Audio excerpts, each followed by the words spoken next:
This is Audible.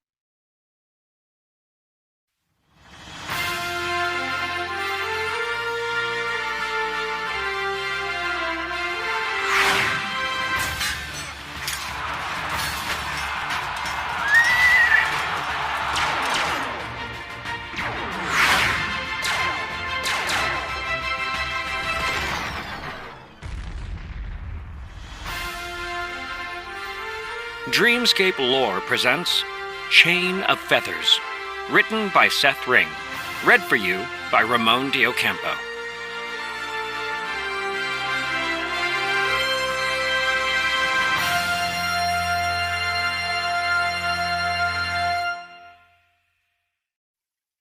Chapter 1. One crow, misfortune. 2, bring luck. 3, shows health, while 4, wealth. 5 crows bring despair. 6, the reaper's call. Gerald Lyon, Superstitions of the Crow. Mateo dodged through the afternoon crowd, making sure to keep clear of the cartwheels and massive hooves of the caballo that pulled them. Though not particularly fast, the massive 6-legged oxen could crush stones with their weight, so getting stepped on was not ideal for continued health. As he moved, his eyes took in the flurry of activity along the market street, registering 1,000 sights tangled in the confusing press. Clouds hung heavy overhead, threatening to pelt the city at any moment and adding a sense of urgency to the merchants trying to squeeze every last copper from the passers-by. Clutching the satchel he was carrying, Mateo hurried into an alley, sidestepping some trash and the rats feasting on it. As testament to the hardiness of the denizens of the dung pile that was the imperial city of Darrenfor, the rats did little more than hiss at him, warning him to steer clear of their meal. "As if I would want to eat that," Mateo muttered, covering the faint thread of fear he felt when he saw their jagged teeth. Getting to the corner, Mateo was about to turn right when his sharp ears caught the murmur of conversation between a heavy-breathing man and a coy woman. With a grimace, he stopped and backed up, trying to keep his steps quiet so he didn't disturb them. While that was the fastest way to his destination, there were some things in the back alleys that it was better not to disturb, especially where coin was involved. Ignoring the rats, which were angry at him for interrupting them again, Mateo clambered up a box and with a quick jump caught the protruding sill of a window. Despite his slight build, Mateo pulled himself up easily, swinging from the windowsill to a protruding brick and then to another windowsill. Soon he had climbed up to the roof of the building, where he stopped to push his dark brown hair from his face. This was one of his favorite moments, and despite his rush, he took a second to enjoy it. Up above the city streets, it was a whole other world. Open sky replaced the cramped maze, and the wind tugged at his shirt, filling his lungs with a strange sense of power. If one knew how to find their bearings among the crumbling maze of chimneys, it was possible to get just about anywhere in the city quite quickly. Still, like every part of the city, it was not without its own dangers. Just as criminal elements lurked in the sewers and on the streets, there were roving gangs that controlled the uppers, and getting caught by them was a bad bet. With a glance around, Mateo picked his way across the roof, crossing a plank bridge to get to an adjacent roof. As he moved, he kept his wits about him, listening for the sounds of other people and watching for disturbances among the birds that made the uppers their home. He was heading for the southern part of the sprawling city, and had almost arrived at his destination when the trouble began. A scrape of a boot on a shingle alerted him that he wasn't alone, and Mateo acted without thinking, dropping to his knees and lunging forward as a loop of rope dropped toward his head. Slamming into the ground, he let out a grunt and jumped up, spinning to face the bemused man who had been tucked away, out of sight between 2 tall chimneys. The thought of running flashed across Mateo's mind, but he quickly abandoned it and scanned the nearby rooftops, looking for other people. Unsurprisingly, he found two other men who had closed in from different directions, both of them holding ropes as well. This was a common tactic for the gangs that roamed the uppers, though from what Mateo could tell, these thugs didn't look like they belonged to a gang. "Oi, you're a slippery one, ain't ya?" Seeing the three of them, Mateo started to get nervous. If it had just been one or two, he would have been confident in his ability to shake them off. But the third meant he could never keep his eyes on all of them at the same time, and from the sleazy grin on the face of the man who had tried to rope him, they knew it too. Suppressing the panic starting to rise in his chest, Mateo let out a short, sharp breath, as if trying to expel his worry into the air. His vision sharpened, as time seemed to slow to a crawl, every single detail in his surroundings imprinting themselves in his mind. The way the men were dressed in rough workman's clothes, their stained shirts tucked into pants held up by leather ropes, the broken leather of their boots, and the hint of a dagger in the waistband of the man in front of him. The fumbling fingers as the man behind him tried to regather the rope, and the way their eyes kept shifting from him to each other, as if to make sure their companions hadn't decided to run. But it wasn't just the men. Every single detail, from the position of the sun and clouds in the sky above to the clothesline stretched across the alley nearby, the condition of the tiles under his feet, and the slight smoke curling up from a chimney a few roofs over, though it was only for a second or two, Mateo saw everything in stark clarity. With a snapping feeling, like a rubber band stretched too tight and then released, the world resumed, and Mateo took a quick step to the left, even as another loop, thrown from the man behind him, slapped against the roof where he had been standing a moment prior. "Ha! You failed too," the man in front of Mateo mocked his companion, even as he lifted his own noose. "You guys know how dangerous it is to operate in the Skyforest territory, don't you?"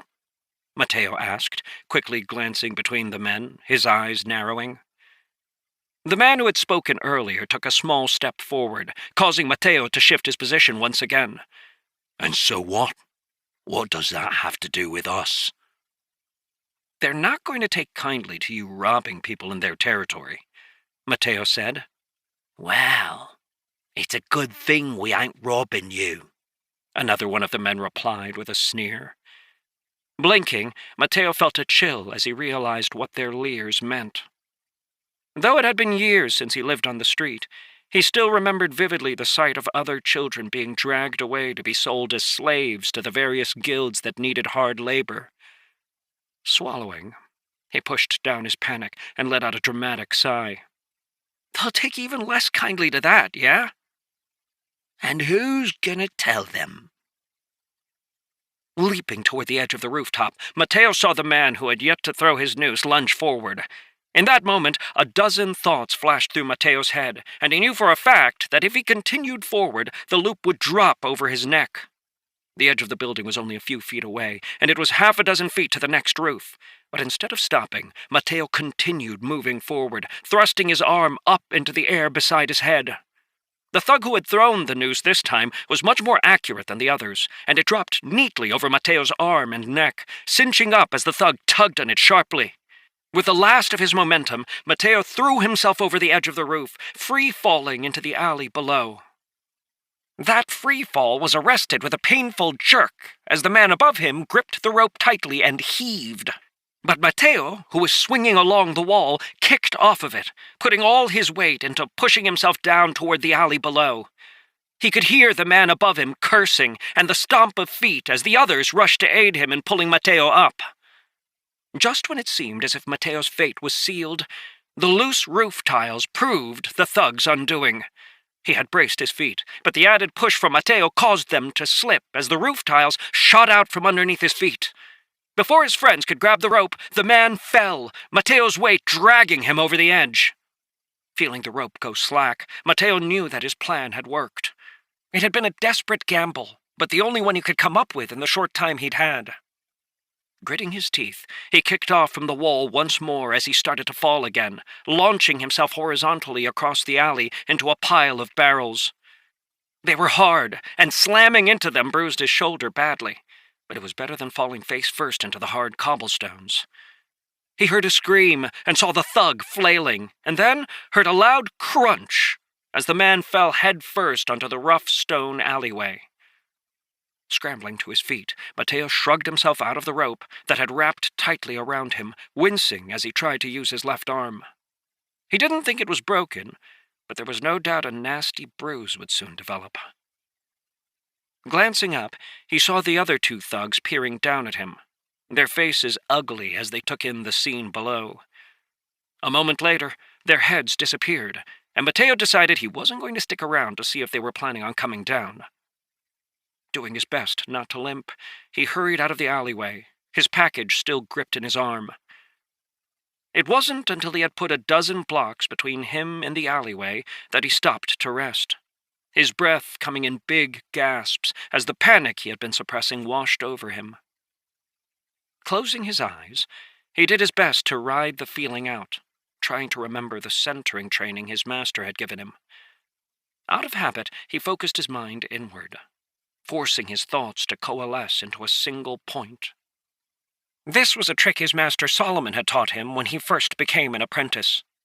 As his focus sharpened, he saw a blurry image take shape in his mind, soon forming a sheet of bluish-gray paper with words written across it in black ink. Name, Mateo. Race, human. Status, normal. Rank, blank. This was his status, a mystical mental picture of who he was. Though anyone could call upon their status with enough training, only those with sufficient mental strength would be able to manifest it in front of their eyes, as Mateo was doing now. No one else could see it, and the amount of information on the sheet was limited, but somehow seeing the words helped Mateo calm down. When his breathing had finally settled, he forced his jittery legs to walk, sticking to the main streets rather than trying to take shortcuts through the alleyways or rooftops. By the time he arrived at his destination, his body was no longer shaking, and he had calmed down. Opening the door to the shop, he stepped inside, his senses nearly overwhelmed by the rush of hundreds of different herbs all displayed on stands throughout the room. There were racks of potion bottles and various other alchemical creations on the shelves that bordered the walls, and at the sound of the bell that announced his arrival, an elderly man with a pair of glasses walked out of the back room, putting down the book he was reading on the front desk. "Ah, Mateo, I've been expecting you. Master Solomon mentioned that it would come in today." "As soon as we got it, I brought it over," Mateo said, hurrying over to the desk and placing his package down.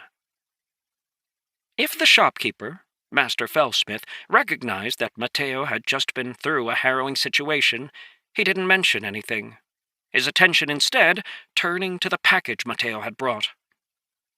With careful hands, he pulled it across the desk and began to unwrap it. Each of his movements was deliberate, steady, a habit no doubt picked up from the alchemy he practiced.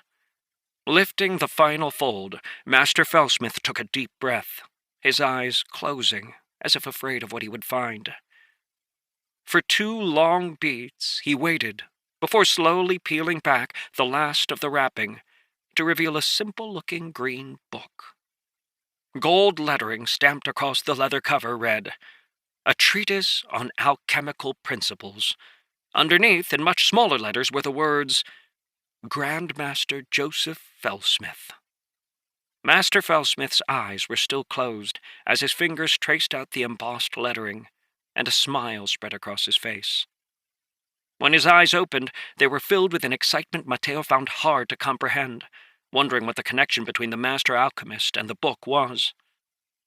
He kept glancing back and forth between them. "This is incredible," Master Fellsmith said. "I thought the last copies had been burned." Noticing the questioning look he was getting from Mateo, the master alchemist laughed and cleared the wrapping away as he admired the book. "My great-great-grandfather, the first alchemist in our family, wrote this book. When the Empire took control, all alchemy not taught at the Imperial Institute was outlawed, and the books detailing how it's done were burned. This volume among them. It's practically a miracle your master was able to find a copy."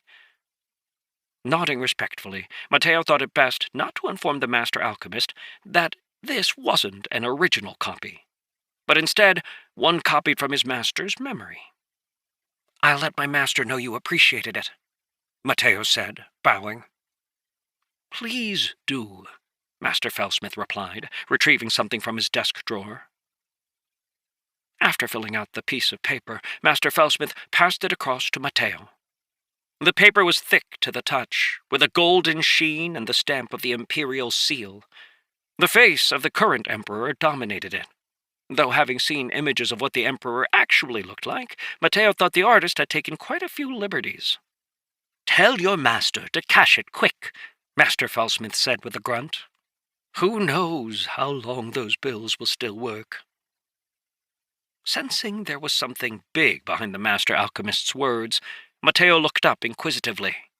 But Master Fellsmith had already returned his attention to the book.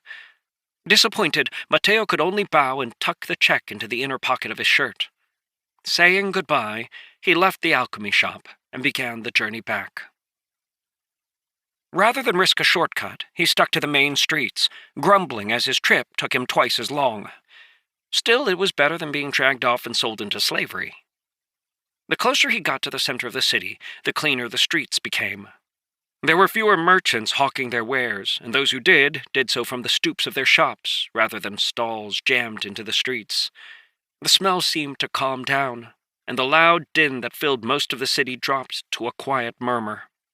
Mateo even began to see soldiers patrolling the streets to keep the riffraff from causing any problems. One of the soldiers spotted him and gave him a wave. "How are you, Master Solomon?" "I'm doing well, Sergeant Frank." "Good to hear. Good to hear." Hurrying past, Mateo soon found himself on a quiet street with trees lining either side of the road. Chapter 2. There were only half a dozen shops, as well as a few private residences, and it was in front of one of them that Mateo stopped. The shop had a simple door with no ornamentation, and the sign read, Solomon. There was a private residence attached by a courtyard on the right side, and a bit of open space with some grass on the left, a rarity in the city. Opening the door, Mateo shut it behind him, making sure to be quiet. The first room he entered was nothing like what you would expect from a normal shop. There was a large wooden desk at one end of the room, and bookshelves covering every wall. A row of 3 chairs stood across from the desk, each tall-backed and hard, and as Mateo could well attest, quite uncomfortable to sit in for more than a few minutes. Seeing no one in the first room, Mateo passed through it to the hallway beyond that led back toward his master's office. This door was heavier, more ornate, and after pausing to straighten his outfit and get the check from his inner pocket, Mateo took a breath and knocked. "Come in," came the quiet reply. Mateo opened the door and stepped into the room, feeling the soft carpet under his feet. The office was lined with rich wood, and dozens of bookshelves lay scattered around the walls. It was a big room, with a desk and 3 long tables arranged in a square. Sitting at the desk facing the doorway was Mateo's master, High Councilman Avarak Solomon. He was writing when Mateo entered the room, and the gentle scratch of the quill on his paper was the only sound. Mateo had been with his master for almost 6 years, ever since he had turned 8. His feet making no sound on the carpet, he walked forward, placed the golden check on the top of Master Solomon's desk, and stepped back to a respectful distance. "Did he like the book?" "Yes, master. He was quite pleased with it."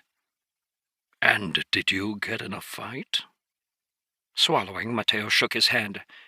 His master still had not looked up, but clearly knew that he was injured. By this point, Mateo had stopped trying to figure out how his master acquired his nearly supernatural knowledge of his surroundings, and he certainly knew better than to try to hide it. "Not a fight, sir. Slavers." The word caused Master Solomon to pause. and after a moment he returned the quill to the inkpot, his eyes slowly rising to stare at Mateo. Master Solomon was a thin man whose life was entirely dedicated to cataloging and preserving knowledge. Despite being a high counselor for the city of Darrenfor, he rarely involved himself in anything that didn't revolve around his books or lost bits of knowledge. Now, however, as his piercing eyes bored into Mateo, the young boy saw a flicker of anger burning in Master Solomon's gaze.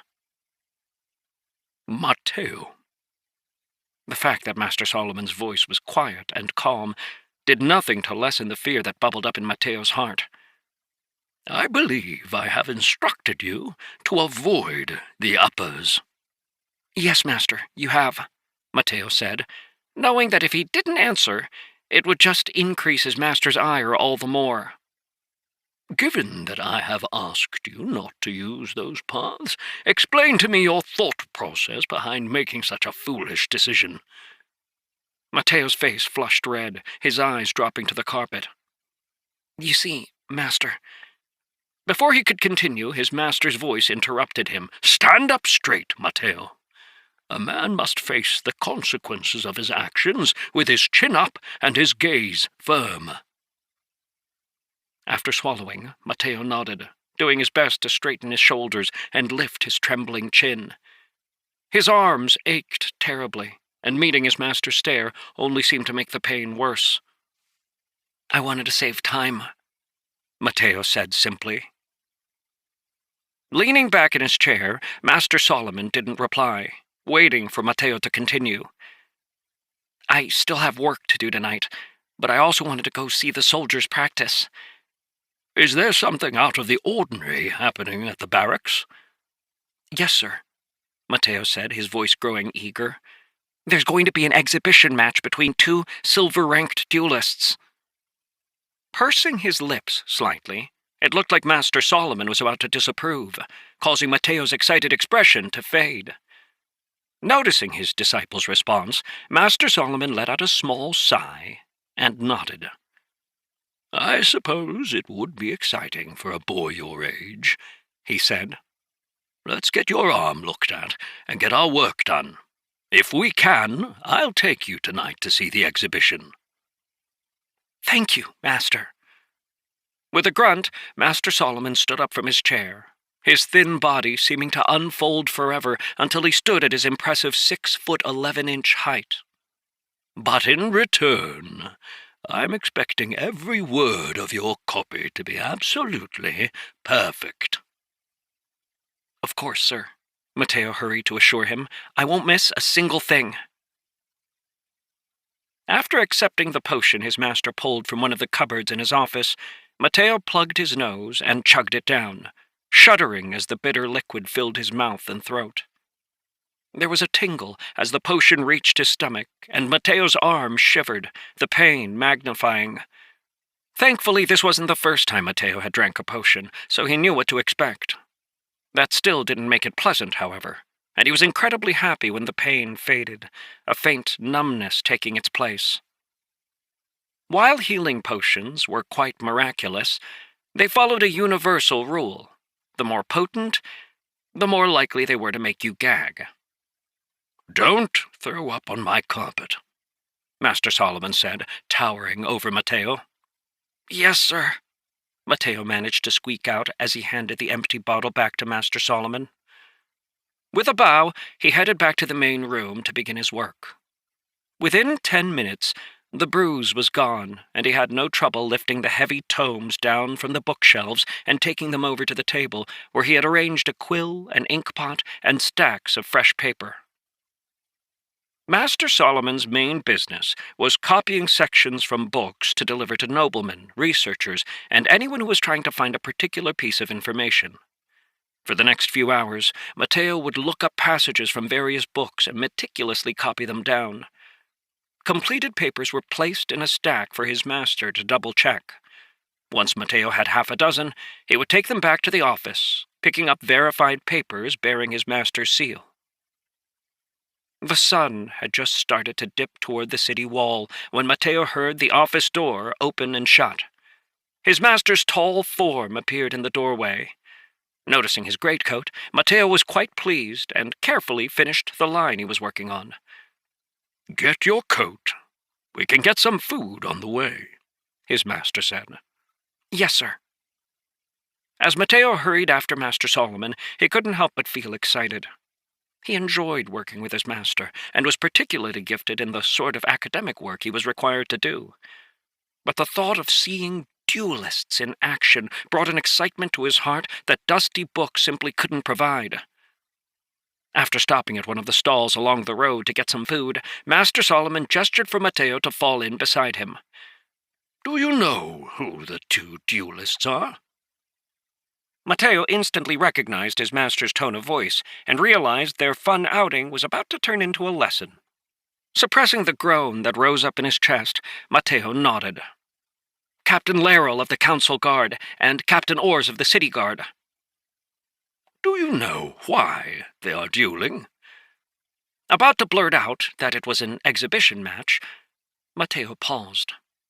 While the answer on the tip of his tongue was obvious, his master had drilled into his head time and time again that anything done obviously by people with power likely had another meaning. "Difficult to say for certain, sir," Mateo said, causing his master's lips to twitch. "But if I had to hazard a guess, I would say there's some sort of disagreement between the two orders. While Captain Orrs is representing the City Guard, he's part of the Silver Pennant, the order of duelists who oversee security for local merchants. Could it have something to do with the tension between the Merchant Guild and the High Council?" "Is there tension between the merchants and the High Council?" Growing more sure of himself, Mateo nodded, his legs moving quickly to keep up with his master's long strides.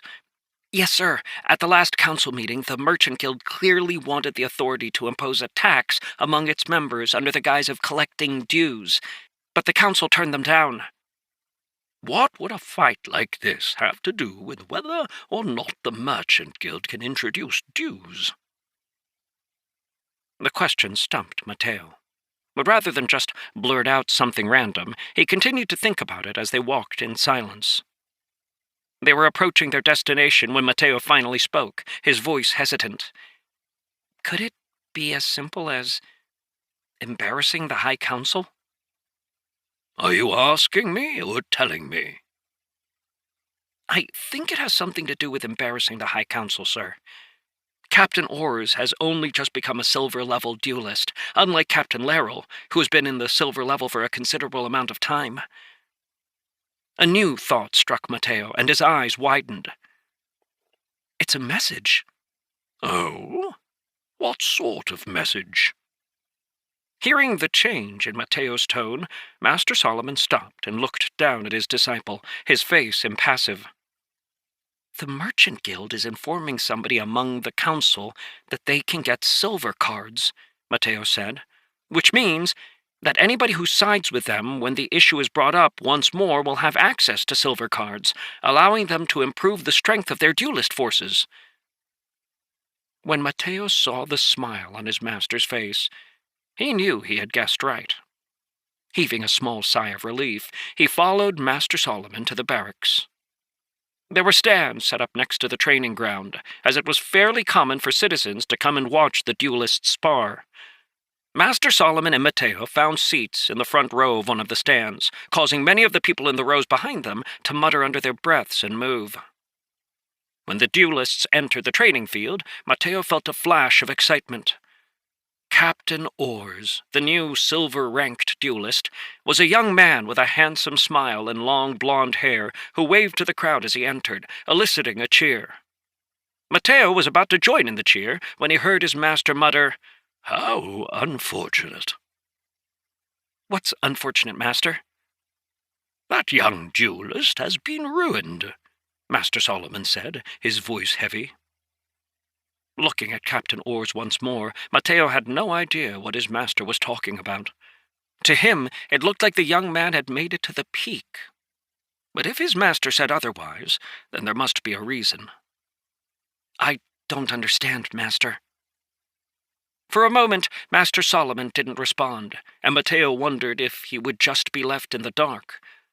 But then with a sigh, Master Solomon reached down with one of his long arms and began to draw in the dirt at their feet. "What do you know about duelists?"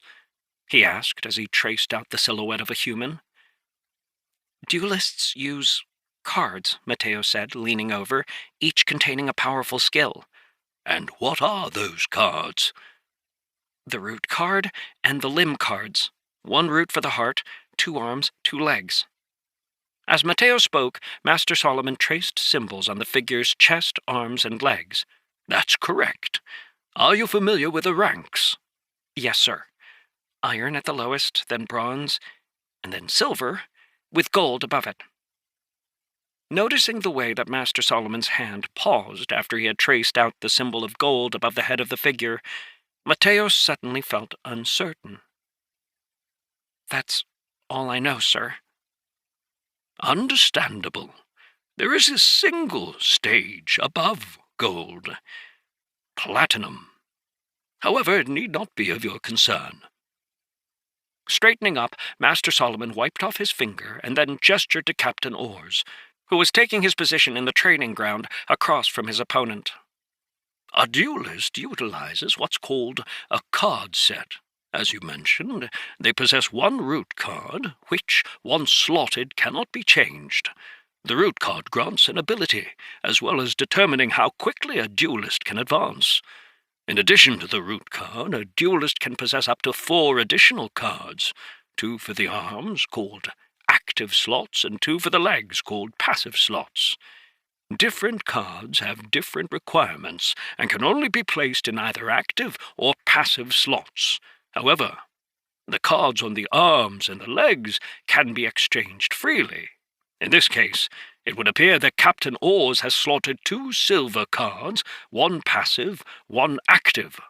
The problem lies in his root card, which cannot support cards of the silver level. A mismatched set, where the root card is of a lower rank than the other cards in the set, puts strain on the duelist, shortening their lifespan." Glancing at Captain Oars, Mateo didn't see any of that strain his master was talking about. The captain looked to be in high spirits as he waited for his opponent to enter the field. Master Solomon must have noticed the skeptical expression on his disciple's face, because with a sigh, he scuffed his drawing with his foot. "Remember this, Mateo. There is a natural order in this world, and power is no different. Unless the one who supports the system is strong enough to bear it, the entire thing will eventually crumble." "But, Master, can't he just switch out the 2 silver cards he slotted for cards that will fit his root card?" "Of course he could," Master Solomon said, a grim smile flashing across his face before vanishing as quickly as it had come. "People can do all sorts of things. The question is, will they?" As Mateo was thinking about that question, Captain Laurel entered the training ground.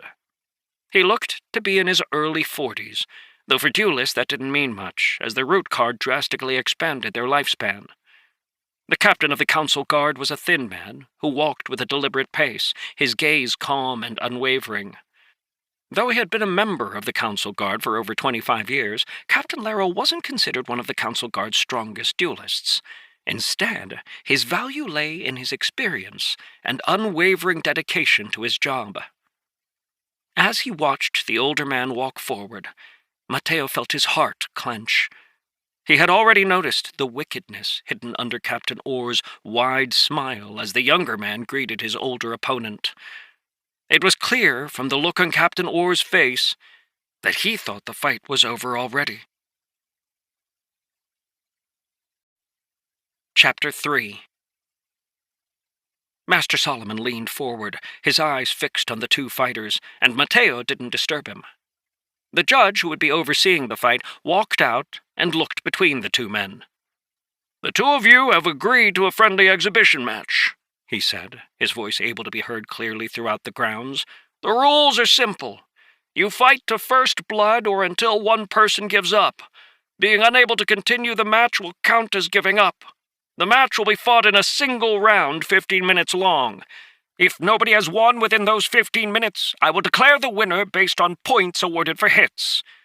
Present the weapons you intend to use." Captain Laurel unclipped the sword from his side, holding it out for the judge to see. After a cursory look, the judge nodded and gestured for him to take it back before turning to examine the spear Captain Orrs held out. To Mateo, it didn't seem fair that one person was using a sword and the other a spear, but this would be a fight of duelist power, not a competition to see which weapon was superior. With both weapons approved, the judge took a step back. "Take your places." Captain Laurel bowed, and after a moment of hesitation, Captain Orrs returned the bow.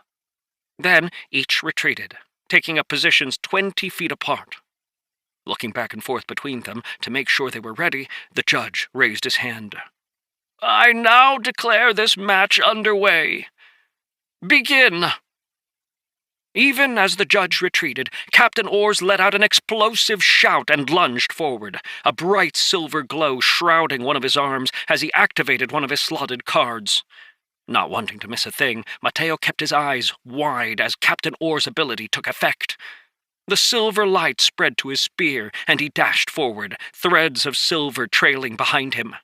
It was a beautiful sight, and to Mateo it looked like he had transformed into a drill, shooting straight toward Captain Laurel's chest.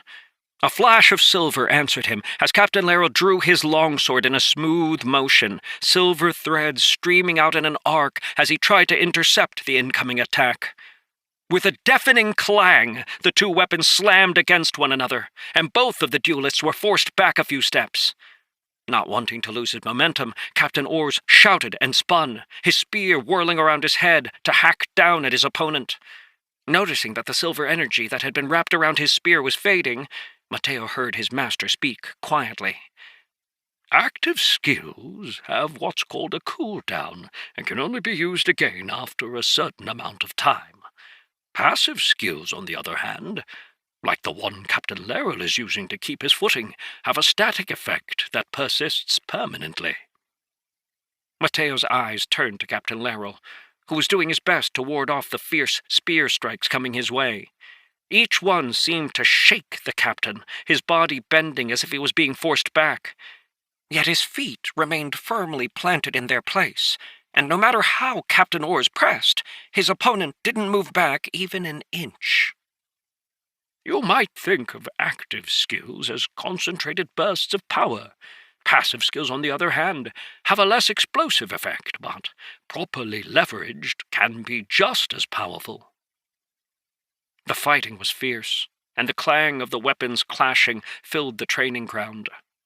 The speed at which both men were moving was almost too much for Mateo to follow, and many of the exchanges looked to him like a blur of shifting silver.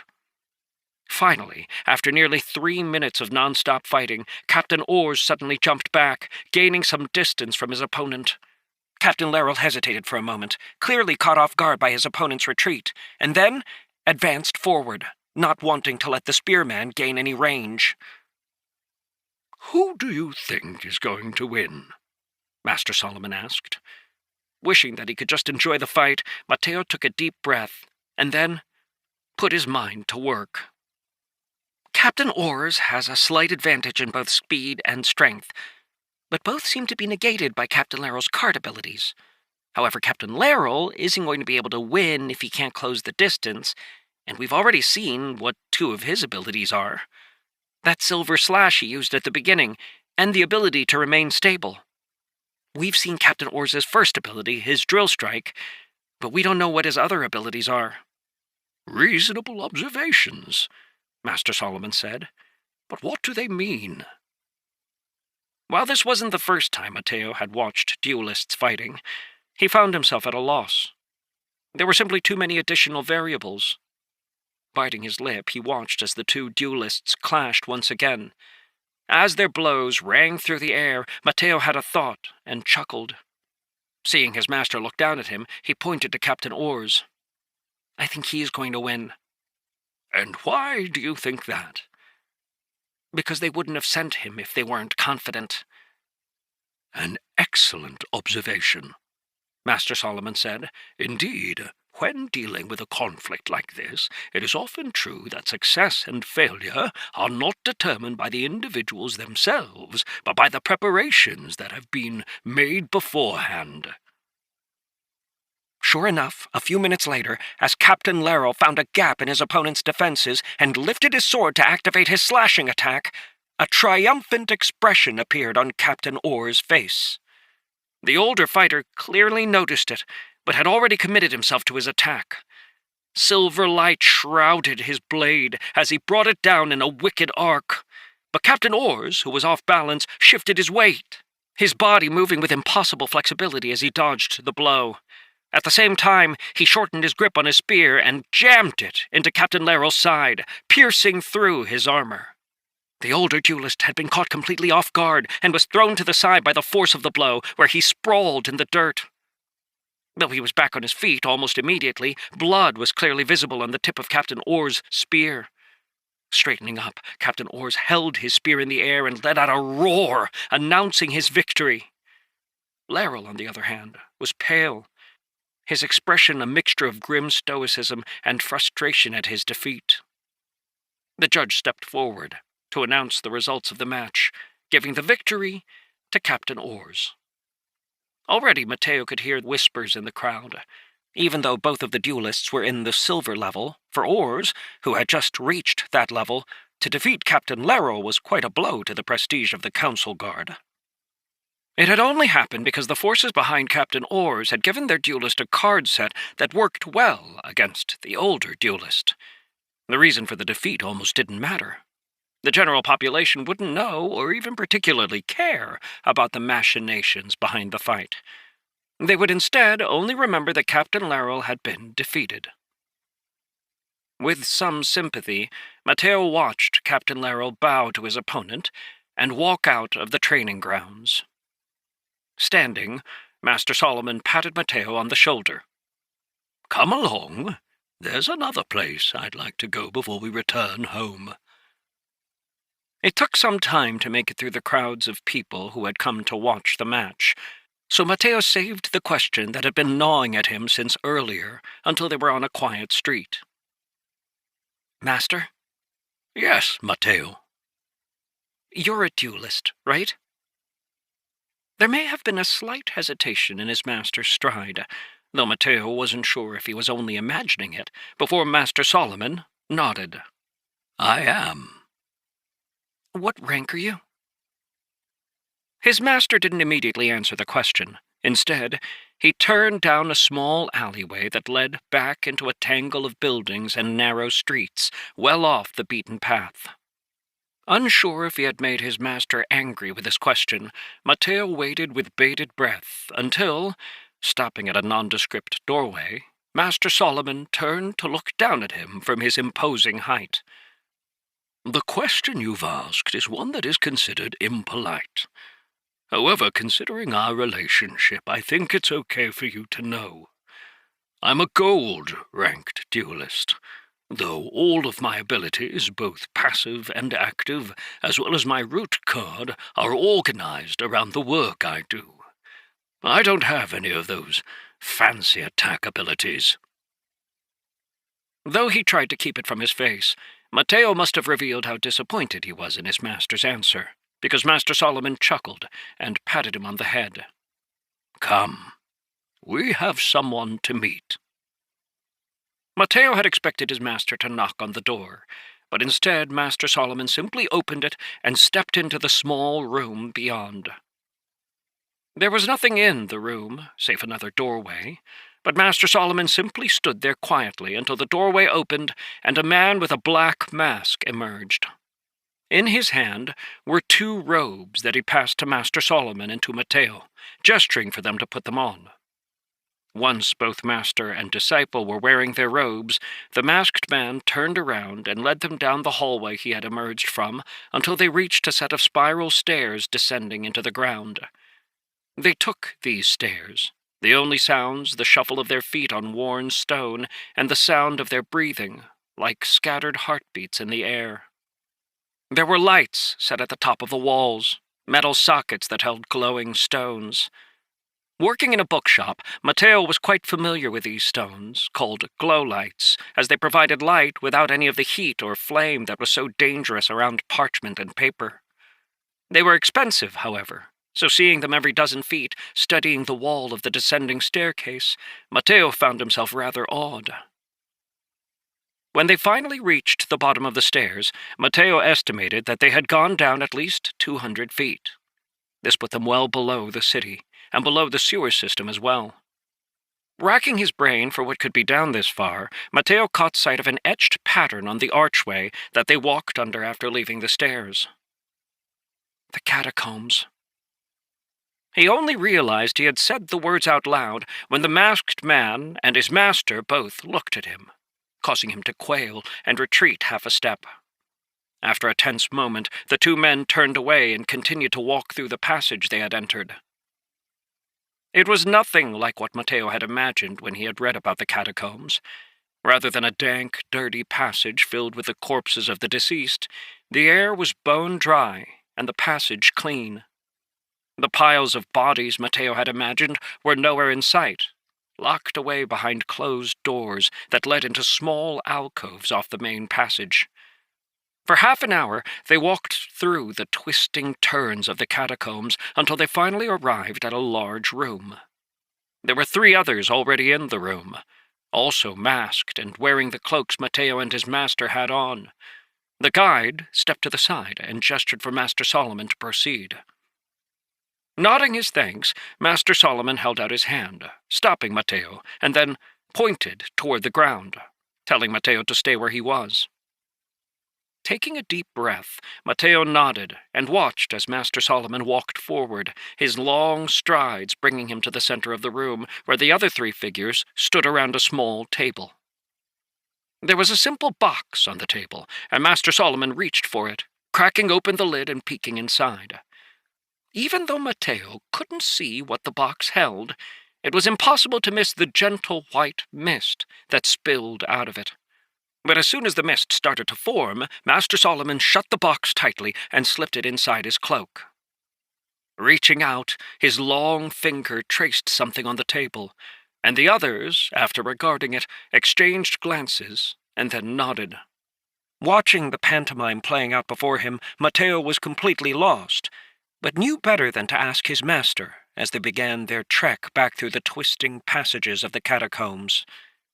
They left out of the same entrance they had arrived from, and it was only when they were back on the street that Mateo finally worked up the courage to ask his master what all of that was about. "Nothing you need to worry about, Mateo. You'll know in due time." Sensing a mix of emotions in his master's voice, Mateo swallowed and didn't press further. His master had always been calm and even-tempered, and even in the most strenuous circumstances seemed completely unruffled by whatever life could throw at him. This was the first time Mateo had noticed sorrow in his master's demeanor, and he found it frightened him. That night, as he lay in bed, recalling the exciting fight he had gotten to witness, Mateo couldn't help but feel that there was a great change coming. The adults around him, though each had tried to hide it in their own way, had been giving off subtle clues that things were not as calm and peaceful as they appeared on the surface. But no matter how Mateo worried at the puzzle, he didn't have enough information to piece the clues together. Finally, frustrated, he fell into a fitful sleep, waking the next morning as the sun was peeking its way up over the city. One of his first tasks every morning was to prepare breakfast, so he did, banishing the worries from the night before and hurrying to the kitchen to begin. Master Solomon liked a hearty breakfast, so Mateo prepared 6 eggs, 5 slices of thick toast, and 4 large slabs of ham, as well as porridge, baked beans, and some sliced fruit. Carrying all of the food out to the dining room table, Mateo arranged the plates, poured drinks, and then rang the small bell by the door. His master, who had been up for hours working in his office, walked in a few minutes later, carrying an open book that he placed next to his plate as he began to get his breakfast. Mateo waited until his master had gotten all of his food, just in case there was something his master wanted him to fetch. and then, once his master began eating, sat down for his own food. They ate in silence, as Master Solomon hated being interrupted when he was working.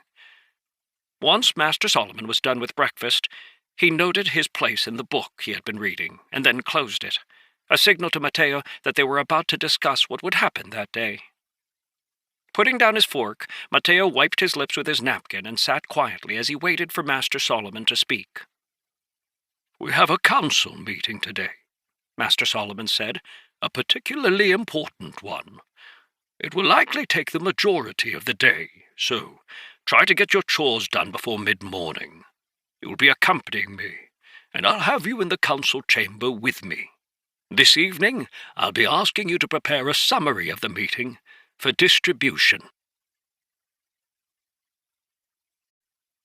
Chapter 4.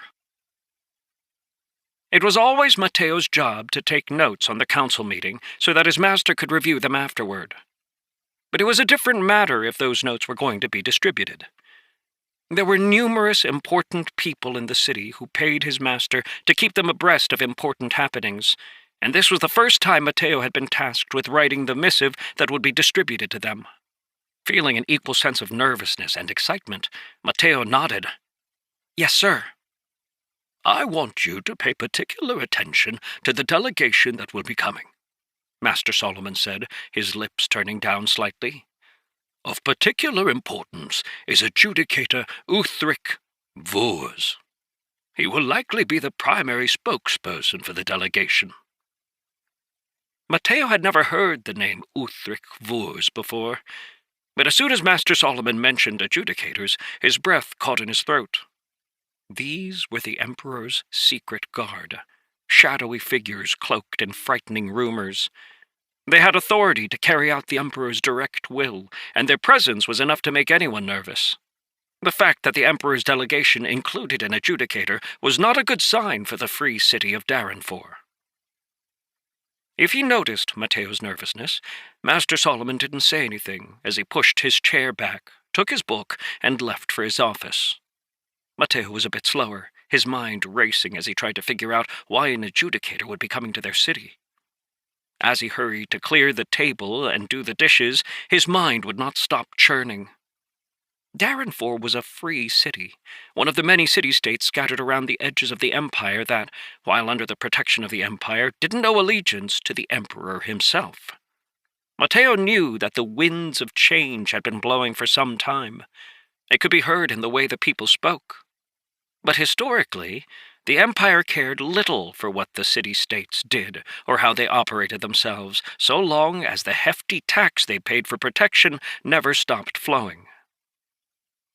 About mid-morning, just as he was packing up the last few books to be distributed that day, Master Solomon came out of his office and called for Mateo to get his coat. "We shouldn't keep the councillors waiting," Master Solomon said. A carriage had pulled up outside, causing Mateo to look at his master in surprise. He wasn't quite sure how wealthy Master Solomon was. Though he had an inkling that the man's fortune was enormous, Master Solomon was a notorious skinflint, rarely spending money on anything besides his food, his clothing, and his books, and Mateo could count on one hand the number of times they had ridden in a carriage when going somewhere in the city. Taking another look at the carriage, however, he immediately realized what was going on, as located discreetly on the door was the crest of House Tessin. The footman jumped down and opened the door, and Master Solomon climbed aboard, Mateo following after him.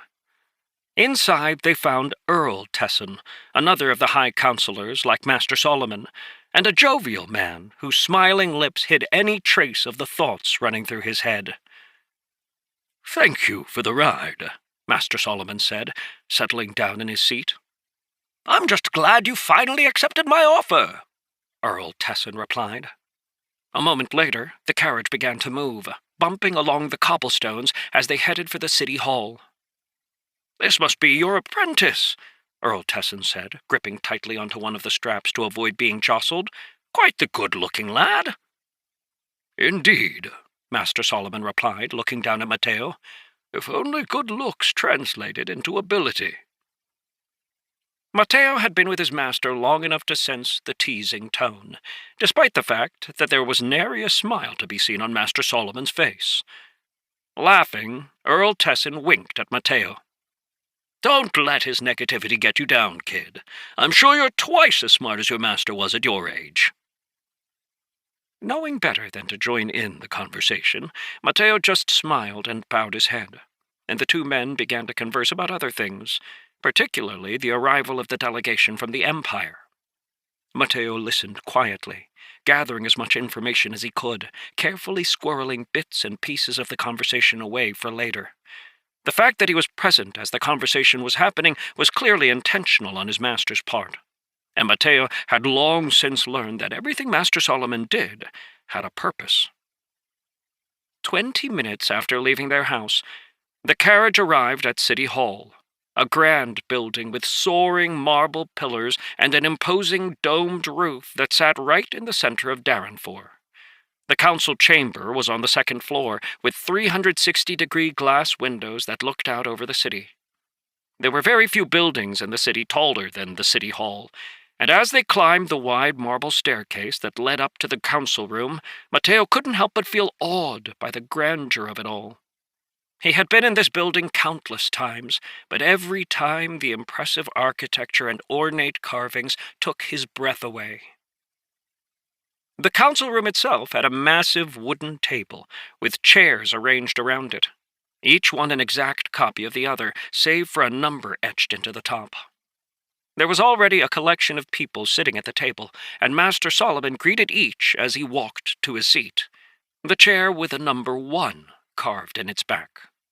Mateo took up his position behind his master, a place from which he could see both the faces and bodies of all of the other people seated at the table. There were a dozen chairs across from his master's seat that didn't have numbers. These were where the imperial delegation would sit. Slowly, other counselors filtered into the room until each of the 15 seats had been filled. The meeting was supposed to begin precisely at noon, but as the top of the hour approached, there was no sign of the imperial delegation. Mateo could feel Master Solomon tensing, as his master hated tardiness. With an uncanny precision, at exactly noon, Master Solomon pulled a small pocket watch from his coat, looked at it, and then closed it with a snap. "Let us begin today's meeting," he said, his voice heavy in the silence. "Are you sure that's wise?" one of the other counselors asked, gesturing to the empty seats. "If they want to be here for our meeting, they should have been on time," another counselor snapped, slapping the table with the palm of his hand. "It would be common courtesy for us to wait," the counselor beside him spoke, giving him an arch glance before she turned to Master Solomon. "I suggest that we give them a few minutes." Master Solomon nodded and looked around the room at the other counselors. "Do the rest of you agree?" Most of the other counselors nodded, though there were a fair number who shook their heads no. Opening his watch again, Master Solomon looked at it, and then held up 3 fingers.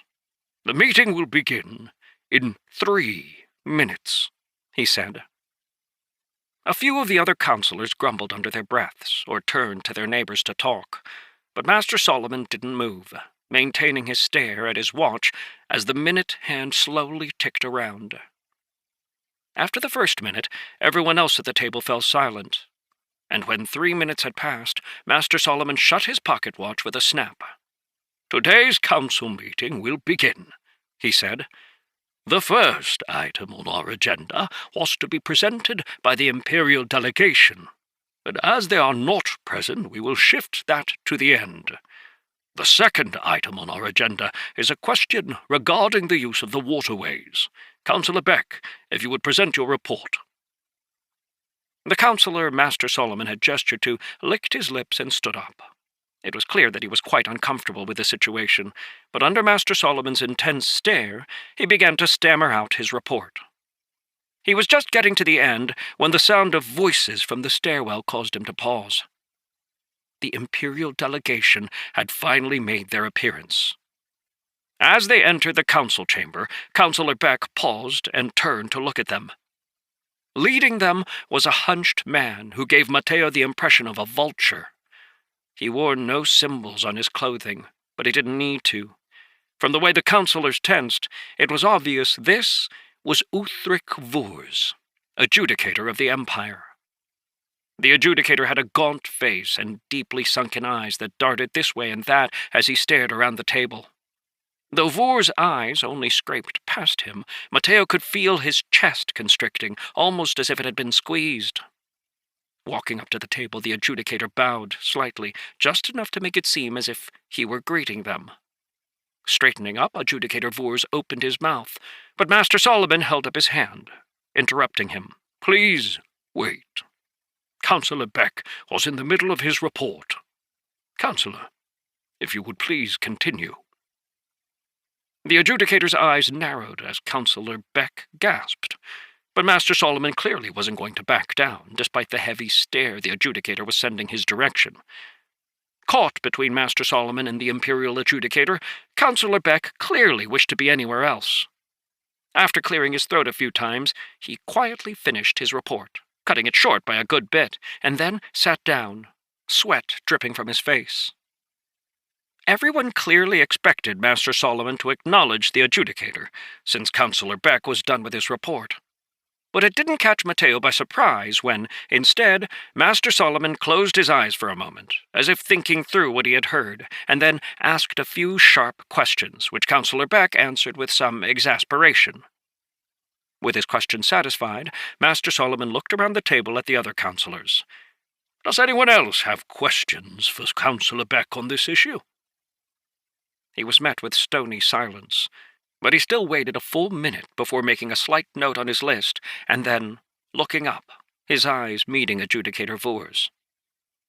"Thank you for your patience, Adjudicator Vurs. It's good to keep order in the council hall. As you are not here, your item has been pushed to the back of the agenda. We have..." Glancing down, Master Solomon ran his finger down the list in front of him. 17 other items to address first." There was pin-drop silence as Master Solomon slowly looked up, his expression completely calm. Standing next to him, Mateo did his best not to shiver. Even though Adjudicator Vurs wasn't looking at him, the pressure the thin, vulture-like man gave off was dreadful. Master Solomon didn't seem fazed by it at all, however, and for a moment Mateo thought that his master would actually insist on dealing with each of those other items one at a time before allowing the Imperial Adjudicator to speak. To everyone's relief, however, Master Solomon smiled dryly and gestured to Adjudicator Vurs. "However, it's clear to me that we aren't going to be able to proceed with the other items unless we hear yours first. I believe you have come to present something to the council. Why don't you and your attendants have a seat?" Staring at Master Solomon for a few seconds, Adjudicator Vurs pulled out the indicated chair and took his seat. Those with him hurried to do the same. Clutching the armrests of the chair with his thin, bony fingers, the adjudicator looked even more like a vulture to Mateo. When he spoke, it was in a dry, raspy voice. "Indeed. I've come with a message of utmost importance," he said, his eyes fixed on Master Solomon, who returned his stare calmly. "As you know, the Empire has been in a period of stabilization for the last 10 years. The Great War ended with the Empire's complete victory and the absorption of 3 nations. Over the last 10 years, those nations have been folded into the Empire, their armies retrained, and their citizens re-educated to our standard. Darrenfor is one of a dozen city-states who were likewise granted protection by the Empire during that war, and for the last 20 years you have enjoyed the peace and prosperity the Empire brings." Pausing for a moment, Adjudicator Vurs looked around the room at the other councillors, each who looked tense, as if afraid of what he was going to say next. "Unfortunately," Adjudicator Vurs continued, "there are those in this empire who do not seek its stability. Our great empire's ambitions have not been quenched, but before we can continue in our divine mandate, it is essential that the empire become a unified whole." Master Solomon had been listening to this quietly, seeming completely at ease. But Mateo noticed the slight twitch in his master's hand at Adjudicator Four's words, a clear indication that Master Solomon didn't like what he was hearing. The adjudicator didn't appear to notice, and instead gestured for one of the people with him to hand over a scroll. Waving the scroll for all of the counselors to see, Adjudicator Four's lips curled up in what Mateo could only assume was meant to be a smile. "I have been tasked with ensuring that Darrenfor is indeed part of the unified whole." "Do you have reason to suspect we're not?" one of the counselors asked, leaning forward. With a hollow chuckle, Adjudicator Fours shrugged. "That's what we're going to find out. There have been disturbing rumors across the entire empire of traitors, those who would undermine the stability of the empire and tarnish the legacy of the emperor. I'm sure you would all agree that such behavior cannot be tolerated. But never fear, I will ferret it out. If there are subversive elements in this city, I will find them, and when I do, I will cut out the tumor, so that your city might be a whole and productive part of the empire once more." A different counselor, who clearly had been stewing this entire time, slammed his hands on the table and stood up, nearly knocking his chair over in the process. "You have no authority here. If there is an investigation to be done, we will do it." Adjudicator Voor's face contorted as he turned his attention to the erupting counselor. "I have authority wherever I go," he said, his voice quiet and sinister. "And this grants it to me." As he waved the scroll once more, Mateo saw Master Solomon straighten up. "I presume those are your orders from the Emperor," he said, reaching out his hand. "May I look through them?" Chapter 5. "Of course," Adjudicator Vors said. Seeing his master flick his finger, Mateo hurried around the table to retrieve the scroll that Adjudicator Vors held out for him. He kept his eyes low, not wanting to be noticed, but when the adjudicator handed him the scroll, his bony fingers maintained their tight grip, causing Mateo to freeze. It was only for a second, but Mateo's heart pounded in his chest. Then Adjudicator Vors let go of the scroll and turned back to face the rest of the counselors. Holding his breath, Mateo hurried back to his master, who took it, unrolled it, and began to read over its contents. Though his expression didn't change, Mateo noticed his grip tightening and knew that his master was growing angry. After reading it over twice, Master Solomon rolled it back up and nodded. "This all looks to be in order," he said. "We've been instructed to assist Adjudicator Vors in establishing an investigative unit in the city. We're to provide him with a place to stay and access to all of our records, as well as material help as he needs it. Councillor Tesson, would you take the appointment to assist Adjudicator Vors?" Looking slightly stricken, the always smiling Earl pointed a finger at himself. "Me?" "Yes," Master Solomon said, nodding as he gave Mateo the scroll. "Please give this to Councillor Tesson." Nodding, Mateo walked around the table and handed it to the Earl, who glanced at Adjudicator Vors with a terrified smile. "Of course. It would be my honor to assist the Adjudicator and his team in their investigation." "Good. I'm glad I could rely on you," Master Solomon said as Mateo returned to his place. "Now, if there isn't anything else, let's continue with our agenda." Across from him, Adjudicator Vors shook his head. For the rest of the long council meeting, the adjudicator sat quietly, his eyes drifting from one counselor to another. The entire meeting was strained because of the added pressure the presence of the adjudicator placed on the counselors, and it was with considerable relief that they hurried out after Master Solomon had called an end to the meeting. Because Earl Tesson had to stay and assist the adjudicator's party, Master Solomon and Mateo were alone in the carriage as they headed back to the shop. Master Solomon remained quiet the entire time, his eyes closed and no hint of an expression on his face. When they finally entered the shop, Master Solomon locked the door and gestured for Mateo to accompany him back to the office. Watching him lock that door as well, Mateo started to feel as if something was wrong. "Take a seat." Shivering slightly at the heaviness in his master's voice, Mateo hurried to sit as Master Solomon took his seat behind his desk, steepling his fingers together as he leaned back in his high-backed chair, his eyes closed.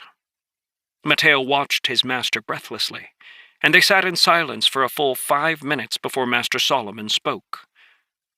"Please produce a record of the meeting," was all Master Solomon said when he finally spoke.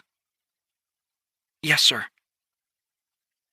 For the next hour, the only sound in the room was the scratch of Mateo's quill on the paper.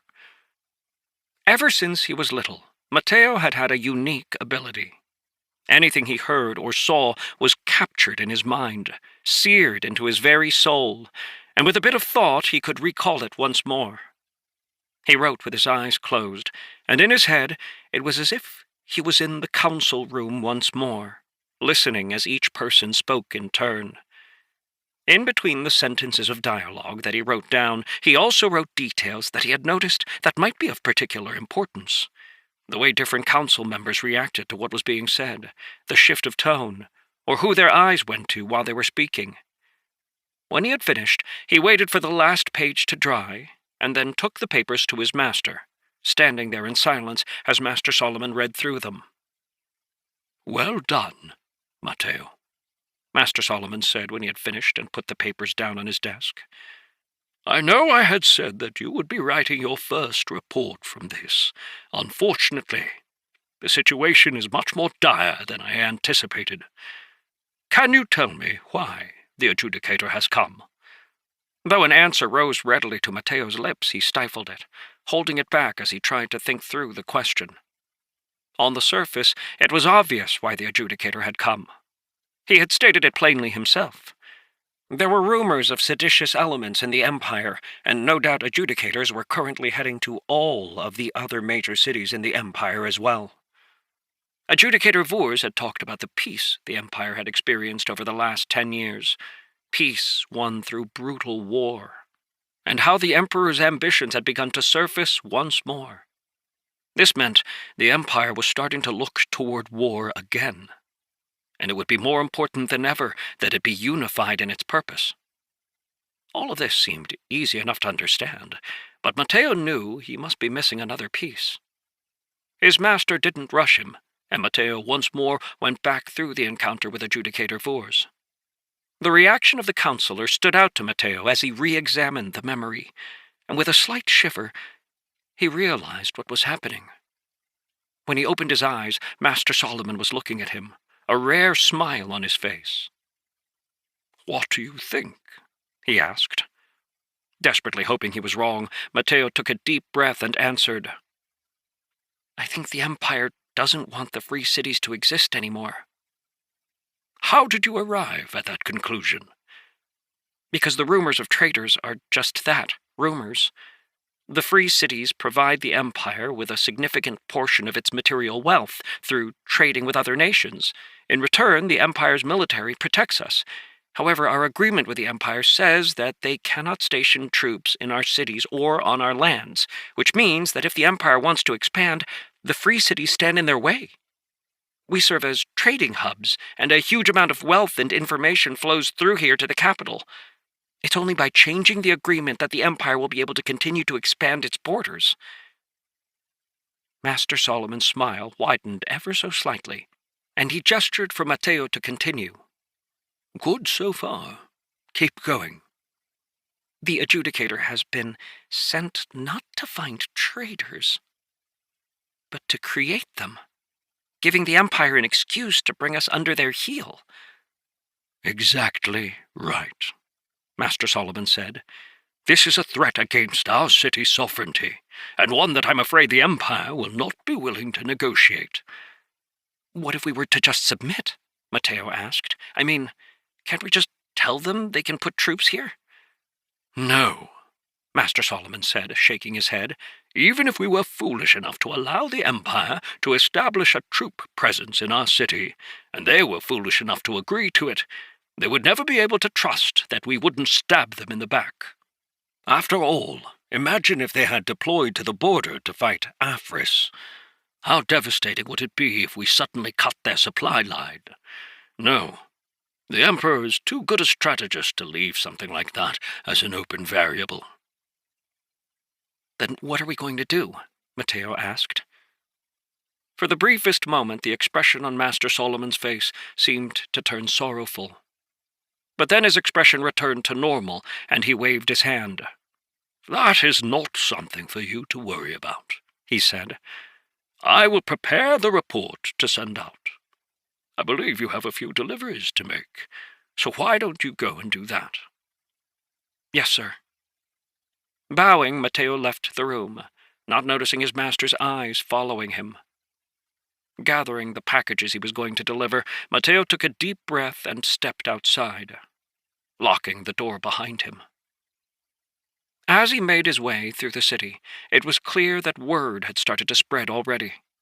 The High Council didn't operate in secret, as that was against the principles upon which the city had been founded. While that was normally a good thing, in times of crisis, it could be a problem. There was a certain franticness to the way people were moving that set Mateo's teeth on edge, and twice he was nearly run over by carriages moving much too quickly down the road. His first few deliveries went well, but when he got to his last delivery, located at an inn, he heard something that set off warning bells in his head. There were two men speaking quietly to one another over their drinks. Their voices were hushed in the crowd, and shouldn't have been noticeable in the din.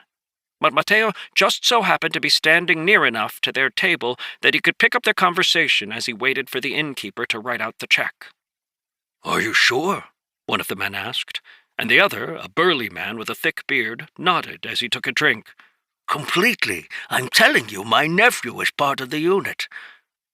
"But why would they be coming here? Isn't that a breach of the treaty?" "Ha! You think the Empire cares about treaties right now? I'm telling you, things are going to get bad. We need to leave this city as soon as possible." "Oh, come on. Now you're just being an alarmist." "Alarmist?"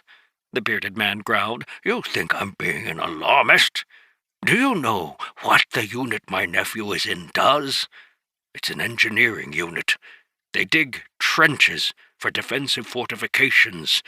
The only reason they'd be coming here is if the Imperial army is about to set up for a siege." By that time, the innkeeper had returned, and Mateo was forced to walk away, as much as he wanted to stand there and continue to eavesdrop. It was with a heavy heart that he made his way back to the shop. Unlocking the door, he was stunned to see his master dressed in his coat, standing in the shop's main room. "Sir, is something wrong?" Regarding Mateo silently, Master Solomon just gestured for him to follow. Together they left the shop. Walking behind his master down the darkened streets, Mateo couldn't help but feel that his master's tall, slim form somehow stretched in the darkness, becoming like a giant. The strange air he had noticed the other day seemed to shroud his master's shoulders, and each step of his long stride caused that feeling to grow. It didn't take long for Mateo to figure out that they were headed back to the same building they had been to the day before. Sure enough, they soon arrived in the narrow street in front of the simple wooden door. Opening it up, Master Solomon gestured for Mateo to enter, and then entered behind him after looking around to make sure no one had witnessed them go in. Pausing after he closed the door, Master Solomon looked down at his disciple, his gaze unreadable. "I'm sorry, Mateo," he said. "Sorry? What are you sorry for, Master?" Taking a deep breath, Master Solomon didn't answer. The door leading into the hallway opened, and the figure in the mask appeared once more, handing them each a cloak. "I'll explain when we get there." Master Solomon said, and they began their long, silent trek through the hall, down the stairs, and into the twisting passages of the catacombs. When they arrived in the room where they had met the other figures before, Mateo immediately noticed that their numbers had tripled. There were now 9 figures waiting for them, each one dressed in a mask and robes. The last time they had been here, they had operated in complete silence. This time, however, one of the robed individuals stepped forward. "Are you sure about this?" intoned a deep voice. "I am," Master Solomon replied. Though the figure clearly wanted to say more, they just shook their head and stepped back. A growing feeling of disquiet had filled Mateo's chest, and it spiked as his master turned to look at him. "Mateo, I had hoped that the situation would not become this dire, but I'm afraid the worst has come to pass. There is much I cannot explain, but I'd ask for your trust." "Of course, sir," Mateo said. "Of course I trust you." "Then come." Following his master, Mateo walked into the center of the room as the 9 robed figures spread out around them, taking up positions around the room. The way they moved gave Mateo the feeling that they had done this before, and the beating in his heart intensified as Master Solomon stopped in front of the table that stood in the center of the room. A small vial appeared in Master Solomon's hands, and uncorking it, he placed it in front of Mateo. "When I give the command, you'll drink this," Master Solomon said. Bluish-green, the liquid in the vial gave off a faintly sinister feeling. And though he wanted to ask what it was, Mateo swallowed his question and nodded. His master was strict and demanding, but had never once harmed him, and Mateo found the thought that he would do so now inconceivable. Walking around the table, Mateo's master pulled the box from the night before out of his cloak and set it down in front of him, leaving it closed. His hands rested on the table, and he stared across at Mateo. "Drink." Without hesitating, Mateo reached for the potion and swallowed it down, gagging slightly at the surprisingly sweet taste. A strange impression, as if the potion was a living thing, burrowed into his mind as the liquid slithered down his throat. Rather than a liquid, it seemed almost to be like a gel. But before Mateo's thoughts could go any further, he found that everything around him began to grow hazy. Thick fog rolled into the room, covering his vision and muting the sounds he could hear. Blinking, he tried to maintain his awareness, but his vision began to blur, and he was forced to clutch at the table to keep from falling over. "Mateo." The sound of his master's voice gave him something to focus on, and peering through the fog, he saw his master's face. Though he knew that he and his master were only separated by the 3-foot-wide table, for some reason he felt as if his master was shouting from a long way away, the words faint as they drifted into his ears. "Mateo." With every ounce of his concentration, he tried to focus on his master, to speak, but words never seemed to reach his lips. He wanted to tell his master that he had done it, that he had drunk the potion, but he found himself unable. Chapter 6. "Mateo, relax. Listen to what I have to say. You will not remember this until later in your life, but it is exceptionally important that you hear every single word I am about to speak." Mateo had no idea what his master was talking about. His thoughts were entirely too clouded. But he could feel the impact of his master's voice, as each word Master Solomon spoke etched itself into Mateo's soul. "We are the Order of Solomon, guardians of knowledge, keepers of the contract. By becoming my disciple, you have entered into that lineage, and by virtue of your talent and hard work have been chosen as the next Solomon. What I am about to tell you is the history of our lineage. Like you, my master took me as an apprentice at a young age. The Order of Solomon does not pass to blood relations, but instead to those of us who are blessed by the God of knowledge. Only children who have the ability to perfectly capture everything they observe can be trained in our line. Though it would have been better to wait until you were older. Circumstances will no longer allow it. And so, we have been forced to act. Listen now, as I recount the wisdom of Solomon. Mateo felt as if his whole being was faded, little more than a discolored stain. His surroundings were just as vague, splotches of color seen through dense mist. Yet as he focused on his master's voice, his master's figure became clearer and clearer and clearer, until it was as if Master Solomon was the only real thing in the entire world. Time seemed ephemeral, slipping past at an incredible rate, while also dragging slowly, meandering this way and that as his master's words elongated and slurred. It was an experience like nothing Mateo had ever encountered in his life. But as Master Solomon spoke, an incredible history unfolded before Mateo's eyes. A line of scholars stretching back thousands and thousands of years into ages untold, passing down the secrets of their order from one master to one apprentice, continually accumulating knowledge until the present day, a knowledge that those in power feared. Sometimes the order remained hidden, concealing themselves among the populace and revealing itself to no one, save the sole apprentice who would carry the mantle. Other times, as now, the Solomon would enter the world, helping to shape and guide it. Though his brain was completely muddled, of one thing Mateo became certain. Adjudicator Uthric Vurs had not come to seek out traitors, but instead to eliminate his master. That was the only reason Mateo could think of that would force Master Solomon into passing this knowledge down. The thought caused the disquiet in Mateo's chest to turn into pure dread. But his master's sharp voice brought him back to focus. There is no time for thought, Mateo. You must focus. Shocked out of his swirling emotions, Mateo mechanically nodded, his mind honing in on his master. For who knows how long Master Solomon spoke to Mateo, each word fixing itself permanently on Mateo's head, until finally he fell silent.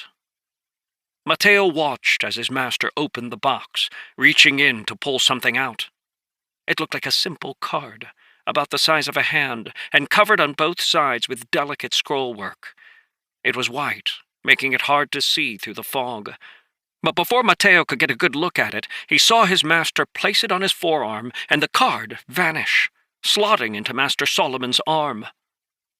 Something tugged at the back of Mateo's mind, but his master had told him there wasn't time to think, so he brushed it aside, focusing as Master Solomon swept the box aside.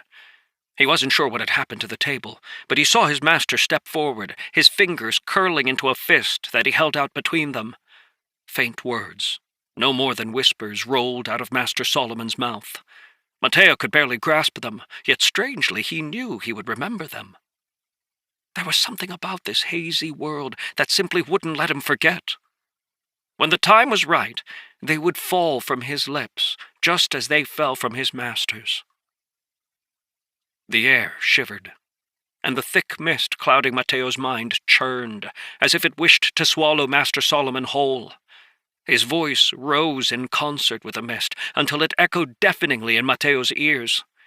Part of him wanted to shout for his master to stop, but right now he only had a single job: to focus.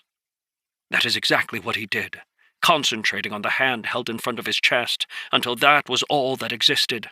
A swirling, white hand, glowing with the brilliance of a star. Unaware of how much time had passed, Mateo suddenly noticed something in the center of the hand. A single point of black, the complete antithesis of the glowing white. The point grew and grew as he continued to focus on it, as if it was sucking in the remaining vestiges of his mind. From less than a pinprick to the size of a coin, then to the size of the fist, until finally it began to devour everything in Mateo's sight. The darkness carried a heavy, shifting feeling. Without warning, Mateo felt as if he tumbled forward, falling into pitch black. It took him a moment to realize that his eyes were simply closed. When they snapped open, he saw himself in a strange landscape of shifting shadow. He was still underground, of that he was sure, but somehow it felt like he was staring at the world inverted. Everything that should have been solid was hollow, and everything hollow looked as firm as rock. Disoriented by this strange space, he looked around and saw a sight that caused his breath to seize in his chest. There, sitting on its haunches, where his master should have been, was a great cat. Its eyes, like deep pools, stared at him with detachment and the faintest curiosity. Realizing it had been noticed, the cat cocked its head to the side, a low rumble emanating from its throat. It was big, easily as big as his master, its body slim and built for speed. A tail lashed behind it, and after matching gazes with Mateo for a moment, the cat's mouth opened, and it spoke in the same voice as his master. "You must choose." An invisible force Mateo couldn't defend against grabbed his body, spinning him around and revealing 9 pillars, each with an animal atop it. Distances were hard to judge in this world, and Mateo didn't know whether the animals were all small or if the pillars were simply very far away. But he saw them arranged in a circle around him, each one staring at him with beady eyes. There was a horse, an elephant, a cat, like the one that sat in his master's place, a monkey, a dog, a rat, a pig, a lizard, and an empty pillar. It took Mateo a moment to realize that there wasn't an animal resting on the 9th pillar, though he saw the symbol of a bird of some sort, wings outstretched, etched near the top. "You must choose." The words reverberated in Mateo's soul, causing terror to settle over him and pushing him to blurt out the name of one of the animals. Yet despite how scared he was, a curious feeling had overcome Mateo, and his eyes didn't seem to want to leave the empty pillar. "Your time grows short, young Solomon. Pick before it's too late." Again, the cat's insistent voice came, pressing on Mateo like a physical force as it tried to pry a word from his lips. Just as he felt as if he were reaching his limits, a shadow fell over him, and the pressure lifted. He felt sharp talons on his shoulder, and turning his head with some difficulty, he saw a crow perched there. "He has not chosen," the cat hissed, though Mateo couldn't tell if it was anger or fear he heard in its voice. "But I have." The voice, coming from the crow, sounded like steel drawn from a scabbard, the clash of weapons and the bloody impact of flesh slamming into flesh. As simple as the words were, they nearly overwhelmed Mateo's spirit, and visions of battle raged through his mind. "You would break the pact?" This time Mateo knew it was fear. "Don't play with me, cat. I know. I wrote the pact. And it is time." Vaguely, Mateo was aware that all of the animals that had watched him from their pillars had approached, crowding around in a loose circle, yet none dared step too close.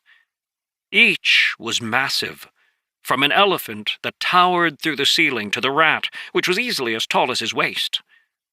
It was only the crow, sitting on his shoulder, that was of normal size, yet despite that, none of the other animals dared get near. "The choice is not yours," the cat hissed. But before it could continue, Mateo's mouth moved, a word leaking from his lips as his brain finally caught up to the situation. "Crow?" There was a clink of chain, and Mateo gasped in pain as black feathers sprang from the crow's wings, shooting around him before joining together to form a heavy black chain that sank into Mateo's flesh. He could feel the chain attaching to his heart, adding a curious weight to it. With a gasp, he found himself back in his own body, staring into his master's terrified eyes. Vaguely, as if from miles away, he could hear faint sounds. But no matter how he strained, he couldn't make heads or tails of them, and they all stopped when Master Solomon released the fist that he held in front of Mateo. For a moment, Master Solomon stared at him, a strange expression on his face. Relief, fear, deep sorrow, and anger were all present there. Mateo didn't understand. He tried to ask Master Solomon what was wrong, but the words wouldn't come. With a deep sigh, Master Solomon took a step back. "Mateo, I leave you with this. It has been a delight to watch you grow. I wish I could watch you grow forever. When you wake, you will not remember any of this, but when the time comes, and your soul has the strength to bear it, it will manifest once more. Know that I wish I could bear this for you, but no one else can carry your fate." Hesitating as if he had more to say, Master Solomon let out a painful, rattling breath, and his hand slowly stretched out to touch Mateo lightly on the forehead. "Sleep." With that final word, Mateo's vision faded, the fog boiling in to cover his master's face. Soon, there was nothing but darkness. Mateo felt as if he was floating in a river, drifting along in the pitch black. Though there was no water surrounding him, Mateo could feel something trying to pull him along, sweeping his consciousness from the world. Without the strength to resist, Mateo had the strangest dream. He dreamed of a room deep underground in the catacombs, beneath the city, where his body was subjugated to a strange ritual. 9 individuals cut deep gashes in their palms, dripping blood onto the floor, where it ran through channels toward where he stood in the center. He wanted to scream and yell as the blood came close, but there was nothing he could do. His master, cold and impassive, towered over him, chanting something that caused the blood to come closer. As it passed through the channels between him and the 9 others, the blood began to twist and rise, transforming into chains that rose up to wrap around his body. At the same time, he could hear a loud cawing, filled with fury and the promise of destruction. But all of it was so disorienting that he didn't understand. Finally, after the last chain had wrapped around him, completely binding his body, his master took out a dagger and cut one of his fingers. Mateo wanted to yell at him, tell him not to do that. After all, that was the hand Master Solomon wrote with, and it wouldn't do to injure one of his fingers. Yet Master Solomon wouldn't stop, and blood began to drip in heavy drops as his master reached out to touch his forehead. That distant anger, cawing so loudly in Mateo's ear, let out a horrendous shriek as Master Solomon's blood was spread on his forehead, and with a shudder all of the chains vanished, sinking deep into his flesh to bind his soul and heart and mind. A deep silence followed as the cawing was suppressed, and in his dream Master Solomon let out a sigh, his hand dropping to his side. Of everything that had happened, the sigh unsettled Mateo the most, and as if attached by some sort of ethereal tether, he found his dream following Master Solomon and the others as they carried Mateo's body up, around the curling stairs, and out into the city. A cart was there, waiting, along with a fat man dressed in shabby clothing that had once been fashionable. Gold rings glistened on his fingers, and when he smiled, he revealed a mouthful of gold and silver teeth. Even though he was dreaming, Mateo felt his breath catch. This was Master Fig, one of the most notorious flesh dealers in the city. He bought and sold slaves by the hundreds, if the rumors were to be believed. In a daze, Mateo watched as his body was dumped into the cart. Coin exchanged from Master Solomon's own hand into the fat, greasy palm of Fig.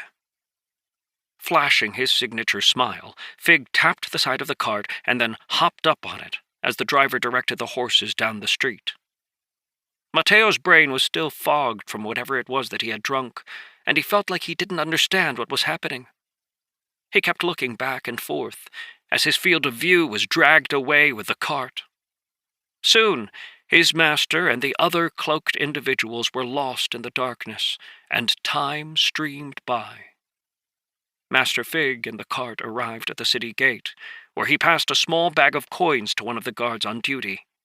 And then they headed out into the deep darkness outside the city wall, with Mateo still trying to make sense of what was happening. A flicker of movement caught Mateo's eye, and he saw a black shape perched on the edge of the cart. Even as he looked at it, the crow turned its head to stare at him with red, unblinking eyes that felt as if they would swallow him whole, dyeing his entire being in their bloody glow. His spirit shaken, the dream shattered, and once again Mateo found himself drifting along in darkness. He had never had a dream as real and vivid as this one, and a small piece of him wondered how it was possible that his mind was still operating, even though he had been drugged. Chapter 7. The next thing Mateo registered was his body being roughly grabbed and dragged. He could feel his mind slowly starting to reawaken, but even as he regained his faculties, his body continued to ignore his commands. He wanted to sit up, to open his eyes, but the darkness that drowned him was so thick, he was starting to wonder if he even had a body anymore. There was another bump, and then a few faint voices filtered into Mateo's ears, each seeming to come from an incredible distance. "We got a good batch this time, huh?" "We'll have to wait and see, but they certainly show promise. Then again, promise doesn't mean much in the gorge. Gotta see if they'll survive first." "Well, sure, but their soul strength seems higher than normal, especially this one, and the girl." "Do you know who she is?" "I heard a rumor." There was a pause, and then the same voice continued hesitantly. "Is it really okay that we're putting a slave brand on her?" "Orders are orders. Besides, and don't tell a soul I told you this, but the root card we're slotting into her, it's from her." Despite Mateo's interest in what the two voices were talking about, the words faded as the darkness around him surged, assaulting his mind with wave after wave of weight that pressed down on him, trying to drag him into slumber once more. Fighting against the impulse to surrender to the darkness, Mateo suddenly felt a sharp pain stabbing through him. A glowing seal suddenly manifested in the darkness, carrying a faintly sinister feeling as the white glow illuminated the darkness. Instinctively, Mateo wanted to fight against it, but he found himself helpless as the seal pulsed, burning itself into his mind. "Hold him down! How is it not taken yet? He's just a kid. Shut up and hold his arms." The white seal continued to pulse, sending waves of power through Mateo's flickering consciousness, until with a dreadful, sinking feeling, Mateo suddenly realized it was too late. The seal had taken residence in his mind and wasn't going to go anywhere. "There, finally. Do you have the card?" "Are we really slotting an iron-ranked card? Given his soul strength, he should be able to support something a lot higher." "Do you have a higher-ranked card?" "Well, no, but it just seems like a waste. The card we gave the girl. Look, we've got orders. Just shut up and get the card." A fierce pain radiated through Mateo, tearing apart the words, and once more the darkness swept over him. In what seemed like the blink of an eye, Mateo's body suddenly jolted, and his eyes opened, blinking in the darkness. This time the darkness was different. Rather than the cloying, oppressive darkness of oblivion, this was the darkness of closed eyes. He could feel things pressed in all around him, and as he moved, trying to sit up, he heard a groan and realized that he was pressing on someone's stomach. Jerking his hand back, he fell to the side, his head slamming into someone's thigh. His instinct was to kick and thrash, to work himself free, but taking a deep breath, he did his best to calm himself down as he tried to figure out his situation. Slowly but surely, the faintest hint of light drifted through the wall, which was made of cracked and broken boards. It was still too dark for him to see well, but carefully feeling his way around, Mateo realized he was in a room of some sort, along with dozens of others. Whoever had put them in here clearly hadn't paid attention, or didn't care about their personal space, as they had just been heaped in, however they fell. Mateo's mind was still groggy, the after-effects of the potion not having completely worn off. But despite his disorientation, he made himself get to his knees and crawl forward, doing his best to avoid the other bodies until he reached the wall. Everyone else seemed to be completely out of it, and so, shoving them aside, he made a little space for himself. "Weak one, aren't you?" The voice rattled in his soul like a rusty iron chain. Shivering, Mateo suddenly realized he could feel a faint presence on his shoulder. It was only by covering his mouth that he kept himself from screaming. Memories rushed into his head, bringing with them deep, gut-wrenching pain. Feeling like he was about to retch, Mateo gasped for air, breathing in the foul stench that filled the room. He didn't think it was him, but it was clear that many of the people in the room hadn't bathed in a long time, their bodies reeking of sweat, and worse. "You might want to look for an exit," the voice said. "Probably not too healthy to stay in here, especially once the others start to wake up." Remembering how disoriented he had been, Mateo knew the voice was right and began to feel around, trying to find an exit. It took him almost 20 minutes of feeling along the wall, pushing bodies out of the way, and when he finally did find it, it appeared to be locked. By this time, the strangeness of the situation had started to wear off, and after thinking for a moment, Mateo felt up and down the door. When he had pushed on it a moment before, it felt like it was blocked up at the top, and sure enough, he found a latch higher than it should have been. With trembling hands, he undid it, practically falling out of the door as it swung open. Grateful for the fresh air, he breathed in deeply. "Look lively. You don't want to be caught off guard." Once again, the voice was right, and with a groan, Mateo pushed himself to his feet, swaying as he looked around. The building he had just come out of was one of a dozen, and in front of him lay a long and narrow gorge. The area where the buildings were located looked to be about 500 feet wide, and then the earth sloped up steeply, eventually reaching sheer cliffs that towered so tall Mateo couldn't estimate their height. He had no idea where he was, but it was slowly starting to settle in that the dream he had been dreaming hadn't been a dream at all. Glancing down, he saw that his clothing had been stripped away, replaced with a dirty burlap tunic. A vision of Fig cackling greedily as he fingered Mateo's fine clothing sent a spike of rage through Mateo's heart, followed by a deep sense of betrayal. Before he could process it, however, he heard a loud voice and saw a muscular man striding toward him. "We've got one out already." The man was dressed in dark clothing that covered him from the soles of his feet to the tips of his fingers and stretched all the way up to the top of his neck, leaving only his head exposed. Gloves covered his hands, and as he got closer, Mateo saw a few knives sheathed across the man's chest. A short, cleaver-like blade hung in a sheath behind the man's back, and on his belt were 3 pouches with half a dozen loops that held vials. Another man dressed in the same gear emerged from behind one of the buildings. "Already? We just finished putting the last one in there. They're not supposed to wake up till morning." "Then what should I do with them?" the muscular man asked. Turning, Mateo saw the other speaker was dressed the same, but had a thin face and hooded eyes. Instead of a cleaver, he carried a rapier at his waist, and had at least 3 more daggers than the first man. "Should I throw him back in?"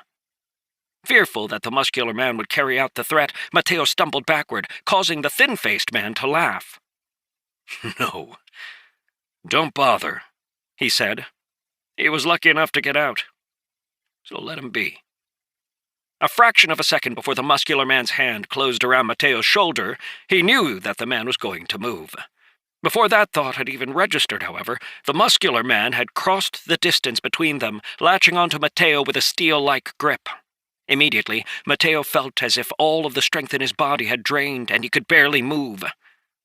"Sit down," the large man said, exerting pressure downward that forced Mateo to the ground, "and don't move. You'll stay here till I come back. If you don't..."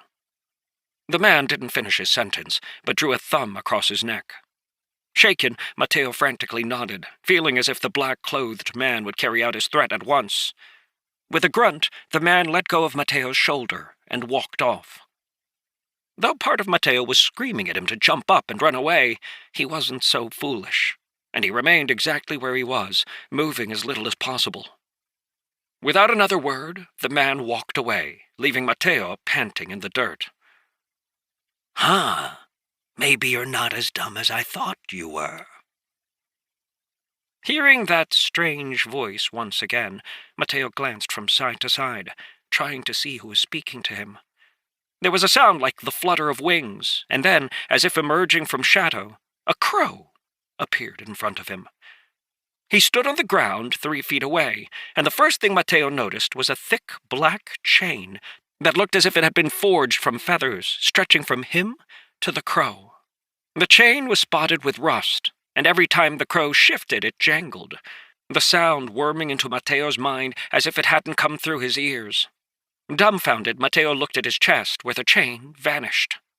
He could see it, and even feel a sort of weight that mirrored the chain's movements, but it passed through his flesh as if it wasn't even there. You can keep staring, but it's not going to change. Who are you? What is going on? Mateo asked, his voice a whisper. With its red, beady eyes, the crow observed Mateo for a moment, and then shook its head. You don't remember anything, do you? Frowning, Mateo closed his eyes, trying to recall what had happened before he had woken up in the room with all of the other people. His last memory was downing the strange liquid his master had given him, and the faint dream of being carried from the city in Fig's cart. A shudder ran through him as he tried to regain his shaken equilibrium. Well, in that case, I guess introductions are in order. My name is Corvus. I am your contract spirit, the crow said, shifting his head to the side and extending one wing, almost as if he was bowing. Contract spirit? What is that? Not what, but who. My name is Corvus, and I don't intend to repeat it again. You and I have been bound together through an ancient pact, fated to walk hand in claw until your dying day. Unless one of us kills the other first, of course. The words sent a chill down Mateo's spine, but then the crow cackled and shook his head. Only joking, of course. We can't kill each other. No, our lives are bound together. What you suffer, so will I, though not in the same manner. What does a contract spirit do? Mateo asked. I've never heard of a contract spirit before. It was hard to tell if Corvus narrowed his eyes or not, but Mateo got the distinct feeling that the crow was cursing at him, even though no sounds came out of Corvus's beak. Did you not complete your training? Training? What training? Mateo asked. Even though he racked his mind, he couldn't think of what Corvus might be talking about, and considering he had never experienced forgetting anything in his entire life, he was certain that this training Corvus mentioned had never happened.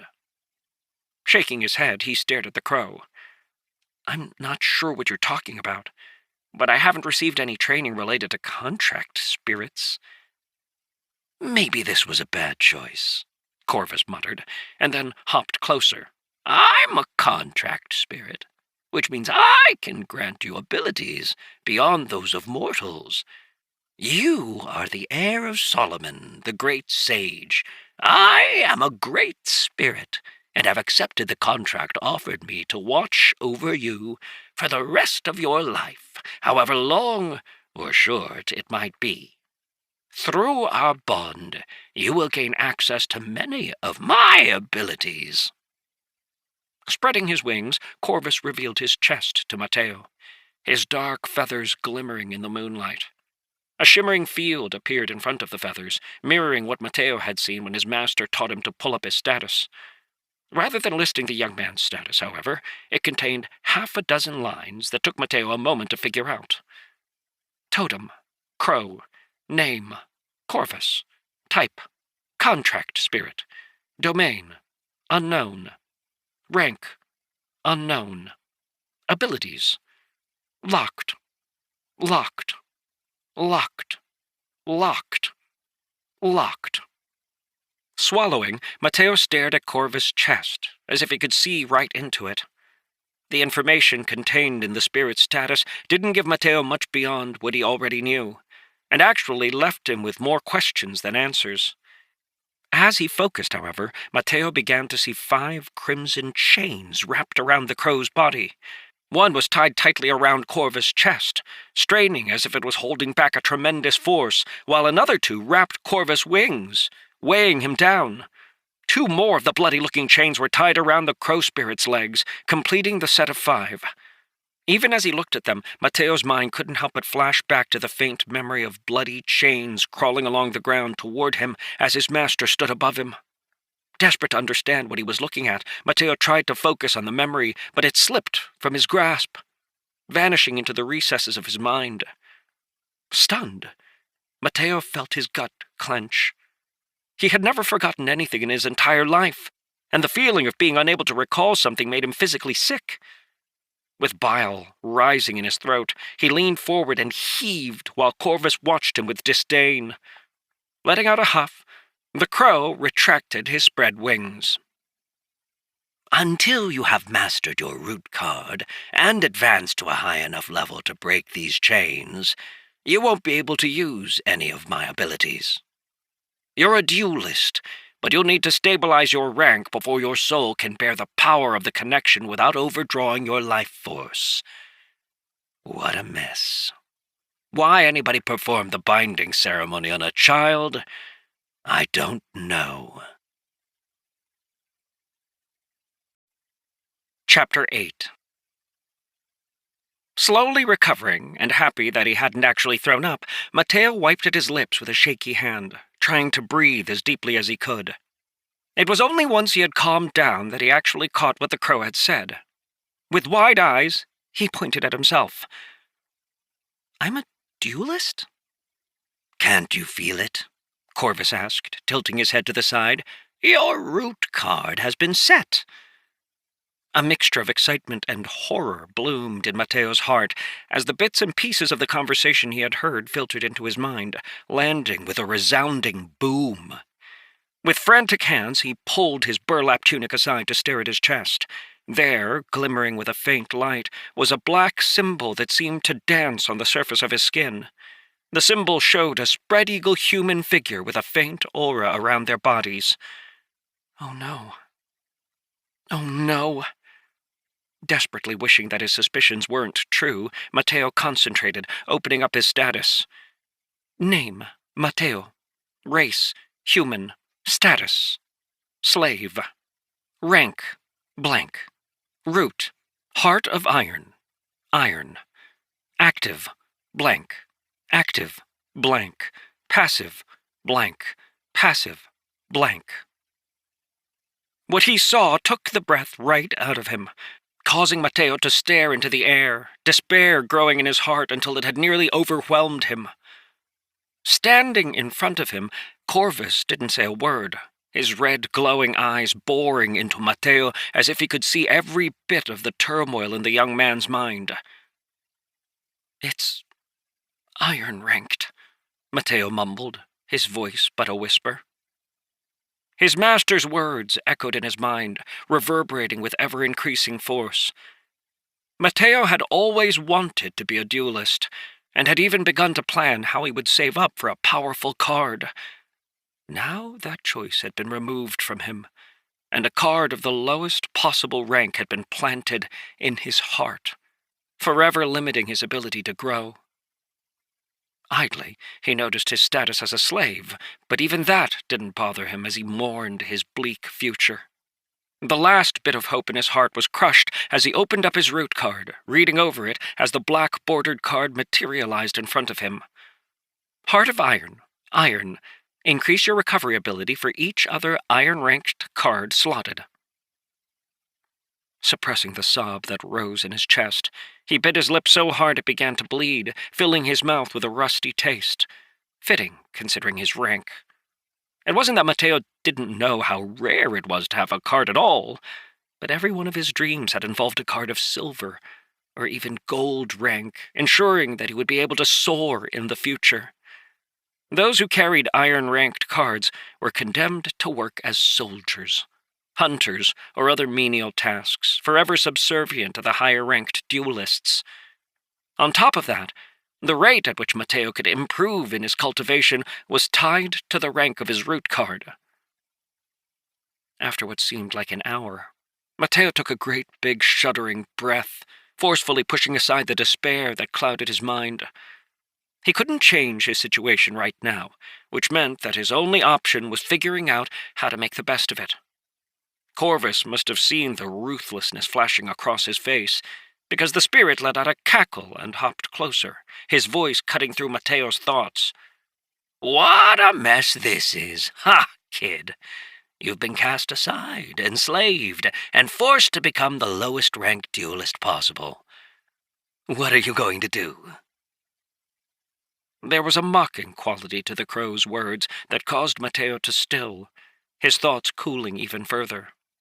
A feeling that Mateo hadn't felt in years began to creep up in his heart, freezing it into a glacier. Though the last 6 years had taught Mateo much, he had never forgotten the desperate struggle for survival that had enveloped his early years on the street. And now, the wolf that had been hidden in his heart began to rise once more. Survive. The word was short, clipped, and barely audible, but it fixed itself in the air like a nail. Corvus nodded, his eyes glittering like rubies in the night. "Good. If you had said anything else, I may have just killed you myself. You've been dealt a bad hand, kid, but believe me when I say I've seen people do more with less. I've done more with less. Stick with it, and you might find that this is the best thing that has ever happened to you. Besides, you got lucky. That card of yours is rarer than you know." Frowning at the certainty in Corvus' voice, Mateo looked at the ability again. Rare? It's iron-ranked. That means there are hundreds of thousands more just like it. "Sure, but not all cards in the same rank are created equal," Corvus said, shaking his feathers. "You'll understand soon enough. But before you collapse into a puddle of self-pity, know that even if you are stuck with an iron-ranked root, you'll still be able to crush your opponents under your boot. Because you have me." The way Corvus spoke was so matter-of-fact that for a moment Mateo found himself nodding along. There was an edge of confidence in the crow's words that couldn't be shaken, and even when Mateo gave him a skeptical look, the spirit wasn't bothered. "You can side-eye me as much as you want, kid, but it's true. With each rank you advance, you'll gain access to better ways to use your cards, while at the same time beginning to gain access to my cards.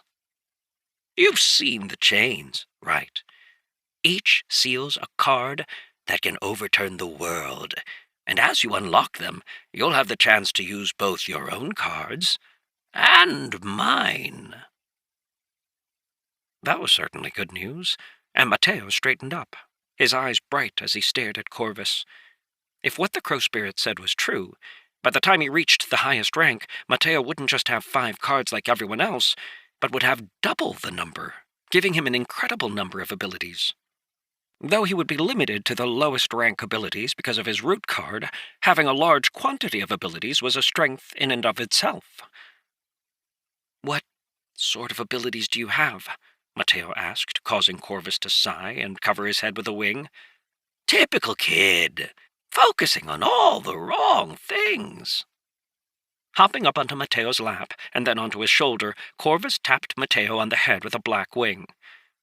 It was strange, because though Mateo could definitely feel it, it was more like the echo of a tap than an actual tap itself. "Close your eyes. Focus your breathing. You at least know how to meditate, right?" Eyes wide, Mateo shook his head, causing Corvus to groan. They really contracted me to an idiot kid. Well, I guess it's my fault for jumping at it. Listen, I'm only going to explain this once, so if you don't get it, it's your own fault. Sit cross-legged. Straighten your back, hands on your knees, relax your arms, keep your head straight, close your eyes, and breathe. I don't care how or in what pattern. Just breathe. Feeling like he was back under the tutelage of his master, Mateo quickly complied. Arranging his legs under him, sitting up straight, resting his hands on his knees, he closed his eyes and breathed in through his nose, and then out through his mouth. He had never practiced meditation before, but was familiar enough with the concept from the texts he'd read that he knew approximately what to do. For the next few minutes, he kept his eyes closed and continued to breathe until he felt Corvus's wing tap his head again. Now, send your mind in toward your heart. Try to grab hold of the chain that connects us. This is the soul chain, formed by my feathers, and represents our bond. It cannot be broken. No, don't use your hands, just your mind. Once you're able to feel it with your focus, follow it along, link by link, until you reach me. It took some time, as Mateo didn't know what sort of sensation he was looking for, but after 10 minutes had passed, he felt something faint in his chest. The weight of the chain seemed to get just a little bit heavier, and as he continued to focus, it grew heavier still, until it almost felt as if the chain had become solid. In his mind, the first link appeared, hanging in the void. He could see the beginning of the second link, and ever so carefully his mind began to creep along the chain, his focus shifting from the first link to the second, and then to the third. At the fourth link, he felt the chain shake, and he lost control, his mind snapping to his breathing, realizing that he had shifted, causing himself to lose concentration. Mateo took a deep breath and tried again. Little by little, link by link, he crawled along the chain with his awareness, until, with one final push, he saw a feather at its end. His mind touched the feather, and with a shimmer, 5 cards appeared, each bound by a blood-red chain, hanging in front of him. The cards were dark, black almost, and gave off an oppressive feeling that caused Mateo's mind to tremble. The central card was the most oppressive, and seemed to suppress the 4 other cards underneath it, allowing Mateo to understand that this was the root card. Well done, Corvus's voice rumbled in Mateo's head. The sound shook Mateo's heart, and, with a shudder, he lost his grip on the chain and lost sight of the feathers.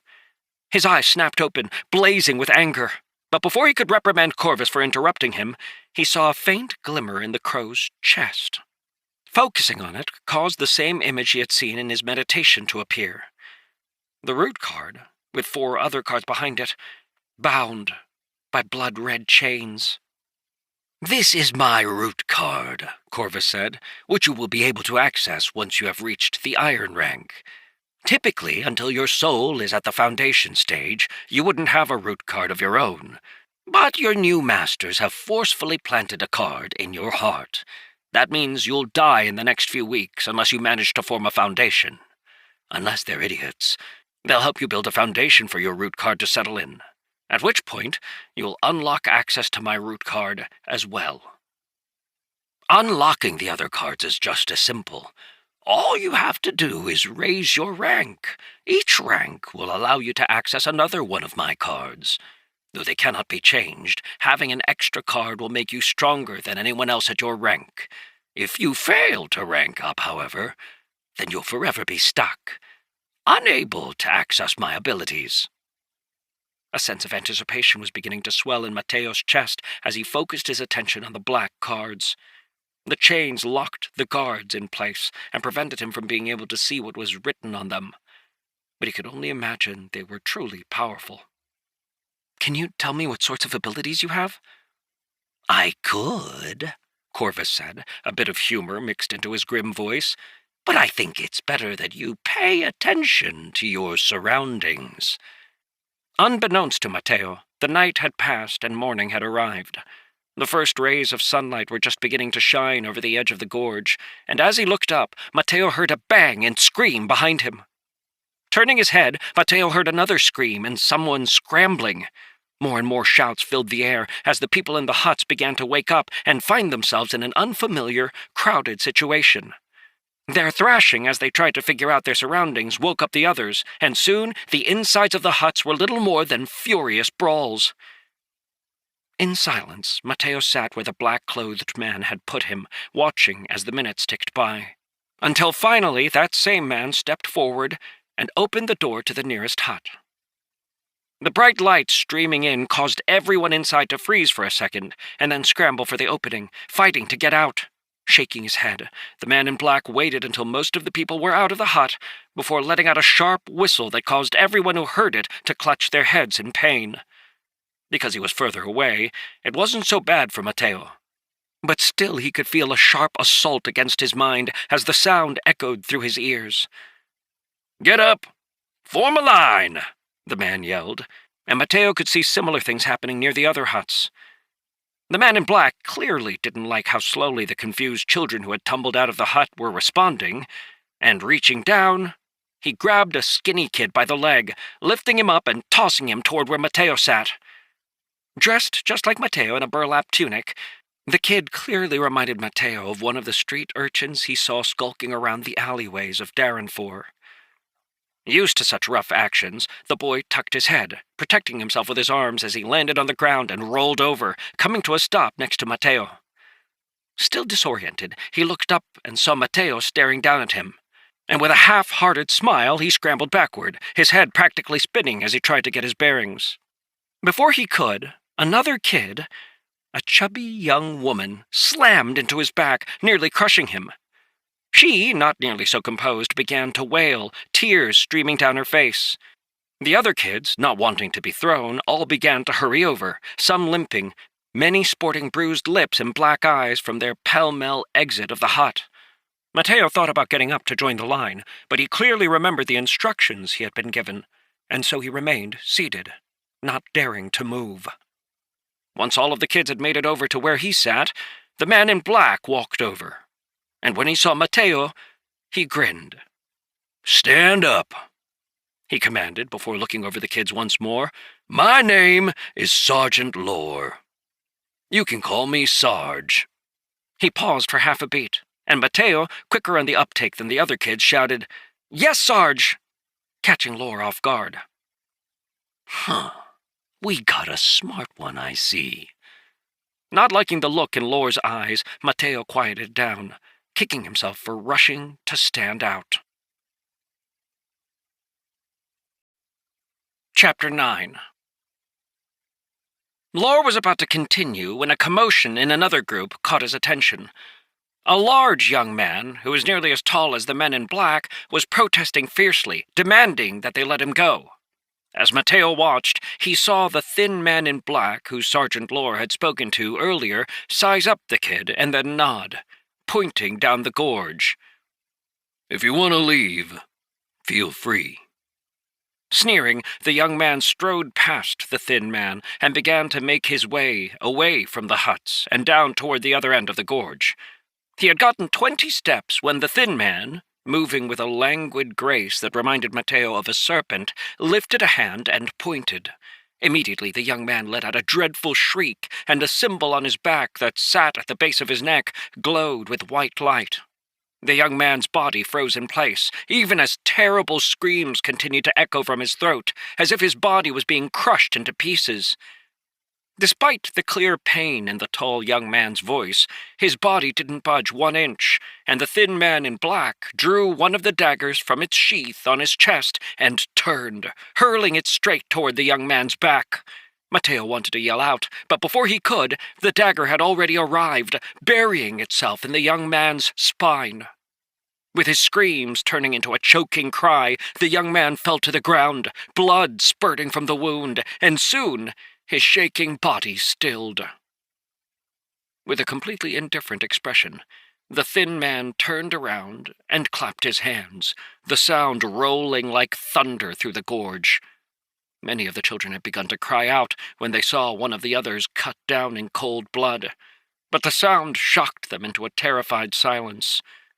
"There's always one," the thin man said, looking around. "My name is Captain Bevan, and no matter who you were before you appeared here, you are now slaves. But don't worry.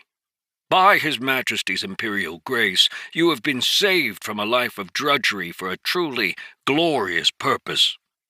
You have all been selected to be trained as soldiers, and not just any soldiers, the best of the best, members of the Imperial Army's Iron Wing unit. You have not only been given route cards to ensure you grow into duelists, but you will also be given the best training available to turn you from worthless slaves into the finest tools in the Empire. As your compatriot has demonstrated, we have no tolerance for those unwilling to accept their position. You will not be coddled. You will not be spared. If you don't wish to die, pay careful attention to always obey. You have two options: obey our every word, or die. Escape is impossible thanks to the slave brands on your backs, and the only way to leave this gorge is as a member of the Iron Wing Advanced Recon Unit. Have I made myself clear?" The children were silent as Captain Bevan looked around, but that didn't bother him at all, and he clapped again, shocking them from their thoughts. "Remember, you are neither recruits nor full members of Iron Wing. Currently, you're all just a bunch of slaves, being put through our paces to see if you qualify for the recruitment test. You will be assigned a number by the instructor in front of you. Your only task for today is to listen to your instructor's every word. That is all." Everything that had happened in the last 24 hours had been incredibly disorienting, and the threat of death loomed heavy over Mateo. But he found a surprising amount of solace in Captain Bevan's last words. If he wanted to get through the day, all he had to do was listen to Sergeant Lore. As he turned to look at the sergeant, however, a certain fear seized him. He could feel Corvus's weight on his shoulder, and glancing over, saw the crow there picking at his feathers. As if he knew what Mateo was afraid of, Corvus ruffled his wings and cocked his head to stare at Mateo with one beady red eye. "Don't worry, kid. None of them can see me. A benefit of the soul contract, you might say." Sure enough, Sergeant Lore stepped forward and stared directly at him for a moment, then began to number the kids. When he came to Mateo, he didn't look at all surprised by Corvus's presence, leading Mateo to believe the crow was telling the truth. "You're number 13, he said, his finger poking Mateo's chest. "Don't forget the number." Stepping around him, he poked the thin young man beside Mateo. 14. If you forget it, I'll kill you." The last in their group was the chubby young woman, who quailed back when Sergeant Lore towered over her. "And you're 15. All right, that's the lot of you. Get in line and follow me." The kids rushed to obey, resulting in a tangled mess as each one tried to insert themselves into the line as fast as possible. Watching them, Sergeant Lore frowned, and then stepped forward, his fists slamming into the chest of one of the kids, sending him tumbling. "You're number 5. Why would you stand in the first place? I said get in line." The abrupt violence paralyzed the children, until Mateo, who had realized what they were supposed to do, stepped out of line, grabbing the thin kid and chubby girl on his way to the back of the line. Half sobbing, the girl stumbled after him, but the thin boy seemed to pick up on what he was doing. Getting to the back of the line, Mateo stopped, pushing the chubby girl forward. Tears were streaming down her eyes, and she nearly tripped, only saved by the thin boy, who grabbed her arm and pulled her into place behind him. Up at the front of the line, another 2 kids had gotten kicked or slapped out of their place, and the children were starting to realize that they were supposed to line up by number. It was a mad scramble. But because they were at the back of the line, Mateo and the other 2 children were able to stay out of it. When they had finally arranged themselves according to the orders they had been assigned, Sergeant Lore looked over them and then nodded. "That wasn't too hard, was it? Follow me." Turning, he strode off down the gorge, the kids trailing behind him. After a few hundred feet, the gorge began to widen, turning into a canyon. They were led to a building made of stone and ordered to line up outside. Seemingly at random, Sergeant Lore pointed to 5 of the children, Mateo included, and gestured for them to come with him. He brought them into the building, where they were given 3 hard loaves of bread and a pail of water. "Take these out and give them to the others," Sergeant Lore said. "I'll be out in a second." The other children hesitated, holding their pails in one hand and balancing the loaves of bread in the other. Immediately, Mateo realized what the problem was and let out a low cough. He remembered where each of the others had stood in line and realized that if each of them gave a loaf of bread to 2 others, they would be able to make sure everyone got to eat. Because he didn't know how much time they would have, he thought it best to hurry. As he headed for the door, he called out quietly, "Just find 2 people to give bread to," he said. "Maybe the people next to you in line?" Going to the back of the line, Mateo offered the hard bread to the 2 kids who stood behind him, putting down the bucket of water in between them. The thin kid started in right away, gnawing on the bread. From the look of it, he was quite used to eating things like this, a clear sign that hardship wasn't a new concept to him. Number 15, however, was an entirely different matter. After staring at the bread for a moment and trying to bite it, she grimaced. Mateo didn't care for the toughness of the bread either, but he knew they would have to eat it. "We'd better eat quick," he said quietly. "I'm Mateo, by the way." Giving him a sharp glance, the thin young man struggled to swallow the mouthful of dry bread he had managed to gnaw off the end of the loaf, and then nodded. "Eric's the name." Both of them turned to number 15, who was still staring at her bread with sorrowful eyes. "Huh? Why are you staring at me?" "Your name," Eric said. "What's your name?" "My name is Rose," she stammered. "Well, Rose, you should probably eat that as fast as you can." "But it's so hard." Thinking for a moment, Mateo looked down at the bucket of water, and then dunked the end of his loaf into it, leaving it just long enough for the bread to start getting soggy. Pulling it out, he took a bite, shuddering slightly as he did. It certainly wasn't the worst thing he had ever eaten, but it took him a moment to get used to it. In the last few years, he had gotten used to the fine food at Master Solomon's house, but the memories of scrounging for scraps in the alleyways of Darrenfor were clear in his mind. "Oh, that's a good idea," Eric said, joining Mateo in dunking his bread. Rose was much more hesitant and clearly hated the idea, so Mateo grabbed her bread and dunked it for her before shoving it back into her hands. "I'm serious," he said. "You need to eat." He wasn't sure what it was that drove him to such conclusions, but he had always had a sort of sixth sense about such things. The way Master Solomon had described it, it was because his brain naturally collected all of the information that surrounded him, allowing him to make subconscious, instinctive guesses about how everything would play out. While he wasn't always right, he knew that trusting his intuition was better than not. To her credit, Rose did her best to choke down the bread. Eric had finished his in record time, and he watched with interest as Mateo grimly chewed through the last soggy pieces of his loaf. "This is so gross," Rose said as she tried to shove the bread into her mouth.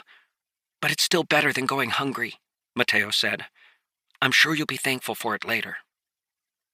As he spoke, he noticed that Eric had wandered away and was slipping through the various groups with a casual gait Mateo recognized instantly as the thieves' walk. He had seen it many times, usually just before someone's purse was lifted. One of the children, fed up with how hard the loaf was, tossed it to the side and sat down, beginning to cry. Eric swooped in, grabbing it almost as soon as it hit the ground. Gripping it tightly, he tore a large chunk off the back, which he deftly tucked out of sight as he crouched down next to the other kid. "You dropped this," he said, shoving the bit of bread that remained into the kid's hand. Then, standing up, he casually strolled back over to the group where Mateo and Rose were standing watching him, and dipped the new piece of bread he had acquired into the bucket. "No use letting it go to waste," he said with a smile and a wink as he began to eat it. Just then, the door to the building opened, and Sergeant Lore strolled out, looking around. Many of the kids still hadn't eaten any of their bread, while others were doing their best to chew it. There were only a few who had been willing to dip the bread in the water to get it soggy, allowing them to eat it in the few minutes he had been in the building. With a hard smile, he waved his hand. "Empty your hands and line up. Breakfast is over."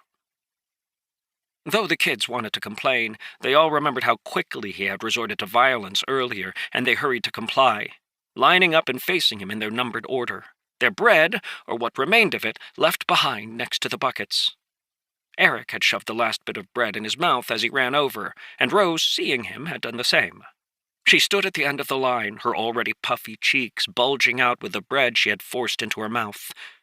Giving her an amused glance, Sergeant Lore inspected everyone, then looked back at the bread they had left. "Waste," he said. "We don't like waste here. But you lot are lucky, because I'm a nice guy.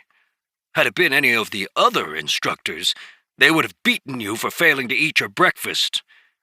I'll give you a warning. If you don't finish your breakfast next time, I'll give you a pounding instead. Am I clear?" There were some straggled yeses, causing Sergeant Lore's face to harden. "I said, am I clear?"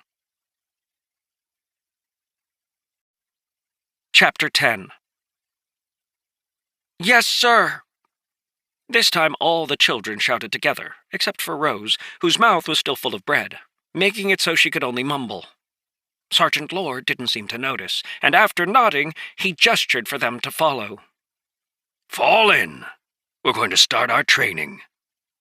For the rest of the day, Sergeant Lore led them from one part of the gorge to another, running them through obstacle courses, up steep slopes, and through dozens of brutal exercises, completely exhausting their stamina. The kids who hadn't eaten were the first to drop, collapsing into piles on the ground. The first one to fall was treated to a heavy kick as Sergeant Lore yelled at him to get up. The second to fall was kicked even harder, causing his lip to bleed. And after that, the kids did their very best to keep themselves on their feet. The exercise was too much, however, and by the time evening had started to come, every single one of them was exhausted, in pain, and filled with a gnawing hunger that chewed at their stomachs. Dinner was a loaf of bread, just like breakfast, and this time every single one of them wolfed it down ravenously. The other kids had seen Mateo's trick and dunked their hard bread in their buckets of water as well. Though Eric took another stroll, he didn't find any extra bread, quite to his disappointment. Once dinner was done, the children were led back to the hut they had come from and told to sit down on the ground outside. Walking down the line, Sergeant Lore stared over them, his attention like a heavy iron rod that hung over them, always poised to lash out with a painful blow. Unsure what he wanted, they could only straighten up as best as possible. After reaching the end of the line, he stared at Mateo for a moment before letting out a sigh and shaking his head. "How many of you here know what a duelist is? Just raise your hand." Seeing every hand go up, the sergeant nodded. "Good. That saves me a lot of trouble explaining. Each of you has a root card that we implanted before you woke up, but none of you have formed foundations, which means that those cards are going to kill you within 2 weeks. Never fear, however. Because I'm so kind, I'm going to teach you a foundation-building method. Sit up and close your eyes. If anyone falls asleep, that's fine, but know that if you don't master this method tonight, you likely won't have enough time to build your foundation before the card sucks your life away." That thought terrified all of the children, and they did their best to keep themselves awake as Sergeant Lore began to explain how establishing foundation was achieved. Mateo found his explanation familiar, and quickly realized that the first step involved visualizing his status, something his master had taught him to do a long time ago. After that, it was simply a matter of getting the status to actually materialize in front of him so he could activate the card in his root. Despite the pain and exhaustion shrouding his body from the day's frantic activity, Mateo found it easier than he imagined it would be to focus himself. Normally it would take him a minute or so to call up his status, but now it came together in less than 30 seconds, hovering in his mind. Getting it to manifest in the real world was a bit harder, but he still managed to do it within a few minutes, causing a faint sound that echoed through his body, like the chiming of a bell. Name, Mateo. Race, human. Status, slave. Rank, blank. Root, heart of iron. Iron. Active, blank. Active, blank. Passive, blank. Passive, blank. After the sound faded, his status vanished from his mind, and as his eyes opened in surprise, he found himself staring at the translucent screen hanging only a couple feet from his nose. Unable to help himself, he reached out slowly, afraid that if he moved quickly he would lose his focus and the screen would vanish. Over the next half an hour, the other kids slowly opened their eyes, staring in shock and wonder at their own status screens. Clearly there was something about the exhausting workout they had been put through, or maybe even in the food they had eaten, that had allowed them to condense their focus, activating their status windows. "It looks like most of you have gotten it, so we'll move on to the next step," Sergeant Lore said, walking up and down the line of kids.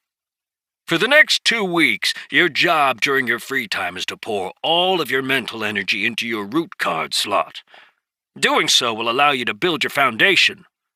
Incidentally, this is exactly how you will advance to the next ranks as well. Just focus your attention on your root slot until you can't anymore." Following the instruction, Mateo began to concentrate on the root card slot on his status sheet and felt a sort of heat streaming out of his body. It was a bizarre feeling, one that made Mateo slightly uncomfortable, but after a few minutes he got used to it. One of the kids down the line suddenly let out a sharp yell, as if he had been burned, and flopped over on his back, gripping his skull. With a disdainful snort, Sergeant Lore strode over and jabbed the kid's neck, knocking him out and silencing his yells. "That is what it looks like if you overdo it. So once the heat gets too high, I recommend stopping. You'll be doing this every day. So once you're done for today, go into the hut and get some sleep," Sergeant Lore said, a not-so-pleasant smile on his face. "We've got a big day tomorrow, so be ready to go when I wake you up." As the door closed, Mateo's mind churned, trying to figure out his options. Despite his exhaustion, there was nothing he wanted more than to slip out of the hut and escape the gorge. But he knew that escape would be impossible with a slave brand imprinted on his back. Though he didn't know exactly how they worked, he knew that such brands carried a bit of magical power that could be used to track him down, and he had no doubt he would be caught if he tried.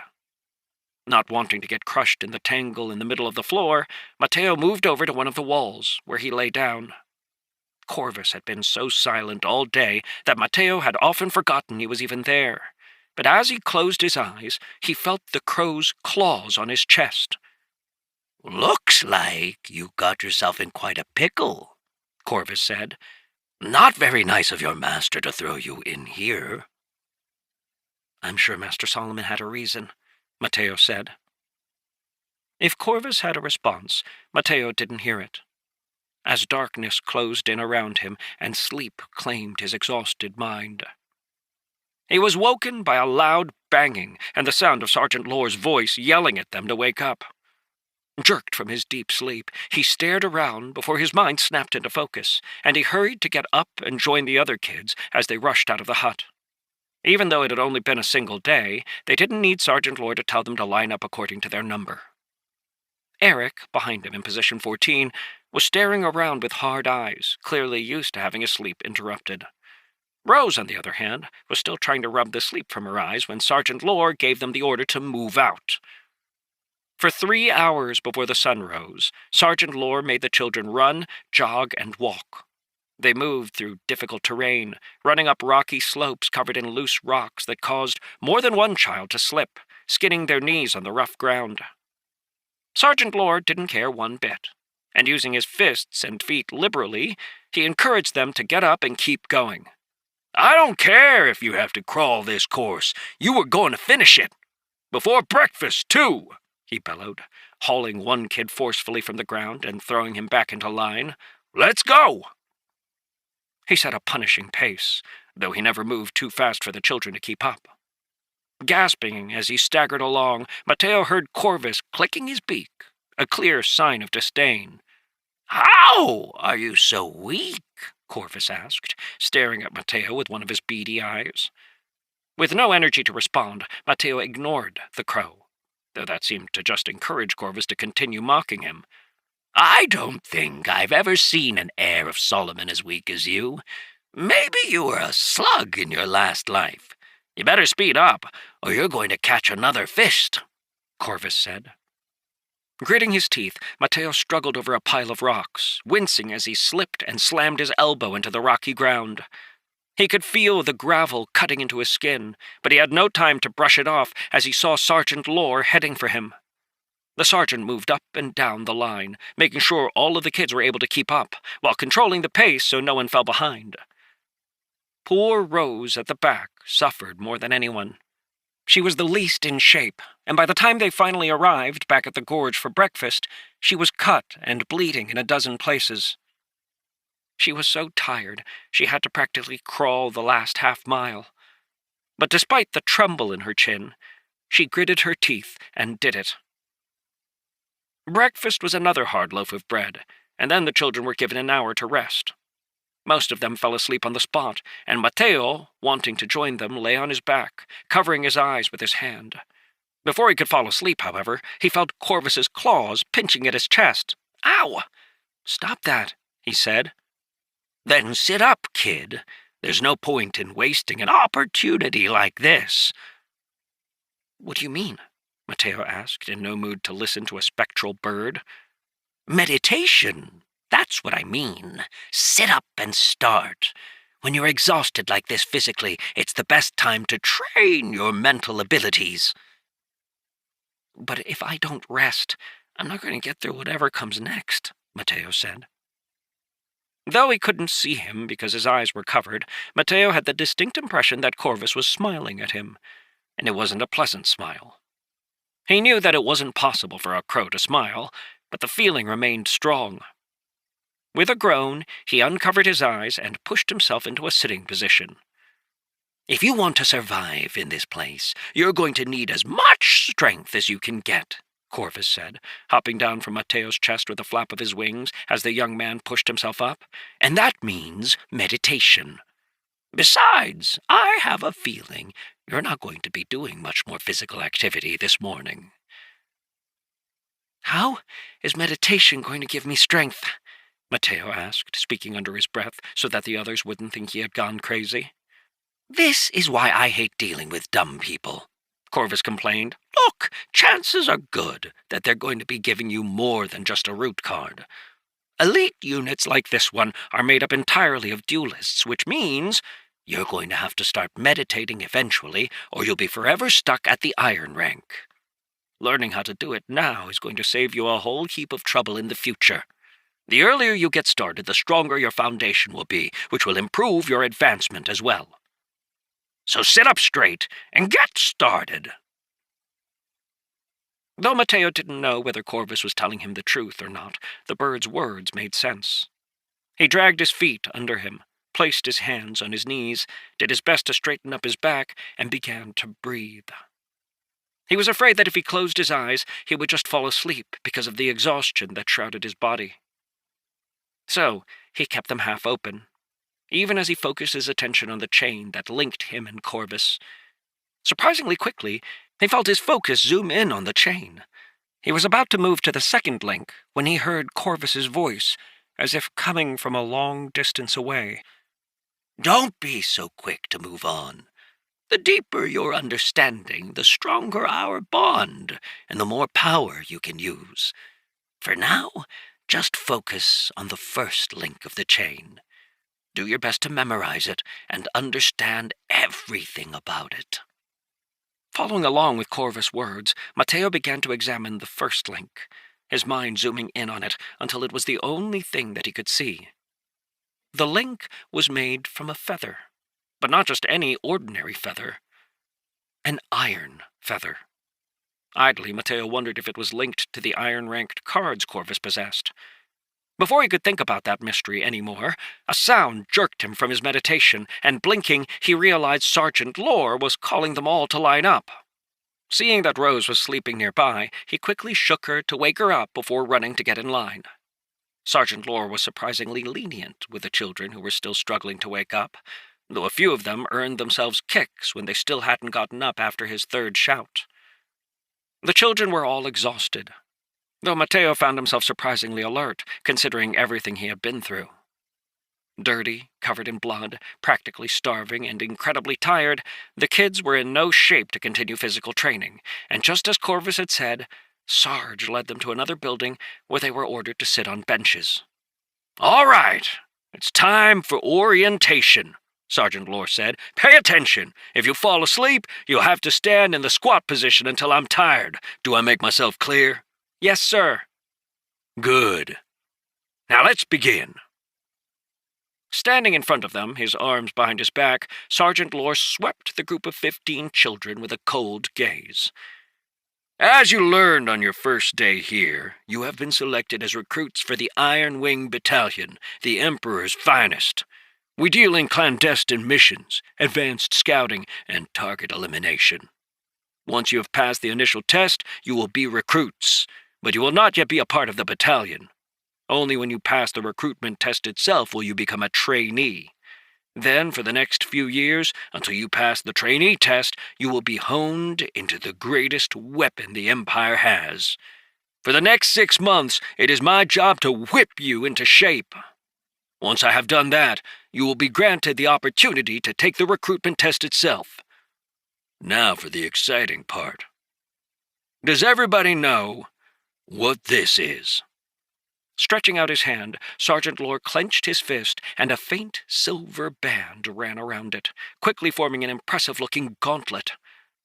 Gasps rose from all the children, as they realized the sergeant in front of them was a silver-ranked duelist. Chapter 11. "That's right, I have not 1, not 2, but 3 silver-ranked cards," Sergeant Lore said, pleased with the awestruck looks on the faces of the children in front of him. Any exhaustion that Mateo had felt had been banished by the sight of the gleaming strands of silver. The same was clearly true for the others, as they all leaned forward, focused on Sergeant Lore's next words. "I am a full-fledged member of the Iron Wing, and if you become one too, you will have access to cards like this. The training is difficult, brutal even, and you'll have to risk life and limb in order to succeed, but the rewards for those who succeed are incredible. On the other hand, what awaits you if you don't is simple." Grinning widely, Lore reached down and picked up a rock, lifting it up so that the children could see it. His grin widened as his fingers tightened, crushing the rock into dust. "The only thing that awaits you if you fail is death. So I recommend you succeed." With a wave of his hand, he dismissed his gauntlet and clapped. "All right, then. Introduction is out of the way. Now I'll be explaining how the structure of the military works, as well as the requirements for entry. Let's begin." Even as he listened to the sergeant explain to the children how the army operated, Mateo found himself troubled. He remembered clearly his master telling him that those who used higher-level cards with a lower-ranked root card were shortening their lives, whether unwittingly or not. Clearly, the sergeant didn't know this, or he just didn't care to share it with the kids. Considering that Mateo had an iron-ranked root card, he would never be able to slot a higher-level card unless he was willing to trade some of his life force for it. Despite being lost in thought, Mateo still listened to Sergeant Lore talk.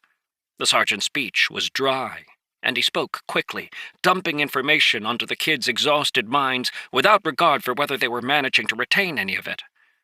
At first, the kids paid close attention, but eventually, one of them couldn't hang on and dozed off, falling from the bench with a thump. Without pausing, Sergeant Lore walked over, grabbed the kid by the leg, and lifted him up before tossing him to the side. Slamming into the ground, the young boy let out a cry before freezing, realizing what had happened. Sergeant Lore gestured for him to stand up, and then, with rough hands, forced the boy into a squatting stance. Though there were a few times when he wanted to fall asleep, Mateo managed to keep himself awake the entire afternoon as Sergeant Lore droned on. 6 of the other kids hadn't managed to stay awake, however, and had been forced into squatting stances to join the first. Every time one of the children who was squatting fell over, Sergeant Lore would pick them up, slap them, and put them back in their stance, until eventually one of the kids collapsed completely, falling unconscious. The others, trembling, watched as Captain Lore walked over and kicked the kid in the side.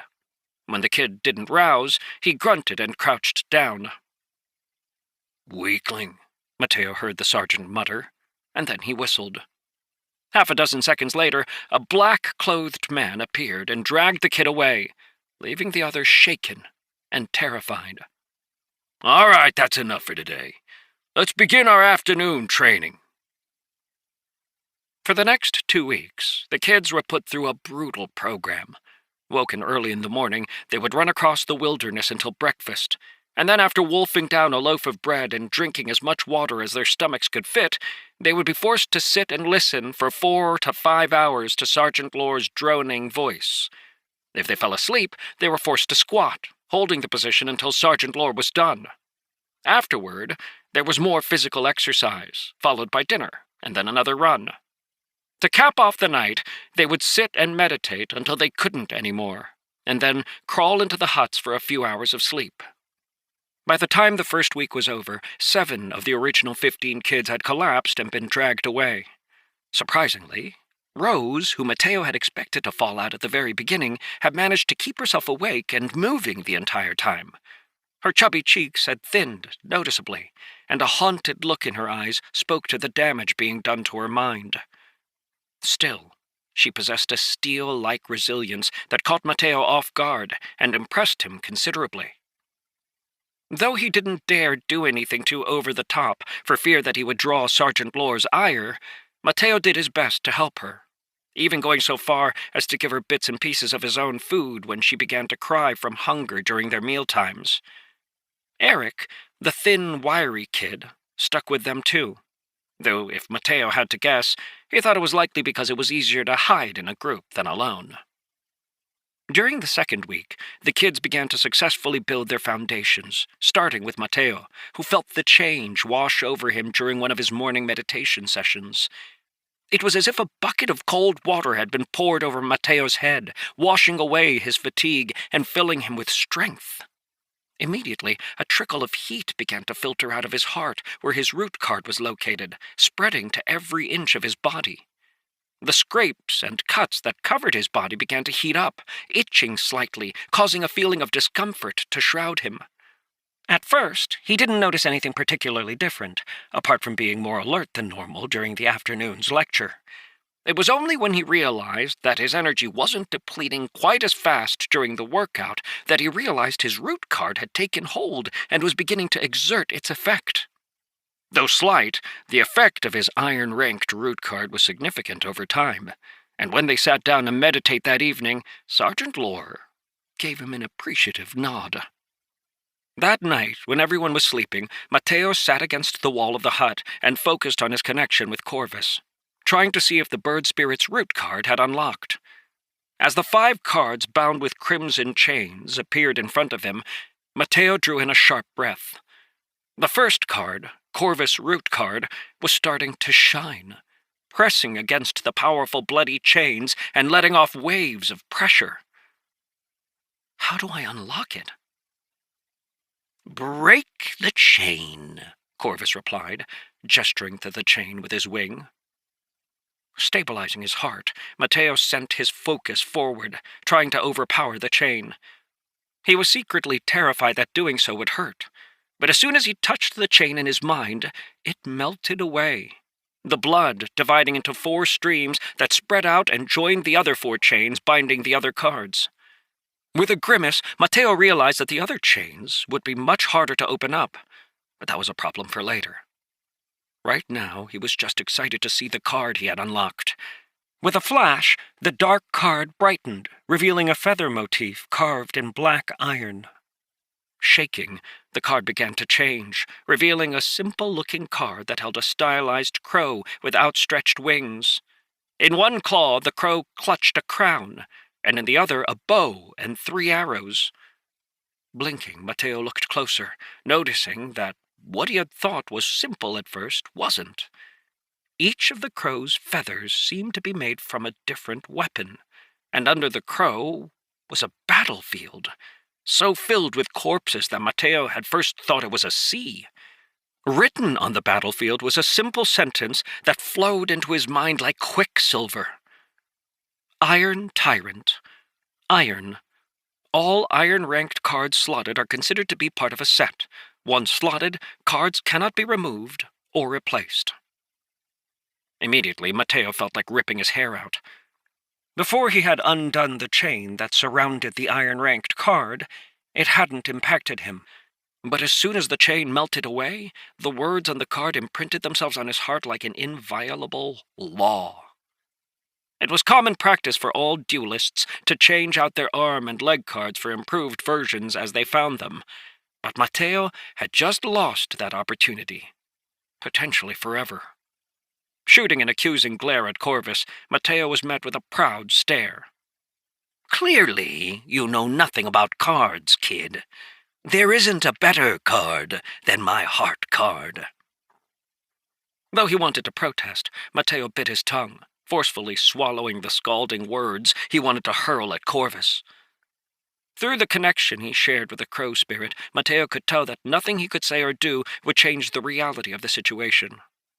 Closing his eyes, he let out a tired sigh and did his best to sleep off his disappointment. To everyone's surprise, Rose was the next to build her foundation, managing to do it the very next night, and the following day had no trouble keeping up with the exercise. One by one, each of the kids managed to complete the task of building their foundations, and by the end of the second week, all 8 kids had become iron-ranked duelists. All this seemed to mean, however, was that their training was increased as Sergeant Lore pushed them to their limits. After another week had passed, they were woken up at the normal time and went for their run through the mountains. Every single one of the children was dragging, and when they finally arrived back at the camp for breakfast, Sergeant Lore brought them to a different building. This one was larger, and there were 6 other groups of children there as well, all looking just as miserable as Mateo's group. The sergeant told the kids to wait for him as he walked over to speak quietly with some of the other instructors. Mateo recognized Captain Bevan, along with a couple of the others, and with a start realized that this scattered group of around 35 kids was all that was left of the children who had been brought into the camp originally. One more group arrived after them, 4 kids straggling into the camp behind an annoyed-looking instructor. "Everybody gather up," Captain Bevan said. "Congratulations. You've made it through the first part of the camp. Each and every one of you is a duelist, which, considering your age, is an accomplishment worth being proud of. Now the hard part begins. We'll be reorganizing the teams to fill them in, and you'll be divided into small groups and each assigned an instructor. You'll stay in those groups for the next 6 months, so make sure you pick carefully. If your group fails, you fail, and rankings won't be individual, but will be based collectively on how your groups do. It should have already been explained to you that the Imperial Army prioritizes results above all else. That means resources are tied to the results you get." Reaching down to a bag at his feet, he pulled out a familiar-looking loaf of bread and held it up. Each team will get rations for the day and the equipment they need in order to complete whatever training they're doing. They'll be distributed at the beginning of the day, and then you'll be observed by the instructor assigned to your team. Instructors will not interfere, but will simply observe and give you missions. The instructors have already been told who their teams are, so pay attention as they direct you. Good luck. All of the children were so exhausted from their past week of training that when Captain Bevan stopped talking, they just blankly looked toward their instructor. Mateo was no different. The last week had sapped every ounce of energy from his body, and every time he had tried to rest, Corvus had been insistent that he meditate. Mateo was convinced that it wasn't doing anything but increasing his exhaustion by adding mental fatigue to his physical fatigue. But if he didn't do it, Corvus wouldn't leave him alone, making it impossible for him to rest. So he had grudgingly gone along. The only saving grace had been that his root card increased his recovery wholesale. 13, 14, 15, you're a team. Sergeant Lore's words snapped Mateo out of his daze, and with some surprise he looked around and saw Rose and Eric looking back at him. Quickly scanning over the group, Mateo realized that Sergeant Lore had simply been too lazy to bother with creating the teams and had just assigned the numbers next to each other into groups. Still, it could have been worse. Mateo consoled himself, though looking at Rose, who was trembling where she stood, he wasn't quite sure how. Taking a deep breath, he turned to Eric and Rose, trying to find words to say. Nothing came to him, so he settled for a nod before he turned back to Sergeant Lore, who was bringing over a bag. "Here you go," he said, dumping it in front of them. "Come with me and I'll show you your room. I've been assigned as your observer, so you'll be seeing a lot more of me." As he followed Sergeant Lore, Mateo glanced over his shoulder, seeing that there were other instructors approaching the other groups. Together with Eric and Rose, he followed the sergeant to a large barracks that was comprised of a single room filled with bunks. "You'll be sleeping in here. Every morning you're required to be at the mess hall at first light to get your supplies and your mission. Any questions?" This was the first time Mateo had heard the sergeant ask a question, and he was so thrown off by it that he nearly missed the opportunity. After waiting for a few seconds, the sergeant shrugged and looked like he was about to turn away, but Mateo raised his hand. "Excuse me, sir?" A bemused expression crossed Sergeant Lore's face, as if surprised to hear Mateo speak. "Are we allowed to pick any beds, sir?" His forehead furrowing slightly, Sergeant Lore looked back at the room and then nodded. They were the only group in the room currently, but there were others on their way, so Mateo grabbed Eric and Rose and hurried into one of the corners. He had no idea what kind of environment the barracks would be, but given everything they had experienced so far, he expected it wouldn't be comfortable. "We'll take these 3 beds, sir," he said, speaking for Eric and Rose, who were just staring at him in a daze. The beds he had pointed to were set in the corner of the room, with a wall behind them. With a slow smile, Sergeant Lore nodded. "Fine. They're yours." Just then, another group entered the room, and Sergeant Lore gestured for them. "Come on. Come with me."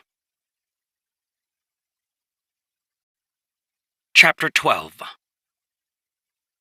Following Sergeant Lore out of the barracks, Mateo, Eric, and Rose walked with him to an empty part of the training ground, where he sat them down on a bench and began to talk to them about how the Iron Wing teams were organized. "Because of the nature of our work, the Iron Wing Battalion operates in teams. Each team, called a feather, is comprised of 3 individuals. Never fewer, never more. Feathers might be grouped together for bigger missions, but in the base unit there are always 3 people. The 3 of you have now been lumped together, for better or worse, and unless all of you pass the recruitment test, none of you will pass it." From the corner of his eye, Mateo could see Eric stiffen and shoot a glance over at Rose. At the same time, he heard Corvus sigh. "Sorry about your luck, kid. Looks like you're going to have a hard time of it." Sergeant Lore gave the 3 of them a moment to process what he had said before he continued to speak. "The 3 members of a feather each have a different role. One is responsible for information gathering, one is responsible for combat, and one is responsible for support. You will have to decide among yourselves which roles you choose to take. Many feathers opt to rotate the responsibilities, making sure each member of the team is well versed in the requirements of all 3 roles, while other feathers choose for their members to specialize heavily. How you do it is irrelevant. That you do it is what is important. Remember, the maxim of the Imperial Army is results at all costs. Even though you have yet to join the Imperial Army officially, you will be expected to operate in this same way. Now let me explain what each role is required to do. The support role exists to ensure that the feather has everything they need in order to complete their objectives. This includes material support, as well as supporting the other 2 roles as needed. You might think of this role as the person responsible for the team's logistics. Additionally, this is the member of the team who will write the reports and maintain contact with the feather's wing. The second role is that of combat specialist. This will be the member of the team responsible for leading the charge when it comes to combat. While every member of a feather is expected to know how to fight, it will be the combat specialist's role to come up with the tactics the team will use. Finally, we have information gathering. This will be the member of the team who scouts and handles any other information gathering necessary for the team's success. You have the rest of the day free, though my suggestion would be to use it well and establish an understanding among yourselves.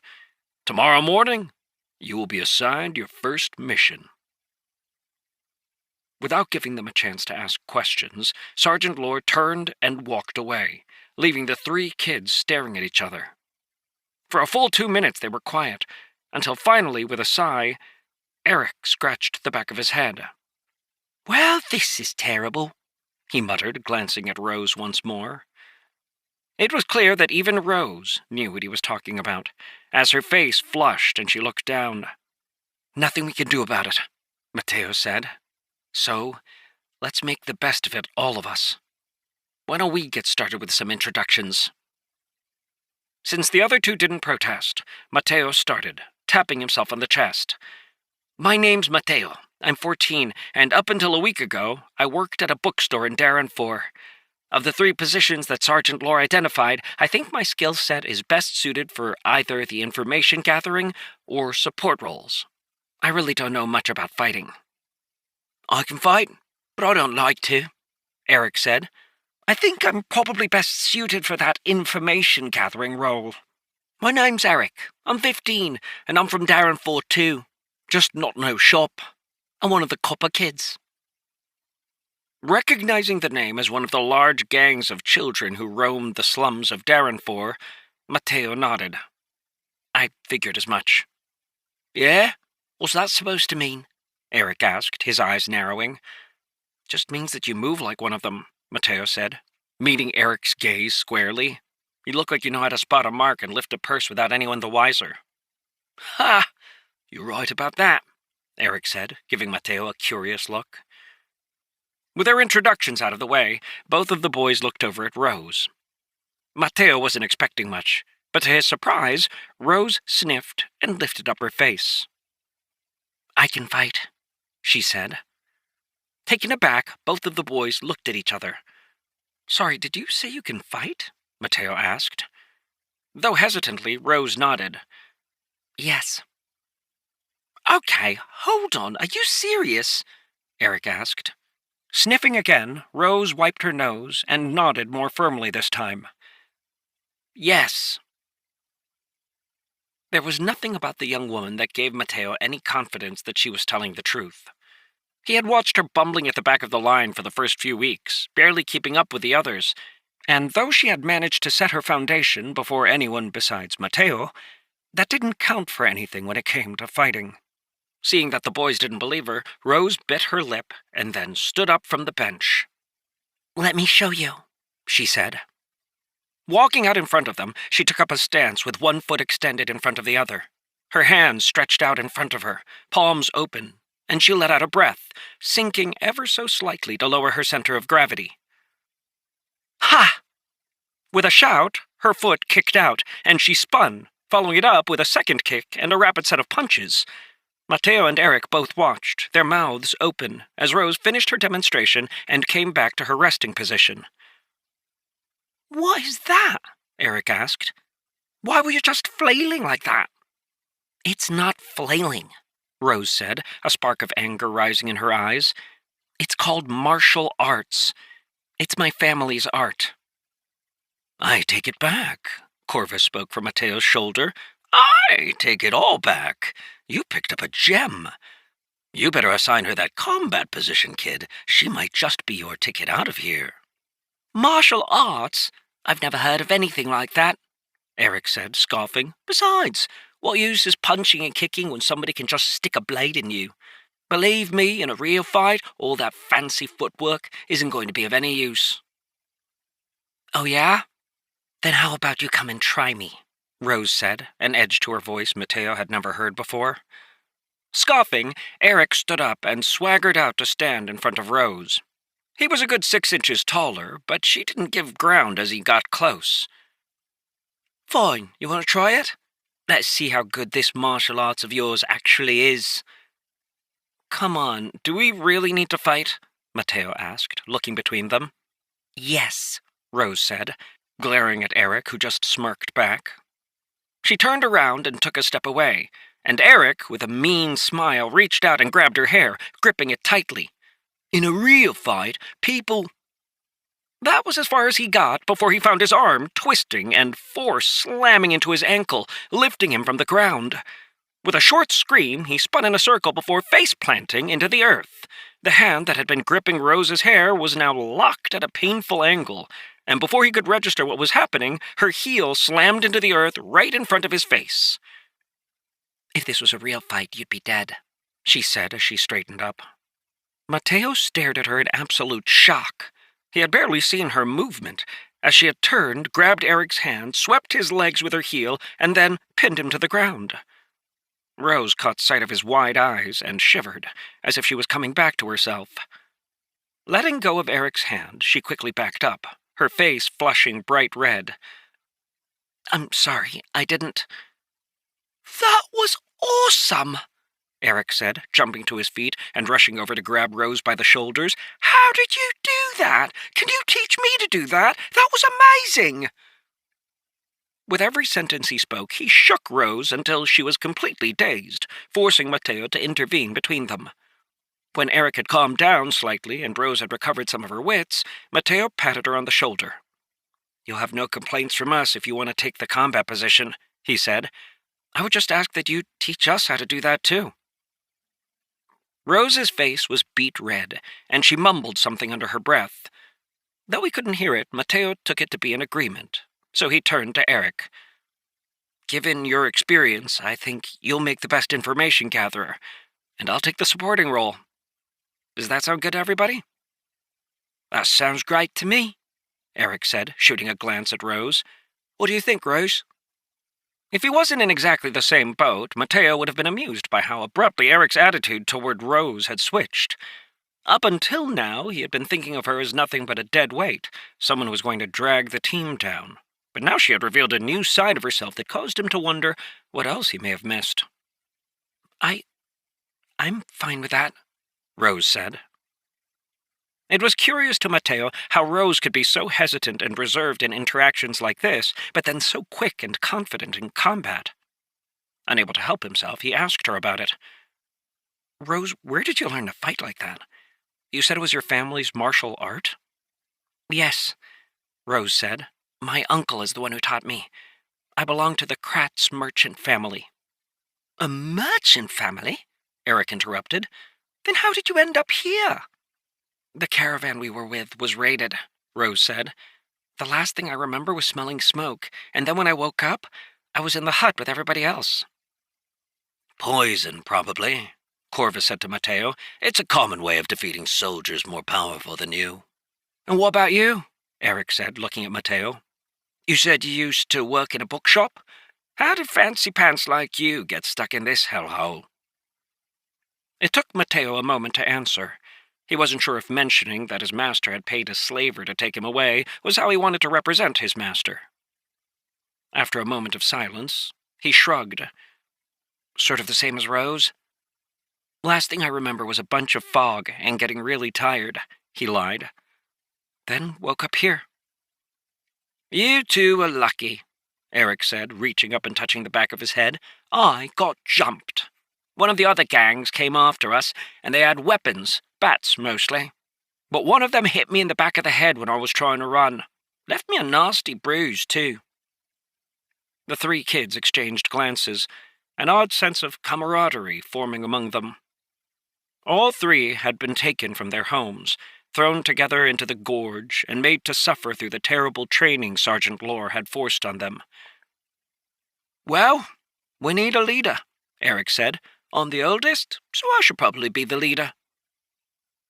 That was fine with Mateo, but before he could nod, Rose protested. Just because you're older doesn't mean you should be the leader. Mateo should be the leader. Huh? Me? Why him? Eric and Mateo, who had both spoken at the same time, looked at each other and then back at Rose. The stubborn look was back in her eyes, and despite her trembling bottom lip, Mateo suddenly had the feeling that she was going to get what she wanted. "Because he's smarter than you," Rose said, causing Eric's eyes to widen. "Smarter than me? What are you talking about?" "Don't you remember? At the beginning, he was the first one to realize we were supposed to get in line by our numbers. After that, he was always the first to obey the sergeant's commands, and he figured out how we could dip our bread in the water to make it possible to eat it in the short amount of time we had. Plus, he was the first to build his foundation." Mateo was listening to Rose list off all the various things he had done. Mateo felt his cheeks flushing with embarrassment. He hadn't imagined that Rose was paying such close attention to him, but she had clearly been observing his every move. When she was finally done, Eric held up his hands. "All right, fine," he said begrudgingly. "I get it. Mateo, you're the leader. If you screw up, then that's it. You only get one chance." Hesitating, Mateo thought about turning it down. Though there were clear advantages to being the leader of a feather, the responsibility of their failure would also land squarely on him. "Just accept it, kid. It's bound to happen anyway. While you're an idiot, you make those kids look like a pile of rocks." Shooting an annoyed glance at Corvus, who was perched on his shoulder, Mateo nodded. "Fine," he said, looking at Eric and then at Rose.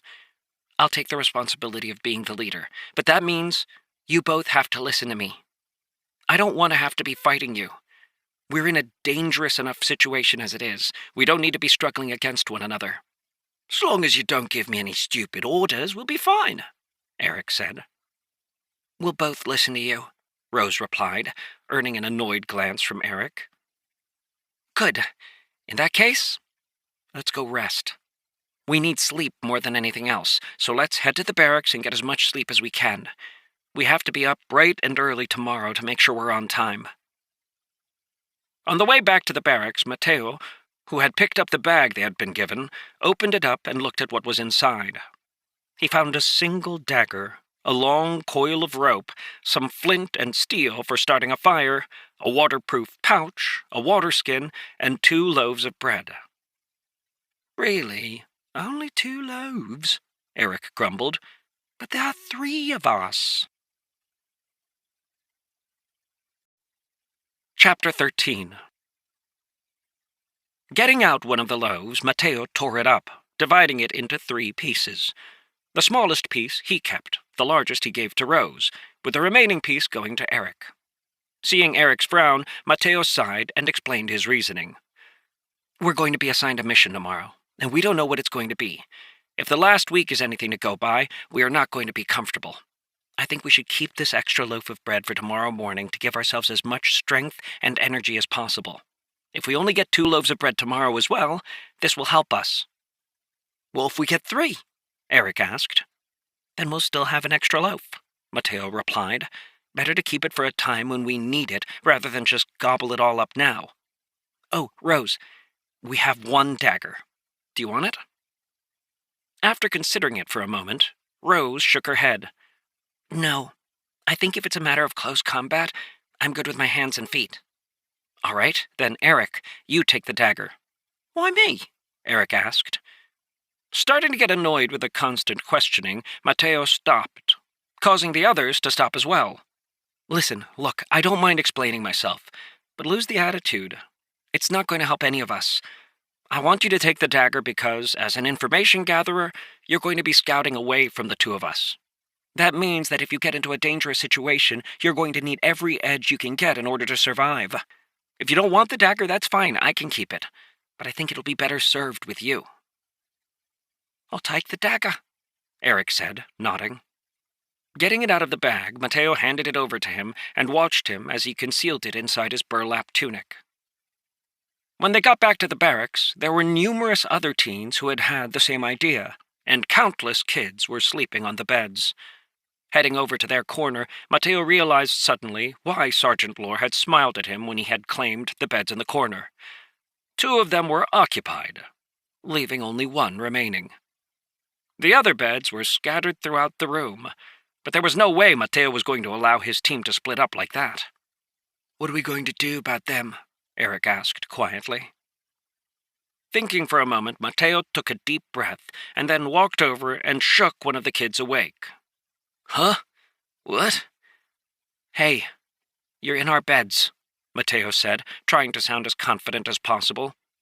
He felt bad as the kid looked around, still disoriented, but he felt as if he didn't have any other choice. "These 3 beds are ours," Mateo said. "Go find a different bed." "What are you talking about?"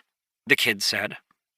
Before he could sit up, Eric grabbed his feet and jerked, sending the kid sprawling onto the ground. By this time, many of the other kids in the barracks were looking in their direction, wondering what was going on. Doing his best to maintain his composure, Mateo nodded at Eric, and then walked over to the other bed. The thump had woken the kid in the other bed, and his feet were already on the ground by the time Mateo got in front of him. Keeping it as short and simple as possible, Mateo jerked his thumb over his shoulder. "These beds are ours. Find a new one." "Yeah? Says who, pipsqueak?" As he spoke, the kid who had been sleeping stood up, proving that he wasn't actually a kid at all. He looked to be about 16 and was a clear head taller than Mateo, his body big-boned and thick. Stepping forward, he crowded into Mateo, forcing him back a step, at the same time reaching out to shove Mateo's shoulder. Caught off guard by the sudden violence, Mateo stumbled backward, but before he could fall, he felt a hand grab his shoulder and spin him to the side as Rose stepped up to the teenager, her fist slamming into his gut with enough force to double him over. Caught off guard by the fierce attack, the teenager collapsed to the ground. Rose retreated, her face pale and her fists clenched tight. Her eyes darted from side to side, and from the tension in her shoulders, Mateo could tell just how frightened she was. The young man on the ground looked up, anger burning in his eyes. "You better finish this, kid," Corvus said. "Otherwise it'll get bad." Mateo knew exactly what Corvus was talking about, but he still hesitated. Rose had managed to catch the teenager off guard, but he was a lot bigger than both of them and would likely be able to overpower them. Even if Rose won, there was no way she would avoid taking some hits. On the other hand, if he were to attack while the teenager was on the ground, it would only escalate the situation, and he was afraid that those surrounding them would get involved. His hesitation, as he tried to weigh the best solution, cost him. As the teenager surged to his feet, Mateo heard Corvus click his beak disdainfully. "Too late now." Fury burning in his eyes, the 16-year-old took a step forward, his fists coming up. Though his stance was sloppy, he had both height and reach on Rose, and as he advanced, she stepped back. There wasn't much room for her to retreat, however, and soon she was forced to stop because of the bed and the other kids. The teenager didn't speak, but Mateo could see that if he got his hands on either of them, it was not going to turn out well. From the corner of his eye, Mateo could see Eric, standing off to the side, a blank expression on his face, as if he wanted nothing to do with what was going on. Like most kids who grew up in the street, Eric knew when to cut his losses, and the expression of indifference on his face clearly indicated that he didn't want any part of this fight. Kicking himself for not being more decisive, Mateo glanced at Rose, whose hands were trembling, and then took a breath and stepped forward. With a growl, the teenager launched a fist that Mateo managed to duck. He wasn't so lucky on the next one, and his opponent's knuckles glanced off his cheekbone, rattling Mateo's head. Lunging forward, he tried to wrap his arms around the older kid's legs to bring him to the ground, but a knee in his stomach killed all of his momentum. Just when Mateo thought things were going to go really poorly, help arrived from an unexpected corner. A booming voice caused all of the children to freeze, including the teenager. "What is going on here?" The teenager reluctantly let go of Mateo and stepped back, and looking up, Mateo saw 2 of the instructors had entered the room. A moment later, Sergeant Lore walked in after them. "I asked, what is going on here?" "They're fighting over a bed, sir." The 3 instructors walked over, looking between Mateo and his older opponent. "Seems a bit one-sided to me," Sergeant Lore said. "It's not my fault," the teenager snarled, stabbing an accusatory finger toward Mateo. "This pipsqueak attacked me." The fact that Mateo was the aggressor clearly caught the other instructors off guard, and Sergeant Lore covered his eyes with his hand as he sighed. "Listen," Sergeant Lore said after rubbing his forehead, "fighting is not against the rules. Being a fool is. Do you really think you can beat him?" Realizing that the sergeant was addressing him, Mateo took a deep breath and then shook his head. "Not by myself, sir," he said. There was a spark of something akin to curiosity in Sergeant Lore's eyes, but it was quickly replaced with coldness. "One of the first rules of the Iron Wing is that we don't pick fights we can't win," he said. "Am I clear?" "Yes, sir," Mateo replied, looking down at the floor. "But actions have consequences. You wanted to fight him for his bed. So let's see it." Surprised, Mateo and the teenager both stared at Sergeant Lore, who frowned when they didn't immediately jump into action. "What are you waiting for?" he said. "You wanted to fight, so fight." With a nasty grin, the teenager cracked his knuckles and lunged toward Mateo, who was still staring in shock at Sergeant Lore. At the last moment, he ducked, his opponent's first punch glancing off his skull, causing stars to jump into his eyes. Lunging back to try to get out of the way, Mateo found a bed behind him, blocking his retreat. The teenager's attacks weren't precise, but he was flailing with all his might, and each of the hard punches that landed on Mateo hurt. Driven back onto the bed, Mateo kicked, one of his feet somehow connecting with his opponent's chest and forcing the teenager back. With a growl, the teenager lunged for him, but Mateo had bought himself enough time to scramble out of the way. He jumped off of the bed and circled, racking his brain for a solution. Not wanting to give him a chance to recover, his opponent spun and lunged, raining down blows that Mateo did his best to block. "What are you doing, idiot? At least put up a fight." Corvus's words echoed in Mateo's mind, but he honestly didn't know what to do. It wasn't as if he had ever been trained to fight before. He had spent the majority of his life on the streets, hiding, as he had been too small to fight with anyone. And while Master Solomon had taught him to fight with words and ideas, physical education had never been part of his training. "Stop thinking about how you can defend yourself," Corvus said, his voice growing deeper and grimmer. "You're fighting a losing battle, so defense just means you'll lose slower. If you're going to lose anyways, you might as well deal as much damage as you can." Corvus's words were accompanied by a faint, rusty smell, one that Mateo knew well. Even as he tried to avoid the older boy's flailing fists, a memory rose unbidden into his mind. A sight he had seen many years ago as a small child. A dog, one of the strays that roamed the back streets of Darrenfor, laying in a pool of blood. It had stolen a bit of food from one of the residents of the slum, and in fury he had enacted vengeance, beating the dog to death with a stick. Mateo could still remember every one of the dog's pained yelps and the stomach-churning crunch of its bones as they broke. The memory was as fresh as if it were yesterday, but above all of the brutality of the memory, there was something else.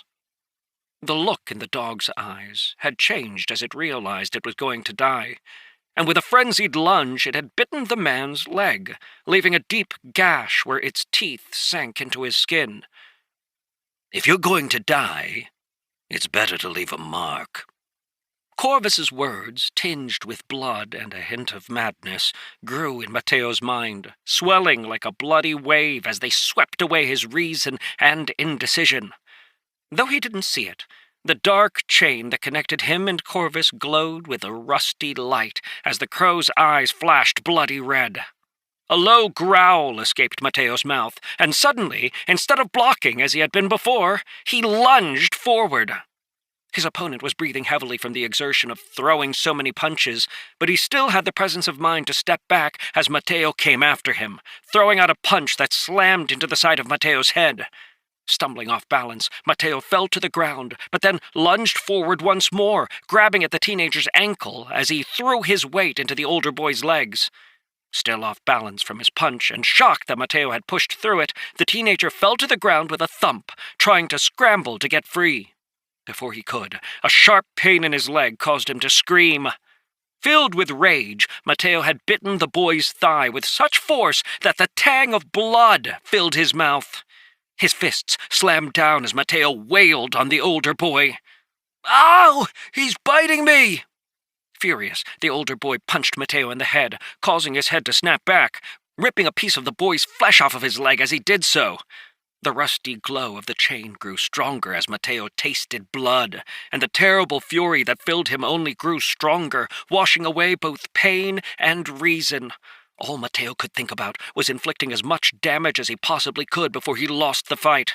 Rage was the order of the day, and Mateo was lost in it, his fists falling like pistons as he overwhelmed his opponent's defenses. In the midst of his rage, he felt a large hand grab the back of his neck and haul him into the air. He could barely see out of one of his eyes, as it was so puffy and swollen from one of his opponent's punches, and he was bleeding from at least 3 other places on his face. His shoulders and chest were bruised as well, and as he was lifted up, the rage receded like a wave, and pain filled its place. "I said, that's enough!"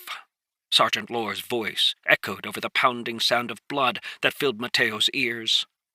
With a thud, he felt the hard ground as the sergeant threw him down. Mateo's head was ringing, a fierce headache pounding at his skull, and it took him a few moments to collect his bearings. His breath came in ragged gasps, each one painful, as his cut lips sent drops of blood rolling down his chin. Barely able to see, he saw a figure laying on the ground across from him, not moving. Sergeant Lore towered over him, staring down at him with hard eyes. Mateo thought he was about to be reprimanded and lowered his gaze. But after a long moment, the sergeant just turned and left, taking the other 2 instructors with him. Rose hurried over to Mateo, Eric trailing warily behind her. "Mateo, are you okay?" Every breath brought pain with it, but the pain gave Mateo something to focus on, allowing him to shake himself free of his daze. "What happened?" he asked, his voice a whisper in the silence that filled the room. "What happened is you mauled that kid," Eric said, his voice filled with disbelief. "You fought like a rabid dog." The memory of the dead dog flashed through Mateo's mind, causing a pained chuckle to escape his lips. Slowly pushing himself up, he got to his feet, staggering slightly before Rose supported him. Eric stood off at a distance, clearly uncomfortable with the situation. "Where did he go?" Mateo asked, looking around for his opponent. Chapter 14. "You smacked him in the jaw and his temple hit the bedpost. He stopped moving after that, and after breaking up the fight, the instructors dragged him off," Eric said. "They took him away," Rose added. "Are you okay?" Still unsure what had happened, Mateo limped toward the bed they had been fighting over. Just then the door opened up, and Sergeant Lore stomped in, carrying a bucket of water and some rags. With a thud, he put the bucket down in front of Mateo and Rose. "You made the mess? Clean it up," he said, throwing the rags at them. "Yes, sir," Mateo said, each word sending waves of pain through his pounding skull. It was only after Sergeant Lore had left that he realized how strange the air in the barracks was. Everywhere he looked, the other kids were staring at him, a whole host of expressions, from fear to shock to deep wariness on their faces. Picking up one of the rags, he dipped it in the water and dabbed at his lip. He was going to be in dreadful pain the following day, but everything he knew about Sergeant Lore told him it wouldn't matter one bit. He would be expected to keep up with the training, just as he had before. "That was a good job, kid." Corvus, who had flown to one of the bedposts, seemed quite pleased as he ruffled his feathers. "You've put the fear in them. So, let me give you a piece of advice. Now is the best time to capitalize. Make sure nobody else is foolish enough to challenge you." Taking a deep breath, Mateo nodded, and holding the bloody rag to his lip, climbed up on the bed. All of the eyes in the room were on him as he looked around, thinking about what he should say. Finally, he settled for something simple. This bed, and those 2 beds, are ours. Many of the kids ducked their heads to avoid his gaze, clearly frightened of the ferocity he had shown. And it wasn't just them. Rose and Eric seemed wary as well, as if he might suddenly fly off the handle and attack them. Climbing down from the bed, Mateo slowly cleaned up the floor. After a moment of hesitation, Rose grabbed one of the cloths to help him as well, while Eric went to lie down on his bed. In silence, the 2 kids cleaned up. Mateo was surprised at the amount of blood, and by the time they were done, the water in the bucket was a deep red. Mateo didn't know what to do with the bucket, so he took it outside the barracks, dumped it in some rocks nearby, and stretched out the rags on the edge of the bucket to dry. Returning to the room, he collapsed into his bed, falling asleep almost instantly. That night, he had fitful dreams. Dreams of bloody battles, massive armies of soldiers clashing together, their cries filled with pain and desperate anger. It was early in the morning when he woke, to the rattle of a chain. "Time to get up, kid. You wouldn't want to be late for your first day." The words snapped Mateo out of his stupor, and with a gasp he sat up. There was no one else awake in the room, but through the window Mateo could see the dark sky just starting to turn gray. Then a wave of dull pain washed over him, and every movement of his head sent new waves of pain down his spine. Worse, he could barely see out of one eye because it was still puffy, though not completely closed like it had been the night before. "Look sharp. You're already on that sergeant's bad side. You wouldn't want to add to it by being late." With a groan, Mateo rolled over, his feet hitting the floor with a thud. For a moment, he just sat there, trying to get the pounding in his head under control. He knew Corvus was right, however. He had already caused enough trouble, and being late would just cause more. They had been ordered to report at first light, which meant they only had a few minutes. Stumbling over to Rose's bed, Mateo was surprised to see she was already staring at him. The sound of him getting up must have alerted her. Eric, on the other hand, seemed to be sleeping soundly, and Mateo had to shake his leg before he woke up. "Huh? What? Why'd you wake me up?" Since it was painful to speak, Mateo just pointed at the window, where the sky was starting to turn gray. "We don't want to be late," Rose said, and with a grunt, Eric got out of bed. "Do you want me to carry the bag?" Rose asked, but Mateo shook his head. The bag was his responsibility, and he was going to carry it. When he picked it up, however, it felt lighter than he remembered from the day before. And with a frown, he opened it up, noticing that the bread they had saved was gone. "What happened to the loaf of bread?" he asked. Though no one answered, Mateo knew exactly what had happened when Rose shot an accusatory glance at Eric. "Did you eat the bread?" Mateo asked. "I was hungry," Eric replied nonchalantly. The flippancy of the answer set Mateo's teeth on edge, and he felt his blood begin to boil. Taking a deep breath and forcing down the anger, he turned and walked away, not trusting himself to engage with Eric in that moment. Rose followed after a moment, leaving Eric standing where he was, looking after them. "Kids like that need to be taught a lesson," Corvus said as he rested on Mateo's shoulder. "If it were me, I'd have beat his scrawny head in." "Please stop talking," Mateo said quietly, rubbing his forehead. He would have liked to beat Eric's head in as well, but in his current state, he wasn't sure he could beat anyone's head in. It was still mostly dark when they arrived at the place where they were to meet Sergeant Lore, and after waiting there for 20 minutes in silence, the sergeant appeared, a faint expression of surprise in his eyes when he noticed the kids were actually there. It was obvious he had not expected them to make it, and though there were a few other instructors around, there were no other kids. "Ha! I knew it," Corvus cackled. "It's an old trick. Run the recruits hard, then give them a bed to sleep in so you can punish them when they oversleep." Sure enough, the other instructors soon headed toward the barracks, and while Sergeant Lore looked over Mateo, Eric, and Rose, Mateo could hear shouting in the distance as the instructors woke the kids up. Here's your rations for the day, Sergeant Lore said, and your mission as well. You guys are lucky, because you got an easy one. Taking the bag and the piece of paper Sergeant Lore handed to him, Mateo peeked at the rations they had been given, his face hardening when he saw only 2 loaves of bread. Sergeant Lore had clearly said this was their rations for the day, which meant they were going to be short 4 full loaves.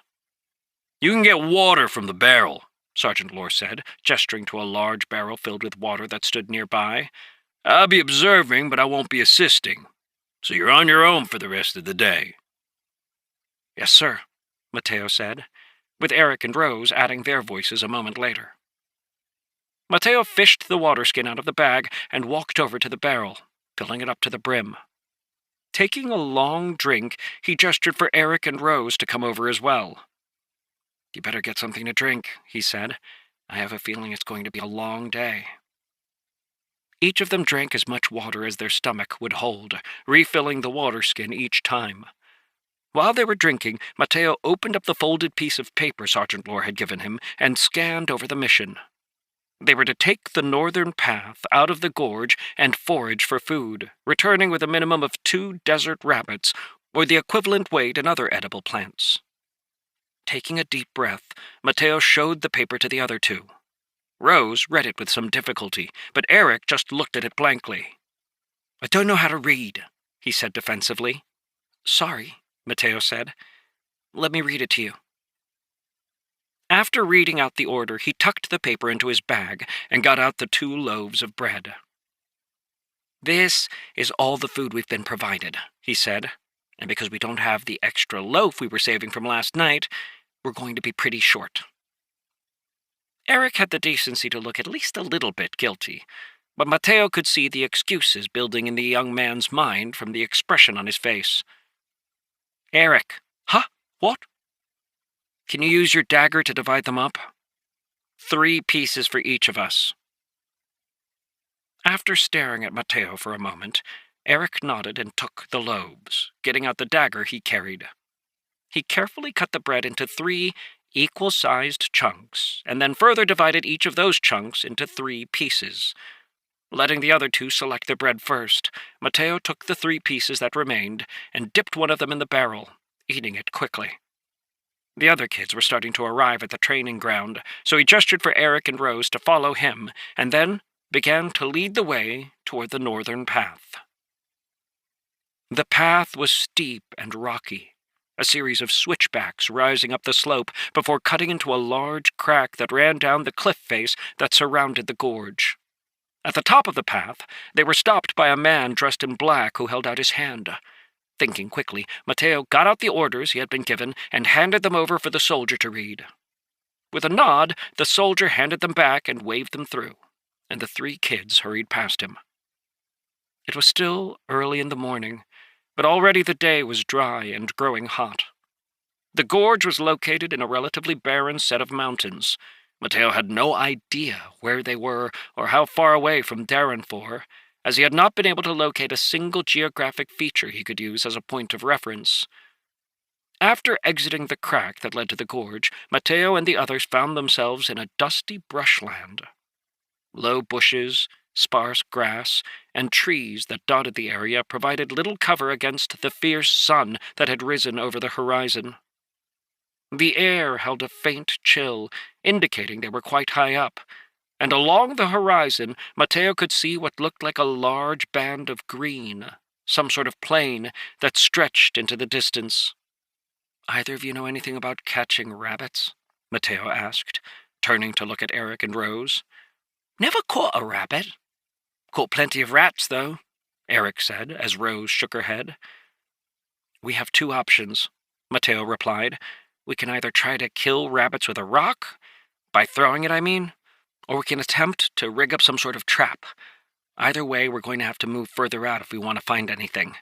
Rabbits are not likely to stick to the beaten path.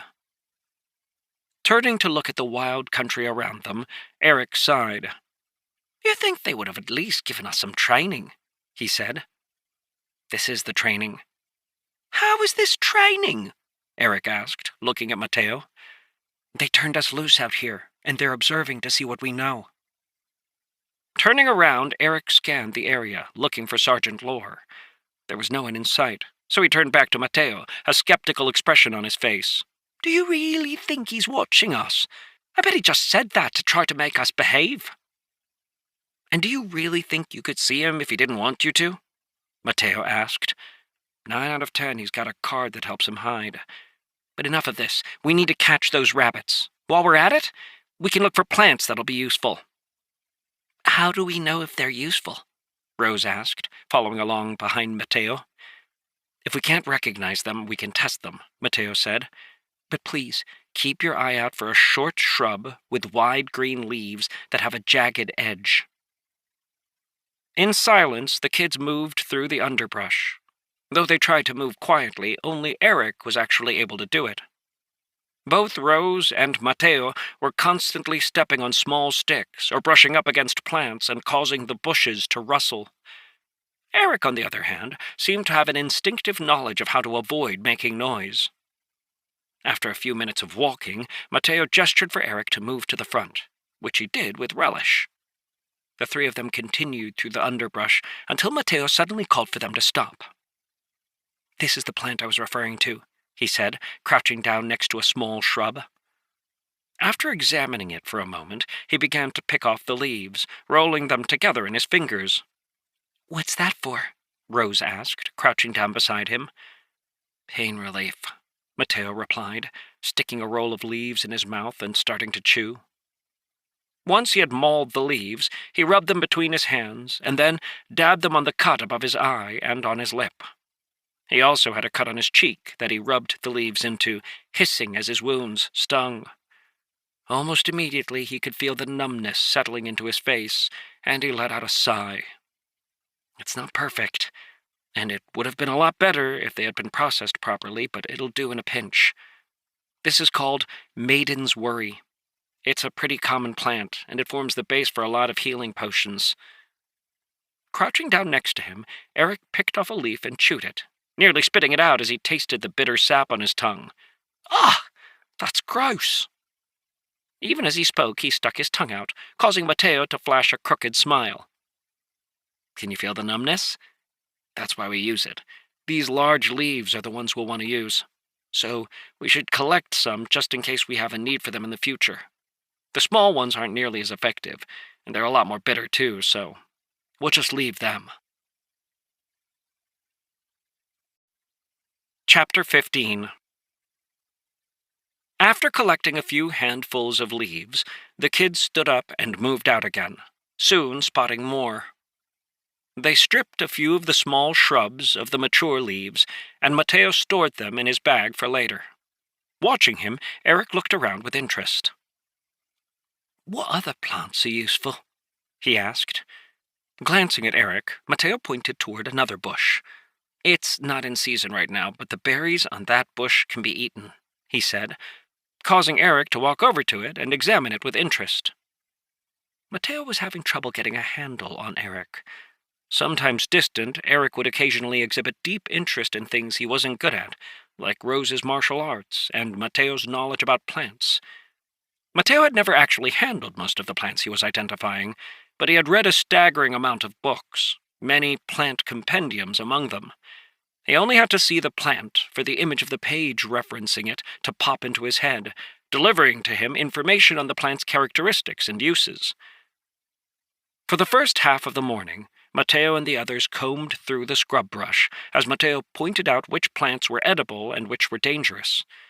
By the time mid-morning had come, they had already collected enough roots that they wouldn't need to find any rabbits, but after talking it over, they decided to try anyway. So they moved their search further from the path. Eric went first after Mateo had explained what he should be looking for, while Mateo and Rose followed behind. They didn't have the same ability to stay silent that Eric possessed, so out of fear of scaring the rabbits away, they kept a healthy distance between them. Eventually, they arrived at what appeared to be a small spring, where water bubbled up out of a hole between a few rocks, dripping down into a small pool. The overflow trickled away into a crack in the ground. Eric had been the one to spot it, and had led them over to it. After After looking around the pool for a little while, Rose called them over. "Mateo, is this what you were talking about?" Crouching, Mateo saw a few small black pellets. "I think so," he said, frowning. "I think that's rabbit poop." Recoiling slightly, Rose moved back as Mateo stretched out a finger and squashed one of the pieces of scat. It didn't crumble, but instead flattened slightly. Wiping his finger on the dirt and then on his tunic, Mateo looked around. "These are fresh," he said. "They haven't had time to dry out yet, which means there are probably rabbits somewhere around here. Let's see if we can find some tracks." This proved to be futile, as the ground was much too hard to locate any tracks. But after nearly half an hour of hunting, Mateo saw Eric waving at him from a distance and came over. "I think I found them," Eric said quietly. "About 100 feet that way. There are a few burrows, and out front I saw some movement in the underbrush. But that's where they are." "Let's get Rose and decide how we're going to catch them," Mateo said. Once the three were all together, Mateo outlined the two different plans he had in mind. "The first possibility," he said, "is probably the easiest. We wait until they're nearby, and then we hit them with rocks or sticks. Problem with that plan is that rabbits are skittish, and they move really quickly. So unless we're really accurate, we're probably not going to be able to hit them. The other plan is that we can set traps. However, the problem with that is that even though we do have bait, it's pretty unlikely the traps will work quickly, which means we might not catch anything before we have to return." "What if we did both?" Rose asked, scratching her nose. "I mean, what if we put out some bait and used it to lure the rabbits into one area, then threw something at them?" "That's a great idea, Rose. Let's do that. Any issues?" Seeing Mateo look at him, Eric shook his head. "Nope. Better than any plan I had." Since Eric was the quietest, he took a few of the edible roots they had dug up and carried them to a spot nearby. Meanwhile, Mateo and Rose both hunkered down to wait. For the next hour, nothing happened, and Mateo started to find himself growing antsy. He had heard about how important patience was to a hunter, but there was a distinct difference between reading about it and actually doing it. It was almost too much for him to bear, but he forced himself to stay still. Unfortunately, he couldn't even meditate, as the sound of his breathing would have scared the rabbits away. Rose was also having trouble, though she did her best to keep herself still, even going so far as to close her eyes as if she was taking a nap. Eric, surprisingly, had the easiest time of it, his body almost completely motionless as he watched. Another half an hour passed, and just as Mateo was about to give up, he saw Eric's hand move, slowly rising into the air. Unsure what Eric was doing, Mateo turned his head and saw a rabbit poking its nose out of the underbrush. With cautious hops, it made its way out into the little clearing where the roots had been piled. Keeping his hand raised, Eric didn't throw the stick he held, maintaining his position as a second rabbit came out after the first. Turning his head to the other side, Mateo saw Rose was sitting up, her eyes fixed on the rabbits. He and Rose were closer together, with only 6 feet between them, while Eric was 15 feet away on the other side of the rabbits. They watched as the rabbits began to sniff at the roots. Clearly wary, finally one of them, after looking around a few times, bit at a root.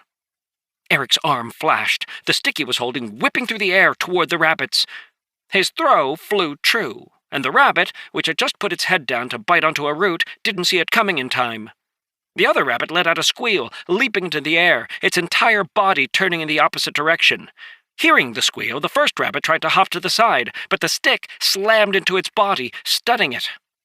Following up his throw by charging over, Eric lifted his dagger as the other rabbit took off, running directly away from him. Its path happened to pass between Mateo and Rose.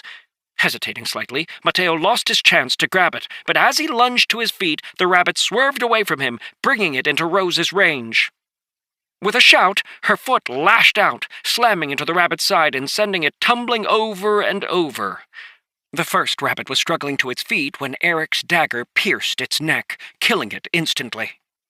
Flushed with excitement, Mateo raced over to where the other rabbit lay, only to find that its back had been broken by Rose's kick. Swallowing, he looked at Rose, who was hurrying toward him, making a mental note to never fight her.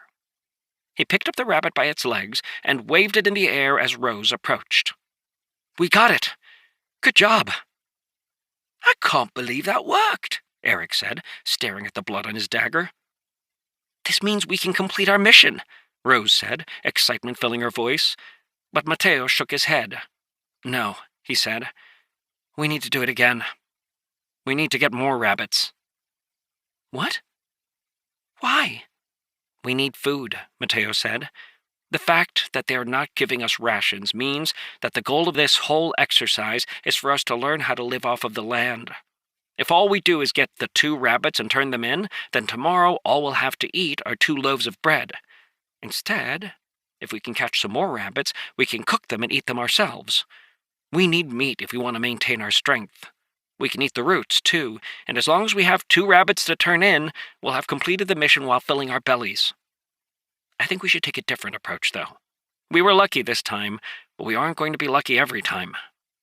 Carrying the rabbit Rose had killed over to Eric, Mateo showed him how to bleed them, and they hung the 2 rabbits from a stick, talking as the blood pooled below. "All right, time for the next part of the plan," Mateo said, brushing off his hands. "Yeah? What are you thinking?" Eric asked. "I think you should go out and hunt the rabbits yourself," Mateo said. "Bring Rose with you if you want, but I think you'll be more efficient hunting them by yourself than we will." Eyes narrowing slightly, Eric placed his hand on the hilt of the dagger at his waist. "Sounds to me like you want me to do all the work," he said, his expression growing cold. Taking a deep breath, Mateo looked at Eric with as much calmness as he could muster. "Eric, if I go hunting, we're pretty much guaranteed to fail. Rose, too. If we all go hunting together, we'll waste another few hours, maybe even more. By yourself, it's highly likely you can sneak up on more rabbits and kill them the same way you just did. That is called efficiency. In the meantime, Rose and I will prepare these rabbits, cooking them so you can eat them. Unless you're planning on eating raw rabbit." From the glance Eric gave the rabbit he had killed, Mateo thought he might actually do it. But then Eric shook his head. "Fine," he said, "but I get a whole rabbit." "No." Mateo's voice was hard and caught Eric off guard. "What do you mean, no? If I'm doing the work, I deserve to get a whole rabbit." "Not if I'm cooking it," Mateo replied. "Feel free to cook it yourself if you want it. Otherwise, we split it evenly." Flashing a disgruntled expression, Eric didn't answer. Instead, he turned and stalked off into the brush. With a sigh, Mateo asked Rose to help him fetch some firewood, explaining what it was he was looking for. Over 2 hours passed, with no sign of Eric, and Mateo could tell that Rose was starting to get worried. Rather than reassuring her, as he didn't know what to say, Mateo just went about his work, starting the fire and peeling the skin from the rabbits using a sharp rock he had found. Since they only had 1 dagger, he'd had Eric make the cuts before leaving, so he was able to get by with a rock. Rose didn't know what to do, so she just sat by the fire, occasionally standing up to look around for Eric. The sun was just starting to begin its descent toward the horizon when Eric returned. His face was dirty, and it looked like one of his elbows was scraped, and from the sour expression on his face, he wasn't very happy. Still, he threw down 3 rabbits and squatted by the fire. "I want a whole rabbit," he said. While Eric had been gone, Mateo had skewered the first set of rabbits and roasted them over the fire. He handed one to Eric and the other to Rose before borrowing Eric's dagger to begin preparing one for himself. No one spoke as they sat around the fire, and the only sound, besides the crackling flame, was Eric's and Rose's chewing. When they had finished and the rabbit had been cooked, Mateo instructed them to toss the bones into the fire, which had been reduced to little more than embers, which he covered with dirt. Packing everything up, he led the way back toward the gorge, eating his rabbit along the way while the others munched on some of the roots they had found. They had filled up their water skin in a small water hole, which had allowed them to stay hydrated throughout the day, and having eaten their fill of meat, they arrived back at the entrance to the gorge, where they were met by the same soldier who had been there when they left. He looked over them, nodded, and jerked a thumb for them to pass by. Soon they had made it back to the training ground, where they found Sergeant Lore waiting for them. The sergeant was sitting nonchalantly on one of the benches, and for a moment Mateo wondered if Eric had been right. Maybe the sergeant hadn't followed them. Sergeant Lore's eyes were on the 2 rabbits that hung from Mateo's pack, and as they approached, he stood up. "It looks like you were successful," he said. Mateo had long since finished his rabbit and discarded the carcass, even going so far as to wash off his mouth to get rid of the grease. Still, they hadn't been able to eliminate the smell of cooked meat from their hands, and Mateo could see Sergeant Lore's nostrils flaring slightly. Taking the 2 rabbits off of his pack, Mateo handed them over, with a few of the roots they had gathered. "There are no extra points for going above and beyond," Sergeant Lore said dryly, accepting the food the team had gathered. "But still, well done. It seems you understood the mission correctly.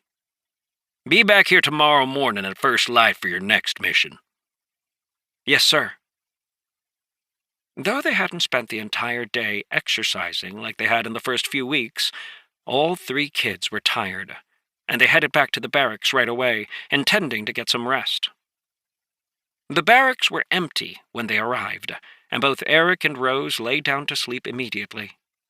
Mateo wanted to join them, but Corvus was having none of it. "You don't have time for rest," the crow said, staring at Mateo from his blood-colored eyes. "You may have survived today, but that's not enough. It's your job to plan for the future, to make sure these kids don't drag you down.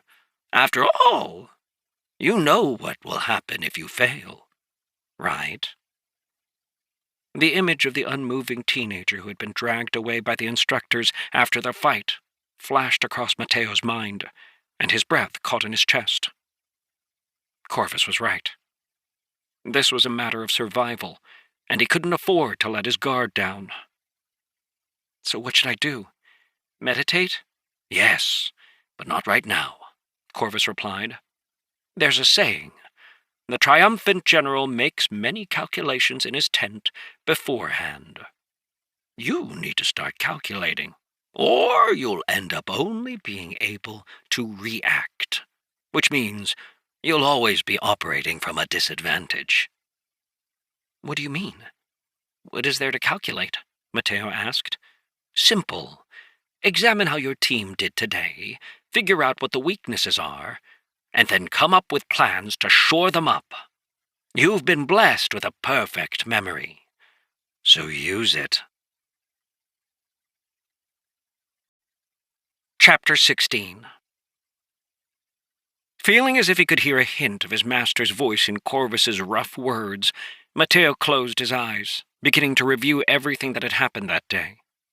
Once he began, he found that there was a lot to consider. The way he and the others had interacted, the dynamic between the team and the ongoing power struggle between him and Eric. Rose clearly just wanted to get along, while Eric was used to operating by himself. But it wasn't just the others. The more Mateo thought about it, the more he realized his own flaws.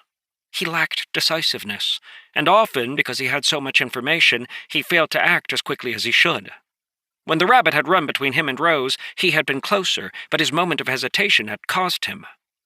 If Rose had not been as skilled as she was, and if the rabbit hadn't jerked toward her at the last moment, they would have lost it, and it would have been Mateo's fault. A feeling of failure began to well up inside of him. But before it could properly take hold, Corvus' voice cut through it. "You are not a victim of your circumstances. Master the challenge. Become unshakable as iron." Corvus' words rang like a law in Mateo's mind, causing Mateo to fall into a deep trance. Almost instinctively he began breathing as if meditating, while his mind focused in on the various problems he had identified, considering variables, establishing plans, and then assessing them for likelihood of success. Oblivious to time passing, Mateo only awoke when the chain that connected him and Corvus rattled. As his eyes snapped open, a wave of fatigue rushed over him, nearly causing him to collapse. "That's enough, kid," Corvus said, his voice heavy. "If you don't want to be useless tomorrow, you better get some sleep." Struggling to keep his eyes open, Mateo glanced at the window and was shocked to find it was completely dark. The beds throughout the room were filled, and all of the other kids were in a deep sleep. "Don't worry, I'll wake you up," Corvus said. "So get some sleep." Happy to comply, Mateo laid down, sleep consuming him as soon as his head touched the pillow. The next morning, he was woken, not by the chains, but by Rose's poke. Blinking his eyes, he stared up at the ceiling, finding himself surprisingly refreshed. On top of feeling fairly well rested, he also realized that nearly all of his aches and pains were completely gone, and the swelling had all but vanished as well. Realizing this was the work of his root card, Mateo wondered if he needed to reevaluate its usefulness as he sat up. "It's time to go," Rose whispered. And with a nod, Mateo slid out of his bed, picked up the bag, and joined her and Eric at the door. Though it had never been explicitly stated that the teams were in competition, it was pretty clear they were. So they didn't wake the other kids as they slipped out of the barracks. This time, they weren't alone at the training yard, as a few other teams had already arrived, their drooping eyelids and slumped shoulders a clear sign of their exhaustion. Most of the kids weren't getting enough food, and those who had arrived early weren't getting enough sleep either. Though Mateo felt bad for them, it was all he could do to support his two teammates, so he hardened his heart and paid them no mind. It was no surprise to him that they got exactly the same task as they had the day before. This time there was only one loaf of bread, but that didn't bother any of them. From the looks on their faces, both Eric and Rose were excited to go out and find their own food. After making their way out of the gorge, they found a new place to hunt. Then, while Rose and Mateo began scavenging for roots and other edible plants, Eric disappeared into the bush to begin his hunt. The goal this time wasn't just to catch a few more rabbits, but rather to find some good hunting areas where they could set snares. Mateo had never set a snare before in his life, but he had read numerous books on wilderness survival during his time with Master Solomon, and he was pretty confident he'd be able to do it. The easiest sort of snare to set was a deadfall trap, so while Eric was out hunting for the rabbits themselves, Mateo kept an eye out for a path they might use. About lunchtime, they joined back together. Eric arrived carrying a long pole, along which were strung 6 rabbits. "If you know where to look, these things are everywhere," he said, dumping the rabbits down next to the fire Mateo had started. Rose, who clearly felt like she wasn't pulling her weight, offered to help skin the rabbits, but Mateo shook his head. "Instead," he said, "can you slice those roots really finely? I'd like to toast them over the fire. They'll be easier to eat." Later, after they had finished cooking 3 of the rabbits, they set the extra ones up to smoke. Mateo had earlier piled up a bunch of wood that he would use to feed the fire, cooking them over the next 3 to 4 hours. His goal was to create something akin to jerky, though he wasn't sure how successful he would be. With his belly full, Eric looked around. "So what do we do now?" he asked. "I'm glad you asked," Mateo responded with a smile. "I've had some ideas."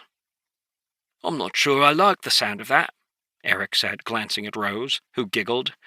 Ignoring the quip, Mateo held up 3 fingers. "As far as I see it, we have 3 things we absolutely must do before our recruitment test. First, we need to learn how to move like Eric." Noticing the cloudy expression that crossed Eric's face, Mateo hurried to clarify. "I don't anticipate that either of us is going to be able to do it as well as you, Eric, but being able to move quietly seems like a really important skill. So even if we're not as good, it would probably benefit our whole group if Rose and I understood at least the basics of it. Rose, the same is true for martial arts. Your ability to fight is clearly a lot better than mine, and I'm not sure about Eric, but I have a feeling that he'd benefit from learning some of your techniques as well. Finally, I can teach you everything you need to know about how to identify plants and survive in the wilds. That's the first thing." "Okay, that makes sense to me," Eric said, nodding. Me too, Rose added. Good. Then here's the second thing. I think we need to continue our physical training. Even the thought made both Rose and Eric recoil as they remembered the brutal physical training regime they had been forced through in the first week in the gorge. Look, I know. I feel exactly the same way about it as you do, Mateo said, holding up his hands. But they didn't have us do all of those exercises for nothing. They had us do those exercises because they wanted to see us suffer, Eric snapped. Shaking his head, Mateo disagreed. I don't think so. I think they did it because they needed to make sure we could operate at a bare minimum of physical fitness, likely for what's coming later. If we start training ourselves, then later, when we have to do it, it won't be nearly as hard. Groaning, Eric threw up his hands and flopped over on his back. Ugh, I hate how much sense you make. Though she didn't look happy about it, Rose agreed. My uncle has a saying, suffer now or suffer later, she said. It would be better to suffer now. Even more so because we have a relatively stable food supply, Mateo said. We can hunt in the mornings, and we can exercise in the afternoons. That brings us to our third thing, which is that we need to build up a stockpile of food. We don't know if we'll have missions that will prevent us from foraging, and if we do, it's going to be imperative that we have enough food that we can survive. Part of building up our supply will also be mapping this area. It's unlikely we're going to be allowed to range too far from the gorge, so understanding the area around the gorge is going to be imperative. We haven't seen any other teams, which means, most likely, they're being sent to different areas, but it's only a matter of time before we do run into one. So we need to understand the landscape, as well as where food sources are, and most importantly, water. How are we going to do that? Eric asked, sitting up with a frown. To make a map, don't you need paper? Reaching up and tapping his head, Mateo smiled. I've got it all here, he said. I can draw the map any time. In addition to food, though, we're also looking for a few other things. Specifically, 2 more daggers. It'd be nice also if we could get some proper clothes. It looks like Rose's shoes are just about worn through. Looking at the thin slippers on her feet, Rose nodded. I think they are. All right. Then tonight, I'll ask Sergeant Lore, Mateo said. The idea must have made Eric nervous because he drew back, his eyes widening as he stared at Mateo. Are you sure that's a good idea? He asked. I'm not sure how else we'll find out what we need to know, Mateo said, and as long as we're completing our missions, he shouldn't care if we ask questions. If the 2 of you are okay with what I've set forth as our plan, we should get started. Eric, on our way back to the gorge, would you mind giving us a demonstration on how you move so quietly? Sighing dramatically, Eric nodded. Fine, sure, I guess. It took them nearly 3 times as long to make it back to the gorge as it had taken them to come out. At first, that was because Eric didn't actually know how he moved so silently when he was sneaking around. It was something he had picked up from many years of hard-won experience and watching the older kids in the gang he had been part of. Slowly, though, with questions from Rose and Mateo, he put his technique into words. Unsurprisingly, Rose caught on quick. Her martial arts training had given her strong control of her body, and she was able to mimic Eric's style of walking almost completely by the time they arrived back at the gorge. Mateo, on the other hand, was terrible. Though he could conceptualize what Eric was doing, he found it almost impossible to get his body to follow along. All he had earned by the time they got back to the gorge was numerous scornful glances from Eric and a large dose of frustration. Rose kept trying to encourage him, but that almost made it worse, as her method of encouragement was demonstrating her nearly flawless technique. The entire time, Corvus sat on Mateo's shoulder, offering unhelpful suggestions and cackling when Mateo failed. Even though they were back earlier than they had been the day before, Sergeant Lore was sitting on the bench waiting for them when they arrived. After handing over their 2 rabbits, Mateo bowed slightly to the sergeant. May I ask you a question, sir? Giving Mateo a long look, Sergeant Lore put the rabbits down and nodded. Go ahead. I was wondering, sir, if there's a way to get equipment. I already gave you your bag, It should have everything you need, Sergeant Lore said. I was wondering about better clothing and another dagger, sir. Why would you need any of those things? Sergeant Lore asked, his eyes narrowing slightly as he leaned forward. Though Mateo's heart jumped as he felt the weight of the sergeant's stare, he kept his face calm and spoke in an even voice. Our shoes are starting to wear through, sir, and only having one dagger is limiting our range of activity. While we can operate as we are, we would be able to operate better, be more efficient in our missions with better gear. There was a long pause as the sergeant and Mateo stared at one another. And then with a smile that looked like the sun breaking through a dark cloud, Sergeant Lore nodded. Of course. I'll introduce you to the quartermaster. The building to which Sergeant Lore led them was one of many that dotted the gorge. There was no one around except for a man dressed in black, leaning against the doorpost, idly chewing a piece of straw. When he saw Sergeant Lore bringing the children over, he straightened up, his piercing eyes examining each of them in turn. It's a bit early, don't you think? He said, his voice gruff. With a shrug, Sergeant Lore jerked a thumb at Mateo and the others.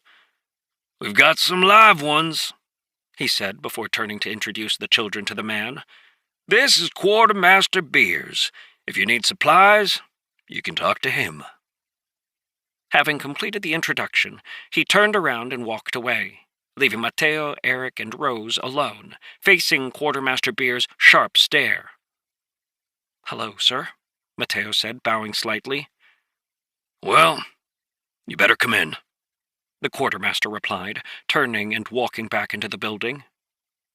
Inside, they found a wide room with shelves against each wall. A desk stood in the middle of the room, and the quartermaster sat on the edge of it as he gestured to the items on the shelves. Everything in here is available. Of course, it's also got a price. Noticing a small placard by each of the items, Mateo frowned. The first item that caught his eye was a red potion that glittered like a jewel. This was undoubtedly a healing potion, but the placard in front of it read 150 points, and he had no idea what sort of points it was talking about. Noticing his expression, Quartermaster Beers clicked his tongue and straightened up, walking around his desk to sit down. Let me guess. Your instructor hasn't told you about points, he said, opening up a book. That's correct, sir, Mateo replied, turning to face the quartermaster. I hate how everybody leaves it to me, Beers muttered under his breath. Listen, because I'm only going to say this once. Everything you do in the gorge is observed. This will last until you graduate and become a full-fledged member of the battalion. Points are assigned or deducted based on your actions.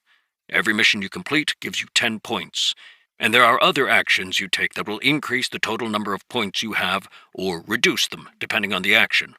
The better you do, or the kinder your instructor is feeling, the more points you'll get. If you get on an instructor's wrong side, they'll deduct points for every little thing. Am I clear? That doesn't seem fair, Eric blurted out, quickly adding, Sir, when he noticed the quartermaster's stare. Fair? It's not fair.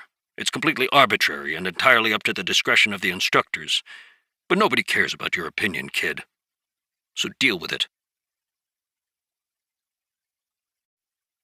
Chapter 17. Grabbing Eric's shoulder and tugging him back, Mateo nodded. Thank you, sir. I appreciate you explaining it to us. Can I ask, is there a way to check how many points we have? Yes, I've got a record here, Quartermaster Beers said. I can take a look. You're number 13, right? Hold on. Flipping through his pages, the quartermaster found the page with Mateo's record and ran his finger down the column. 2 successful missions is 20 points, and over the course of your stay here, 5 discretionary points have been added. You have 25. And is that 25 for our feather, sir? Flashing a smile, the quartermaster nodded. I can see why the instructors like you, kid.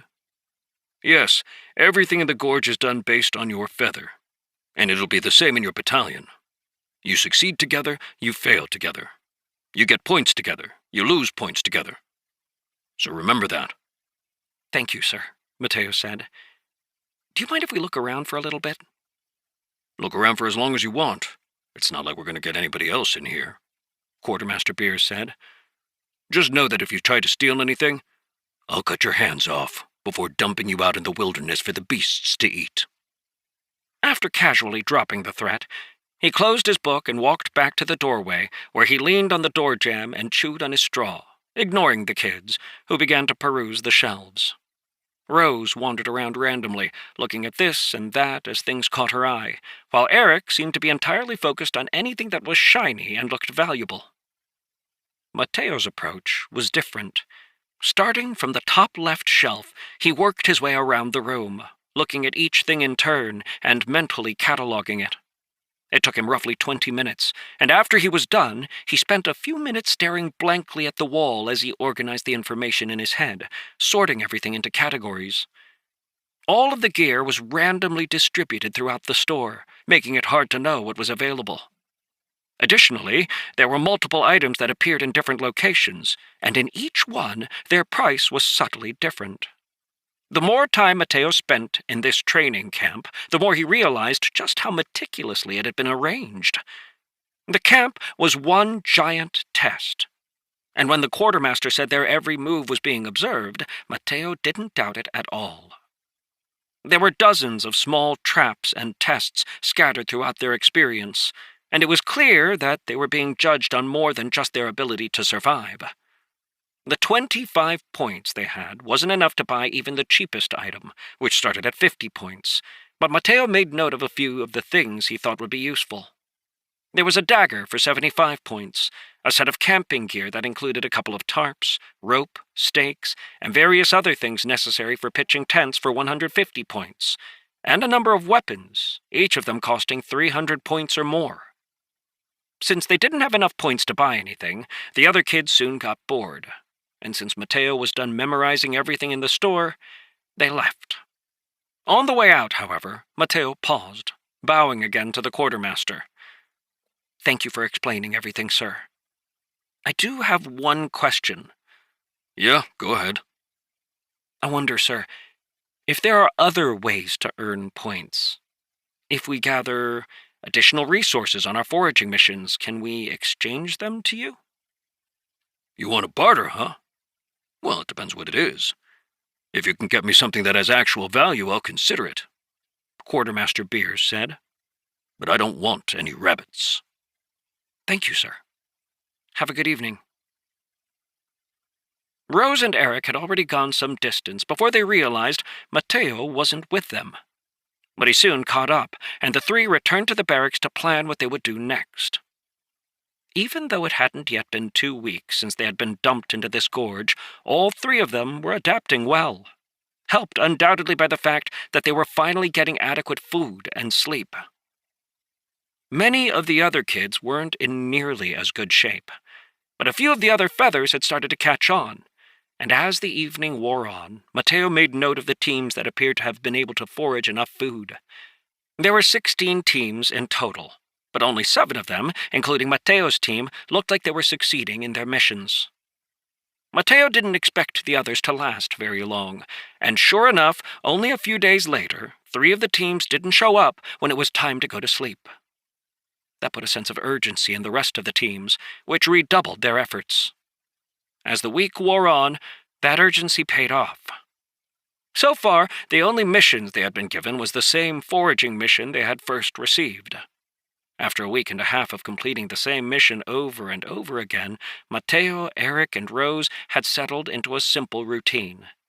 They had begun to wake up earlier than the others, slipping out of the barracks to go to the training ground and practice, doing many of the exercises that had been drilled into their bodies in the first week. Usually, after about an hour, Sergeant Lore would saunter up and hand them their orders for the day before yawning and leaving. He had stopped giving them any food after the first week, but thanks to Eric's surprisingly competent hunting ability, they had managed to stockpile enough food that they didn't go hungry. Their diet consisted of berries, roots, edible greens, and rabbit, of which there seemed to be a never-ending supply.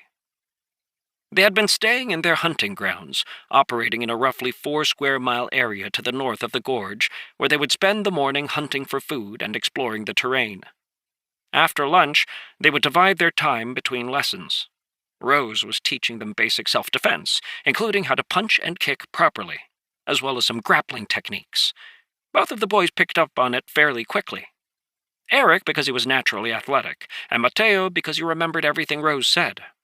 Though he still lost most of the fights against Eric, and every sparring session against Rose, he was pretty happy with his progress. After they were done with their combat lessons, they would practice moving silently with Eric, trying to sneak up on rabbits without being seen. Then, as the sun began to set, Mateo would talk about the survival techniques he had read about. Their days were full, and the kids tried not to waste any time, spending every waking moment training themselves. Mateo could see that Eric was starting to get a bit restless with all of it, though Rose seemed used to such a rigorous lifestyle. Mateo, on the other hand, took to it like a fish to water. In his early days as an apprentice under Master Solomon, his life had been like this, though the tasks he did were different. If he hadn't been doing chores, he'd been reading books or reciting from memory to answer his master's questions.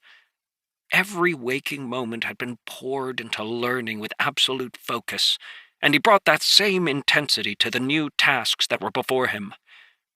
Corvus seemed content to observe for the most part, only speaking up when he thought Mateo was doing something particularly stupid.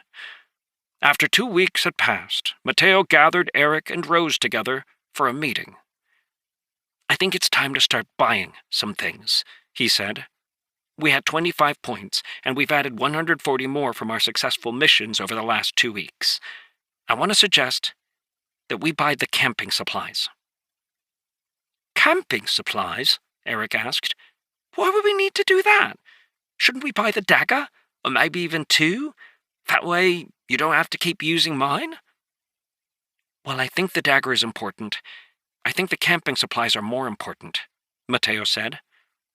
"I think it would be better if we saved up for a weapon," Rose interjected. "After all, we're not going to be fighting rabbits forever, and it'd be nice to have a weapon to be able to defend ourselves." "That's an astute observation," Mateo agreed. "But I still think the camping supplies are the best bet." Kneeling down, he began to make a list in the dirt, adding the prices to each item. "If you look at the way the store is structured, things like weapons require more points," Mateo said, "while the survival gear has fewer. Healing potions cost 150, the same cost as the stuff to make a tent.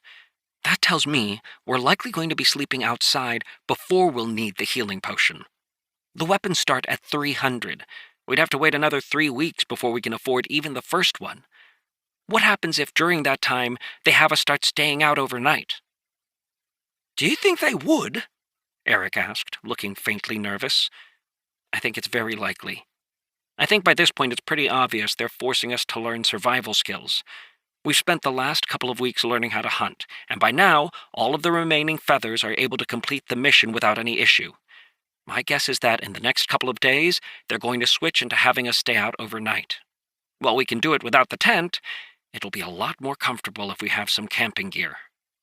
The other thing is that we can get better clothing for cheap as well. Clearly, they're more concerned that we have the necessities than that we have weapons, which means their missions are probably going to allow us to avoid fighting for at least a little while." "I think that makes sense," Rose said, looking over at Eric, who shrugged. "You're the smart one," he said with a smirk. "So if you say a tent is better than buying blades, sure. Then let's go shopping." Standing up, Mateo brushed off his hands and led the way to the quartermaster. "I wondered if you'd be back," he said. "What can I get for you?" "Before we do any shopping, sir, I'm wondering if we can purchase items on credit." Slowly, Quartermaster Beers lost the smile on his face, and he leaned back in his chair, staring at Mateo. "Credit, huh? I'm not opposed to the idea, though my interest is steep. What is it you would be buying?" Taking a deep breath, Mateo pointed at the tent. "We'd be buying a tent, sir, as well as 3 pairs of boots, 3 pairs of pants, and 3 shirts." Crossing his arms over his chest, Quartermaster Beers gave Mateo a pointed look and then gestured toward the wall to the left of him. "Don't you want a weapon? If you get a weapon, you should be able to earn points faster. Filing that information away for later, Mateo shook his head. Higher risk, less reward, sir. I'm confident that with proper survival gear, we'll be able to pass any of the missions coming up. We think proper clothing and camping gear is more important. Biting his lip, the quartermaster shook his head and pulled out his ledger. Kids like you are the most annoying, he said to Mateo as he opened to the page that recorded their points. Let's see. It looks like you have 185 points, including the extra discretionary points you've gotten. Buying all of the clothing and the tent is going to cost you 310 points, meaning you owe me 125. Every week, I'm going to add 5 points. How does that sound? Additionally, you're not going to be allowed to buy anything else while you have an outstanding debt. Do you agree to those terms? Instead of answering right away, Mateo turned and looked at Eric and Rose. Rose gave him a firm nod, while Eric just shrugged. Yes, sir, Mateo said. We'll take the deal. Wait here while I get the stuff. A short while later, Mateo, Eric, and Rose emerged from the quartermaster's building dressed in their new clothing. Rose looked especially happy, while Eric kept touching the fabric of his shirt as if amazed by its quality. Their clothing was thick, designed to be tear-resistant, and would serve them well in the rugged landscape. At Mateo's recommendation, they had not discarded their burlap tunics, instead keeping them to use as an extra layer of protection. After packing up all of the camping gear and adding it to his bag, they returned to the barracks, where they drew considerable attention from the other children. Most of the teams didn't interact, preferring to keep to themselves. But seeing Mateo take off his boots, one of the kids who slept nearby couldn't help himself. Hey, 13, where'd you get those boots? Mateo didn't know the name of the kid who spoke, but his number was 18, and he was part of one of the more successful groups which had managed to adapt rather quickly. They're nice, aren't they? Mateo said. Yeah, but that's not what I asked. 18 stood up and walked over, his eyes fixed on the shoes. I asked you where you got them. And am I supposed to tell you just because you ask? Mateo said. Seeing Rose jump up from her bed and walk over to stand beside Mateo, 18 hesitated. Though there hadn't been many other fights since Mateo had laid a kid out over the bed he slept in, word had gotten around that Rose could handle herself in a fight. So even though 18 was bigger than Mateo by a good bit, he still paused. Look, I'm not trying to start a fight. I just want to know where you got the boots. Fine. But you'll owe me a favor, Mateo said. Yeah, sure, whatever, 18 replied, not seeming to think it was a big deal. Closing his eyes for a moment, Mateo took a deep breath and gestured for 18 to come a step closer. There's a quartermaster, he said, and you can buy this stuff from him. After telling 18 where the building was, Mateo watched as he quickly gathered up the other 2 members of his feather and ran out of the room. Other kids had been listening too, and soon there was a mass exodus as the kids all rushed out of the building, heading for the quartermaster. Seeing Rose looking at him after the room had emptied out, Mateo shrugged. Chapter 18. They're going to find out anyway, he said. And besides, my guess is that now that we're not losing feathers anymore, they're going to be issuing us new missions, which means they'll probably tell everybody about the quartermaster. By telling everybody first, we've earned ourselves a little bit of goodwill. Goodwill, Eric said, snorting. If you think we've earned any goodwill, you're more naive than I thought. All we've done is give away our advantage. Then why didn't you say something? Mateo asked. Sitting up in his bed, Eric laughed and pointed at Mateo. Because I'm not the brains of this outfit, he said, and every time you have that look on your face, it means you're scheming something. It's true, Rose added, and that's why I was looking at you. I don't care that you told them about the quartermaster. They would have found out eventually, like you said. Instead, I was just wondering what it was you were planning. Looking rather sheepish, Mateo scratched his cheek. It's not really a plan so much, he said. I just have a sneaking suspicion that the other teams are going to help us out with some of our gear problems. But for now, I'll keep it to myself." "Well, that's no fun," Eric said, flopping back on his bed. It was a while before the other teams came back, and when they did, every single one of them had new items. Most of them had additional daggers, and a few seemed to have figured out that they could buy things on credit. Number 18 swaggered over to where Mateo lay on his bed, a short sword at his side. "Thanks for letting us know," he said. "Thanks to you, I was able to pick up something nice." Sitting up, Mateo looked at the short sword, and then glanced at the other kids spread out through the barracks. Everywhere he looked, the children were showing off their new items to each other. "Wasn't that short sword a lot of points?" he asked. "We didn't have enough for it." "Well, I guess you'll just have to work harder, won't you?" 18 said, his chest puffing up as he swaggered away. The next morning, Mateo, Eric, and Rose got up to do their training as normal, but after an hour had passed, Sergeant Lore didn't come out to give them their mission. Instead, half an hour later, as the rest of the teams gathered, the instructors all came out together. Without needing to be told, the kids lined up, taking their places in front of the instructors.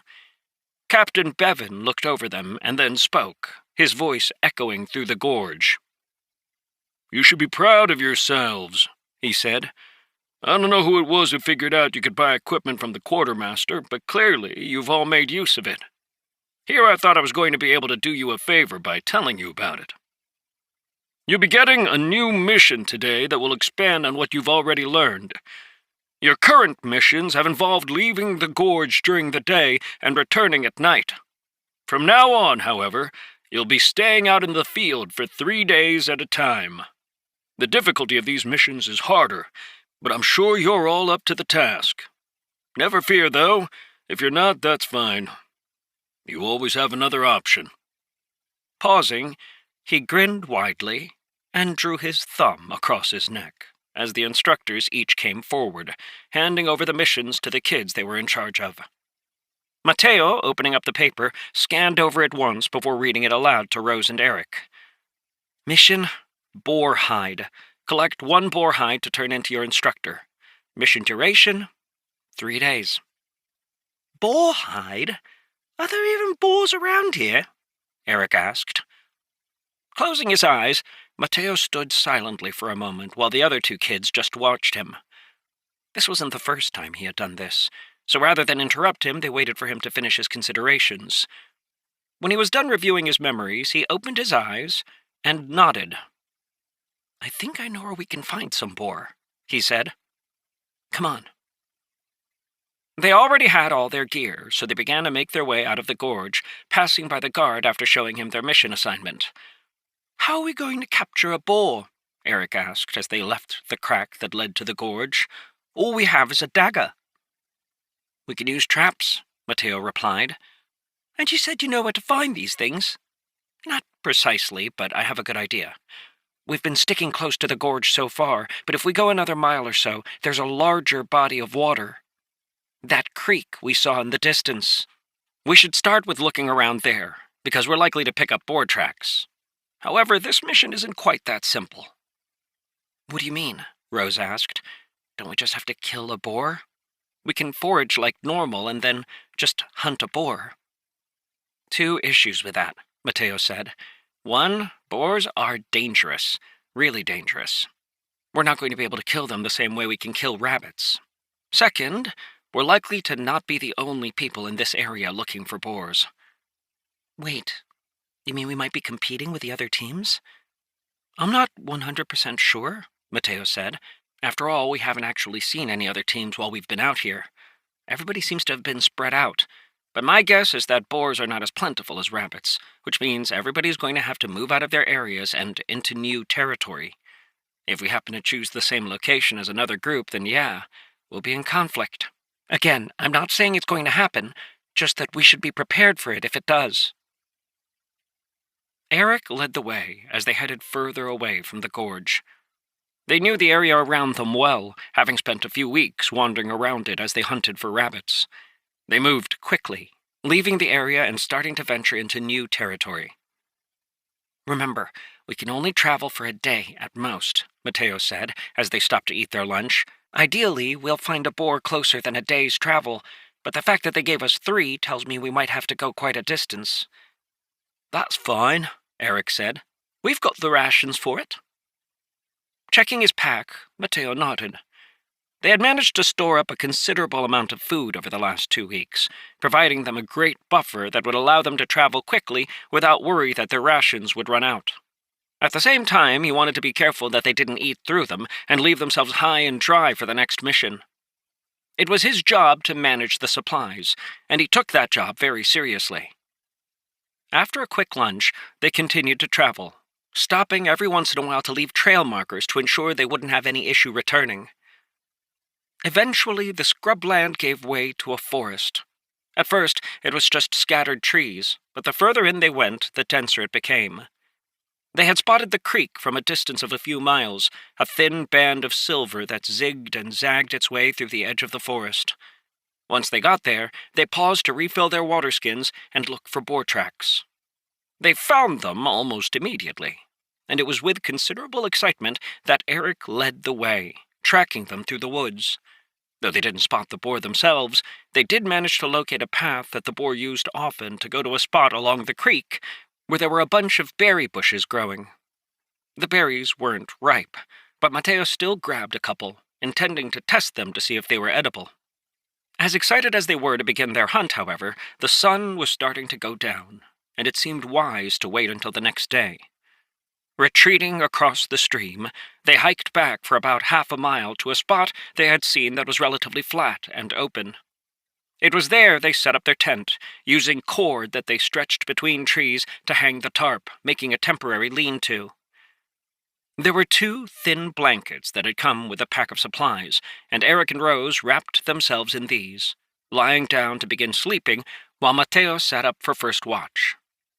Letting the fire die down so it wouldn't impact his vision, he worked on creating bags out of the burlap tunic he used to wear. He wasn't very good at handicrafts, though he knew theoretically how to make a huge number of things. By the time his watch was over, he had an ugly but serviceable bag. Waking up Rose, they swapped places, and after wrapping himself in the blanket, Mateo spent some time meditating on his connection with the chain. He could feel that he was starting to get close to completing the first link, and with a few more days of meditation, he was confident he would have completely memorized its appearance. He meditated all the way through Rose's shift, and only lay down when Eric got up, quickly falling fast asleep. He was woken the next morning as Eric poked him. The sun had yet to peek up over the horizon, but it was time to go. Quietly, they packed up their camp, hiding traces of their fire as best they could, and then began to move toward the path where they were hoping to catch a boar. Along the way, they talked about the method they would use, eventually deciding on setting a trap to immobilize the boar and then attacking it from behind. Once they had found the spot where they would set their trap, they all got to work. Mateo scoured the woods for a large log, and then he and Rose dragged it over to the path. Using a sapling, they bent down to suspend one side in the air. A rope was attached to the end of the sapling, which, with the log, created a small archway the boar would have to pass through. While they did this, Eric looked for long, sturdy branches, eventually hacking down a few saplings to produce some sturdy sticks, and then sharpening the ends to make makeshift spears. "It would have been better if you had hardened them over the fire," Corvus said from Mateo's shoulder as Eric handed him one of the simple spears. Unsure what Corvus was talking about, Mateo waited until the others had moved away before asking, "What do you mean?" "You can use heat to dry out the sticks, and if you scorch them slightly, they'll get tougher," Corvus said. "Better piercing power. As it is, you stab these into a boar, they're liable to snap in half. But it'll be a good learning opportunity at least."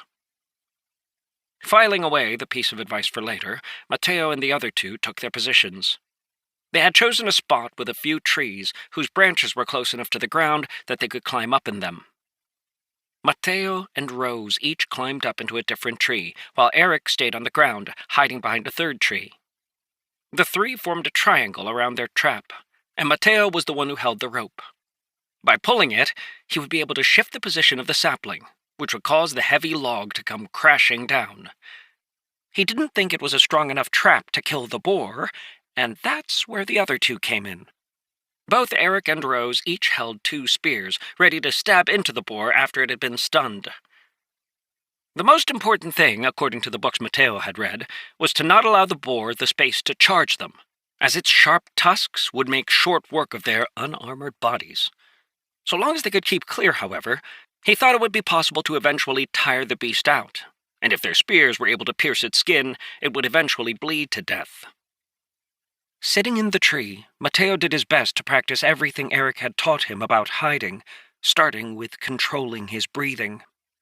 The forest was quiet. The smaller animals and insects had been scared off by the activity, but as time passed, sounds slowly began to return.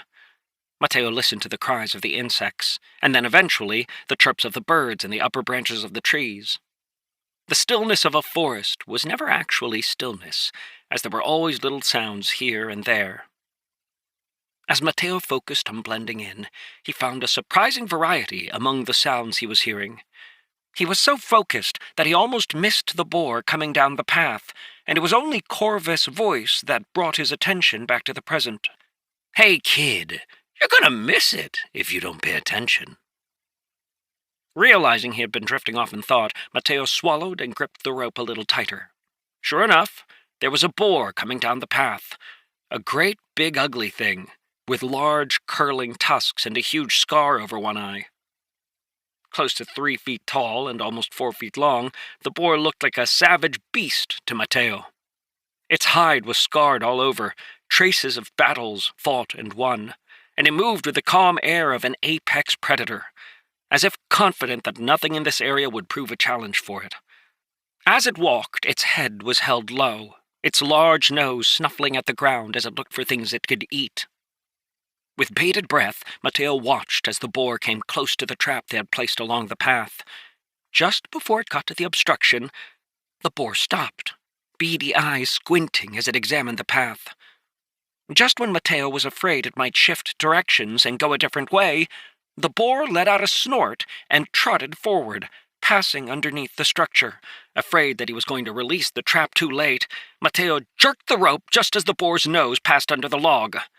With a springing sound, the sapling the rope was attached to whipped up into the air, freed from the great weight of the log it had been supporting. That log fell with a thud, a loud crack echoing as it slammed into the hard skull of the pig. His heart pounding in his chest, Mateo let go of the rope and grabbed his spear, jumping down from his branch. Across from him, Rose was doing the same, and with a yell, she charged forward, the spear she held in her hands stabbing toward the boar's neck. Chapter 19. They had already talked about where they would be targeting the boar, and Rose's job was to deal as much damage with the first strike as possible. A beat later, Eric rose from his position, darting toward the boar, who had been stunned by the falling log. The log hadn't done any lasting damage, that was obvious, but as it rolled off the boar's skull, it happened to catch one of the boar's tusks, twisting its head to the ground under its great weight. Furious, the boar jerked its head back, trying to free it, but that only lodged the tusk in further. With its head down, Rose had a perfect angle to strike it. But as she stabbed, her spear glanced off of the boar's tough hide, scraping a furrow along it and causing the boar to squeal in pain, its legs kicking frantically. Mateo was still a dozen feet away, and Eric about the same. Both boys rushed forward as Rose yelled and tried to stab the boar again. Once more, the soft tip of her wooden spear failed to find purchase, and she was forced to dodge backward as the boar's flailing legs turned in her direction. Realizing they were running out of time to wound the boar before it got free, his heart clenched anxiously. "The skin on its neck is too thick," Corvus said. "Aim for the fleshy area right behind its front leg." At the last moment, Mateo, who had been aiming for the back of the boar's head, jerked his spear to the side, jamming it into the folds of skin behind the beast's front leg with as much force as he could muster. The spear sank in, though not far, and then began to bend as the weight of his charge pressed it forward. Realizing it was going to snap, Mateo threw his weight to the side as the boar jerked, breaking the spear off like it was a toothpick. Off balance, Mateo stumbled and fell, rolling to the side. Rose, however, had seen where Mateo's strike landed, and she switched her target as well, driving one of her spears deep into the opposite side of the boar, piercing through its ribs and sinking her spear into its intestines. That sent the boar into a frenzy, and with a dreadful squeal, its legs pushed against the ground as its head twisted mightily, ripping apart the tree trunk that had fallen on top of it and trapped its tusk. One good eye glared murderously as it spun, looking for Rose, who had done the most damage to it. "Rose, run!" Mateo yelled, but instead Rose took 2 steps back, her spear extending in front of her as she lowered her center of gravity. Eric, his face pale with fear, danced back and forth behind the boar, clearly frightened to engage with it, and Mateo couldn't blame him. Staggering to his feet, he watched as the boar pawed the ground, and then charged, letting out a squeal that seemed to electrify Rose. Her face was just as white as Eric's, but rather than fear, Mateo saw determination in her eyes. The boar's head lowered as it got ready to slam into her, but at the last moment, Rose stepped forward, moving to the right, the tip of her wooden spear darting forward like a snake. With unerring precision, it pierced into the boar's good eye socket, sinking deep into the creature's head.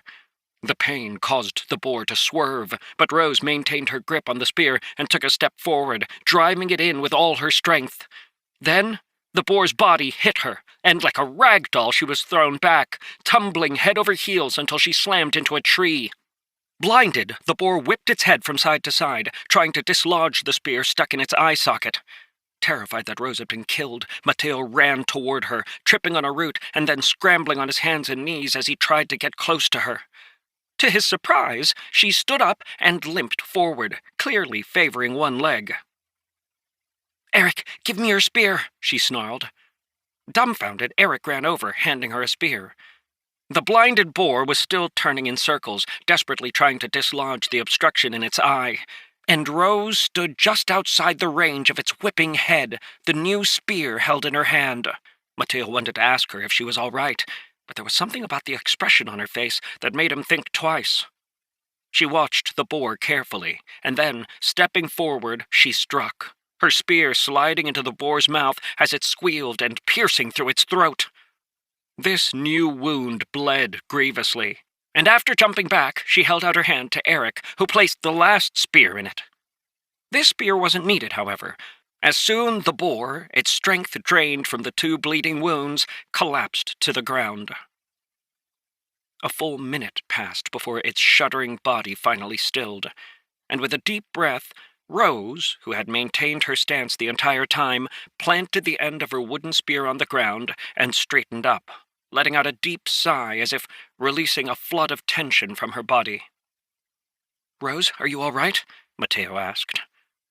Reaching down to feel the bruises on her leg, Rose winced. "Yes, I'm fine," she said. "That was incredible," Eric said, staring at her. "You just killed that boar, all by yourself." Staring blankly at Eric, and then at Mateo, and then at the dead boar, Rose blinked, and then her face flushed bright red. "The trap helped," she mumbled, causing the 2 boys to look at each other and laugh. "Barely," Mateo said. "Seriously, how did you do that?" "It's not the first time I've had to fight a wild animal," Rose said sheepishly. "When my uncle was training me, he would often take me out into the forest and make me fight against creatures like this. I've never fought a boar that was so big, though."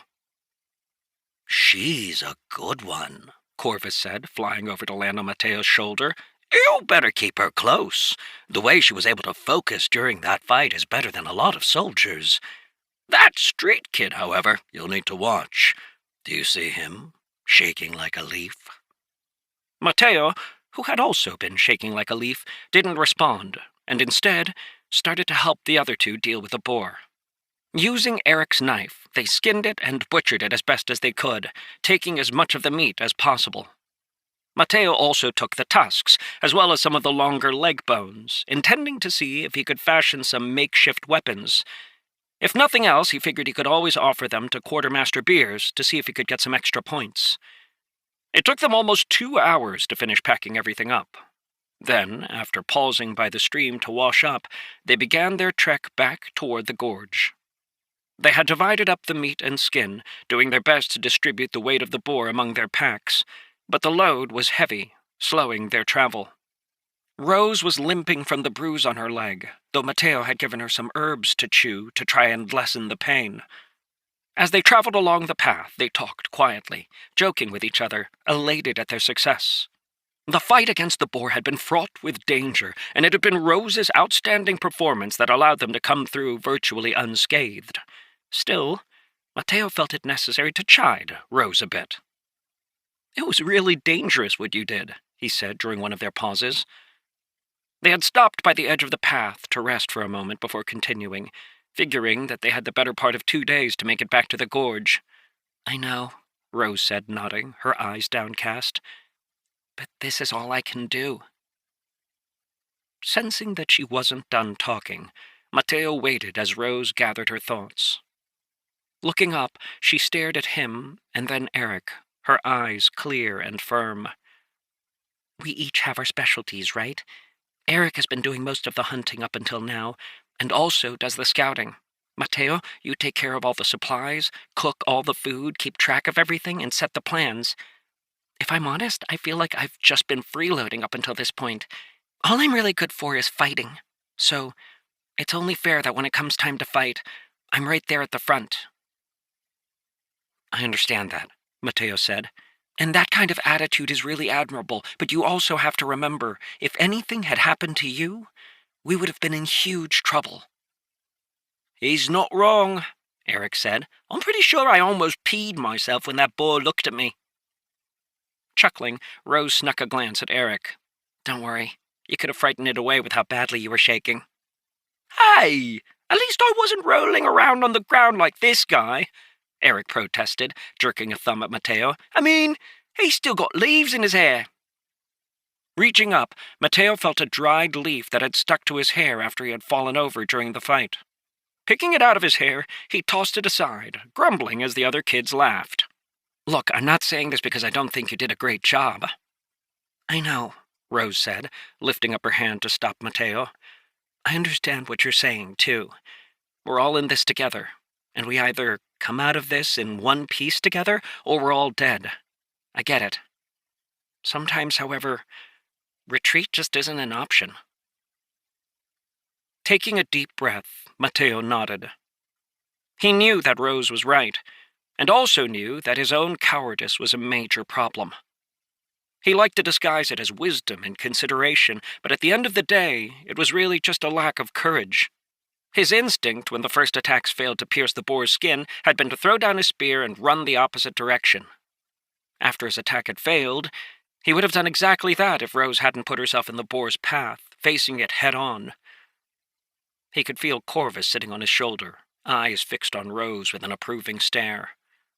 "You could stand to learn from her," Corvus said. "There's nothing wrong with retreating when a battle is lost, but abandoning it early is one of the gravest sins that can be committed on the battlefield."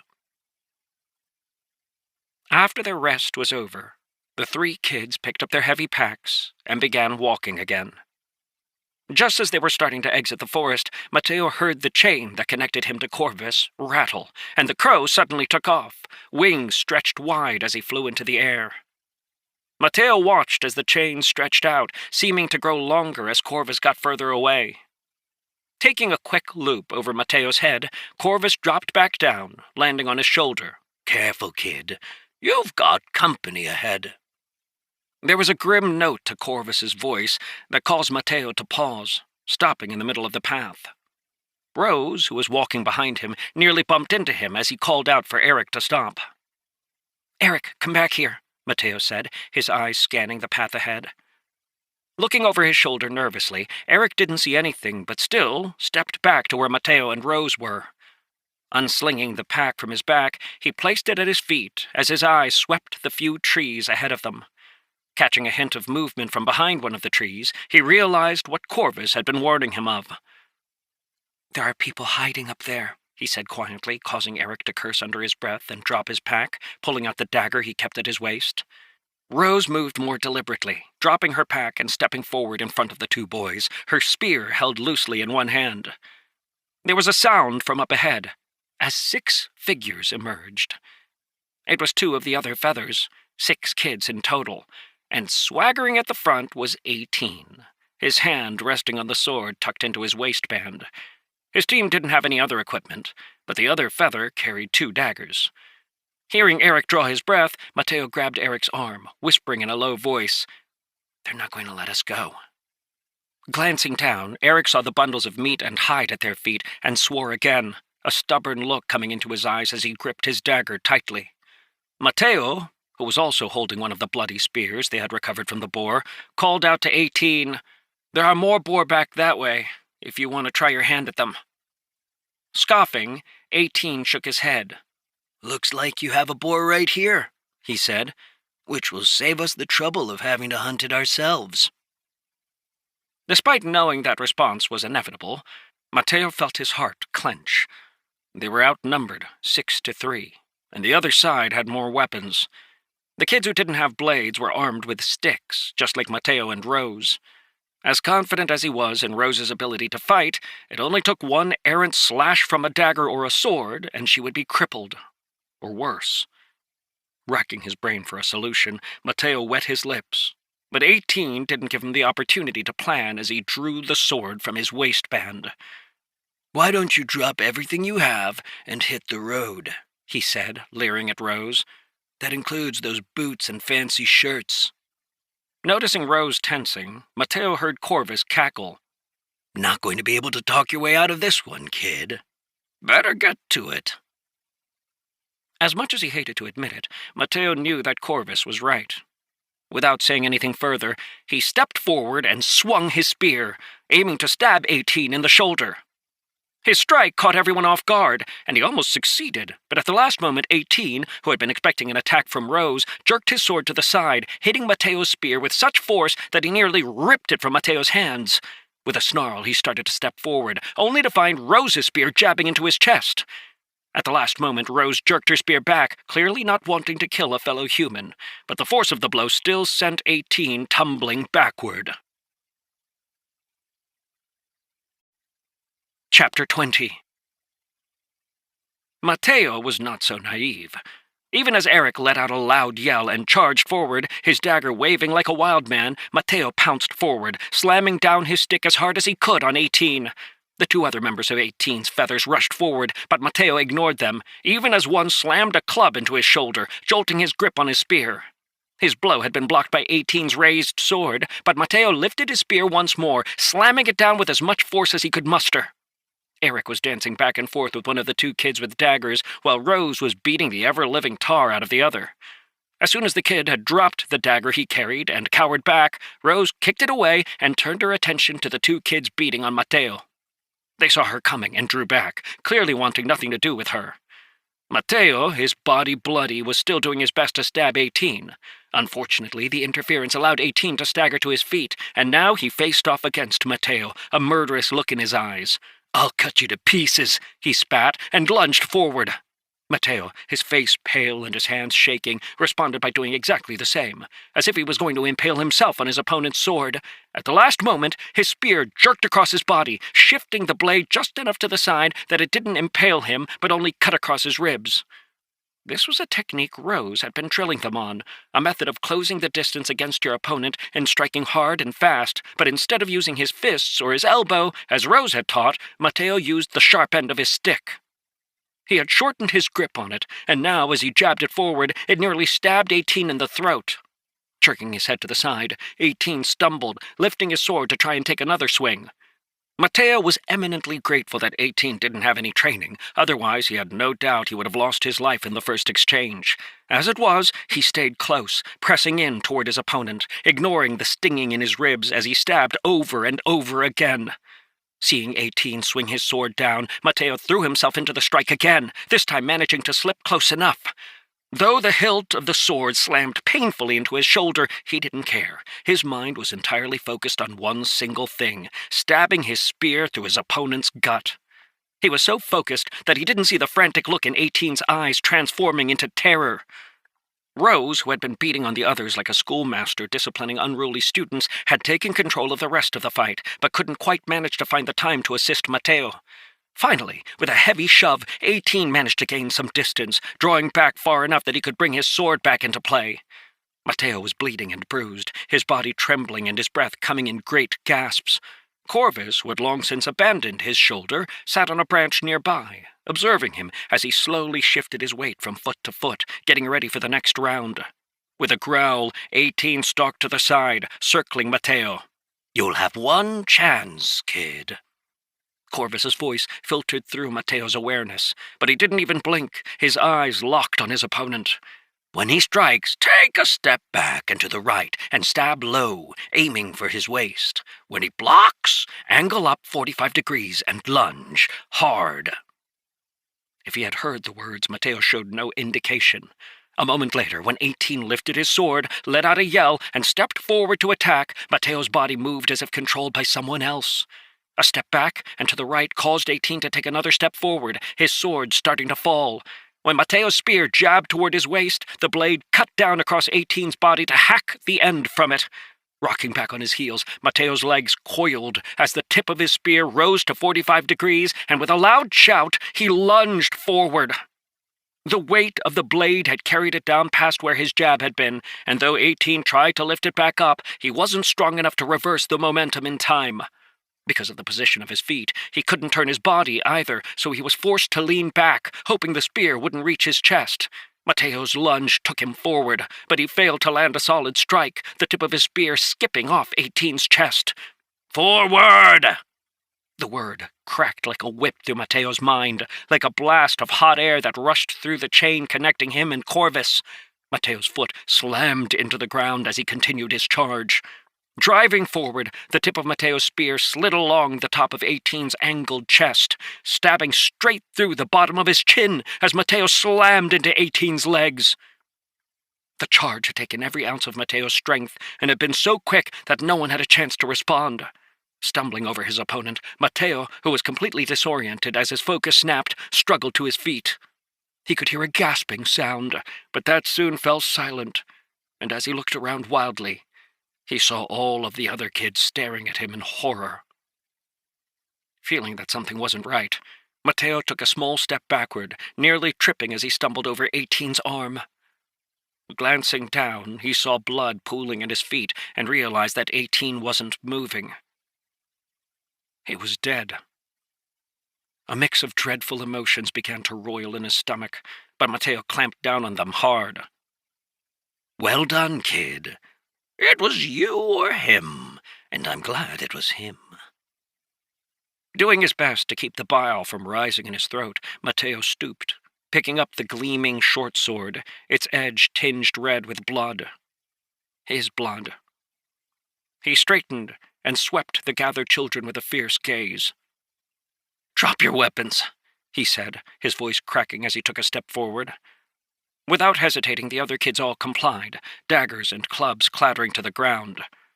"Not you, idiot," Rose hissed, glaring at Eric, who had dropped his dagger as well. Mumbling something under his breath, Eric picked up his dagger, holding it tightly in front of him. Though rather than point it at the kids who had attacked them, he held it between him and Mateo. "Drop all your stuff," Mateo said. One of the kids looked like he wanted to protest, but Rose, a grim expression on her face, turned around and smacked him in the side of the head with her spear, causing him to fall to the ground with a thump. His eyes lighting up, Eric quickly moved between them, picking up the daggers and threatening them with his own until they had dropped everything of value they carried. A couple of them had looked like they wanted to run, but Mateo had stopped them in their tracks, threatening to hunt them down if they even thought about it.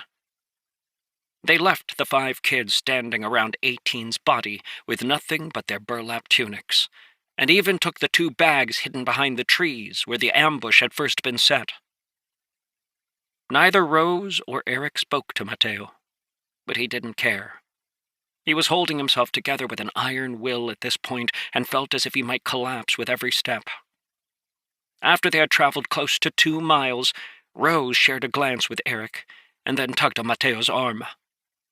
He had been walking mechanically in a daze, simply focusing on putting one foot in front of the other as he tried to shake the feeling that threatened to overwhelm him. Mateo, we need to stop for the night." Looking at her blankly for a moment, Mateo nodded and put down his pack. Eric found a spot a bit off the road, and they worked quietly to set up their tents. Sitting down as Eric started the fire, Mateo got some maiden's worry leaves from his pack and began to chew them. He had already stemmed the bleeding, but now, as he peeled his shirt back to try and dress the wound, Rose let out a hiss.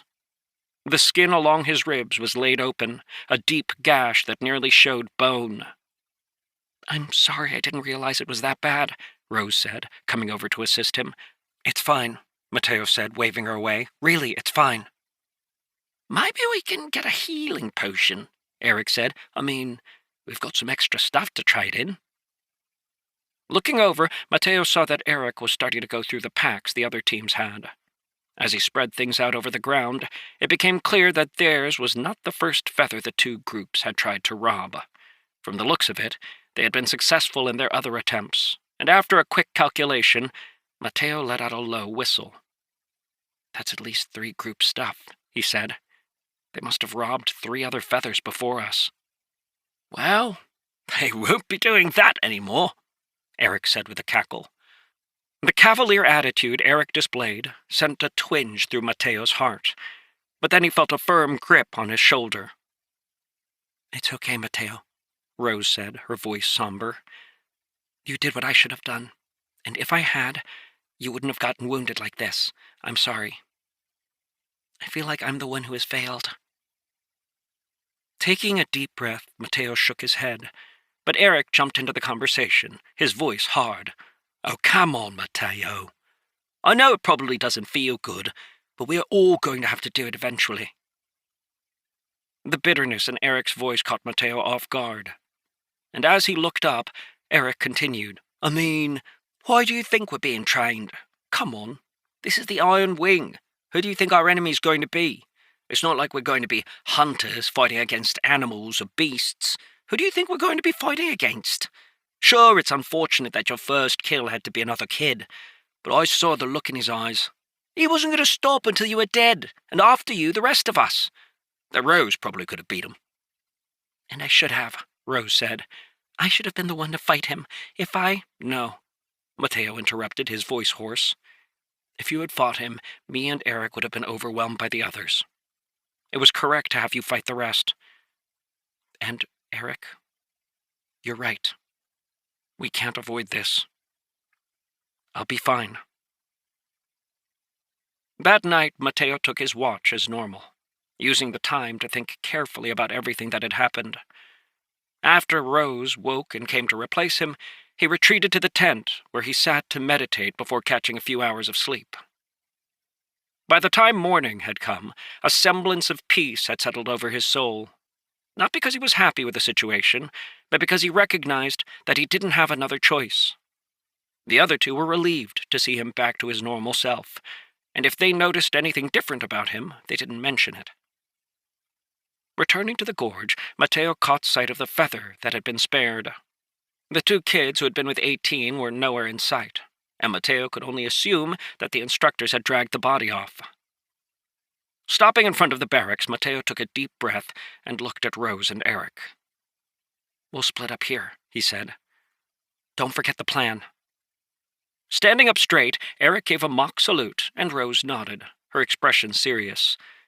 Without another word, the 3 of them split up, Mateo heading to look for Sergeant Lore. He found the instructor sitting in front of the large building that served as the headquarters for the training camp. There was no doubt in Mateo's mind that the sergeant knew everything that had happened already. The faint curiosity he could see in Sergeant Lore's eyes was undoubtedly because the sergeant was wondering what he was going to do. Walking up to Sergeant Lore, Mateo took a deep breath and then bowed. "I'm here to turn myself in, sir." "Oh? What'd you do?" Sergeant Lore asked. "I killed one of the other potential recruits," Mateo replied, doing his best to keep his voice calm. "We had a fight out in the wilderness outside the gorge, while we were on our mission." Glancing at the pack Mateo carried, Sergeant Lore's eyebrows rose. "Is that a boar skin?" he asked, changing the subject. "Yes, sir. We completed the mission." "And what's this about killing someone?" "On the way back, we were stopped by 2 feathers. Things got a little bit heated. and 18 ended up dying. He ended up dying because things got heated? I killed him, sir, Mateo clarified. To his surprise, Mateo found it easy to keep calm. An icy stillness seemed to have settled over his heart and mind, and even as the silence grew and Sergeant Lore stared at him, Mateo found his breathing even. There was a sound at the door to the office, and Captain Bevan walked out. "Something the matter, Sergeant?" he said, noticing the awkward air between Sergeant Lore and Mateo. "It seems so," the sergeant said, his eyes never leaving Mateo. "We've got a fratricide on our hands." "Oh, really?" Captain Bevan's voice grew hard, and he took a step forward, his glare adding to the weight Mateo was already experiencing. "Did I hear that right, soldier?" "No, sir," Mateo said. "It wasn't fratricide." That caught the two men off guard and caused Captain Bevan to let out a short laugh. "And can you tell me why not?" "We weren't companions yet, sir," Mateo said. "We are neither recruits nor full members of the Iron Wing. Currently, we're all just a bunch of slaves being put through our paces to see if we qualify for the recruitment test." Captain Bevan had been about to interrupt him, but when Mateo spat out the very words he had said when he welcomed the children to the gorge for the first time, he choked on his words. "Then why are you here?" he asked after he recovered. "Because I have deprived the Iron Wing of a potential recruit, which merits punishment," Mateo said. It was a risky venture, but the longer the conversation continued, the more confident Mateo was in its success. Having let 5 of the other kids live, hiding the fact that he had killed 18 would have been foolish. Besides, even though Mateo had no idea how it was happening, he was sure they had been observed somehow during the mission, which meant the instructors likely could have stopped the fight before it turned deadly. Yet they hadn't. Which meant one of two things. Either the children weren't being observed, or, and this was more likely, they simply didn't care. Chapter 21. "What do you want me to do with him, Captain?" Sergeant Lore asked, hiding a smile by scratching his chin. "Throw him in solitary for a few days to reflect on his actions," Captain Bevan said, giving Mateo an inscrutable look. "And put the 2 kids in his feather through additional training." "Thank you for your leniency, sir," Mateo said, bowing. That seemed to annoy the captain, but he just shook his head and went back into the office. Sergeant Lore stood up and brushed his hands off on his pants, not bothering to hide his smile as he stared down at Mateo. "Well, come along. You're lucky the captain was feeling generous." Sergeant Lore took Mateo to one of the small huts where he had first woken up. They appeared to have been cleaned out, and after being sent inside, Mateo heard the door lock from the outside. He wasn't sure if he was going to be getting food or not, but the sergeant hadn't searched him, which meant he should be fine, as he had squirreled away some of the rabbit jerky and his water skin. Sitting down in the darkness, Mateo crossed his legs and closed his eyes as Corvus hopped down from his shoulder. The bird moved, not like a typical crow, but with an odd swagger that carried the same attitude Mateo had seen in the boar as it walked through the woods.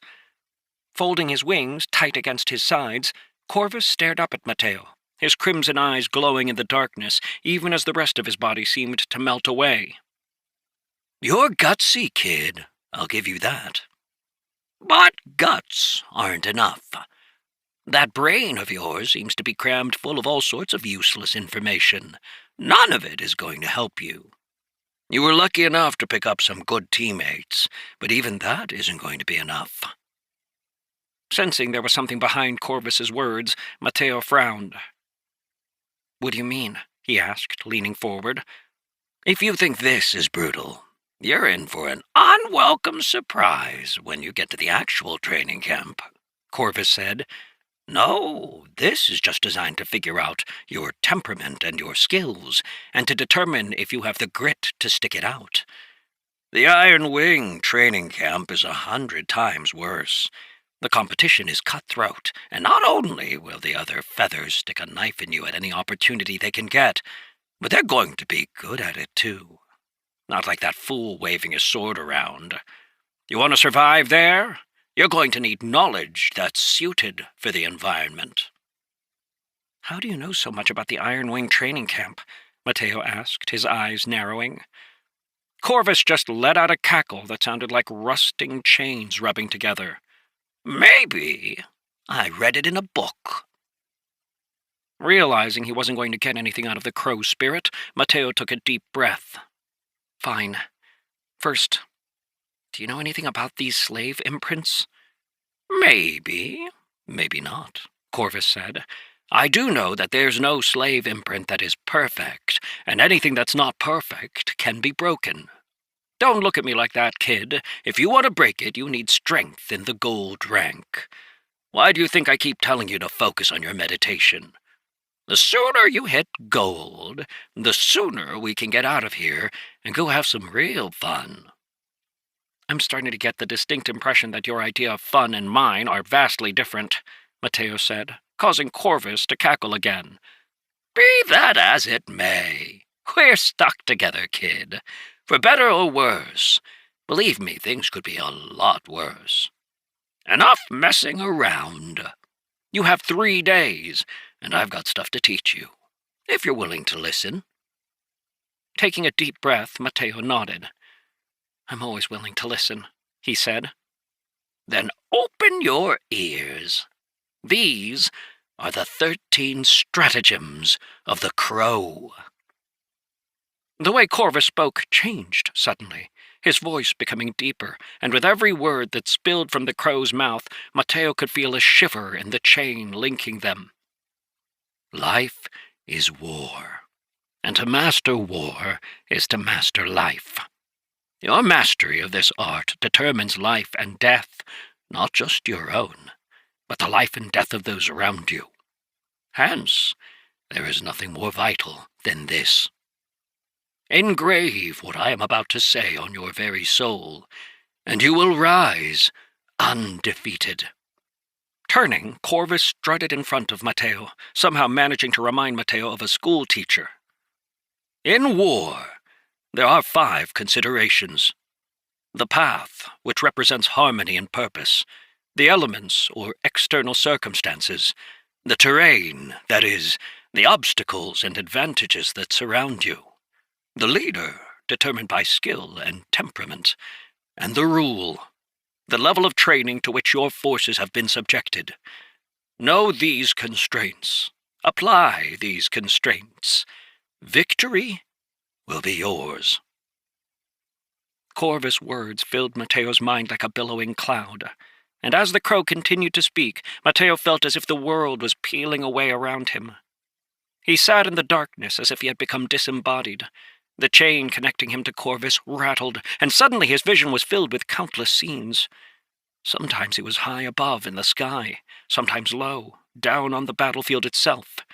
The words Corvus spoke painted a picture, illustrating each and every one of the maxims that imprinted itself on Mateo's soul.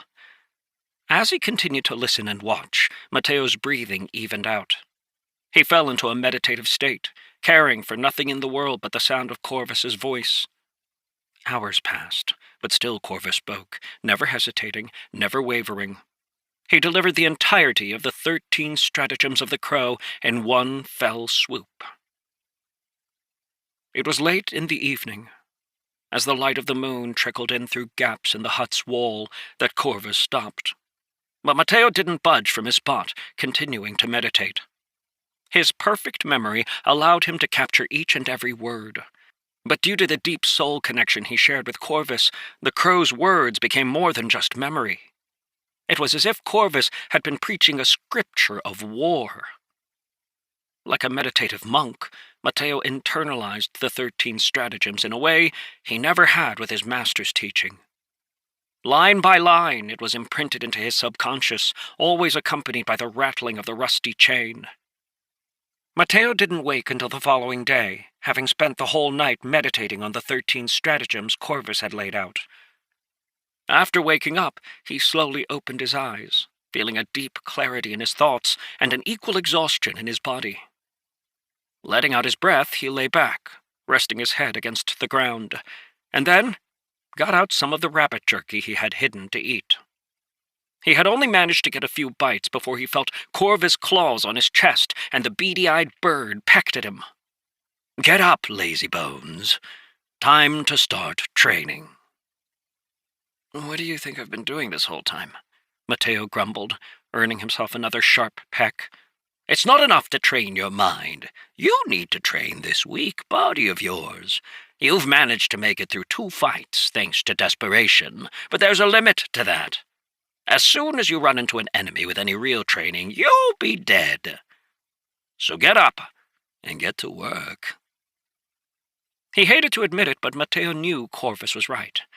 He had made it through 2 fights. Both of them had left him wrecked, and it had only been luck that had allowed him to come out on top. Luck and the strange sort of madness that had overtaken him. For the next 2 days, Mateo fell into a simple routine, exercising to exhaustion, meditating, and then catching a few hours of sleep, only to get up and do it all again. Time slipped away like sand through an hourglass, drifting into nothingness as Mateo focused all of his energy and attention on training. He was in the middle of a round of physical exercise when he heard the lock on the door open. Sitting up, he brushed sweat from his forehead as the door creaked open and Sergeant Lore stepped inside. If he noticed the water skin, he didn't say anything. After observing Mateo for a moment, he jerked his thumb to point toward the outside. "Time to get out, kid. The rest of your feather is waiting for you." Picking up the water skin and tucking it in the back of his pants, Mateo followed the sergeant out to the training ground. It was early in the morning, and many of the other teams were gathered there, receiving their missions. Eric and Rose were there too, and he noticed a few fresh bruises on their faces, no doubt the result of whatever special training they had been put through by Sergeant Lore. Despite their rough appearance, both kids were happy to see him and greeted him warmly as he joined them. "You've missed a mission," Sergeant Lore said. "So here, I'm going to give you 2. Both of them must be complete within 3 days or you'll be punished again. This time, try not to kill anybody." Chuckling as if his joke had been hilarious, Sergeant Lore sauntered off, leaving Mateo looking at the 2 identical missions. "Pigs again?" Eric asked. Mateo nodded. "Yep, pigs again." Before heading out, the 3 went back to the barracks, where Rose and Eric explained what had happened after Mateo had been locked up in solitary confinement. Sergeant Lore had taken over their training, running them through brutal physical workouts and using his fists liberally when they weren't able to do what he asked. Part of Mateo had been afraid that going through such an experience because of him would have caused bitterness in Eric and Rose, but to his surprise, they seemed entirely fine with it. "I'm sorry," he said. "You wouldn't have had to suffer that if not for me." With a lopsided grin, Eric shrugged. "I'd rather go through what I did than get locked up by myself for 3 days. As far as I'm concerned, you got the worst end of it. I go crazy in there." "It wasn't a pleasant experience," Rose admitted, "but it's also not your fault. Besides, you taking the attention of the instructors allowed us to complete the rest of the plan." "Were you able to do it?" Mateo asked, his eyes widening in anticipation. "Yep," Eric said. "We took everything we weren't going to keep from the 2 feathers we looted and sold it back to the quartermaster. Though we only got 80% of what they were worth, we still might out like bandits. We were able to pay off the debt and get proper gear for ourselves. Check it out." Taking off his bag, Eric emptied it out on the bed. "This stuff's yours," he said, giving Mateo a dagger and a bunch of supplies. "On top of that, we had a talk among ourselves and decided to pick up a weapon." Noticing the challenging look in Eric's eyes, as if he was afraid Mateo might chide him for making a decision on his own, Mateo raised his eyebrows as if waiting in anticipation for what Eric would say. Looking around, Eric lifted the thin mattress and pulled a short bow out from underneath it. "We thought it was a good idea to get you a proper weapon," he said. "We had just enough to buy this bow and a dozen arrows. Rose is keeping the short sword." Eyes gleaming, Mateo ran his hand over the smooth bow. Though he wouldn't have chosen it, as in his opinion there were better things the points could have been spent on, He couldn't help but feel a little bit of a thrill in his heart as he handled it. "This is awesome," he said, "but what about you? Rose and I both have weapons now." "Oh, I don't want a weapon," Eric said, lifting his hands. "I'd rather stay as clear from the fighting as possible. I did keep an extra dagger, though." It was only then that Mateo noticed a second dagger poking out from behind Eric's back. "Well, thank you. I'm excited to learn how to use this bow," Mateo said, taking the quiver of arrows that Rose held out. "The kids must have gotten some advice," Corvus said, cocking his head as he looked over the bow. "There's no way they came up with this strategy themselves. I was going to suggest that you pick a bow as a weapon, since you've got such a good front-line fighter already. Being able to support from behind will be vital and act as a force multiplier. Additionally, your natural talents mean that with enough practice, you'll be a wizard with that thing. With me to teach you—" Ignoring Corvus's boasts, Mateo packed up all of his stuff, double-checking the supplies, before hooking the arrows onto his belt and slinging the bow over his shoulder. The others were already ready to go, and after one quick verbal check of all of their stuff, they headed out of the gorge, embarking on their new hunting missions. With 3 days to find 2 boars, Mateo and the others didn't have any time to waste. They followed the same path that they had taken the first time, walking single file but making sure to keep their eyes out for any threats. The last thing Mateo wanted was for a repeat of the excitement with the other feathers. He sincerely doubted any of the other feathers would be brave enough to ambush them, but that possibility couldn't be ruled out. Since they knew which way they were going, they arrived at the stream faster than on their first trip. But rather than head directly into the woods as they had before, Mateo brought them upstream, hoping to find another bush trail. After traveling for about 3 miles, he spotted a little path heading into the woods and sent Eric to check it out while he and Rose began to gather wood for a camp. Roughly 2 hours later, Eric returned with some good news. "There's actually a whole family of pigs," he said. "It looks like a boar, a little bit smaller than the one we killed before, and 4 sows. There are also some little piglets as well." "Let's target 2 of the sows," Mateo said after a moment of thought. "Not the boar?" Rose asked. "If it's not as big as the other one, then it should be easier to kill." "True, but if we leave the boar and some of the sows alive, they'll continue to reproduce," Mateo said. "On the other hand, if we take the boar down, it's more likely to reduce the pigs' overall numbers.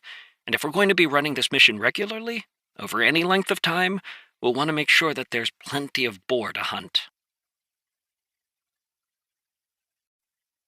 Chapter 22. "I don't know that's going to matter that much for us," Eric said, scratching the back of his head. "It's not like boars reproduce that quickly." "That's a fair point, but I don't think it matters particularly whether we bring in a male or a female pig. Taking down the sows will probably be a little bit easier." "Will it, though?" Rose asked. "Won't the boar come to the sow's defense?" "Huh. Yeah, I guess it probably will," Mateo said, his forehead furrowing. "I guess I didn't think about the fact that we would have to ward off the boar well." "One option would be to dig a pit," Eric said, "or get some sort of trap that will keep the sows contained, separate them from the boar. If we do that, we should be able to isolate them well enough that we don't have to deal with the boar." As the kids discussed their options, they set up their tents a little ways away from the stream. Thanks to the loot they had gathered from the other feathers, they had an extra tent, bringing the total up to 2, making it much more comfortable to sleep. They'd even talked about getting a 3rd tent, but since one of them would always be on watch, it didn't seem necessary. After deciding on a plan of attack, they settled down and had dinner around the fire they had started. They weren't planning on setting their traps until evening had truly fallen, so Mateo took his new short bow and walked a few steps into the woods to see if he could get the hang of it. Eric stayed at the camp, but Rose followed him, curious to see what he would do. After finding a good spot, he traced out 10 paces from a large tree and then spent a couple of minutes taking the arrow tips off of a few of the arrows. These he would use for practice. Feeling inexplicably nervous, he lifted the bow, knocked the arrow on the string, and then hesitated, trying to remember as much as he could about archery. He had read numerous books on combat and various martial techniques, but he had never read anything about shooting a bow. Somewhat at a loss, he looked back at Rose, who, understanding his conundrum, simply shrugged. "I've never shot a bow either," she said, "but I have seen other people shoot a bow, and they typically stand with their feet shoulder-width apart, their body turned sideways. Yes, like that. Then they lift the bow and draw the string back to their cheek before letting it go." Trying to follow her instructions as best as he could, Mateo pulled on the string, finding it surprisingly difficult to draw back to his cheek. Halfway through the motion, the string slipped from his fingers, and the arrow shot forward at an angle, missing the tree and vanishing into the woods. Rose giggled, clamping her hands over her mouth as Mateo turned to give her an exasperated look. Corvus was laughing too. The spirit crow was on a branch above Mateo's head, cackling with glee at Mateo's poor attempt to fire the bow. Instead of trying again, Mateo headed into the forest, looking for the arrow he had fired. Thankfully, the bow had only been half drawn, and he found the arrow around 25 feet past the tree. Picking it up, he returned to his spot and tried to take up his stance again. "While this is so pathetic it's humorous, it's almost too much for me to bear," Corvus said, spreading his wings and flying down from the tree to land on Mateo's shoulder. "You clearly have no talent for this, so if I don't get involved and teach you, you'll likely never learn. First, your stance is all wrong." Taking a deep breath and trying to keep his temper in check, Mateo listened as Corvus rambled on, making adjustments to his stance, the way he held the bow, and the angle of his body. Rose stood behind him, watching with a curious expression as she saw Mateo twisting his body this way and that, almost as if he was trying to find the most comfortable position. "Good. The foundation of archery is in the legs," Corvus said, hopping down to the ground and swatting at Mateo's foot with his wing. "You're still not quite far enough. Move your left foot over an inch. Other way. Good. Now, breathe in as you draw, and try to make the motion as smooth as possible. No hesitation as you pull back to your cheek. Then, let your aim settle as you release your breath, becoming as still as stone." Thinking through the instructions, Mateo nodded slightly and drew the bowstring, pulling it back to his cheek as smoothly as he could. He found that after a certain point the draw actually became slightly easier. So long as he put enough force behind his first pull, he was able to get it to his cheek. He had elected not to put an arrow on the string this first time, as he wanted to just get the motion down correctly.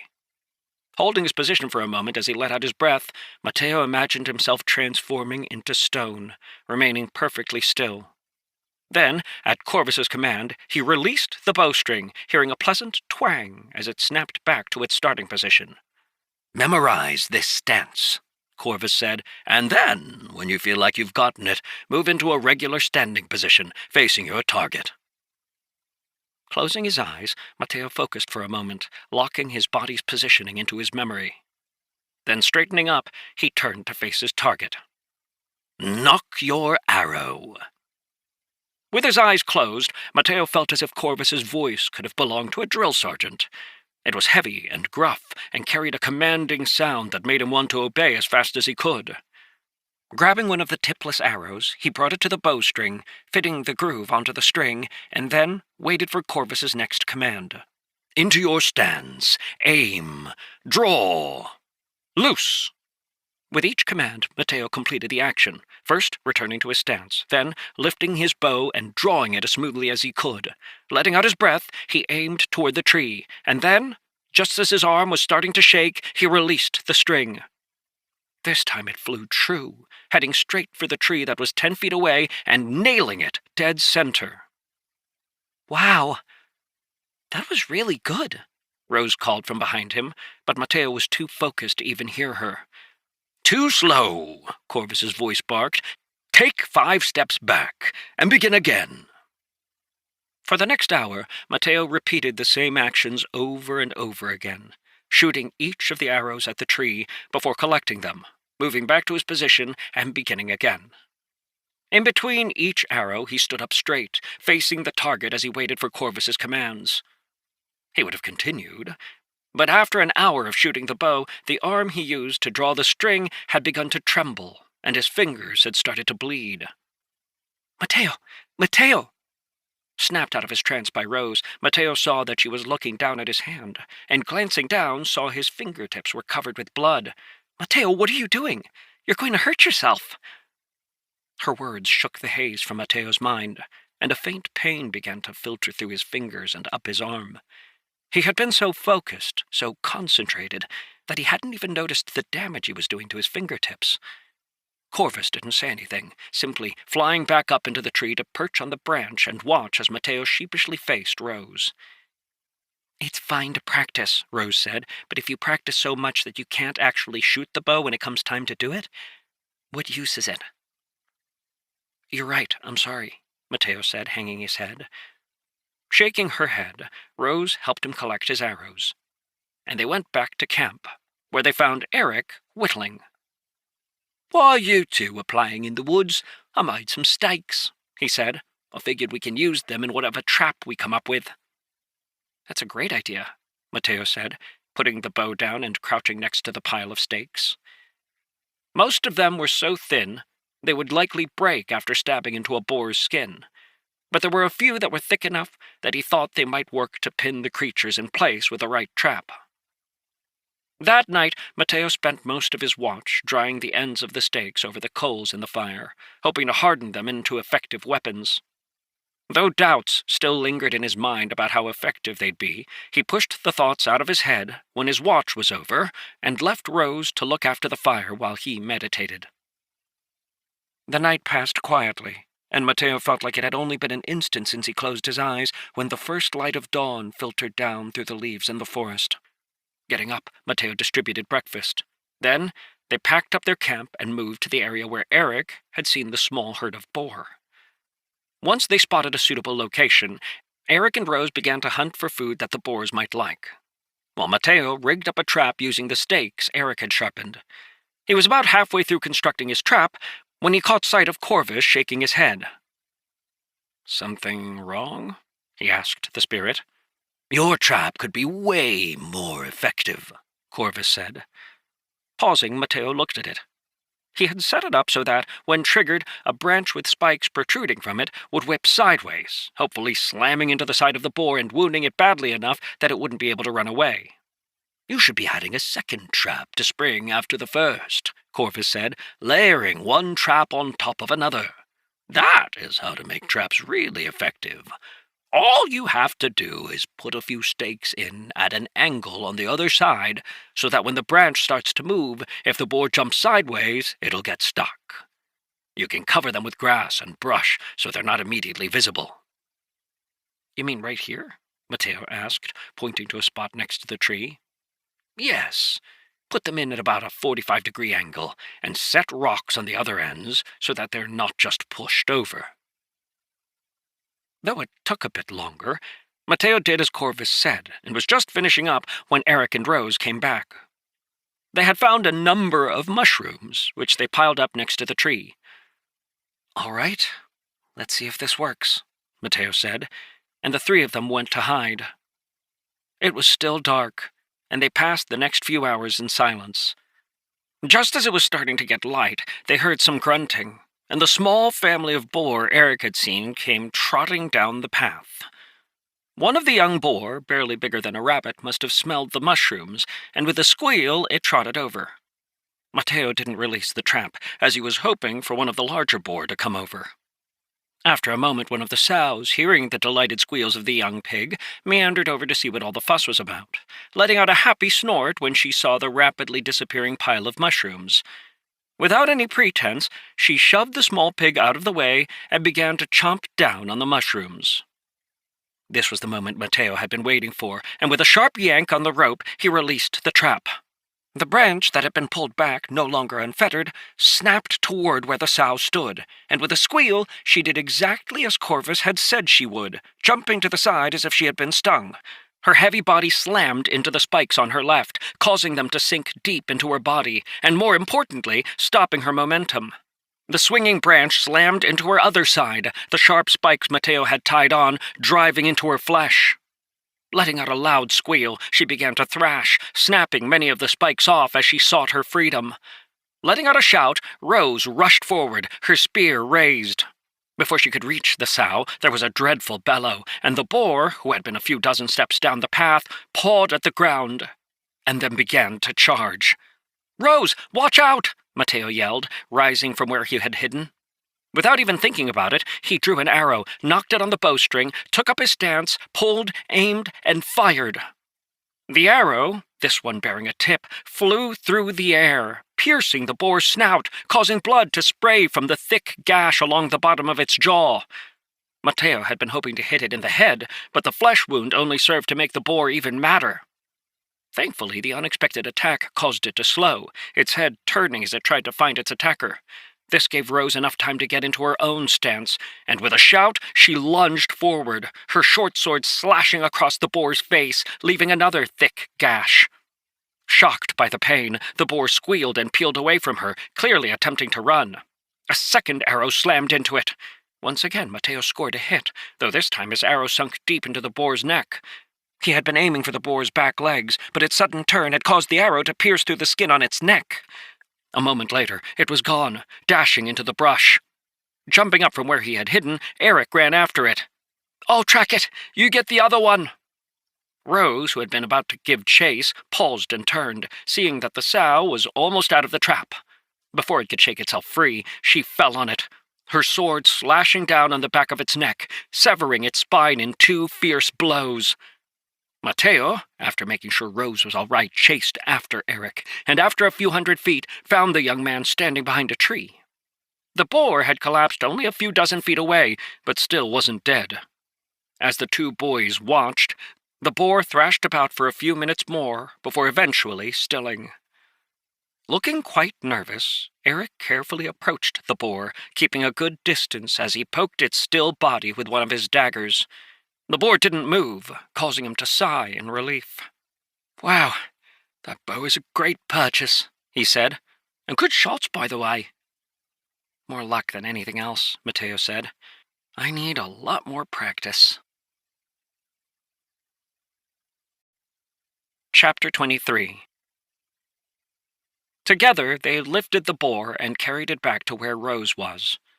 She had already begun butchering the sow, so Eric and Mateo began working on the boar. Mateo felt that they had been quite lucky to find a family of boar, rather than having to hunt them down individually, and suggested that rather than wait an extra day, they immediately head back.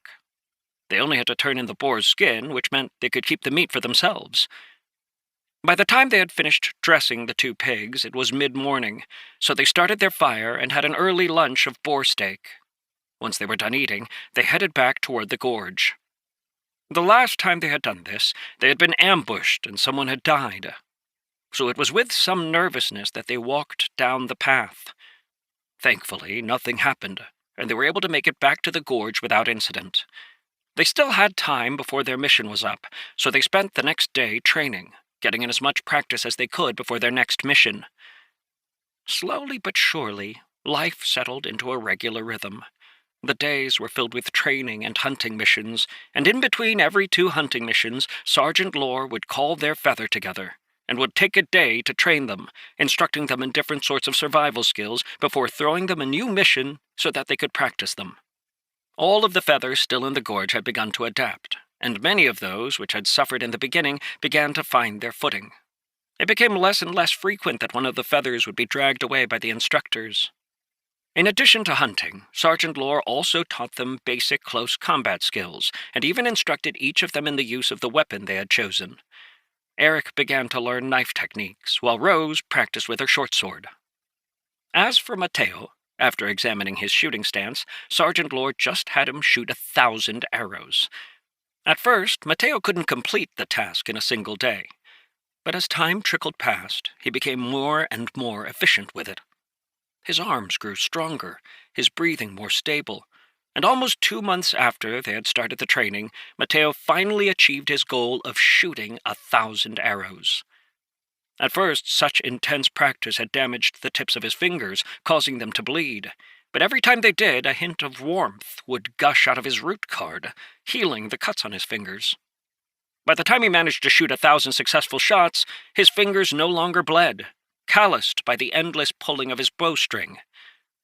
Corvus sat on his shoulder, or stood on Mateo's head as he practiced, instructing him how to adjust his stance and aim properly.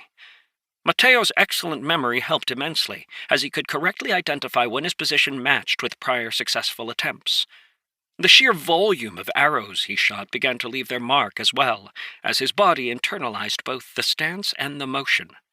Corvus, however, wasn't content with Mateo standing in one place, firing shot after shot. "You're going to be on the battlefield, and the battlefield doesn't tolerate standing still. Only cowards hide in a group of archers. And what are you going to do if you're attacked while you're shooting? This time, I'll call out a direction.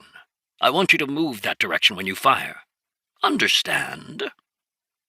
Nodding slightly, Mateo took up his stance, lifted his bow, and was about to loose an arrow when Corvus suddenly barked, "Back!" Trying to take a step back, Mateo stumbled, his arrow going wide of the target. Sergeant Lore saw the odd movement, but didn't say anything, choosing to maintain his silence and watch as Mateo stood up, dusted himself off, and tried again. This time it was a step to the left, and once again his arrow went wide. "What are you doing?" Sergeant Lore snapped, walking over. "I want 1,000 hits. The misses don't count." Turning to the sergeant, Mateo bowed. "Yes, sir. I just thought it might be good to train moving while firing." "Oh, you did you?" Sergeant Lore said, his eyes narrowing. With a heavy gaze, he stared down at Mateo for a long moment before nodding.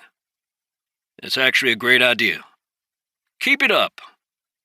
Sweating slightly, Mateo took a deep breath and began to practice again. Listening for Corvus's commands, he missed the next 6 shots, but the 7th hit the edge of the target. At first, he could barely get 3 out of 5 shots, but the longer he practiced, the easier it was, and slowly but surely, his accuracy began to rise once more. Another week passed before Mateo felt as if he had it down. Once his accuracy had risen, Corvus began to run him through other types of training as well. Firing from a prone position, firing while jumping, firing while running, firing from a great distance, or firing from up close while dodging. His goal was always the same, 1,000 successful shots, and when he practiced, it was with such absolute focus that Sergeant Lore just left him alone. Rose was similar, as she already had the basics of swordsmanship down, and her family martial art included sword techniques that she could practice on her own. Eric, on the other hand, wasn't so fortunate, and the sergeant's attention fell squarely on him, causing him to complain bitterly whenever they were outside of Sergeant Lore's earshot. Watching him roll around in his bed one night, whining about how hard the sergeant was driving him, Mateo shrugged. "You're getting one-on-one attention," he said. "While you might not appreciate it now, you've been improving like crazy." That caused Eric to pause and sit up. "You think so?" he said. "Because I feel like I'm making no progress at all." "Why don't we test it?" "Test it? How are we going to do that?" Eric asked, looking rather nervous. Instead of answering, Mateo looked over at Rose, who was stretching on the ground next to her bed. "Rose, what do you say about some sparring?" "I think that's a great idea," Rose said with a wide smile. "It's been a little while since we've done any training together." Hold on, Eric exclaimed, holding up his hands. "I was practically beaten to death today by the sergeant, and you want me to spar her? You've got to be crazy." Cracking her knuckles, Rose walked over to his bed. "Are you getting out, or should I help you?" With a loud groan, Eric rolled out of his bed, letting his feet dangle over the side before sliding down to the floor like a flopping fish. Seeing that Rose was about to reach for him, he hurried to get up and followed Mateo and Rose out of the barracks, grumbling all the while. "I'll go first," Mateo said, stretching his arms. "How do you want to do it?" Rose asked. "Use your bow?" "No. Let's go barehanded." Even though his training with the bow had taken up most of his time, Mateo hadn't stopped his close combat training. Taking a deep breath, he got into his stance, facing off against Rose. It had been a few months since they had arrived at the gorge, and much of Rose's initial hesitancy had vanished, along with her chubby features. Now she was lean, and reminded Mateo of a sharp blade. "Come," she said, gesturing for him to attack. Even though he knew exactly how this was going to end, Mateo steeled himself and moved forward cautiously. Watching him, Rose frowned and lunged, clearly tired of waiting for him to approach. Seeing her closing in, Mateo struck with his left fist, attempting to slow her momentum, but she batted his hand aside like it was nothing, getting a grip on the inside of his elbow at the same time. Not wanting to lose control, Mateo tried to break her grip, but her other hand darted forward and grabbed the collar of his shirt. Taking a quick step back, Mateo twisted his body, hoping to throw her to the ground. But one of her legs wrapped around his waist, while her other slipped in between his legs, hitting the back of one of his knees as he twisted his body, causing him to fall to the ground. Once on the ground, Rose was like a snake, swiftly locking his joints and wrapping an arm around his neck. No matter how Mateo struggled, she seemed in full control of the situation, blocking each of his attempts to escape while slowly putting more and more pressure on him. He could feel his airway being cut off, and darkness started to creep in at the edges of his vision. Finally, just before he blacked out completely, Rose released her grip and rolled him over onto his stomach, where he lay coughing as air flooded back into his lungs. It took Mateo a good few minutes before he could stand up. Rose, on the other hand, was completely ready to go, and with a grin, she turned to Eric. "Weapons or no weapons?" she asked. Mateo could only imagine how frustrated Eric felt right now, having just watched him being beaten with no chance to retaliate. "Weapons," Eric said with a resigned sigh. Walking over to where she had placed her short sword, Rose hooked it with her toe and tossed it into the air, grabbing the handle and whipping it around in a fierce arc. She kept her sheath on, and Eric did the same as he got out the 2 daggers he had been training with. By this time, Mateo had managed to get some semblance of awareness back, and he sat to the side, doing his best to breathe as he watched Rose and Eric face off. The fight started as he had expected it would, Eric dodging and retreating in the face of Rose's attacks. For a full 4 minutes, Rose chased Eric around the field, never managing to land a hit on him, growing more annoyed with each swing. "Why don't you stand and face me?" she snapped, causing Eric to pull a face. "Are you serious? You have a sword. I have daggers. How am I supposed to block your attacks? Running away is what I do." "Yeah, we'll see if you can run away from this." Shifting her stance, Rose suddenly accelerated, dashing to the right, her sword lifting over her shoulder as she got ready for a slash. Eric, seeing the move coming, dodged the opposite way, hoping to gain some distance. To his surprise, Rose's sword was heading for his left side. Mateo's eyes narrowed as he watched the attack. He had no idea how she had done it, but somehow Rose had managed to completely shift the velocity of her attack, feinting to one side before attacking from the other. The strike caught Eric completely off guard, and Mateo fully expected to hear a scream of pain as Rose's sword slammed into his ribs. Yet what happened next left his jaw on the floor. One of Eric's daggers jerked back, blocking the blow, while his body twisted at an impossibly sharp angle, deflecting the blow so it passed over him. At the same time, his other dagger stabbed toward the inside of Rose's thigh, knocking her off balance. As she stumbled backward, clearly favoring her leg, Eric hesitated. Corvus, who was watching from Mateo's shoulder, clicked his beak in disapproval. "If he had followed up the attack, he could have won," Corvus said. Mateo didn't doubt Corvus's words, as even he had been able to see that Rose's defenses were wide open. With a grimace, Rose brought her sword back in front of her body, sealing Eric's path of attack. Ignoring the large bruise spreading on the inside of her thigh, she lunged forward, her sword breaking through Eric's defenses and slamming into his chest. He went down and rolled over as Rose lifted her sword and slashed, landing a blow on his shoulder. "Ow! Ow! I give up! I give up!" Eric cried out. Hesitating for a moment, Rose drew back her sword and stepped back, her expression frustrated. "Why didn't you keep attacking?" she yelled as Eric slowly got up off the ground. Standing up, Mateo walked over. It looked like he was so shocked that he didn't know what to do, he said. "You're not wrong," Eric admitted. "I don't actually know what happened there. It was like my body just moved on its own." "Which is exactly what I was talking about when we were inside," Mateo said, his eyes bright. "Whether you know it or not, you're getting better. A couple of weeks ago, you wouldn't have been able to land a single blow on Rose, but if you two had been using sharp blades without the sheaths, you would have won that fight."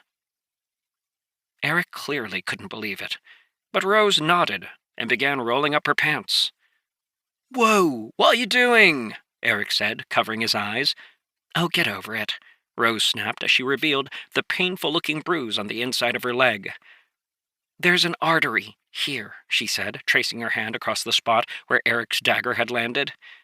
"Even hitting it with the sheath makes it hurt like crazy. If it had been an open blade, I'd be bleeding to death right now." "What? I'm sorry," Eric stammered, clearly unsettled by the idea. "Why are you sorry? It's a good thing," Rose replied. "Rose is right," Mateo added. "It's good you didn't do any permanent damage in a spar, but if you were fighting anybody else—" He didn't finish his statement, but the other two knew exactly what he was talking about. As unsettling as it was, they knew that their futures would not be peaceful. "Is the bruise going to slow you down?" Mateo asked Rose, watching as she pressed on it with her thumb. "No," she said. "I'll be fine." Though he hadn't won the fight, Eric's confidence had certainly been bolstered, and as their training continued, he began to gain more and more confidence, to the point that he threw himself into the training with Sergeant Lore, if not with enthusiasm, at least with a sort of desperate focus. Mateo, apart from continuing to practice with his bow, began spending more time trying to improve his close combat ability. Against Eric, he found he could usually win, as even though he wasn't quite as strong, he had an easier time remembering the various defense and attack patterns, allowing him to counter Eric's moves. Rose, however, continued to pummel him into the ground every time they trained. Mateo had thought that he was a fast learner, but when it came to physical skills, she left him in the dust, making him sometimes wonder if she was even human at all. She seemed to only have to do something once for it to be perfectly integrated in a future fight, and any ounce of shyness simply evaporated when she began to fight. Their days fell into endless repetition, training, sparring, and hunting. Until one day, after it had been a full 6 months since they first entered the gorge, Captain Bevan called all of the groups together. Mateo hadn't been paying much attention to the other feathers, and he was surprised when they gathered together to find that there were only 6 remaining.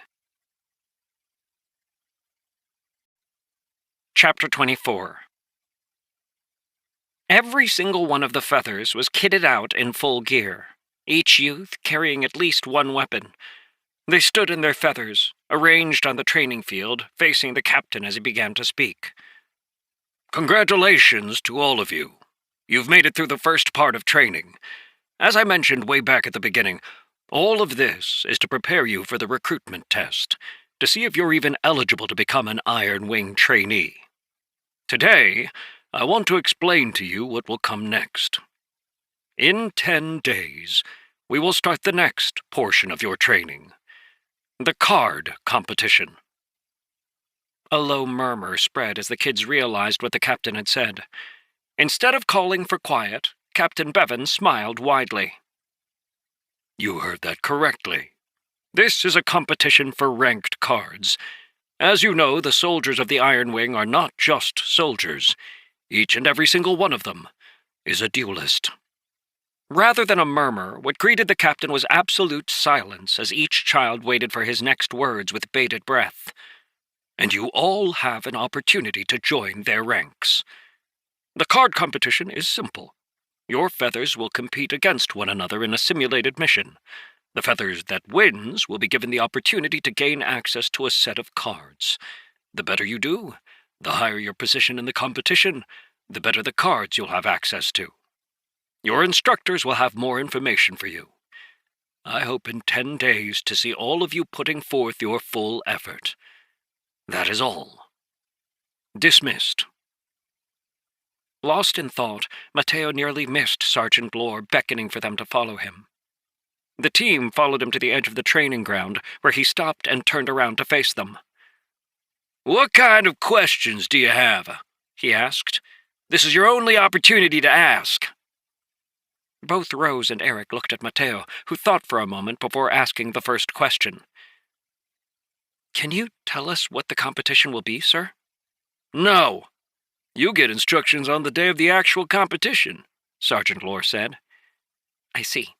Then can you tell us what rank the cards are that will be used for rewards?" "Iron and bronze, with 1 silver for the first place team," Sergeant Lore said.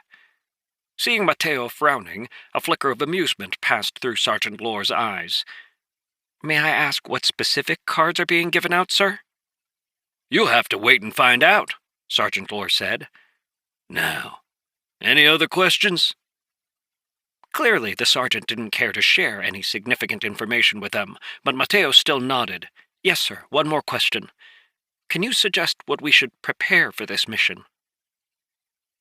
This time, Sergeant Lore smiled, and, as if he had known Mateo was going to ask that question, pulled a list from his pocket. He flicked the list at Mateo, who looked over it, quickly blinking. Though he only glanced at it, Mateo handed it back, and with a slightly bemused look, Sergeant Lore took it. There was a slight shimmer as silver energy appeared in the sergeant's hand, and the piece of paper crumpled into nothingness. "For the next 10 days, you have no missions. Train as you see fit," he said, then turned and walked away, leaving the three kids facing each other.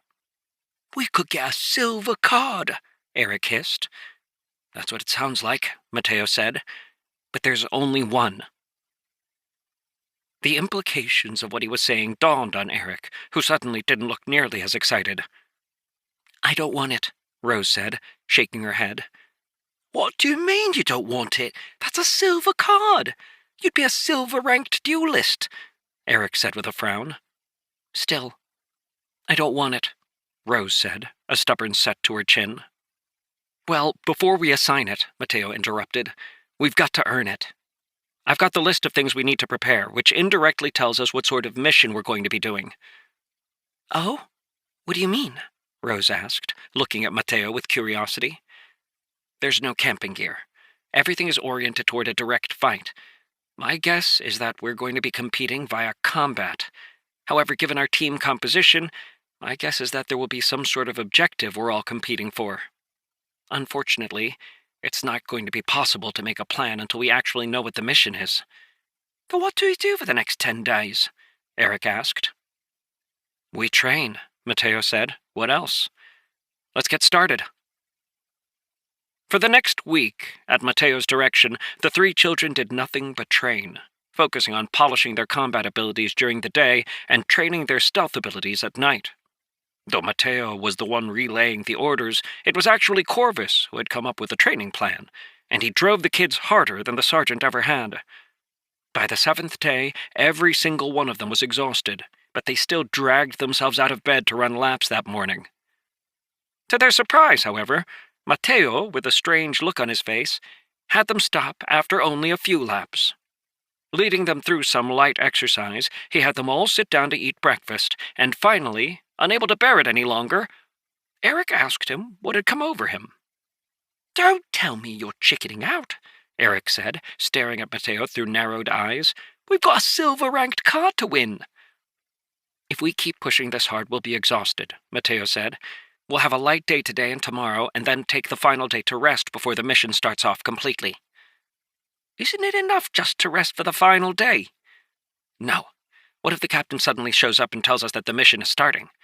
"But he said it would be 10 days before we started." "People lie, and sometimes information on the battlefield isn't correct," Mateo said, closing his eyes. "Warfare is based on deception, which means our opponent will always be trying to deceive us. That means the circumstances will change quickly. We need to be ready, just in case they do. Besides, at this point, what's an extra day of training going to do for us? I'd rather be in tip-top condition." "Well, I'm just glad to be able to rest," Eric said, flopping down on his back. For the rest of the day, they only trained lightly, and Mateo spent most of the time meditating. The other kids had long grown used to him sitting around with his eyes closed during any downtime that they had, so they didn't think too much of it. The next day passed much the same way, and as they were getting dinner, the bell tolled over the gorge, summoning everyone to the training field. As soon as they heard it, Eric and Rose both looked at Mateo, who was staring toward the training field. "Get your gear," he said. Without a word, both Eric and Rose sprinted for the barracks, Mateo following close behind. Some of the other children were going the other direction and gave them strange looks as they passed by. At Mateo's insistence, all of their gear had been laid out already, and they grabbed it, buckling it on before heading to the training field. They were the last feather to arrive, and Captain Bevan glanced over them with a cold look in his eyes, though when he saw that they were wearing all of their gear, his expression turned slightly strange. "There's been a change of plans," he said, unable to resist glancing at Mateo, Eric, and Rose as he spoke, "and we will be starting the card competition tonight rather than tomorrow. Form up and follow me." Panicked murmurs started to rise among the feathers, but they were silenced by the sight of Mateo, Eric, and Rose pushing through the gathered kids to take up their place behind the captain. "What are you all doing? I said fall in," the captain snapped, causing the other teams to quickly form up. The kids all followed Captain Bevan with the instructors trailing after them. They set out from the gorge, heading south, and marched for nearly 4 miles before the captain called for a stop. This was a part of the wilderness where Mateo and the others had never been before, but it looked very similar to the forest where they typically hunted for boar. The instructors, who had each been carrying bags, walked around and handed them out to the feathers they oversaw. The bag that Sergeant Lore handed to Rose had a wooden sword, 2 wooden daggers, and a quiver with 25 wooden-tipped arrows. "Anyone carrying a blade or another weapon, turn it into your instructor," Captain Bevan said, and reluctantly the kids complied. Hefting the wooden sword, Rose slashed it through the air a few times before nodding and sliding it into her belt. "The weight's off, but it'll do," she said to Mateo, who was checking the arrows to ensure they were all straight. "In the pack, you'll also find a map of the area.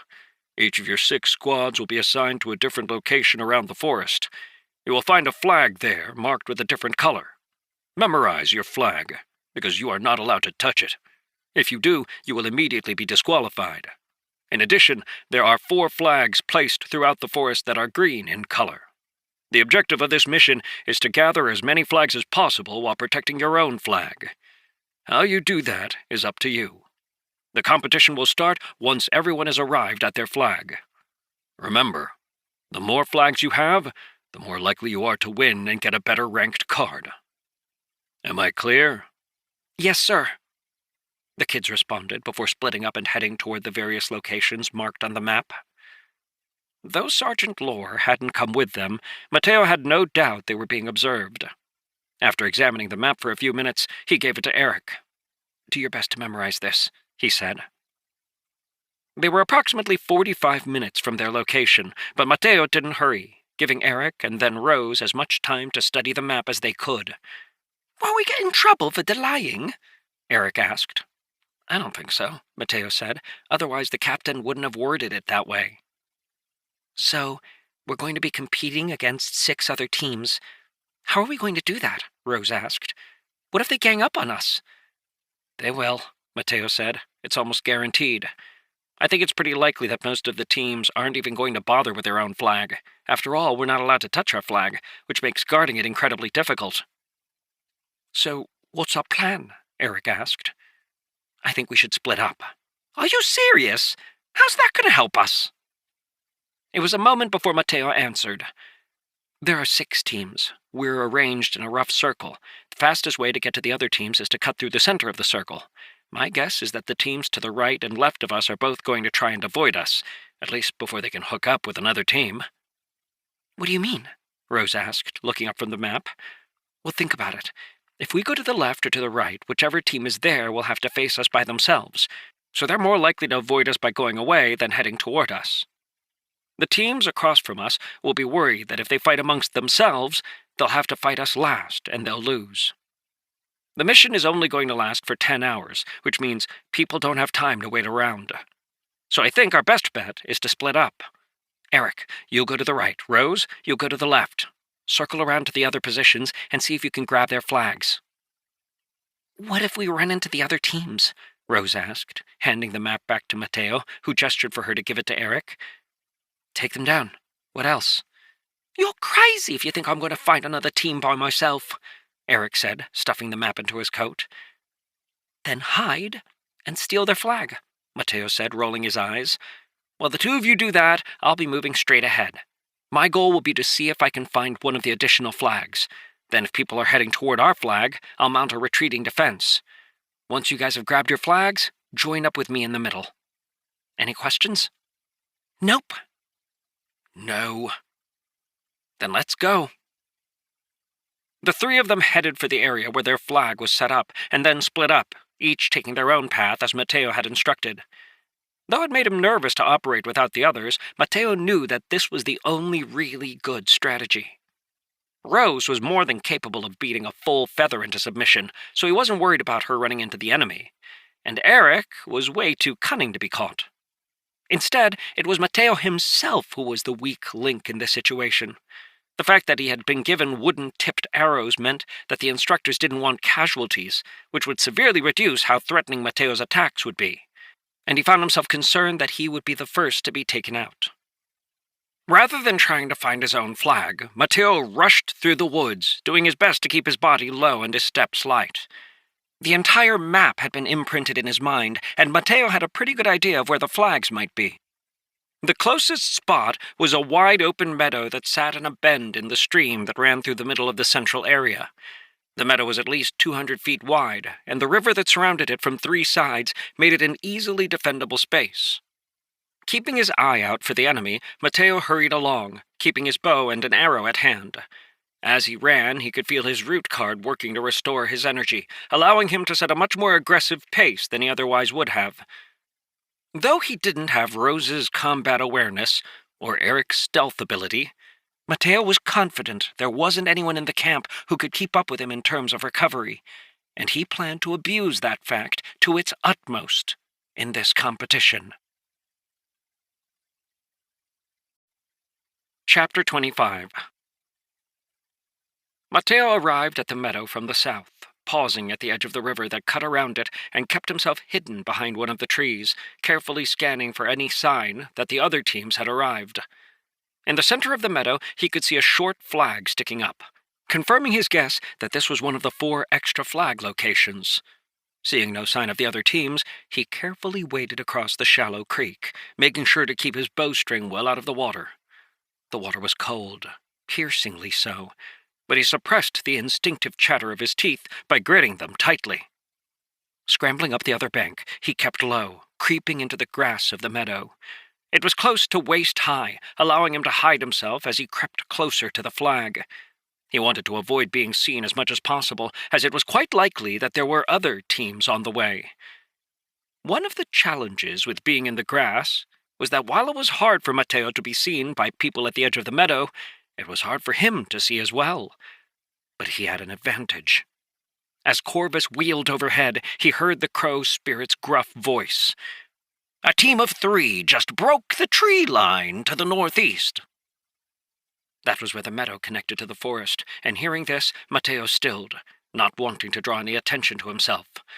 With careful movements, he brought the arrow he held to his bowstring, his eyes fixed on the flag.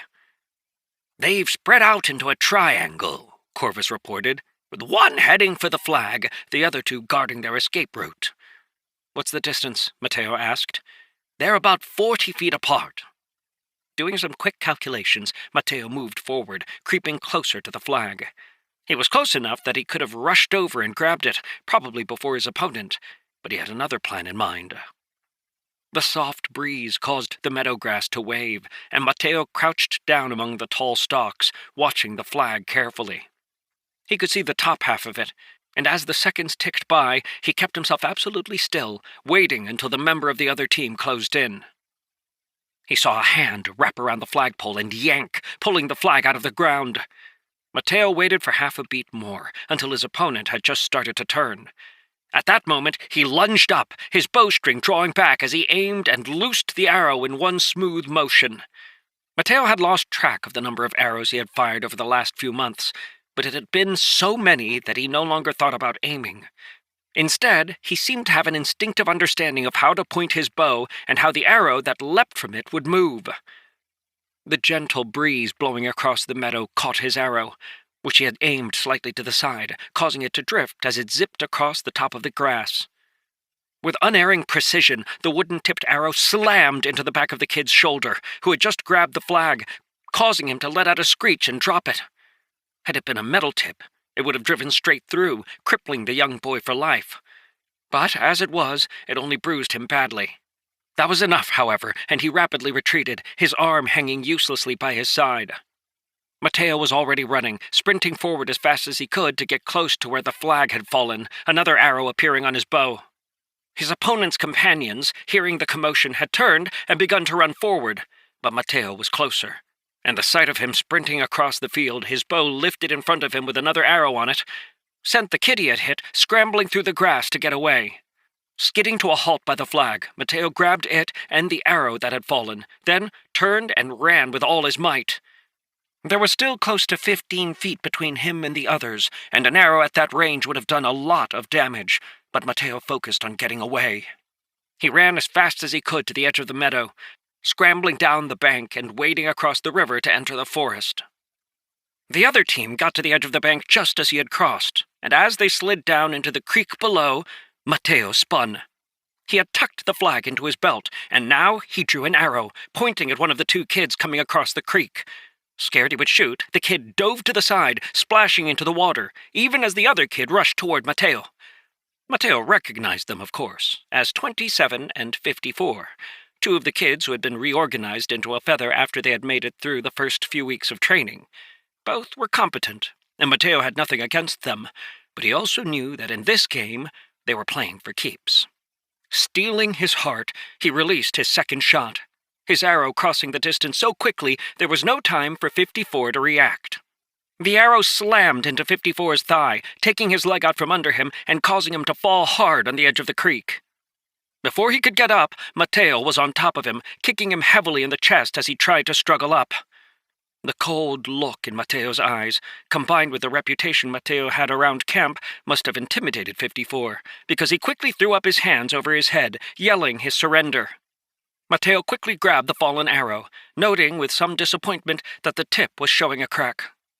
With a glance at 27, who was sopping wet, having jumped to the side in the water, he scrambled up the bank and took off, running.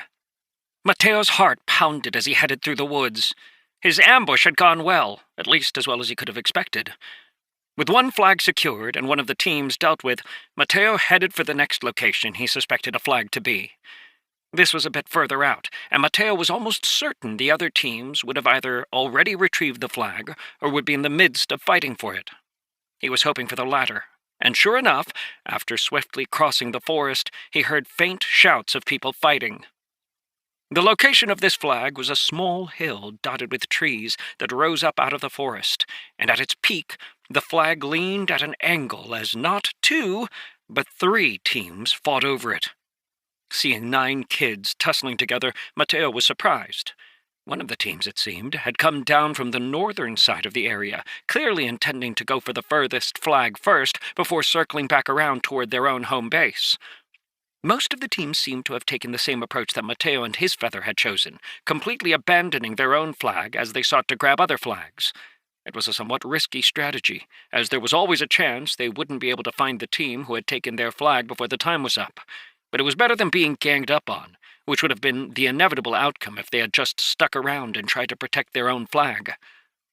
As much as he didn't like the idea of having to fight uphill, Mateo paused at the bottom of the hill to try to work out the situation happening on top. The hill was only 100 feet high, barely more than a bump in the topography of the forest, but that was enough that it made it hard for him to see exactly what was going on. It looked like the 3 teams were focused more on fighting with one another than actually trying to get to the top. Though all of the kids had been receiving combat training, their moves were clumsy, and it looked more like a mad melee than anything else. One of the kids was wildly swinging his sword this way and that, causing friend and foe alike to scatter from his path. In no rush to enter the fray himself, Mateo waited and watched, looking for his opportunity. It came after one of the kids managed to throw off the boy who had been wrestling with him. He noticed that there was no one in between him and the flag, so he darted toward the summit. The other kids noticed immediately, and with yells gave chase, but they weren't quite close enough to stop him. Gasping for breath, the kid reached the top of the hill, and with a yell of triumph, reached out to grab the flag. His yell was interrupted by a hiss, and then a piercing pain stabbed into his leg, causing it to buckle under him, and he screamed and tumbled backward. He rolled back down the hill, colliding with a few of the kids chasing him. All of the kids had been focused on the flag. What had happened? It wasn't until one of them, looking around wildly, spotted Mateo calmly pulling an arrow from his quiver that they recognized the new threat. There were 8 kids still standing, each one on top of the hill, completely exposed. They all froze, not wanting to be Mateo's next target. He froze as well, standing there with his bow half raised, an arrow on the string. For a good minute, no one moved. Then, one of the kids near the top of the hill suddenly grabbed one of his opponents, pulling him in front like a shield as he began to back up toward the flag. With a terrified yell, the kid in front twisted, thrashing about with such force that he sent both of them tumbling down the hill. It had been a good idea, but the execution had been lacking. Again, stillness fell over the hill as the kids tried to figure out what to do. One of them, realizing that they needed to get down on the other side of the hill, away from Mateo and his arrows, started to run. Before he could get more than 3 feet, an arrow flew through the air, slamming into the small of his back. He dropped to the ground, groaning in pain, and started to crawl. Seeing that he could still move, the other children scattered, each desperately hoping Mateo wouldn't target them. The kids split, running to either side as they tried to circle around the hill. Rather than continue shooting, Mateo maintained his position. Dropping the arrow from the string, he pulled back the empty string and let it twang, the sound causing the kids to run even faster. It didn't take them long to scramble out of sight, leaving only the first kid Mateo had shot lying on the ground, groaning. In his tumble down the hill, his arm had slammed into a rock, and whether it was just badly bruised or broken, Mateo didn't know. Either way, the kid was clearly out of the fight for the moment. Mateo maintained his position, watching carefully as he guarded the flag against the 3 teams on the other side. Minutes ticked by, and soon half an hour had passed. The kids on the other side were clearly at a loss. None of them were foolish enough to try creeping up to the top of the hill to snatch the flag, because even if they got it, the other teams wouldn't let them go. On the other hand, without dealing with Mateo, their only option was to retreat, which none of them wanted to do. Finally, after 45 minutes had passed, Mateo noticed some movement in the forest on the other side of the hill. "Can you go up to the flag and see what's going on?" Mateo asked Corvus, cocking his head to the side. Corvus stared at Mateo for a second. "Isn't that cheating?" "Nothing is cheating when it comes to war," Mateo replied calmly. With a cackling laugh, Corvus spread his wings, launching himself up into the air. As before, the chain that connected them stretched, growing faint and ethereal as Corvus flapped his wings, carrying himself up to the flag. It didn't even wiggle as he landed on top of it and cast his eyes over the other side of the hill. "There are still 4 on this side," he said. With the one who had been taken down, that meant there were 4 others unaccounted for. Undoubtedly, they had crept down the hill and begun to circle, hoping to approach Mateo from both sides. Turning his head from one side to the other, Mateo looked for any sign of them, but couldn't spot anyone. That didn't mean they weren't close, however, so Mateo acted decisively, backing up further into the woods to give himself more room. The problem was, that would soon take him out of range of the top of the hill, a likely part of his opponent's plan. After backing up a dozen steps, Mateo began to move to the right, rotating around the hill while keeping an eye out for his opponents. Compared to when he had first come to the camp, his ability to move quietly through the woods had increased by leaps and bounds, allowing him to stay mostly hidden. He caught sight of his opponents at the same time they saw him, their eyes growing wide as they saw him step out from behind a tree. His bow was already half lifted, and instead of slowing, Mateo sped up, taking 2 rapid steps forward as a stone whizzed past the spot he had been standing. He fired as he moved, his arrow flying true, slamming into one kid's chest. There was only 15 feet separating them when they saw each other, and with a sharp cry, the kid went down, the arrow punching a bloody hole in his skin. The other kid darted for Mateo, sprinting forward as fast as he could, the dagger he held raised. Mateo could feel his heart pounding, adrenaline coursing through him as his hand dropped. Instead of grabbing another arrow, he gripped the handle of the dagger sheath next to his quiver and pulled it out, at the same time lifting his bow to block the stab heading toward his chest. Both of them were wielding wooden daggers, but Mateo had no desire to be stabbed, wooden dagger or not, and with a sweep of his bow, he knocked his opponent's stab aside. Every single one of his instincts was screaming at him to step back, to turn and run, but his training kicked in, forcing him forward. His opponent's ribs were wide open, but just as Mateo began to stab, the sight of 18's unmoving body flashed across his mind, and Mateo hesitated. That cost him dearly, however, as his opponent took the opportunity to launch a kick, driving his foot into Mateo's stomach and knocking him back. Chapter 26. Realizing that Mateo wasn't nearly as strong at close combat, his opponent drove forward with a fierce yell. Off balance still, Mateo barely blocked the second stab as Corvus let out a disapproving click. Hesitation will get you killed, kid. You can moralize about it later. Mateo knew Corvus was right, but still, he couldn't help but hesitate. Despite all of the training, he hadn't been able to shake his indecision, and as he desperately blocked the incoming attacks, he realized he was in an increasingly dangerous situation. The kids who had been circling around from the other side must have heard the shouts, and now they came crashing through the woods, clearly aiming for Mateo. Realizing he was running out of time, Mateo threw himself at his opponent with renewed fury, catching a nasty stab to his ribs.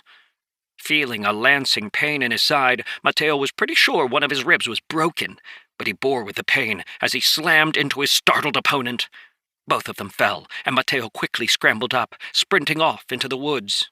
He would have liked to have retrieved his arrow, but he didn't have time, as the kids rapidly closed in.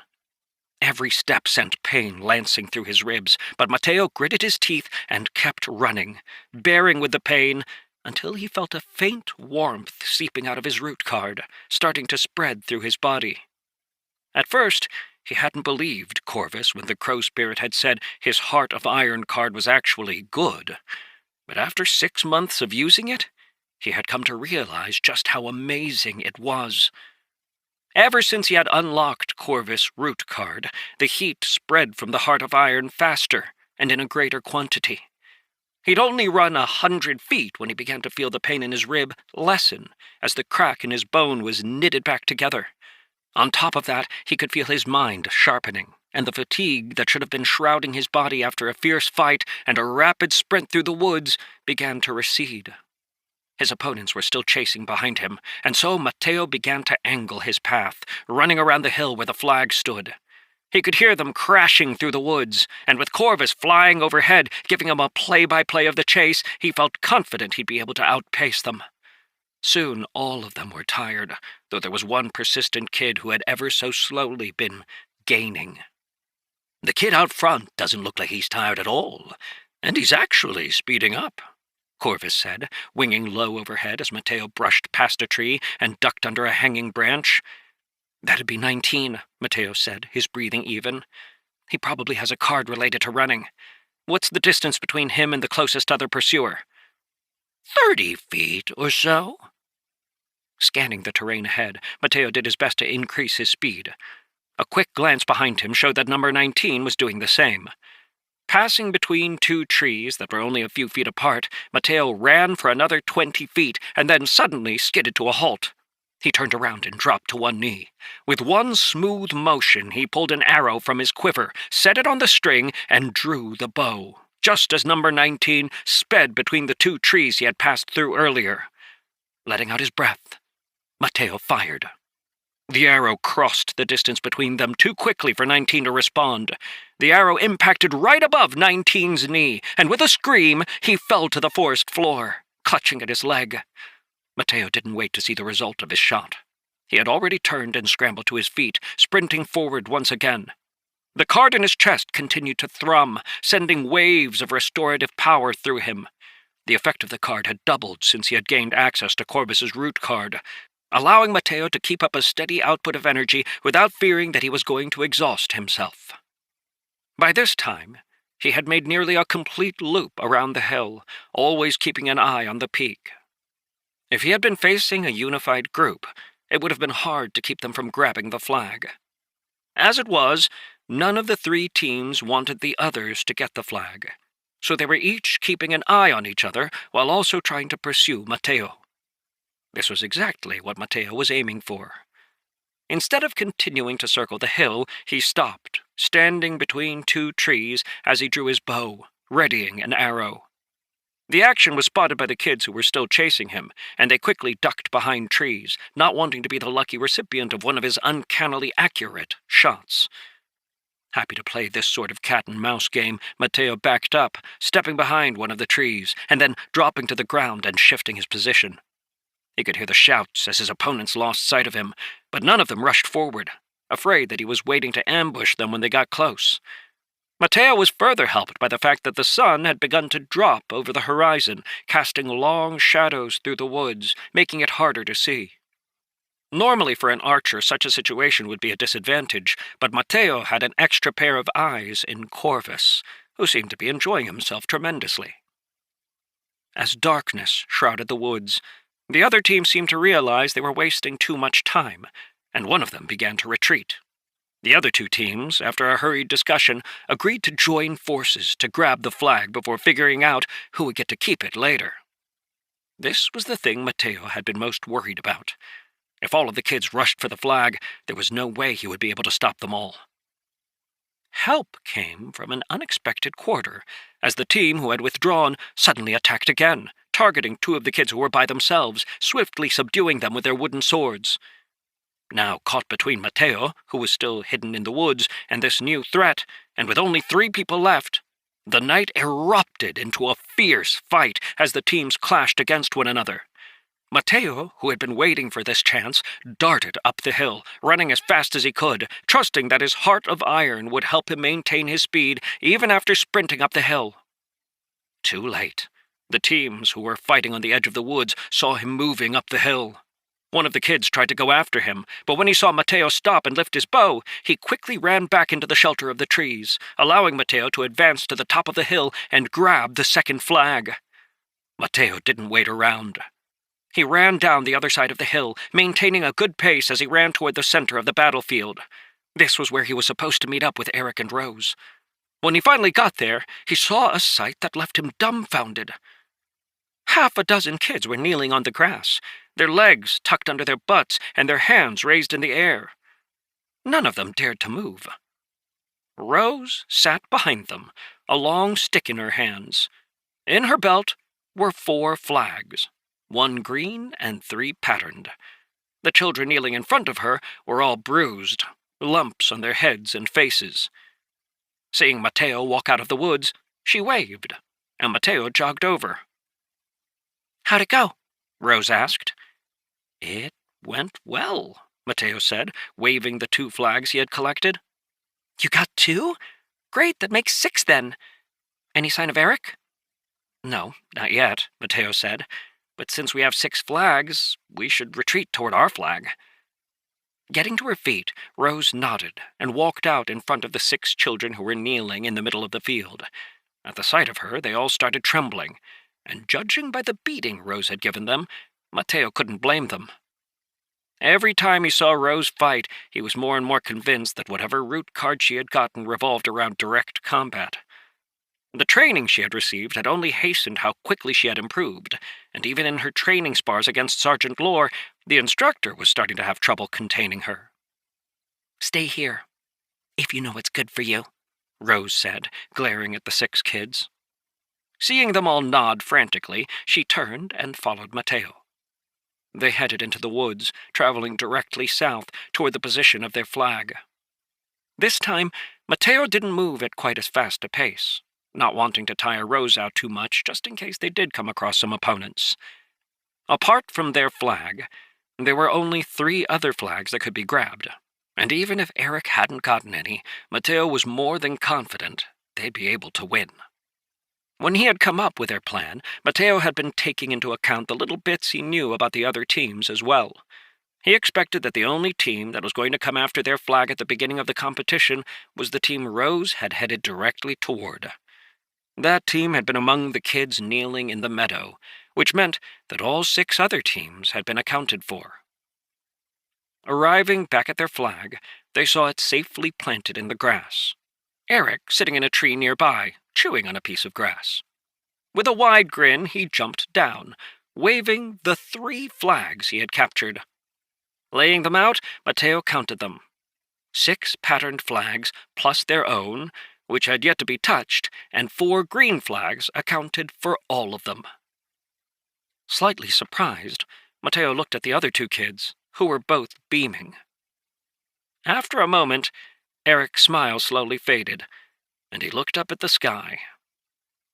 "We still have a few hours before the test is done," he said. "What do we do if they all gang up and come and attack us?" "Then we run," Mateo said with a laugh. "But somehow, I doubt they will. And if they come in piecemeal, we can deal with them." For the next few hours, Mateo, Rose, and Eric kept watch by their flag.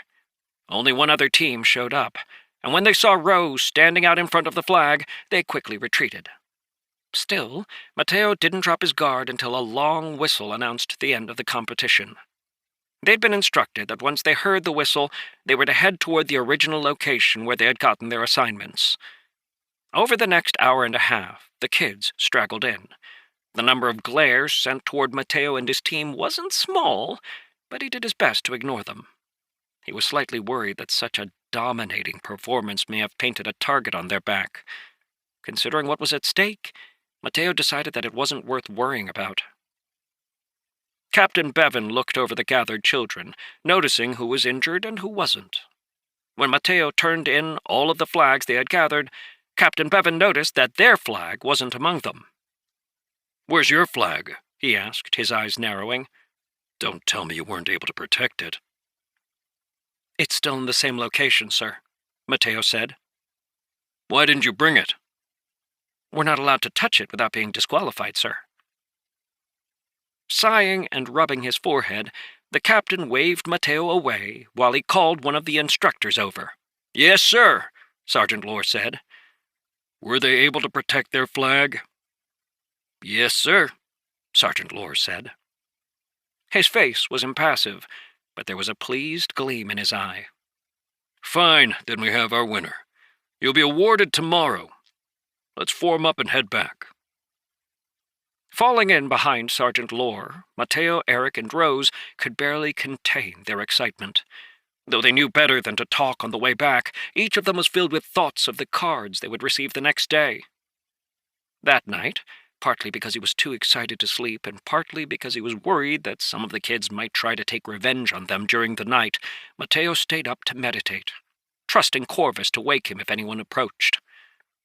After spending some time thinking over his performance and assessing Eric and Rose's contributions, Mateo began to focus his attention inward, doing his best to complete the second link in the chain connecting him and Corvus. The first link was bright, polished black metal that gleamed as his attention passed over it. The second was darker, its exact details hidden still by a faint fog. Mateo was trying to uncover it, learning every single detail. Each chain appeared to be forged from a feather, bent round in a circle, and contained innumerable differences. Mateo started from the point where the second link connected to the first. It was an interesting sensation, almost like shining a beam of light in the darkness. Wherever Mateo moved his attention, the mist that surrounded the chain would recede, allowing him to see it more clearly. The first time he had done this, he had traced the chain the whole way to Corvus, but this time his focus was on completely illuminating each link before moving on to the next. He wasn't exactly sure why Corvus was having him do this, but after each meditation session, he had found his thoughts abnormally clear. So he continued. The night passed without incident, and the next morning the kids got up and headed for the training field. There they were met by not only Sergeant Lohr, but Captain Bevan, who gestured for them to follow without speaking and led them silently through the still quiet camp. When they passed the barracks, they could see the other kids starting to filter out, and more than a few envious looks were thrown their direction. Captain Bevan brought them to the quartermaster, who, after giving Mateo a long stare, sighed, shook his head, and brought them to the back room. There were 6 boxes laid out on the table, each holding a single card that glowed with unearthly light. Those in the top row were silver, those in the second bronze, and the dull glow of black iron sat in the third. "Before you get too excited," Captain Bevan said, You're each only allowed to pick a single card. One card can be picked from each row. Are we allowed to examine the cards first, sir? Mateo asked. The captain shook his head. No, you'll have to rely on your luck. That confused Mateo slightly, but he still took a deep breath and then looked at Eric and Rose, both of whom were staring back at him. Mateo could see the tension in Eric's eyes and the hesitation in Rose's, and he knew he had to be careful with what he said next. I'm planning on taking an iron-ranked card, Mateo said, pointing to the rows of black cards. Chapter 27. That caught both Eric and Rose off guard, but before they could say anything, Mateo held up his hand and continued. Back when I was in the bookstore, my master told me it's best not to take cards that are a higher rank than your root. If you do, the strain it will put on you will shorten your life. Though he didn't explicitly say what rank his root card was, both of the other kids could infer, and their gazes both turned sympathetic. What about the two of you? Mateo asked. Eric glanced at Rose, and then pointed at the first and second rows where the silver and bronze cards were. I can take either of them, he said. Then you take the silver, Rose replied quickly, and I'll take the bronze card. With their decision made, Mateo turned to Captain Bevan and the quartermaster, who were watching them curiously. All right, if you've decided, you can make your selection, Captain Bevan said, nodding to Eric.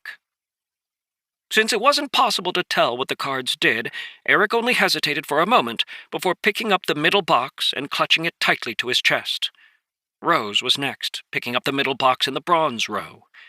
Mateo took a moment longer, examining each of the boxes in turn and keeping an eye on the quartermaster as he did. Unfortunately, the quartermaster's face was completely impassive, not giving away even a single hint as to which card was the best. Pick the one on the left, Corvus said. Wondering if his crow spirit could see something that he couldn't, Mateo looked at the box closely, but didn't notice anything out of the ordinary. Still, he followed Corvus's direction and picked up that box, peering in at the card inside. Well, what are you waiting for? Captain Bevan's voice cut through Mateo's thoughts. Aren't you going to open the cards? Eric was the first to do so, opening up the box and pulling the silver card out from it. He held the card up in front of his chest, and there was a flash of silver light as the card revealed its true form. Even though Eric couldn't read, simply activating the card was enough to allow him to understand what it did. A silver snake manifested briefly before darting toward his right arm, where it sank in. That's Viper Strike, Captain Bevan said with a happy nod. A great card, and a good one for you as well, though its effectiveness will be reduced until you reach the silver rank. It shouldn't put too much strain on you, and it will infuse each of your attacks with a potent poison. Though eager to try it out, Eric settled for staring at his hand in awe as Rose opened her box. The card she pulled out glowed with bright bronze light. Held up in front of her, it spun, accompanied by a loud roar and the ethereal prints of a large cat. Rather than heading toward her arm like the silver card had, this card sank, slipping into Rose's calf. Tiger Stride. Not bad, not bad, Captain Bevan said. That card has a lot of uses, so take your time as you're discovering them. Lifting her feet one at a time, Rose seemed to be adjusting to the difference the card had made, though she didn't say exactly what it was.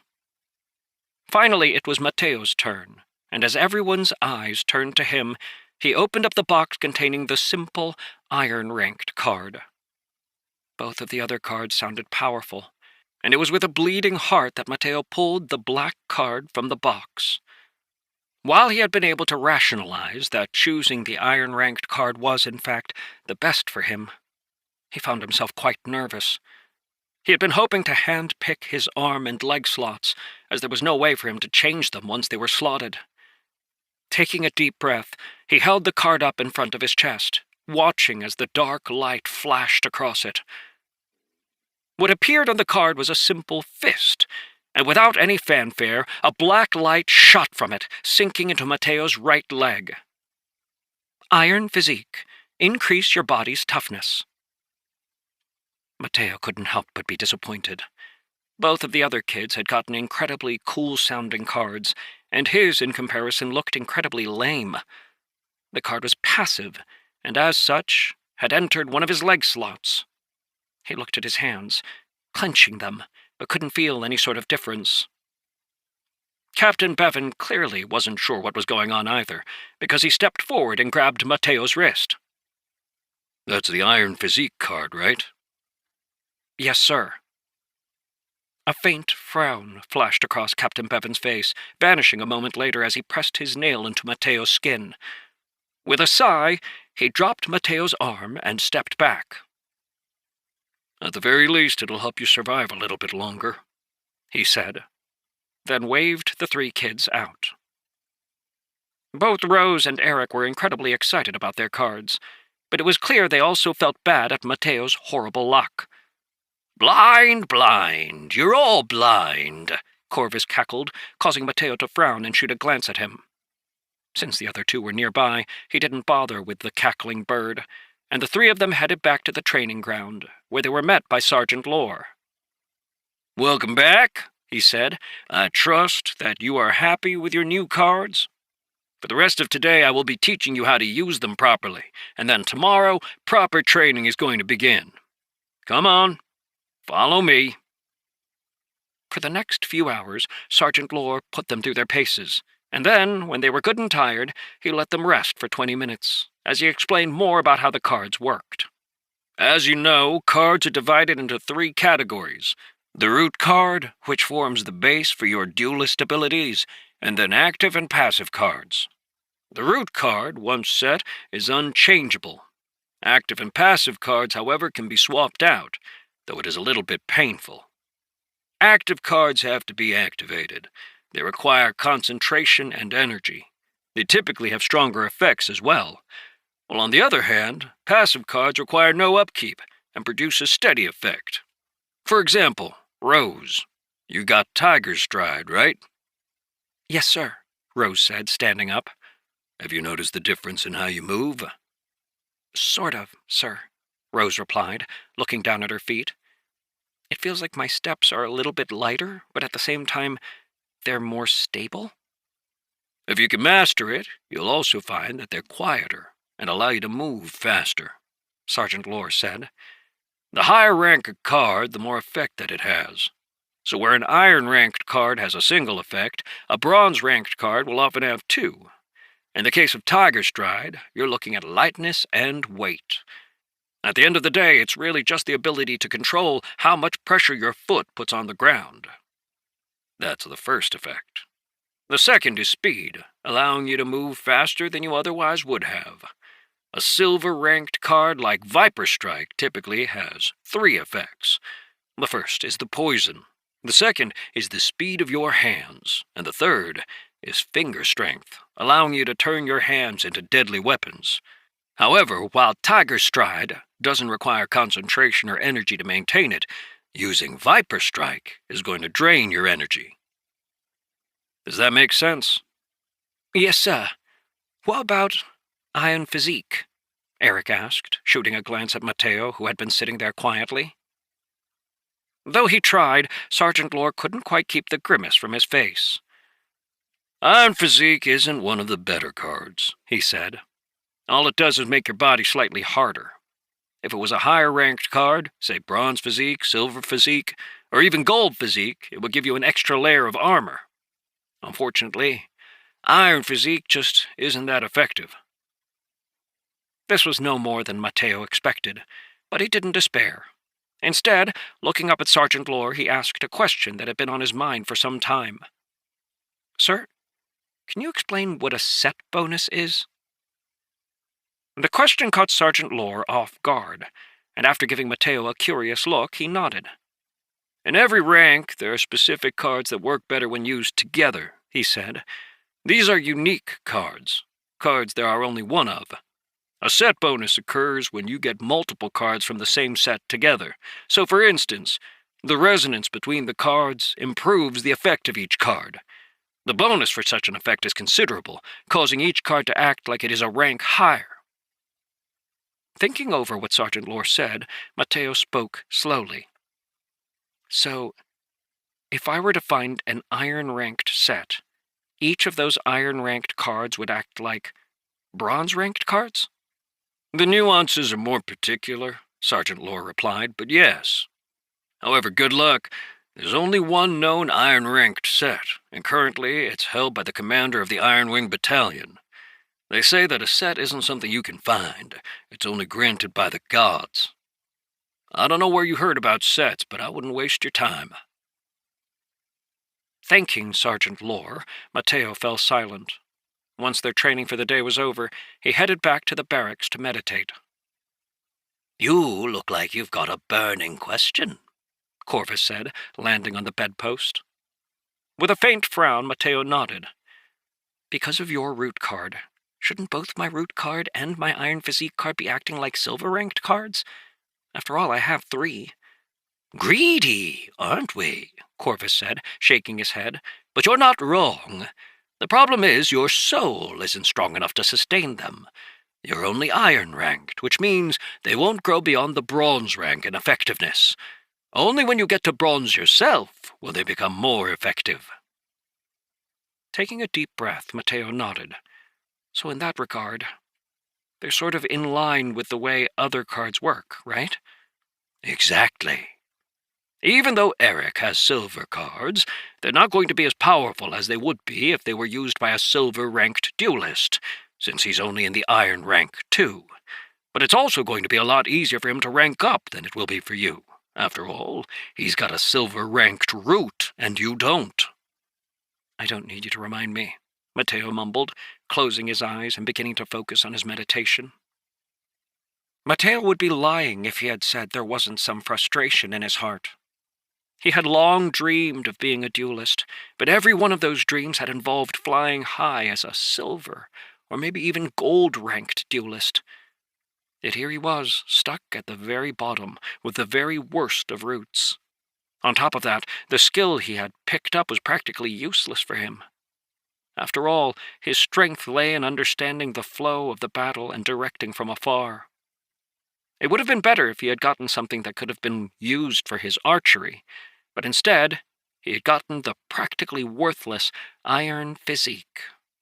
Even with a set bonus, what good was a tough skin going to do for him? Being in combat at all would be a clear sign that he had failed as a strategist. Still, rather than let the thoughts overwhelm him, he did his best to keep them under control, focusing himself as he continued to meditate. The other kids didn't meditate, as it was common knowledge that simply possessing a root card would cause a duelist to continually grow stronger. If Mateo simply waited, however, the abysmal speed of his iron-ranked root would cause him to be stuck in the same rank for decades. So he spent every moment that he could spend meditating, trying desperately to improve his strength. As he got started with his meditation, he couldn't help but bring up his status. Name, Mateo. Race, human. Status, slave. Rank, iron. Root, heart of iron. Iron. Active, blank. Active, blank. Passive, Iron Physique. Iron. Passive, blank. Links, 1. Seeing a new entry on his status, Mateo grew curious. As he had already completed visualizing the first link in the chain connecting him to Corvus, he assumed that was what the link's line recorded. But there was no indication as to what it was actually for. Try focusing on it, kid. His eyes still closed, Mateo concentrated, as if he were going to begin his meditation. But instead of visualizing the chain, he focused on the line at the bottom of his status. Almost immediately, he felt a shiver, and knowledge flooded his mind. The link would allow him to connect his cards together, creating a set. This was the effect of Corvus' root card, and would improve the effect of Mateo's iron-ranked cards closer to bronze. Taking a deep breath to suppress his excitement, Mateo chose the only 2 cards he had, Heart of Iron and Iron Physique, and shivered once more. He could feel an ethereal connection forming in his body, linking the 2 cards together. Power passed between them along a thin black chain, causing each to shine brightly in his mind, a faint bronze glow illuminating them as their effects improved noticeably. "This is the power of my root card," Corvus said, "and it will increase as the connection between us is strengthened." Do you mean that the more links I get, the more cards I can add to the set? Precisely. And the more cards in the set, the stronger the bonus. The next morning, a new training regime started, at least for Mateo, Eric, and Rose. Rather than being given missions, Sergeant Lore gave them more dedicated hands-on training, even taking them out into the field to hunt and trap. After a week had gone by, he brought them to Captain Bevan, who looked them over. "Sergeant Lore says you're all ready to take the test, so pack up your things. He'll be taking you to the testing ground, where you'll join teams from the other camps." This was the first time Mateo had heard there were other camps, but on reflection it made sense. After all, the attrition rate for kids coming out of this camp was very high. The other 6 feathers had gone back to regular training, and Mateo had no doubt they would be competing once again, with the winner being selected to take the recruitment test. After packing their few meager belongings, Sergeant Lore led them out of the gorge, and they began to make the long trip to the camp where the recruitment test would take place. As they traveled, Mateo looked around constantly, and soon had figured out where they were. There was a mountain range north of Darrenfor, with a particular peak that looked like one side had been shaved off, leaving it smooth and steep. It was visible from the city, and he saw it again here, allowing him to orient himself. He had long since memorized all of the maps of the continent, and so was able to estimate that they were about 50 miles north of the city. He gave no indication of this, of course, and didn't mention anything to the others, simply filing it away for future use. They continued into the mountains until they came to a wide valley. There they entered a larger camp, and Sergeant Lore brought them to a small building to register, where they were each given a simple token. "This is your badge. You use it in the camp for identification, so don't lose it. You'll be housed in Tent 25 in the southern quadrant. Be ready for training tomorrow morning at sunup." Following Sergeant Lore, they found their tent and dropped their stuff. Before he left, he patted each of them on the shoulder. "Good luck in the test," he said. "And if you embarrass me, I'll hunt you down and kill you." With those cheerful words, he left. By this point, Mateo and the others were all but immune to the threats of death the instructors liked to casually throw around, and after sitting down on their cots, they looked at each other. "What do we do now?" Rose asked, peeking out through the tent opening nervously. "We should get acquainted with the camp," Mateo replied, "and see if we can figure out how things are run." "That's a good idea," Eric said, getting his second dagger out of his pack and slipping it into his boot. They hadn't been warned about carrying weapons visibly, but they also hadn't seen anyone with more than a knife, and so, leaving their weapons behind except for their daggers, they ventured out of the tent to see what they could find in the camp. Chapter 28. The camp was large, but there didn't seem to be many people in it. Instead, the facilities were just spread out. Mateo saw multiple training grounds, a large building that seemed to be used as a mess hall, a quartermaster, a shop, and a few other buildings that looked like a jail and some administrative offices. The day was getting toward evening, so the kids returned to their tent. They noticed that in the time they had been away, another group had come to the tent next to theirs. This group was also a feather, comprised of 3 kids, 1 boy and 2 girls. They looked just as nervous as Mateo felt. They were clearly from a different training camp and watched Mateo and the others approach warily. The boy, who stood protectively in front of the 2 young women, stepped forward to greet Mateo as he got close. "Hello. Are you here for the test too?" It was sort of a dumb question, and from the way the young man's cheeks flushed, it was clear he knew that just as well as anyone else. Still, it wasn't a bad way of breaking the ice, so Mateo nodded. "We are. Did you just arrive?" This time it was the young man's turn to nod. "Yes, I'm 37. This is 35 and 39. As 37 introduced the two girls, Mateo looked over them curiously. 39 was tall and willowy, with soft brown hair pulled back in a loose ponytail.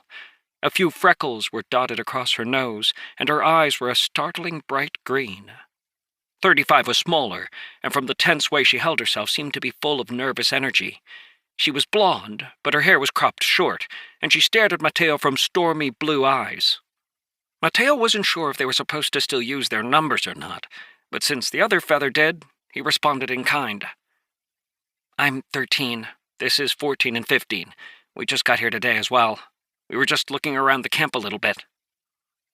The whole time they were conversing, the members of the two teams were sizing each other up. Being able to come this far was a clear indication of the other party's skill, which immediately made them wary. On top of that, to have arrived at this camp meant that someone on the other team had a silver-ranked card. After all, that had been the prize for winning the card competition. If Mateo was honest, he would have expected that the other teams they met here would have been more wary.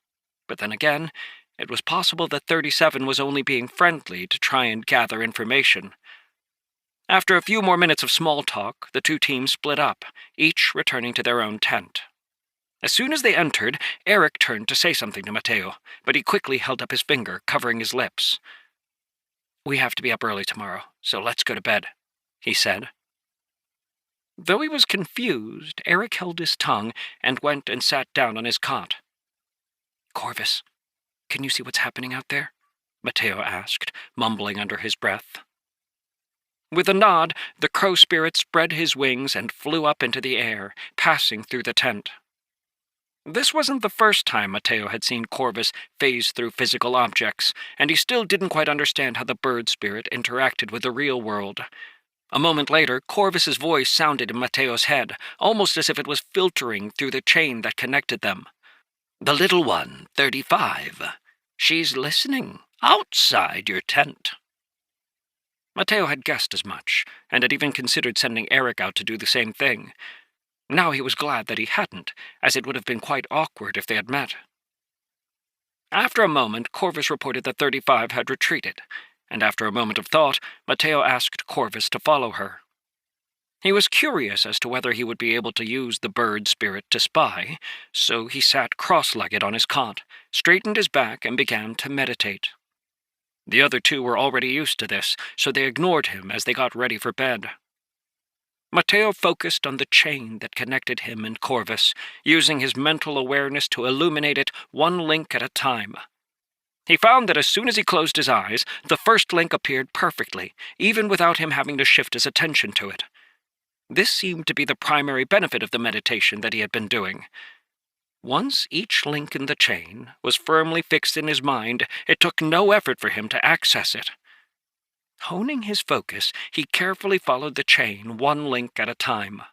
Because of the distance stretched between them, it took him nearly 10 minutes before he managed to reach Corvus in the other tent, and by that time his breathing was heavy. As soon as he saw the crow, he felt his vision shift, nearly throwing him out of his meditative state. Instead of witnessing the mist-filled world of the chain, he was now staring at the inside of a tent that looked exactly like theirs. In fact, if it hadn't been for the sight of 37, 39, and 35 sitting on the floor talking quietly together, Mateo would have assumed that what he was seeing was his tent. There was a hazy quality to the air, as if something was interfering with the sight, and Mateo could barely hear the conversation that was going on. "I'm telling you, that team is a problem." It was 39 who spoke, her green eyes flashing brightly even as the rest of the scene was covered in a faint mist. With a sigh, 37 rubbed his forehead. "Look, I'm not saying I don't believe you, Kira. I'm just trying to understand how a kid could have a gold root card. That shouldn't even be possible." "I don't know either, but my eyes are never wrong. They have a gold, a silver, and—" Here, number 39, Kira, paused, an odd expression covering her face. "And what?" 35 asked impatiently. "What's the third?" "I'm not sure." His card was strange. One minute it gave me the feeling of an iron-ranked card, and the next a bronze. It was like it was fluctuating. 35, who had been leaning forward in anticipation, rocked back, crossing her arms over her chest. "What do you think, Vash? Kira hasn't been wrong so far." Number 37, whose name seemed to be Vosh, let out a long sigh and shook his head. "I don't know, Lizzie, but I will say that 13 kid creeped me out. There was something about the way he looked at us that set my teeth on edge." "Yeah, me too," Lizzie replied. "I went and listened at their tent, but they just went to bed. I didn't stay very long, as I didn't want to alert them. You know how good some kids' senses are." "I think that was wise," Vosh said, rubbing his forehead. "Let's do this. We'll try to befriend them and hope we can get through this without conflict." "What if we can't?" Kira asked, her bright eyes staring at the young man. Vosh straightened his back, his eyes growing hard. "Then we'll deal with them like we've dealt with everybody else," he said, swiping his thumb over his throat. "But for now, we don't need to worry about it. Let's go to bed." With nothing left to see, Corvus retreated, and Mateo did as well, his mind snapping out of the scene and his eyes opening to find Rose and Eric staring at him. It was only then that Mateo realized he was drenched, big beads of sweat rolling down his forehead and seeping through his clothes on his chest and back. Taking a deep breath that somehow reminded him of Vosh, he coughed lightly and gave them a smile. "I'm fine," he said. "Are you sure? You don't look fine," Eric replied, withdrawing slightly. "Yes, I'm fine." Rose's gaze, which had been slightly concerned, grew calm, and after a moment of staring at Mateo, she came over to sit next to him. "Did you find something out?" she asked. In an instant, hundreds of thoughts passed through Mateo's mind as he tried to figure out what information to share. He had learned all sorts of things, but explaining how he knew them would be quite hard. To the others, it looked like he just paused before nodding. "Yes, the tall girl, 39. Her eyes are special. Did you notice how bright they were?" "Yeah, it was pretty surprising," Eric said. "Well, if my guess is correct, then her eyes will allow her to see other people's root cards.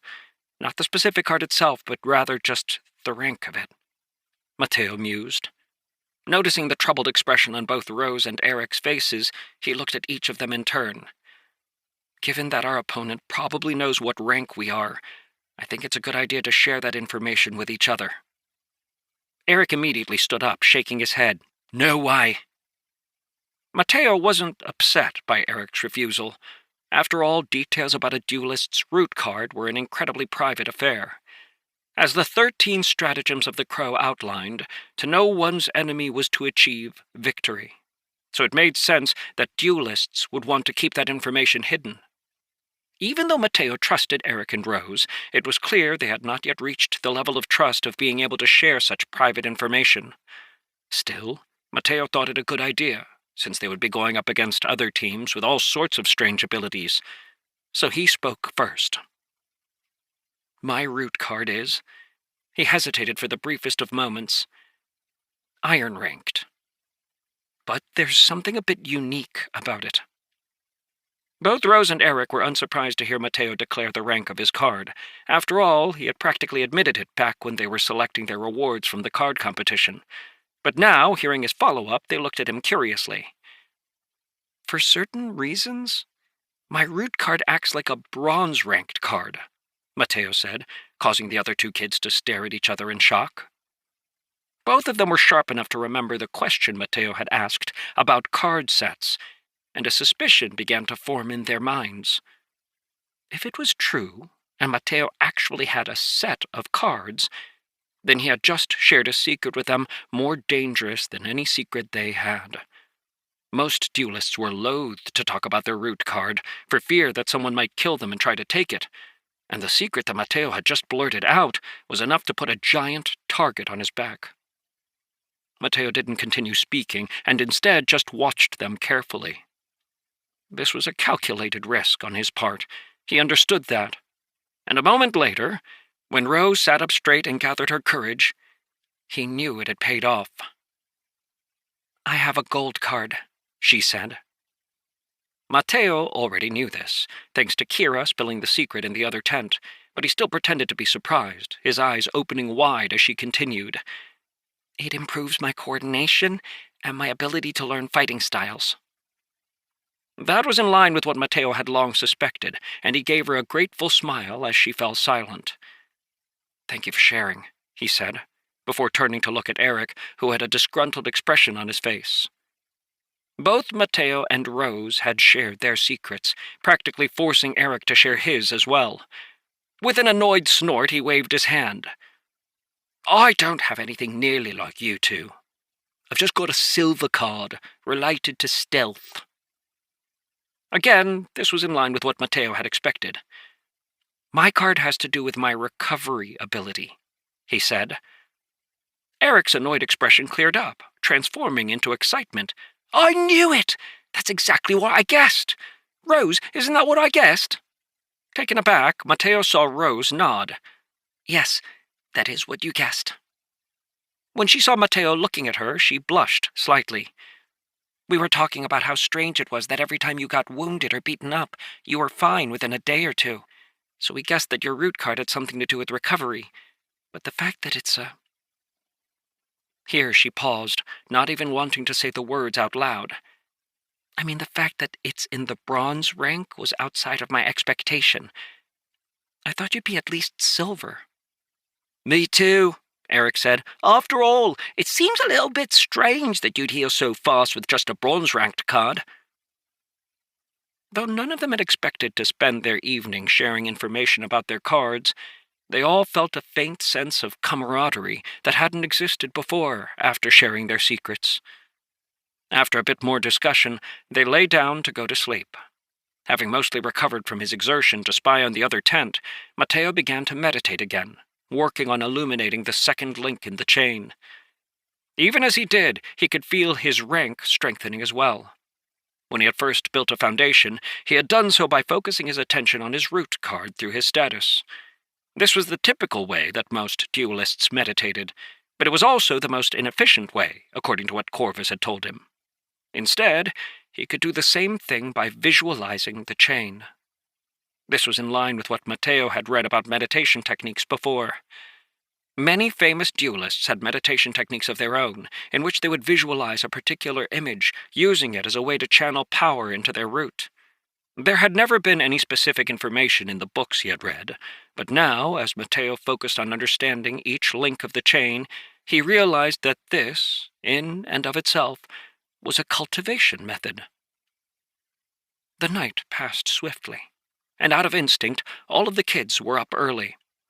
It was still dark when they stepped out of their tent, and a moment later they heard a rustling sound from beside them as Vosh and his feather stepped out of theirs. Seeing Mateo and the others, Vosh froze for a moment, and then lifted a hand, a wide smile on his face. "Good morning," he said, his voice annoyingly cheerful. Chapter 29. When Mateo, Rose, and Eric just stared at him, Kira covered her mouth and chuckled, while Lizzie sprouted a wide grin. "Don't worry," she said. "It's not just you. He makes us want to punch him as well." "Wait, you mean he's always that cheerful first thing in the morning?" Eric asked as Lizzie and Kira walked over, Vosh trailing sheepishly behind. "Unfortunately, yes," Lizzie said. "You're 14, right?" "Yeah, or Eric," Eric replied. "I just don't know if we're allowed to use our names here." "I don't know either, but my name's Lizzie. This is Kira." "Hi, Kira," Mateo said. "My name's Mateo, and this is Rose." "And I'm Vosh," Vosh said, sidling up to Mateo, who gave him a look and took a step away. "Do you know where it is we're supposed to gather?" Kira asked. "Yes, On one of the main training grounds, Mateo replied. We're headed that direction now. Walking together, the two feathers soon arrived at the training ground, where they found half a dozen other feathers already gathered. Over the next 10 minutes, 7 more feathers arrived, for a total of 14, all showing up well before the first rays of sunlight dripped over the horizon to light up the morning sky. Glad to see you're not tardy. The kids, who had been chatting quietly among themselves, were shocked to hear a heavy voice and looked around in confusion. That was when Mateo noticed a man standing among them. A dreadful feeling washed down his spine as he realized the man had been standing there the entire time. There was a strange force shrouding his body, however, and Mateo got the feeling that if he willed it, they would simply forget the man's existence. Pretending to be unaware of the effect he was having on the kids, the man looked around, his eyes settling on Kira, who was the only child who didn't look surprised to see him. With a faint smile, he gave her a nod, and then turned and walked toward a platform set up on one side of the training ground. With a casual leap, he mounted the platform and then turned to face the gathered children. Form up? Immediately, the teams fell into line, gathering into their feathers, creating 2 rows of 7 teams. Every single one of the children had already passed through the crucible that was their training camp, and after looking them over, the instructor nodded happily. Looks like we have a lot of smart ones here today, which is good. You'll need that. My name is Instructor Marcus. I will be in charge of you for the next week, teaching you what you need to know about operating together. For the last 6 months, you've been operating in teams of 3. As I'm sure has been drilled into your heads, this is the base unit in the Iron Wing Battalion. Your feather is everything. But a bird doesn't fly with a single feather alone. Instead, it is more common that you will be working together in larger groups, called wings. Each wing consists of 14 feathers, as we have here now. Furthermore, 2 wings form a group, and a group plus the support staff that serve them form a company. All of the companies together form our Iron Wing Battalion. Every feather has a leader, and by now you should have identified who that leader is. In the same way, every wing has a leader as well. 1 feather is responsible for the other 13.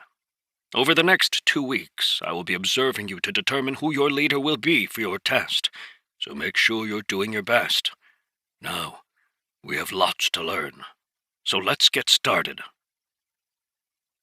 Much like the training Mateo and the others had gone through back in the gorge, the day started off with physical exercise.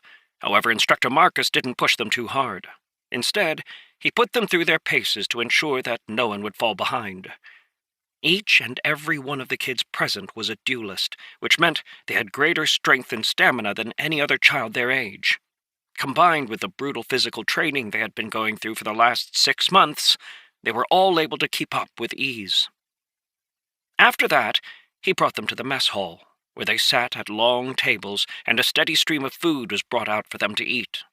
They resembled a pack of ravenous wolves more than a group of children eating breakfast, as they shoved food in their mouths as fast as possible, but there was no end to the food piled on the table, and soon even the largest of them began to feel full.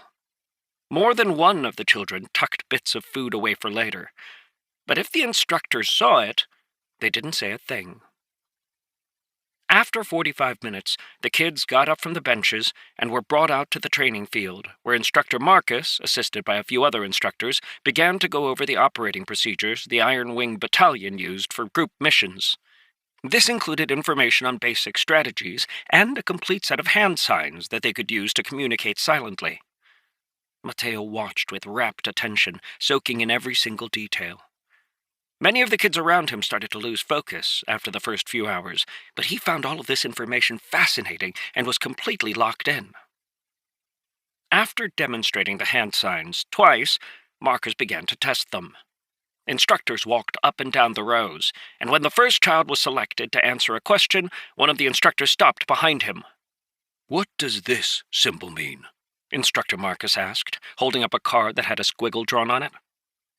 Caught off guard, the kid glanced at one of the other members of his feather, who looked just as blank as he did. The instructor behind him frowned and lifted the stick he carried, whacking the young man painfully across the shoulders and knocking him to the ground. With a tisk, Instructor Marcus shook his head and pulled out a different symbol, his eyes scanning over the gathered children. "What's the use of me telling you information if you don't remember it?" he asked. "Do I have another volunteer?" The symbol he was holding was one that he had spoken about halfway through his 4-hour lecture, and there was a general air of hesitation among the children, as each seemed to be praying they wouldn't be selected. Noticing Instructor Marcus' gaze drifting toward Eric, who had a panicked look on his face, Mateo quickly stood up. Seeing him stand, Instructor Marcus smiled thinly. "Do you have an idea?" he said. "Yes, sir. That's the symbol for an enemy storage facility that has been scouted but not raided, sir. It will typically be found on maps, but could also be marked on signs around the facility itself." Looking at the symbol, which was simply a circle with the number 197 in it, Instructor Marcus blinked before his gaze returned to Mateo. "Yes. Thank you. That's right. You can sit down." "Yes, sir." For the next hour, Instructor Marcus asked obscure questions about the material he had just gone over, and each child who answered wrong was swiftly punished by one of the instructors walking by. It served as a good reminder that they were still in the training camp, and by the time the session was done, many of the kids were lying on the ground, groaning. When it was finally done, the instructor clapped his hands, ordering everyone to their feet. "This afternoon you'll have practical training," he said, "and the combat instructors will be waiting for you at the 3rd training ground. Before that, though, it's time for lunch." The treatment they were receiving in the camp, though still hard, was miles apart from everything that they had experienced in the gorge. There, they had practically been starved, forced to forage for their own food. Here, however, they were given food liberally, though Mateo, remembering that there was going to be combat training after lunch, warned Eric and Rose not to eat until they were bursting. Once he was satisfied, Mateo took the remainder of his time before the afternoon session started to look around, memorizing the faces of each of the kids, as well as what feather they belonged to. There were some feathers that were incredibly standoffish, maintaining considerable distance between themselves and others whenever possible, while others were more social, mingling together while hiding ruthless looks behind smiling eyes. They had a different instructor for their combat training, and he had them line up once more as he began teaching them a simple martial kata. It was very similar to one Rose had taught Mateo and Eric months ago, so the 3 of them picked it up quickly. Rose especially caught the instructor's eye, and on more than one occasion Mateo saw him watching her intently as she executed perfect punches and kicks. Her form was crisp and explosive, causing it to stand out among the sloppy attempts the other kids executed. Mateo had no doubt there were other strong fighters among the children present, but it was clear that none of them had learned martial arts before, causing his feather to stand out. After practicing the kata for 2 hours, the instructor paired them off with other feathers, and they began sparring.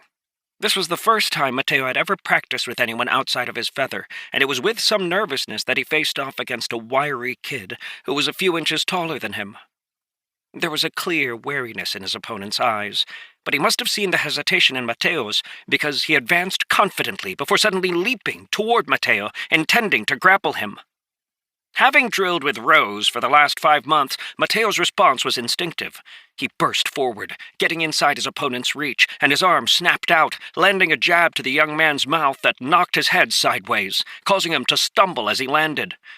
Planting his feet, Mateo twisted his right hand, hammering into his opponent's gut, causing him to double over. Stepping back and shoving the kid's shoulder to push him off balance, Mateo's leg swept his opponent's ankle, throwing him to the ground. Next to him, Eric had done nearly the same thing, while Rose had felled her opponent with a swift kick to his neck, knocking him out in one blow. Distancing himself as his opponent dragged himself up from the ground, Mateo lifted his hands again, but this time his opponent refused to come forward. Realizing that the instructor, along with many of the other kids, were watching him, Mateo gritted his teeth and took a step forward. When his opponent flinched, Mateo was caught off guard, but quickly realized what was going on. He remembered how disorienting it had been in his early days of fighting against Rose. Fighting against a structured attack pattern when you weren't familiar with it was beyond disorienting, as attacks seemed to come one after the other, leaving no room for any sort of response. Emboldened, he moved forward quickly, 2 steps to the right and 1 step to the left, causing his opponent to grow more bewildered. Mateo faked an attack, and when his opponent stretched out his arms to try and block, he grabbed the kid's wrist, quickly stepping forward and spinning. Of everything Rose had taught him, throws and grapples were his favorite, as they required the least amount of strength but benefited from his ability to mimic precise movements. With a whoosh, his opponent flew over his head, slamming into the ground hard enough to knock the wind out of him. "That's enough," the instructor said as Mateo pounced toward his downed opponent. For the next 3 hours, they continued to spar, rotating through different opponents. Mateo won more than he lost, but there were a few times when the strength and speed of his opponents overwhelmed him. In those cases, he did his best to protect himself while also memorizing their attack patterns. After their sparring session ended, they got dinner again, and then were given the evening off. The next few days passed much the same way, with instruction on procedures and strategy in the morning, and then combat training in the afternoon, with free time in the evening. After a few days of unarmed combat, they switched to using weapons, running through spears, swords, short axes, daggers, and even bows. That brought them to the end of the week, where, after their meal, Instructor Marcus informed them to pack up, as they would be leaving first thing in the morning for their test. Most evenings, after their meal during their free time, Mateo, Rose, and Eric had been doing their own practice, wanting to ensure that they remained in tip-top condition. Vosh, Kira, and Lizzie had joined them as well, following Mateo's instruction. Most of the other groups ignored them or gave them disdainful looks as they ran by, but Mateo and the others didn't let it bother them. The next morning, all the teams were up bright and early, their gear packed and on their backs as they lined up on the training ground. Instructor Marcus looked over them once, nodded, and then led the way silently, bringing them out of the camp and deeper into the wilderness. For 9 hours they marched, only taking a break once so that the kids could wolf down a bit of food. They were now deep in the mountains. After leaving the valley where the camp was located, and as they climbed up into a mountain pass, they entered a forest full of tall, old trees. Leading them north, up one of the steep slopes on the side of the pass, Instructor Marcus stopped in a wide clearing. After looking around for a few minutes, he nodded and gestured for the kids to gather up. "We'll be building camp here," he said. "It's important to understand how to build camps, so for the next few days, that's what we'll be doing. We'll start with the most basic defensive structure. Everyone should have been issued a shovel or an axe. Those with axes, head to the woods with Instructor Kiefer. Everybody with a shovel, follow me." By now, the kids were used to following instruction without question, and under the instructor's careful direction, a military camp sprang up from the ground. Despite the fact that they had been traveling for 9 hours without a break, all of the kids were fresh and ready to go. In fact, most of them felt like it had been quite an easy day. After all, they had only been walking or jogging along. The camp was relatively simple, with a trench dug on 3 sides of the camp and wooden spikes set at a 45-degree angle, aiming over the trench, set every 2 feet. The back of the camp was up against the mountain, where a large rock formation presented a solid wall. Once the camp was finished, the 14 feathers were divided into 2 groups of 7 that were arranged on either side of the instructor's tents. After that, each feather was given a different task, from patrolling to cooking dinner to dealing with the extra supplies that had been brought. Chapter 30. Mateo and his team were one of the feathers in charge of patrolling, and Mateo took the opportunity to get used to the surrounding terrain. They didn't go to bed until well after dark, and even then only got a few hours of sleep before they were woken up for their night patrol. This was the first time Mateo had gotten the chance to experience a soldier's life, and after the chaos and uncertainty of the training camps he had been thrown into, he found it quite refreshing. Cynically, he couldn't help but wonder if that was by design. After all, after the desperate scramble for survival they had experienced earlier, such structure was an incredibly welcome change, and would undoubtedly brand a certain level of loyalty into the hearts of the kids who experienced it. The next day, Instructor Marcus gathered everyone together. "There's still another week of training," he said. "During this time, you'll be learning more about how we operate in the field. After that, We'll have our test to see how much you've managed to retain. You've each been given your tasks. Begin carrying them out." For 2 days, the 14 feathers continued to operate as if they were a wing deployed to the field. They were sent to scout different locations, run through mock missions, and given surprise scenarios to see how they would react. On the 3rd day, however, when they were called together in the morning, Mateo noticed that the instructors had grim expressions on their faces. He wasn't the only one who had noticed, and all of the children quieted down as they waited for Instructor Marcus to speak. "A situation has arisen," the instructor said, looking around, "that requires all of the instructors to move.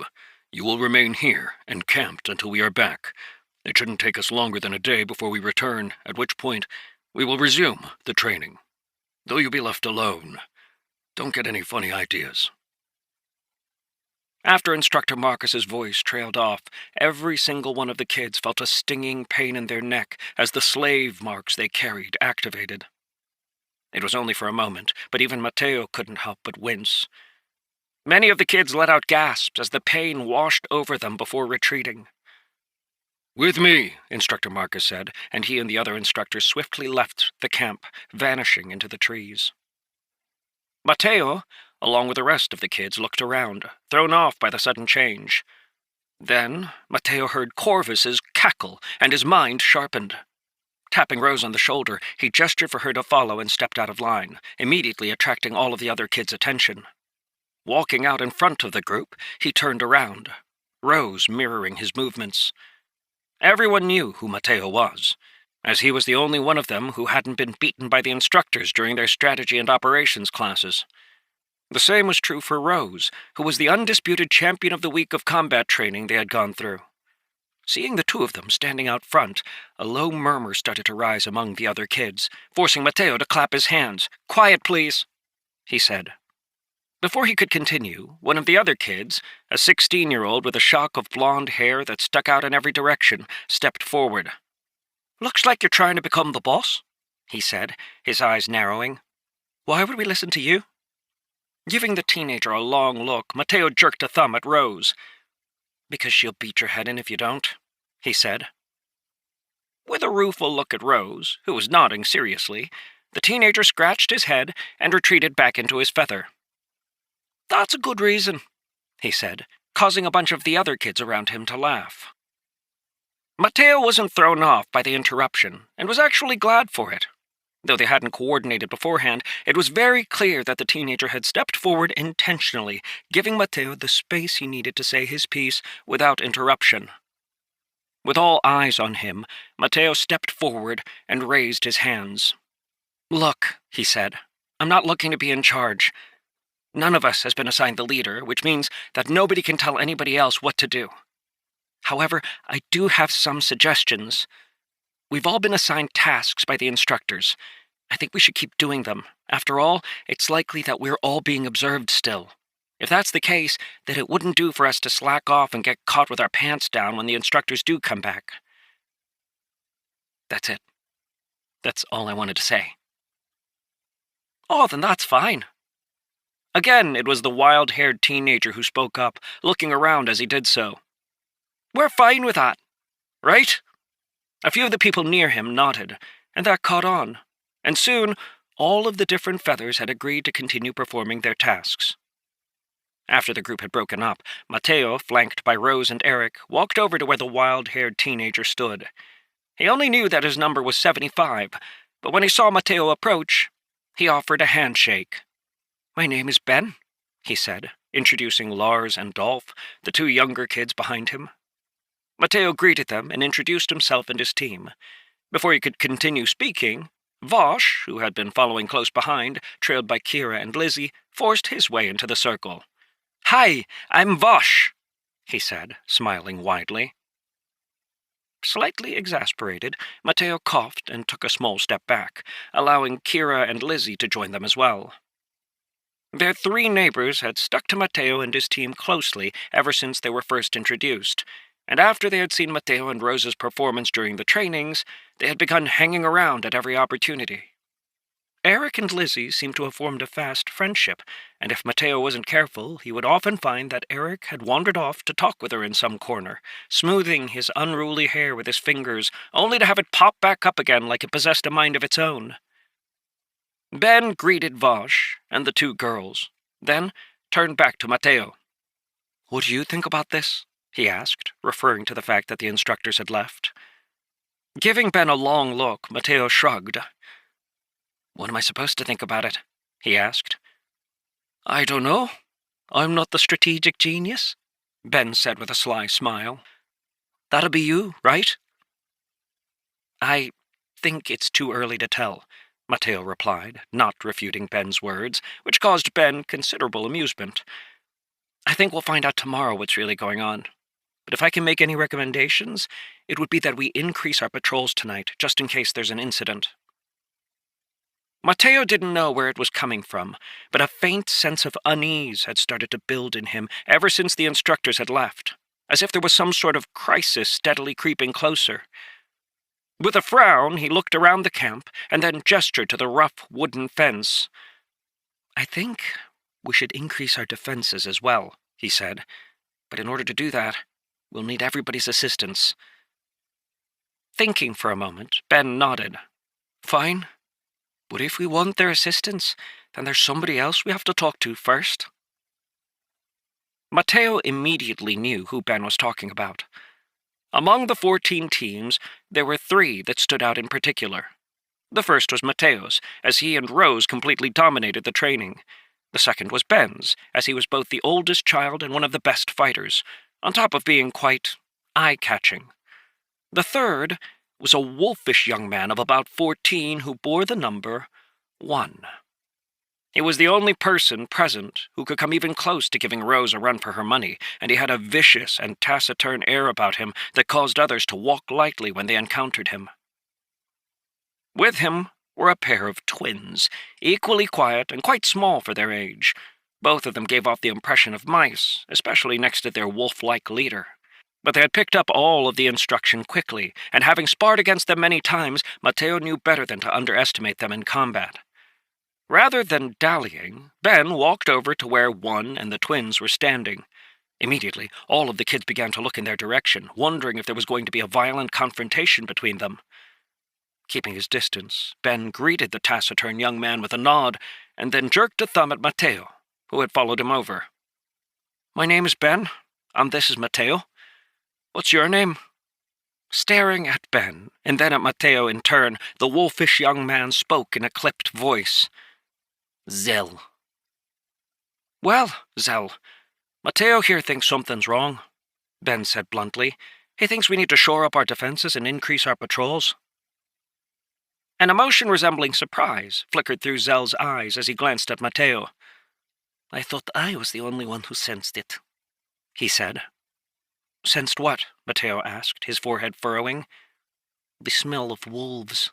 It's been on the wind and growing stronger."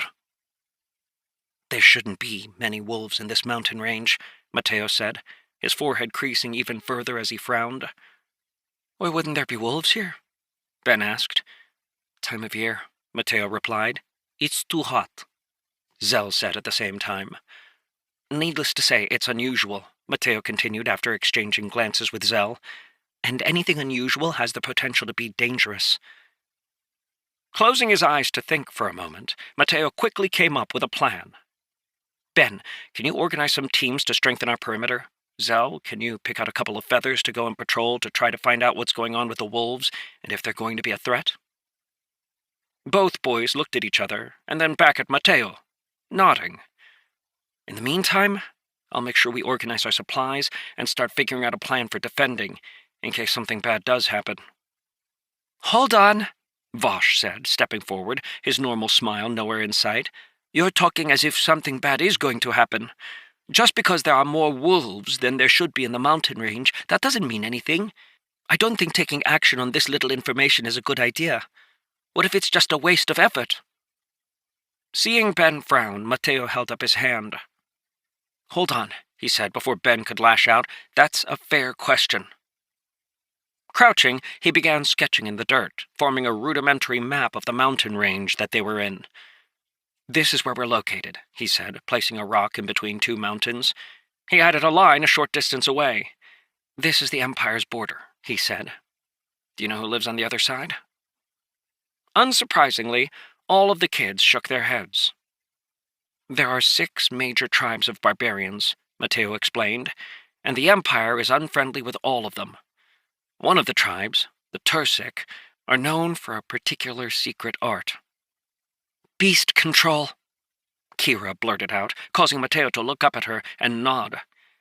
"It just so happens that the Tursik live on the other side of that border, in the wilds, connected to this mountain range." Looking down at the crude map drawn in the dirt, Vosh swallowed. "You think there's a Tursik Beastmaster out there?" he said.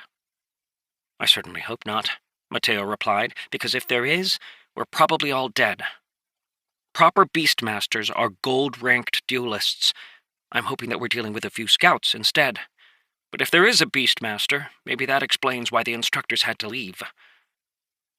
Taking a deep breath, Ben crossed his arms over his chest. "We can't take the chance," he said. "I've heard Beastmasters can control thousands of animals at once." "Which is exactly why we need to strengthen the defenses," Mateo replied, standing up and brushing his hands off.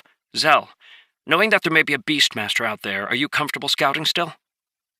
Zell didn't respond for a moment, his eyes cold as he stared down at the map, and then he gave a curt nod before turning and heading off to find some other teams to come with him. Ben followed suit, looking to recruit teams to go into the woods and cut more spikes for the defenses. Word quickly spread why they were doing it, and all of the teams began to pitch in, doing what they could to strengthen the camp. Beastmasters were a unique existence, shrouded in myth and hearsay, and the tales told of their feats were the stuff of legends. In one of the stories Mateo had heard during his time begging outside of a tavern, a single Beastmaster had used a massive herd of over 1,000 elephants to completely flatten a mountain, paving a path through an impassable mountain range. There were even more stories about Beastmasters who gathered beasts in quantities that surpassed the imagination, overrunning their enemies in an endless swarm. If there truly was a Beastmaster operating in the mountains, Mateo didn't have any confidence they would be able to resist an attack, as only other gold-ranked duelists would be able to stop them. What they could do, however, was shore up their defenses and hope they could avoid the Beastmaster's attention long enough for the instructors to return. Though he had no proof, Mateo was confident that Instructor Marcus was in the gold rank as well.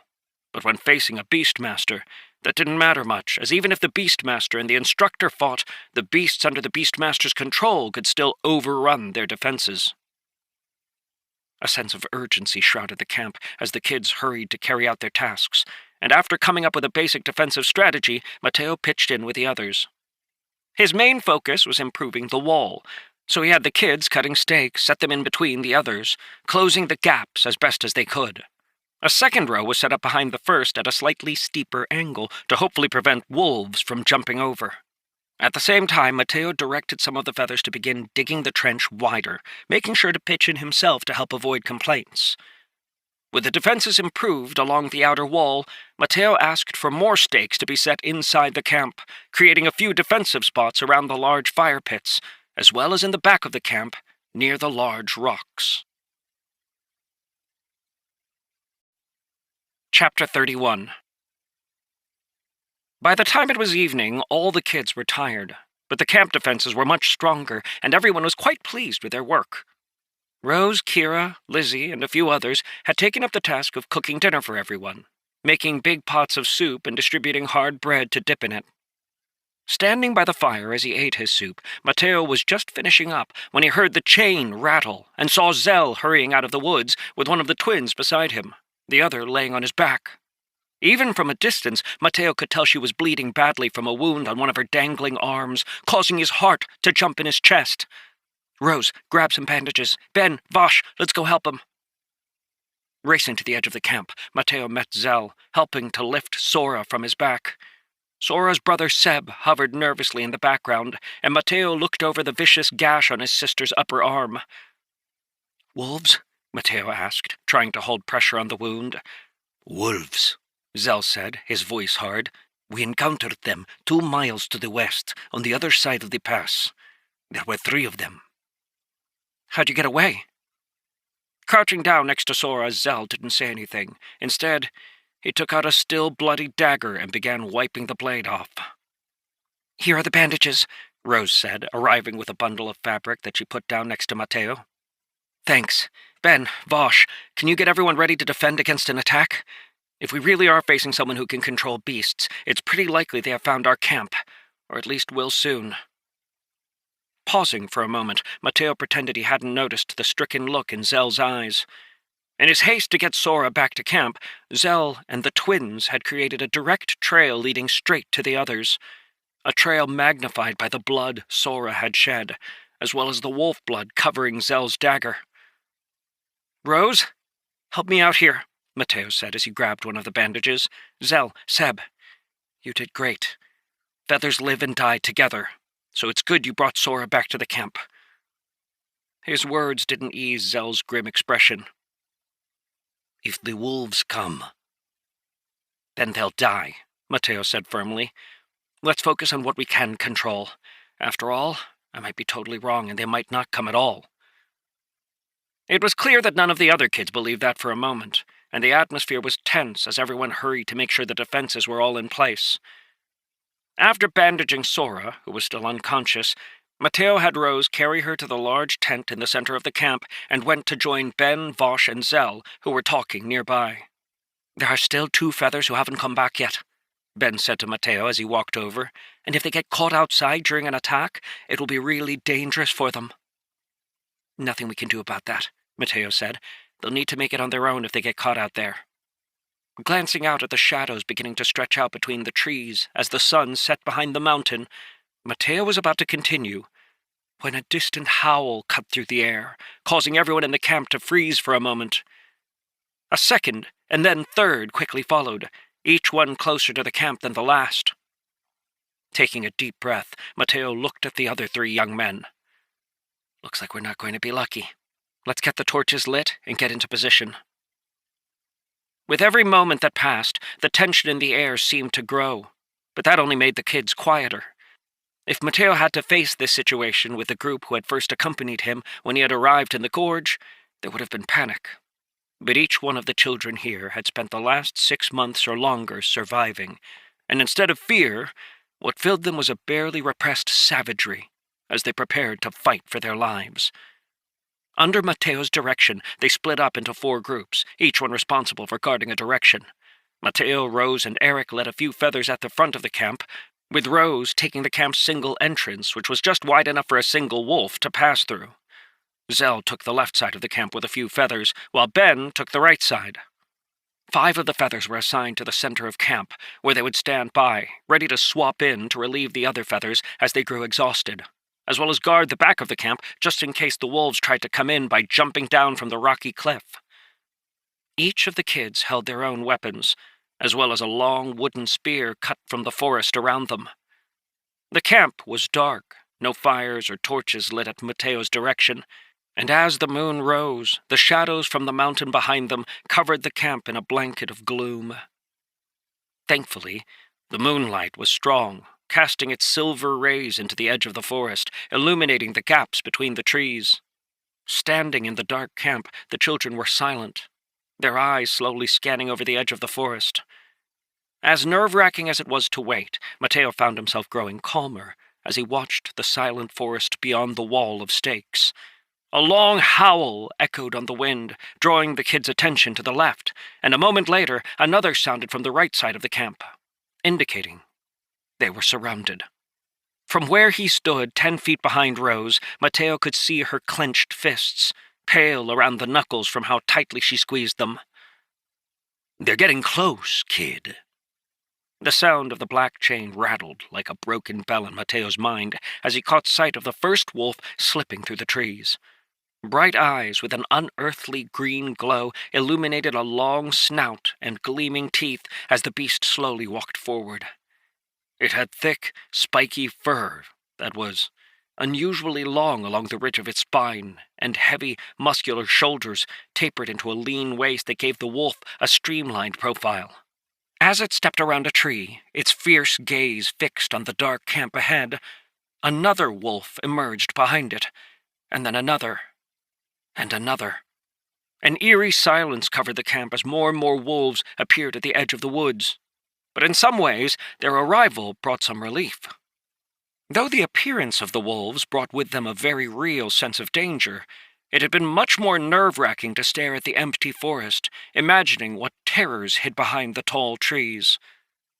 "Hold steady," Mateo said, the sound of his voice causing the wolves to pause slightly. "Remember the plan."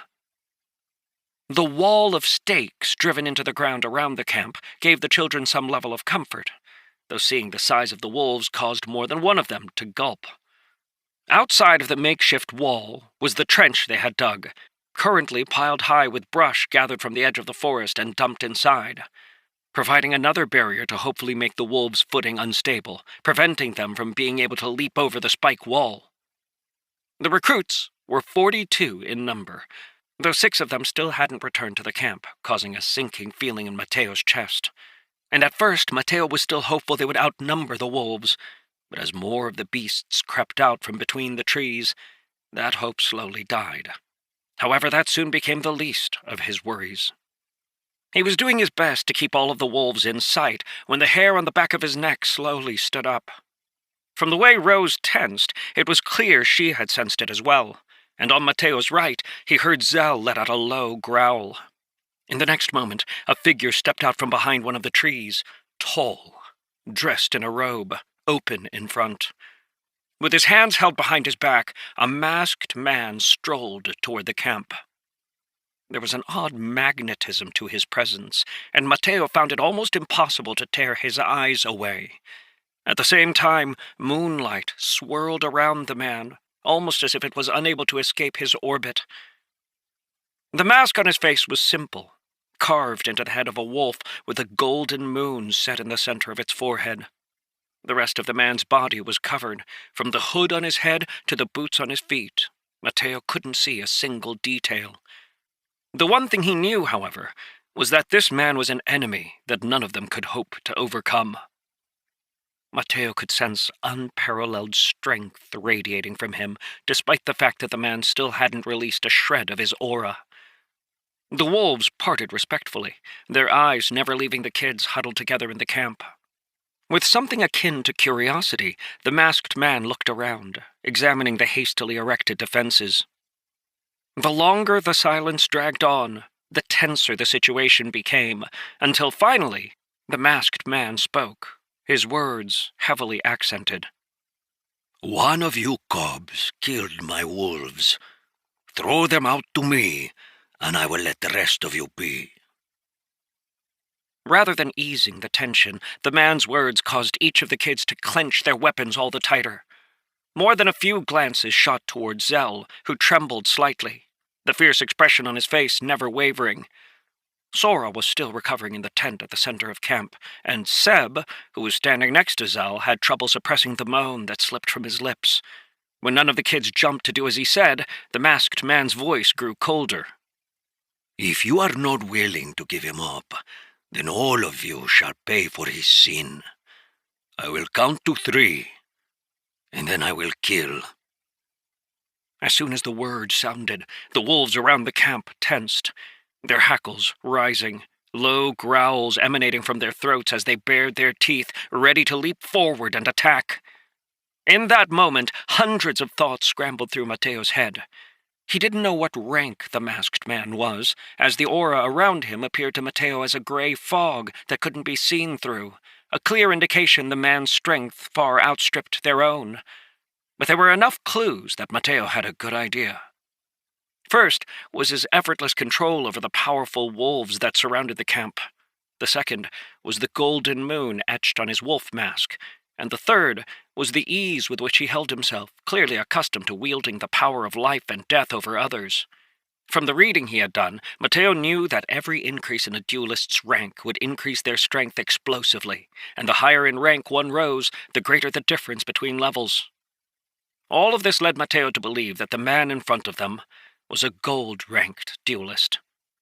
What was ironic was that even if he was only ranked silver, there was absolutely no chance the kids would be able to defeat him, as a silver-ranked duelist, was more than capable of dealing with over 100 iron-ranked duelists, even without the wolves' participation. Considering that each of the wolves was close to the iron rank themselves in strength, it was obvious their situation was entirely hopeless. Hesitating for only a moment, Mateo suddenly spoke. "Stop him!" His words weren't for the masked man, but instead were for Rose. She was on the same page as Mateo, and she reacted instantly, stepping to the right to block Zell, who had abruptly rushed toward the camp wall. Despite his fierce expression, Zell clearly had loyalty baked into his bones. He too could feel that there were no other options, and so in that split second had made the decision to give himself up, hoping the enemy would stay true to his words. Mateo had no such illusions. It was clear from both his body language and speech that the masked man didn't care about any of them. If the masked man was a beastmaster, it would have been a simple matter for him to have overrun them with wolves without ever appearing, or he could have simply shown up and killed them himself without giving them a chance to fight back. Instead, he stepped forward with the absurd demand that they give up one of their own. His words were clearly aimed at undercutting the morale of all of the recruits present, and Mateo wasn't going to fall for it. Seeing Rose stop Zell from rushing out, the masked man's head tilted to the side slightly. But before he could speak, Mateo's voice sounded clearly in the night air. "We don't give up on our own," he said. The words were simple, but they seemed to ignite something in the children's hearts, as each of them remembered the instruction they had received up until this point. As a large group, they had next to no cohesion. After all, they had just spent 6 months surviving in their feathers, competing against every other team for their very survival. But with Mateo's words, a thread of something began to awaken in their hearts. They certainly wouldn't give up on their feathers, but even beyond that, they belonged to something greater. Silently, Zell looked back at Mateo, who met his gaze calmly. "Take your positions," Mateo said, and without hesitation, Rose stepped back to block the entrance to the camp once more, her spear held in one hand and her short sword in the other. After a moment of staring, Zell returned to his position, his gaze still cold. Mateo had no idea what Zell was thinking, but he didn't care, as his full attention was fixed on the masked man. "The choice of a fool," the masked man said. "Your companion was willing to sacrifice himself for you, to ensure your survival. To stop him has sealed your fate." The man gave no visible command to attack, but the wolves all charged forward, howling as they raced towards the camp from all sides. Taking a deep breath, Mateo stepped back, his bow lifting, with it a sharp arrow. "Light," he said, and one of the teams behind him quickly lit a bundle of torches, one of which was thrust into a large bonfire that stood in front of the camp's central tent. As fire began to spring up, 2 of the other feathers, who were in reserve, lit their torches as well, flooding the camp with bright light. Chapter 32. At the same time, one of the wolves reached the pit, and without hesitation leapt, soaring through the air to try and get over the sharp stakes blocking its path. It had targeted the part of the makeshift wall nearest to Ben, and when he had seen it coming, Ben stepped forward with a shout, his wooden spear driving straight out over the top of the spikes to stab into the wolf's shoulder. The weight of the creature nearly knocked him over, but he planted his feet and jerked down. This redirected the wolf's momentum, causing it to drop early, not allowing it to clear the stakes. With a painful roar, it landed on the exposed stakes, one piercing through its ribs and going all the way through the wolf, while another ripped a long gash along the wolf's hindquarters. Stepping back to avoid the wolf's snapping maw, Ben pulled his makeshift spear free and then thrust it again, stabbing it deep into the wolf's mouth. Even as he did so, more wolves were leaping, attempting to breach the wall, even as the recruits stepped forward to intercept them. At the front of the camp, 2 large wolves raced for the opening where Rose stood, her spear and sword at the ready. Wielding the spear more like a lance, Rose didn't wait for them to leap for her. Instead, she surged forward as the first got to the camp's entrance. It had just tensed its body, its legs coiling as it prepared to leap, but Rose was faster, dashing forward and slashing down with her blade. Her sword cut through the thick muscles on the wolf's shoulder, forcing a yelp out of its throat as it tried to dodge to the side. It had already started to leap, however, and its shift in direction sent it further than it intended, causing it to land among the thick brush piled up in the trench. The second wolf arrived at that moment, choosing not to leap as it lunged, mouth wide open, to try and bite Rose's arm. She took 2 quick steps back, her spear jabbing out at the creature's face, scoring a scratch along its snout. For a moment, everything was chaos, shouts and howls as the assault intensified. Standing a dozen feet behind Rose, Mateo took a deep breath, trying to keep his jumping heart as calm as possible as he surveyed the field. The flames grew behind him, warming his back and, more importantly, shedding bright light over the field. The purpose of the flame was twofold. It cast light into the surrounding area, increasing the recruits' ability to see their enemy. It also acted in the opposite regard for the wolves, who were staring into the fire rather than away from it, making it harder for them to pick out the individual recruits in the darkness. Taking a deep breath, Mateo drew the string on his bow, scanning for a target. For the briefest of moments, his eyes lingered on the masked man, who stood at the edge of the forest, watching calmly, his hands still behind his back as the assault got underway. Even as Mateo hesitated, he felt the man's eyes settle on him, and Mateo felt like he had been dropped into an icy pond in the middle of winter. The masked man's gaze carried a sense of weight that hit Mateo like a physical blow, causing Mateo to stagger backward a step as he tore his gaze away, his breathing rough. "You have to be careful with those in realms above yours," Corvus's scratchy voice echoed in Mateo's head.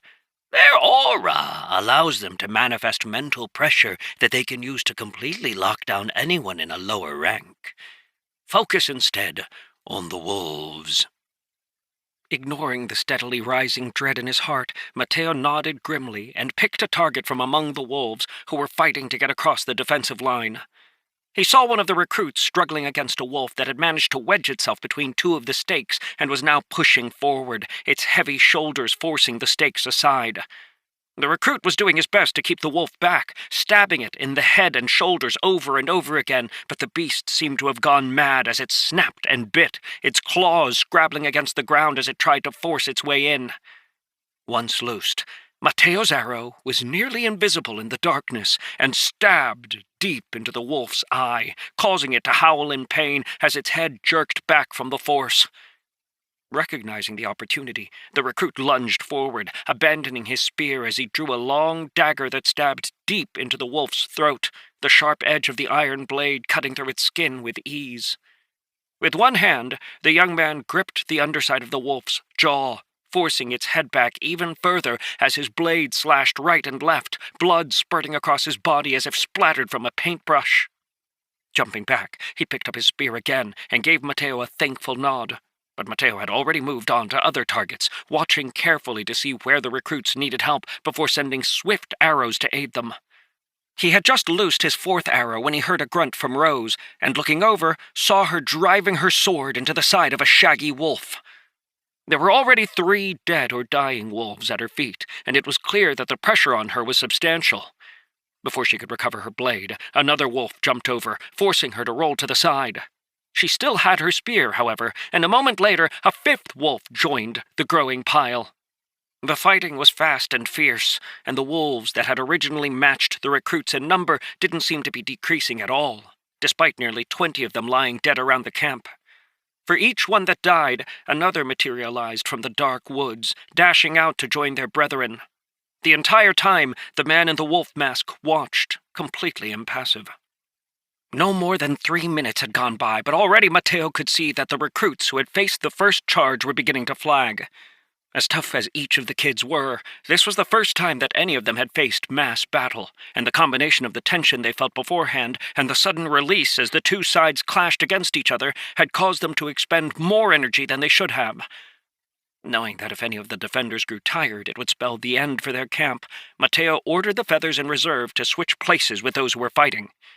Each of the reserve teams was carrying torches, and as they ran forward, they threw the torches out into the darkness, targeting the trench that ran all the way around the camp before helping their comrades deal with the wolves still trying to struggle through the stake wall. As the torches landed, thick grass that had been sprinkled in the bottom of the trench quickly caught fire, sending a wall of flames racing around the camp. There were over a dozen wolves still tangled among the branches, and with yelps of fear they tried to escape, either running back to the forest or forcing their way into camp. A few were stuck on the stakes, or pinned in place by the recruits' spears, and as the flames licked higher, their fur began to light as well.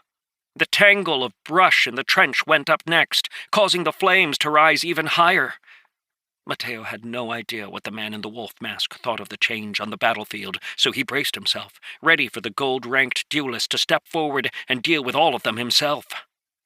If the man did, Mateo estimated they would only be able to survive for a minute at most. So it was with considerable relief that he saw the masked man hadn't moved even an inch from where he originally stopped. Instead, a new wave of wolves raced out of the forest, refilling the numbers and even causing them to swell, until there appeared to be about 100 large wolves gathered. The flames burned fiercely, buying time for the recruits to regain some of their energy. Those who had been wounded retreated to rest at the back as other feathers took their places. Watching as the wolves in front of her retreated, Rose stepped back as well, taking a deep breath as she tried to calm her nerves. Zell and Ben each hurried over. The fierce expression on Zell's face had only grown stronger, and he had accounted for 3 wolves all by himself. Ben had only managed to kill 1, and was having trouble hiding the worry in his eyes as he spoke quietly to Mateo. "The fire isn't going to last long," he said. "What are we going to do?" With a little bit of exasperation, Mateo glanced at him and then shrugged. Instead of answering, he pulled back the string on his bow, loosing an arrow that zipped out into the night, nailing a wolf in the side of the head. The arrow sank in through its ear, piercing its brain and killing the creature instantly, causing the wolves around to let out howls as they jumped back. Slowly drawing another arrow from his quiver, he glanced at the others and then shrugged again. To his surprise, this caused Zell to laugh, the sound ringing clearer in the night. This was the first time that Mateo had ever heard Zell laugh, and the sound was filled with a strange mixture of relief and genuine humor. Ben stared at Mateo for a moment, and then suddenly laughed as well before patting Mateo on the shoulder and then strolling back over to the left side of the camp. As Zell turned away, he gave Mateo an appreciative nod. The 2 recruits' laughter had drawn everyone else's attention, and seeing everyone look in their direction, Rose lifted the sword she had recovered. "We hold out," she said, "and kill each one that comes." It wasn't much as far as inspirational speeches went, but it seemed to be exactly what the recruits needed to hear. A low murmur swept the camp, followed by chuckles, and then more laughs. Rather than thinking about it and making it complicated, this was the best plan. If the wolves came, they would kill them. After all, what other choice did they have? None of them had any desire to fight against an endless horde of wolves in the woods, and the instructors were nowhere in sight, so no matter how the situation was cut, they didn't have much choice but to fight. Contained in their laughter was a sense of grim savagery. Every single one of the recruits had gotten here through their relentless drive to survive, and they weren't about to roll over and play dead just because their situation had grown dangerous. Mateo, who had never once taken his eyes from the wolves outside the camp, saw a shift in their ranks that sent a chill down his spine. He wasn't exactly sure how he knew it, but in that moment he knew that an attack was about to commence. "Stay sharp! Here they come!" Even as his voice broke through the chatter, the wolves let out a long howl and launched themselves forward, braving the flames that surrounded the camp as they rushed to attack. Mateo wasn't sure if it was the reflection of the fire, but there was a certain redness to the glow that shrouded their eyes as they launched themselves into the spikes.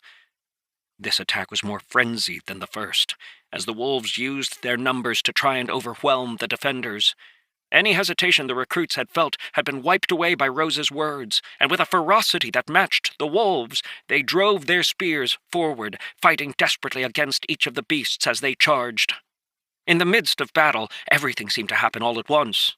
Mateo, his concentration at its absolute peak, sent out arrow after arrow, each one targeting a wolf about to break through the wall. The twang of the bow in the night carried with it the scent of death, as every arrow he shot resulted in another dead wolf.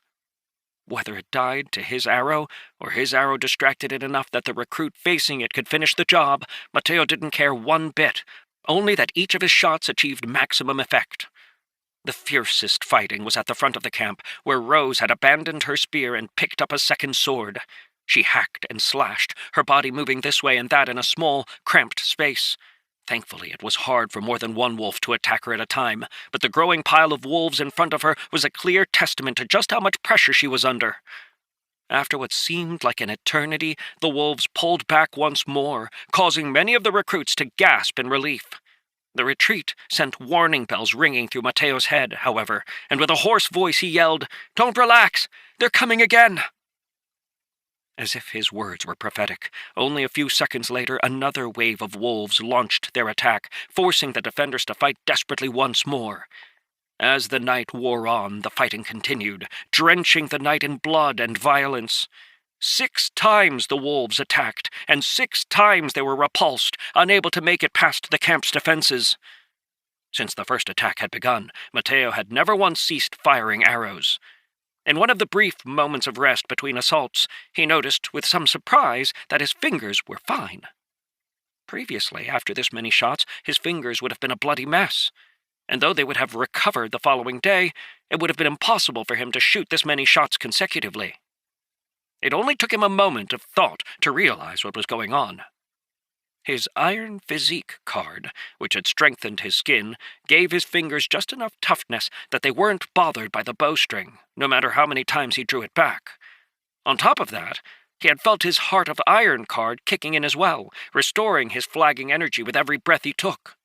The other recruits weren't quite as lucky, and many of them were growing absolutely exhausted.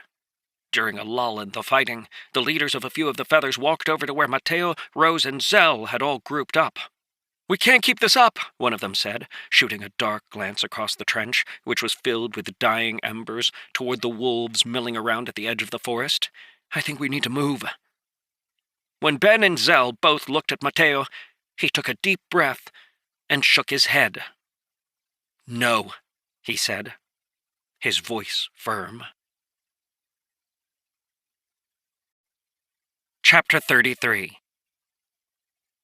The bright light of the bonfire was starting to fade as the fire died down, and the jumping flames caused their shadows to twist on the ground as if they were dancing. "What do you mean, no?" the other recruit said, staring at Mateo with narrowed eyes. "The wolves are endless! If we can't escape, they're going to overrun us.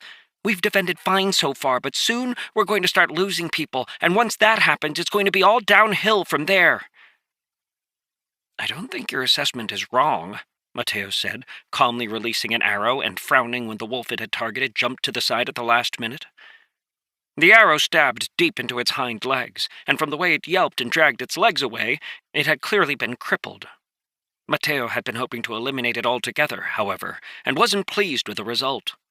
As he drew another arrow, he turned his attention back to the gathered recruits. "You're right that we can't last very much longer. But we're under orders." "Orders? What are you talking about?"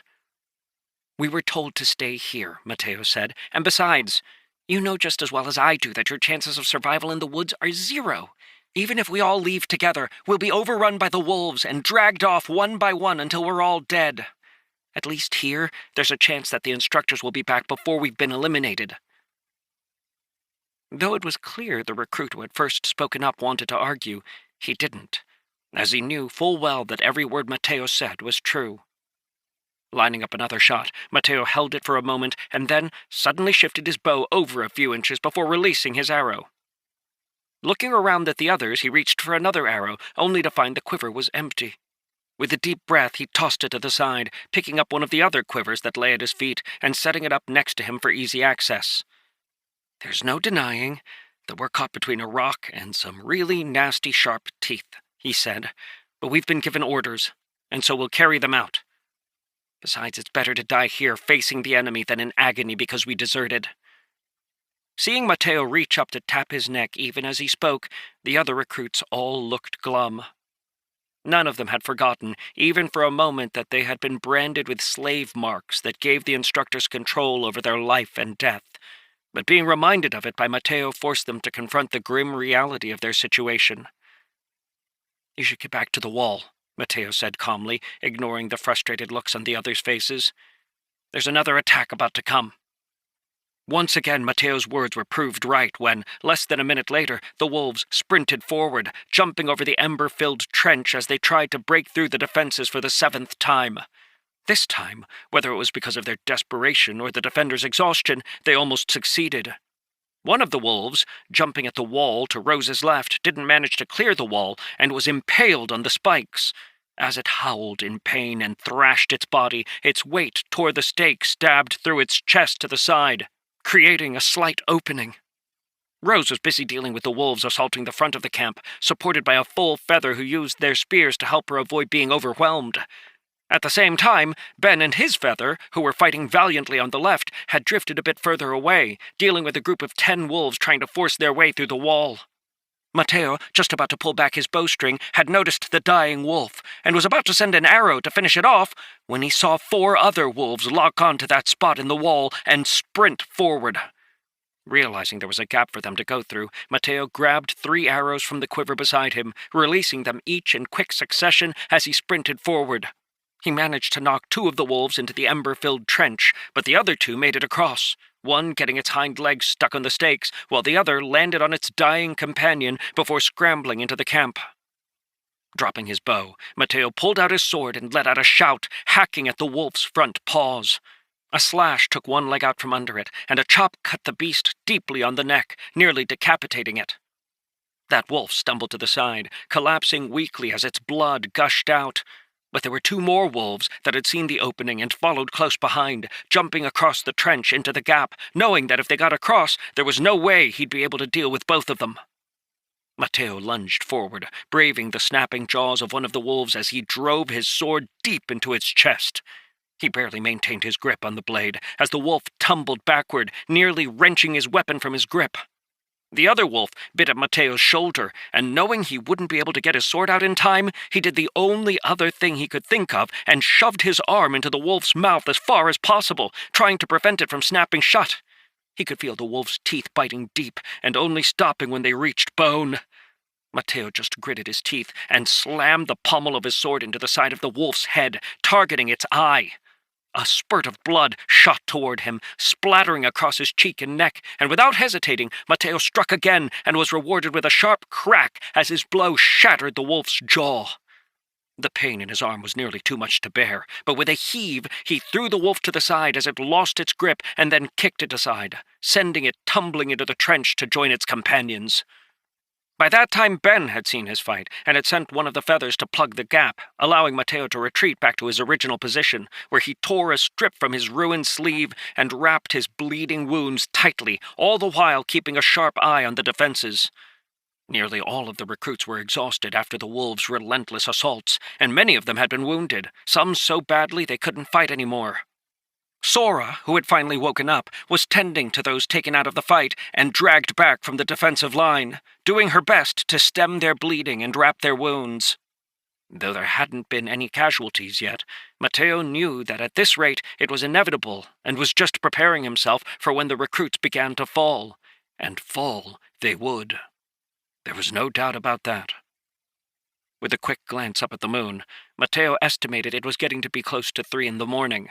The recruits hadn't slept since the previous night, and while that normally wouldn't have been an issue, the fierce fighting they had been through had drained them of any energy they had. Still, they had no choice but to fight on. More and more, however, Mateo's eyes were drifting toward the Beastmaster on the edge of the woods. Since the wolves began their assault, he hadn't shifted from his position once, his body remaining absolutely still as he stared at the camp, as if he was waiting for something.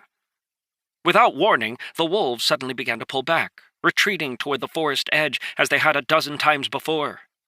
This time, however, Mateo didn't detect another attack coming. Instead, his 6th sense screamed at him that an even greater danger was about to appear. "Rose, retreat!" Even as he screamed, Mateo knew it was too late. Rose, who had stood against the wolf's assault like an iron wall, never letting even one of them step past the gap in the camp's defenses, had been cleaning her swords as she watched the wolves pull back. As she heard Mateo's words, her body reacted on its own, and she threw herself backward. Yet even as her feet cleared the ground, a figure appeared in front of her. The masked man had moved from his position so quickly that not a single one of the recruits had seen it happen. 1 second, he stood in the same position he had always been, at the edge of the forest, and in the next, he stood in the entrance of the camp, one hand clutching Rose around the neck. With a strangled cry, Rose hacked at the man's arm, trying to cut herself free. But without even looking at her, his hand trembled, causing her body to vibrate fiercely, shaking her grip on her swords. As they began to drop to the ground, Mateo was already in motion. His arrow, the first of 3 arrows flying toward the masked man's face, targeted one of the eye holes in his mask.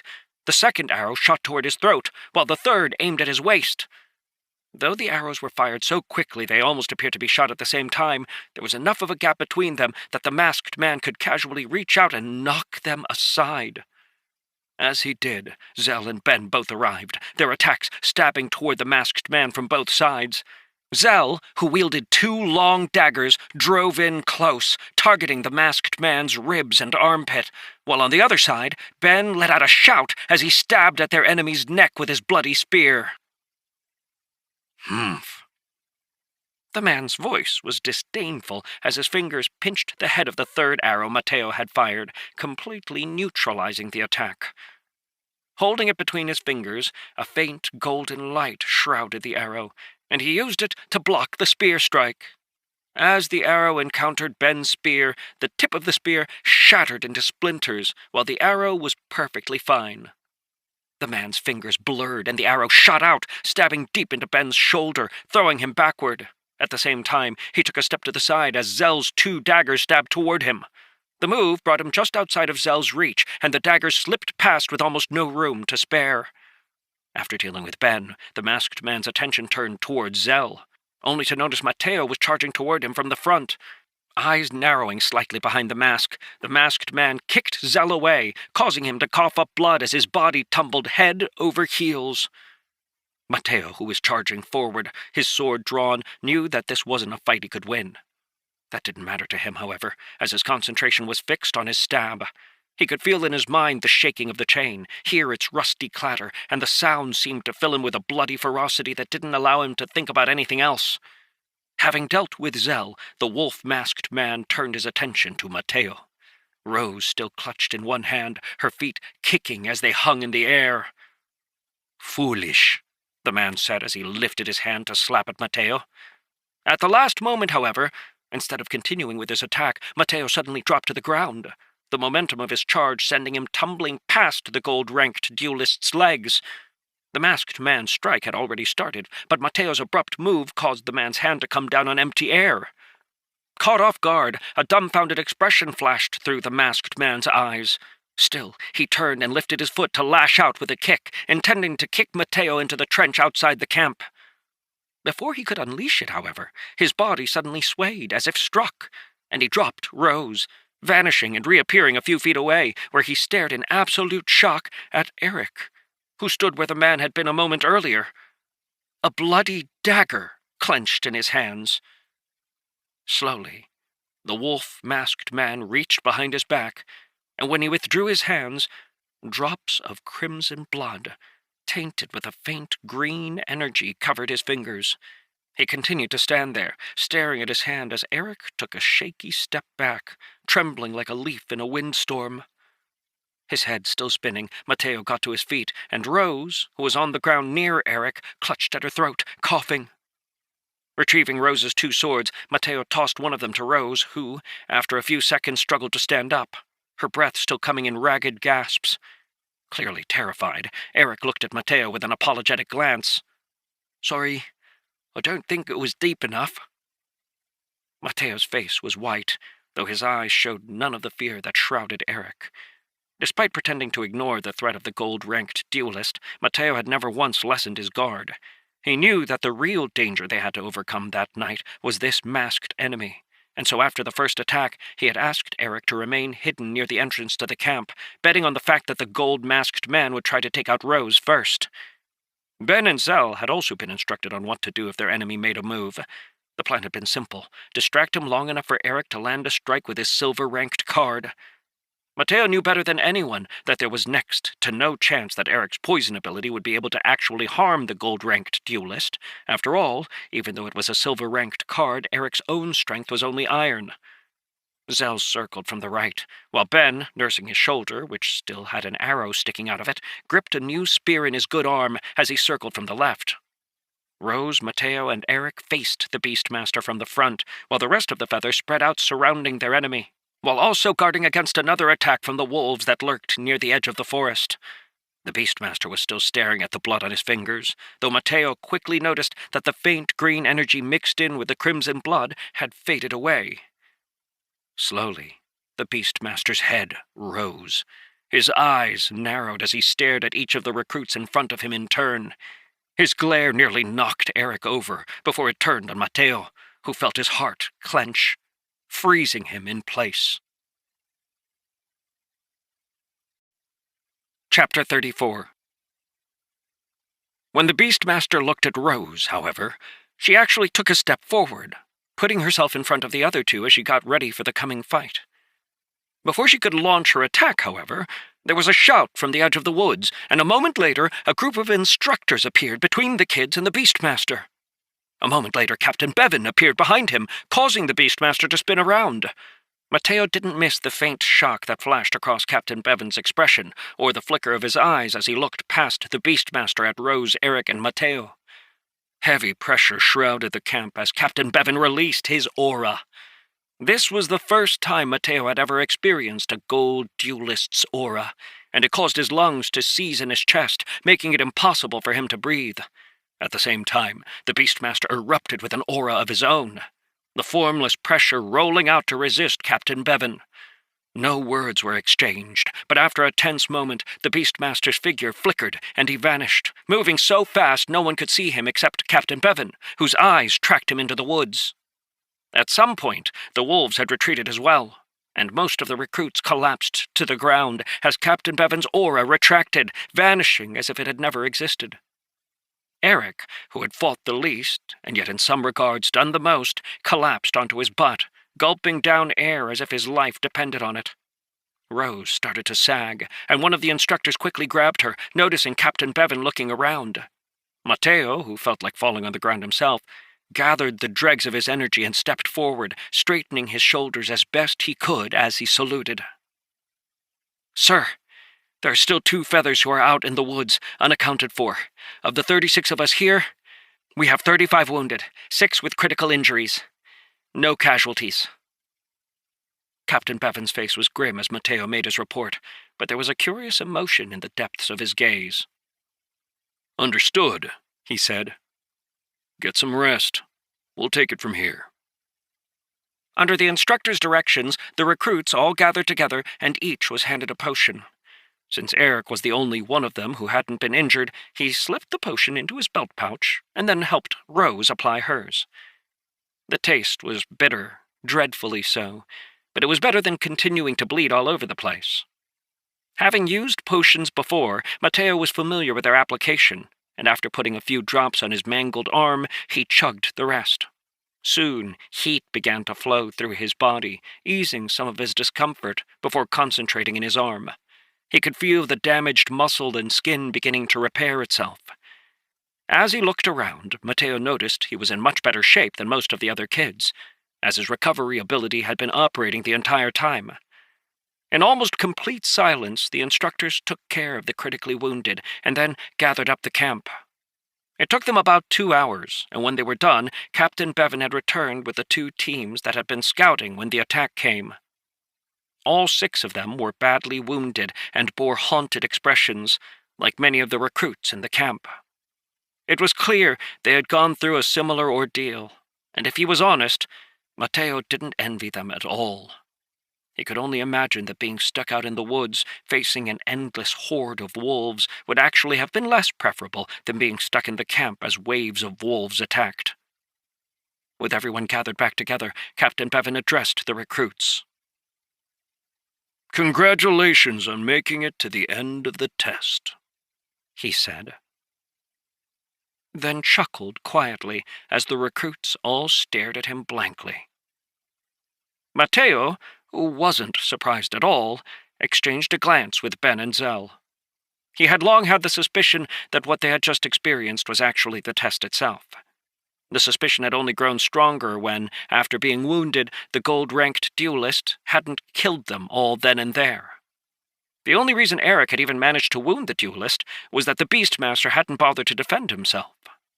If he had actually wanted to kill the recruits, he could have just overwhelmed all of them with his aura, exactly as Captain Bevan had done after appearing, and then eliminated them one by one without giving any of them the chance to do anything about it. Instead, he had watched carefully as the wolves attacked over and over again, always pulling back just before the defenses fell. The few times when something had happened to cause the defenses to be in danger, he had watched as the recruits dealt with the challenge, then pulled the wolves back to give them a moment to recover. Early on in the fight, Mateo had shared these observations with Ben and Zell, both of whom already had suspicions of their own. Sergeant Lore, who was standing behind Captain Bevan, smiled slightly when he saw the three recruits exchanging glances. "After another hour of rest, you'll pick up your bags and we'll head back to camp," Captain Bevan said. "Rest for the moment. Then we'll leave." The march back to camp was long and sapped every bit of energy out of all of the recruits, except for Mateo, whose route card was happily humming along, sending streams of energy into his body. Thanks to the potion, by the time they finally arrived back at camp, Mateo was in nearly perfect shape, physically at least. His brain was shrouded in deep mental exhaustion, though he was still better off than most of the other recruits, who moved more like zombies than the living. Back in the main camp, the Feathers were sent back to their tents, where they were allowed to rest for close to 24 hours. Most of them slept almost all day, waking only in the evening to stumble toward the mess hall for dinner.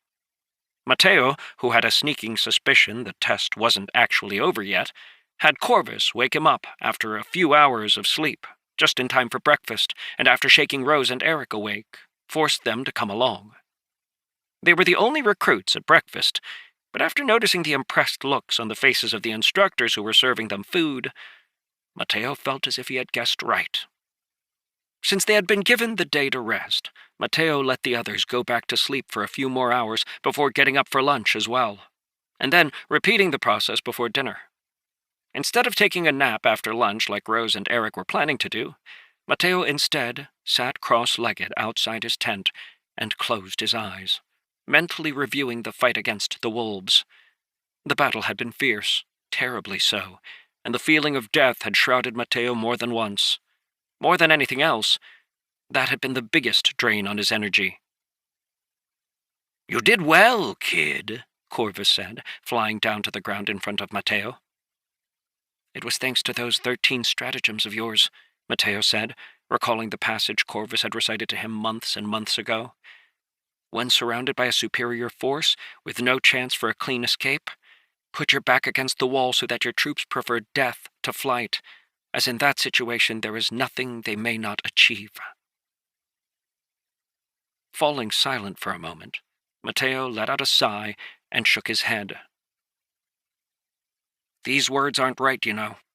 "What do you mean they're not right?" Corvus asked, his beady eyes narrowing as he gazed at Mateo. "If that Beastmaster really wanted to kill us, we would have been dead. Even though we had our backs against the wall, it doesn't matter when the gap in power is so large." With a cackle, Corvus bobbed his head up and down. "It's true. Only power can fight power, and there are more than a few situations that are truly hopeless. The key is to make sure you're never in that situation in the first place, and if you are, well, you can only blame yourself." With those comforting words, Mateo began to meditate, focusing on visualizing the chain that connected him and his crow spirit until it was time for dinner. This time, Mateo, Rose, and Eric weren't alone in the mess hall. Even as they sat down, Ben brought his feather to sit across from them. Zell brought Sora and Seb to sit on their right, and Vosh, Kira, and Lizzie sat to their left. Though each feather was still an independent unit, it was clear from the way more and more of the feathers sat together that their desperate defense had awoken in them a sense of camaraderie. After dinner had finished, Captain Bevan called all of the feathers together, his gaze raking over them. "Congratulations," he said. "You have each passed the recruitment test of the Iron Wing Battalion. Each of you is now officially a trainee of the battalion."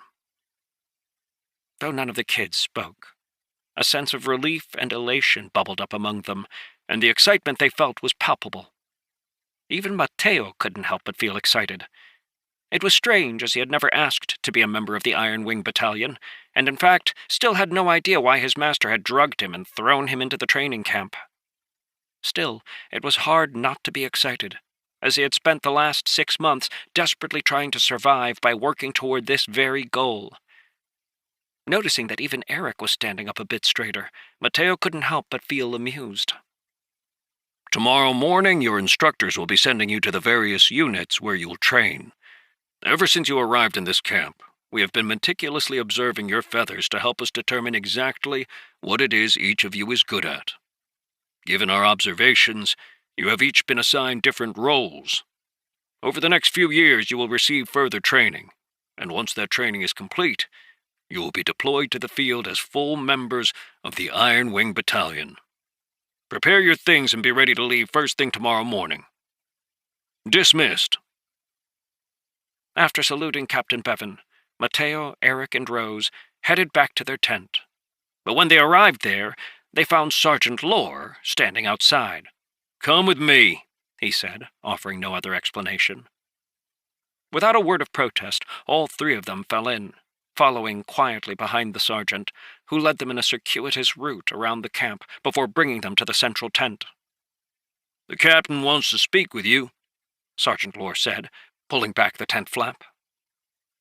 Stepping inside, Mateo saw Captain Bevan sitting at a small table. This was his first time inside the command tent, so he looked around with some curiosity. There was a table in the middle of the room where Captain Bevan sat, a pot of tea in front of him. The tent was separated by a curtain, blocking off a portion of one side, while on the other there was a stand with a sword, a spear, a set of daggers, and a beautiful-looking bow. Looking up as they came in, Captain Bevan smiled, waving for them to be at ease as they saluted. "It is customary," he said, after giving each of the children a long look, "to give the feather that performs the best masterwork weapons. Your team has consistently performed the best out of this batch, and so I've prepared weapons here, and each of you may select one." Eric's eyes gleamed immediately as he looked over at the beautiful-looking weapons on the rack. Seeing how excited he was, Captain Bevan laughed and gestured toward the rack. "Go ahead and make your selection." Rose selected the sword, which had clearly been picked for her, as it had a flower motif on the guard and pommel. The sword was 2.5 feet long, with a thin, springy blade. It was sharp on both edges, and a red tassel hung from the pommel. It came along with a sheath, which was also decorated with flowers, and as soon as Rose picked it up, it was clear she didn't want to put it down.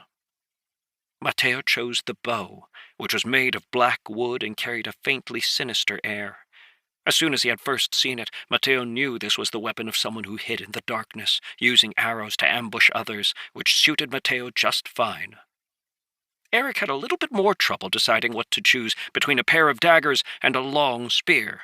Though he clearly liked the daggers, the spear would give him range in a fight, suiting his personality.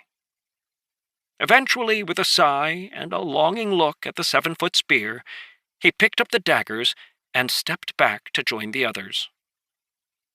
Captain Bevan, who had been drinking his tea as he watched them deliberate, looked over them for a moment before speaking. "Each of these weapons is a masterwork weapon, and if treated well, could accompany you for the rest of your lives." Mateo's eyes dropped to the dark surface of his bow, that seemed to absorb all the light that touched it. This wasn't his first time seeing a masterwork weapon, but it was his first time holding one, and he could immediately tell the difference between this and the bow he had been using up until this point. The advantage of masterwork weapons was that they were incredibly hard to break and never lost their effectiveness. A masterwork sword would never lose its edge, and a masterwork bow was almost impossible to snap. Such weapons cost an almost absurd amount of money, so the fact that the Iron Wing Battalion could give them out was beyond impressive. Normally, that would be the end of it, Captain Bevan said, his eyes flickering curiously. But I must admit that we're having a bit of a problem placing you. Seeing the worried expressions on the three children's faces, the captain took a sip of his tea. It isn't that you aren't skilled. If you weren't skilled, you wouldn't have earned the masterwork weapons. No, the problem is that you're a bit too skilled.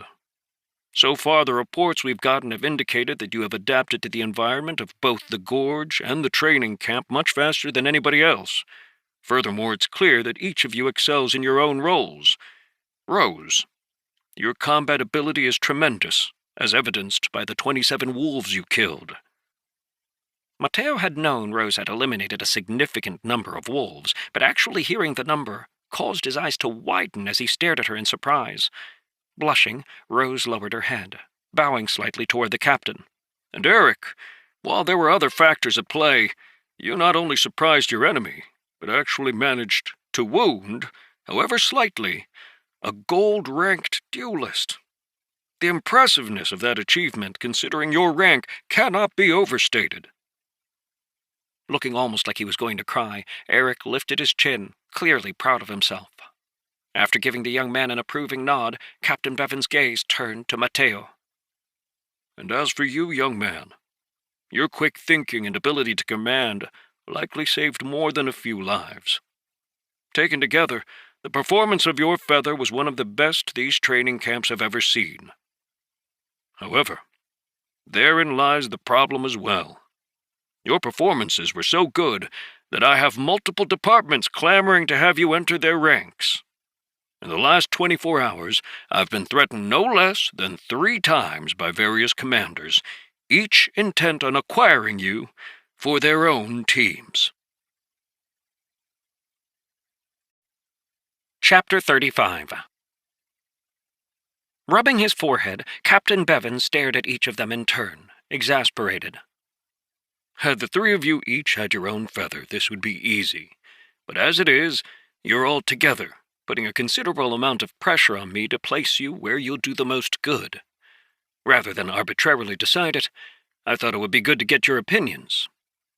The 3 departments that are most interested are the Blood Wing, which is the wing responsible for assassinating high-profile targets, the Tiger Wing, which forms the core assault group of the battalion, and the Dark Wing, responsible for gathering intel, planning missions, and assigning them to the various wings. Which of those 3 would you prefer to be assigned to? Mateo's forehead furrowed slightly as he puzzled over the question. It was clear that the 3 different wings would suit each of the 3 of them. Eric would be perfect for the Blood Wing, as his cards and personality were perfect for assassination. On the other hand, Rose would do much better in the Tiger Wing, which focused on direct combat. There, her abilities would undoubtedly shine. Of the 3, however, the Dark Wing was the most attractive to Mateo, as dealing with information played right into his strengths. Captain Bevan watched the 3 kids carefully as they looked at each other. You can talk among yourselves, he said. Just pretend I'm not here. While it was slightly awkward, considering the sense of pressure emanating from the captain, Mateo asked the other 2 what they thought. I think the Tiger Wing's the best option, Rose said frankly, but I know it's not going to suit either of you. I feel the same way, Eric said, scratching his nose. Blood Wing sounds the best to me, but I'm willing to follow wherever you decide, Mateo. Me too, Rose said. Whichever you think is best, that's where we'll go. Closing his eyes for a moment, Mateo didn't notice the peculiar expression on Captain Bevan's face as he watched the 3 kids interact. After a moment, Mateo's eyes opened and he faced the captain squarely. Sir, do you mind if I ask a question? Sure, go ahead, the captain said, waving his hand. I wonder which wing the Beastmaster we faced in the mountains belongs to. The captain, who had just taken a sip of his tea when Mateo asked the question, choked, coughing into his arm before giving Mateo a hard look. What did you say? Though Mateo's heart was nearly beating out of his chest, he kept his face impassive. The Beastmaster, sir. The one who was controlling the wolves. I wonder what wing he's associated with." When the captain hesitated, Mateo knew he had guessed correctly. There had been enough peculiarities with the masked man that Mateo had long suspected he was actually part of the Iron Wing army. The surprise he had seen in the captain's eyes when he had noticed the Beastmaster had been wounded had only furthered Mateo's suspicions, and now, seeing the captain struggle to answer his question, he was sure he was right. With a groan, Captain Bevan put his teacup down and looked over toward the curtain, which swished aside, revealing a man in his early 40s who stared straight at Mateo, considerable appreciation in his eyes. Though he wasn't wearing the wolf mask or the open-fronted robe, he was clearly the same man who had led the wolves to assault the recruits' camp the night before. From behind his back, he pulled out the mask, waving it in the air just in case the kids hadn't made the connection. He was holding a cup of tea in his other hand, and as he sauntered over to sit across from Captain Bevan, a pleased smile flitted across his face. "I told you," he said. "I know a sharp one when I see him." Eric and Rose, who were both out of the loop, looked in absolute shock at the middle-aged man, then at Mateo, then back at the middle-aged man. "Do you know how much trouble I'm going to get into if you do this?" Captain Bevan said, fixing the middle-aged man with a glare. "I wasn't joking when I said the commanders of the 3 wings were all clamoring for these kids." "Let them clamor," the middle-aged man said, his smile gaining a hint of savagery that reminded Mateo of one of the wolves that had surrounded them not so long ago.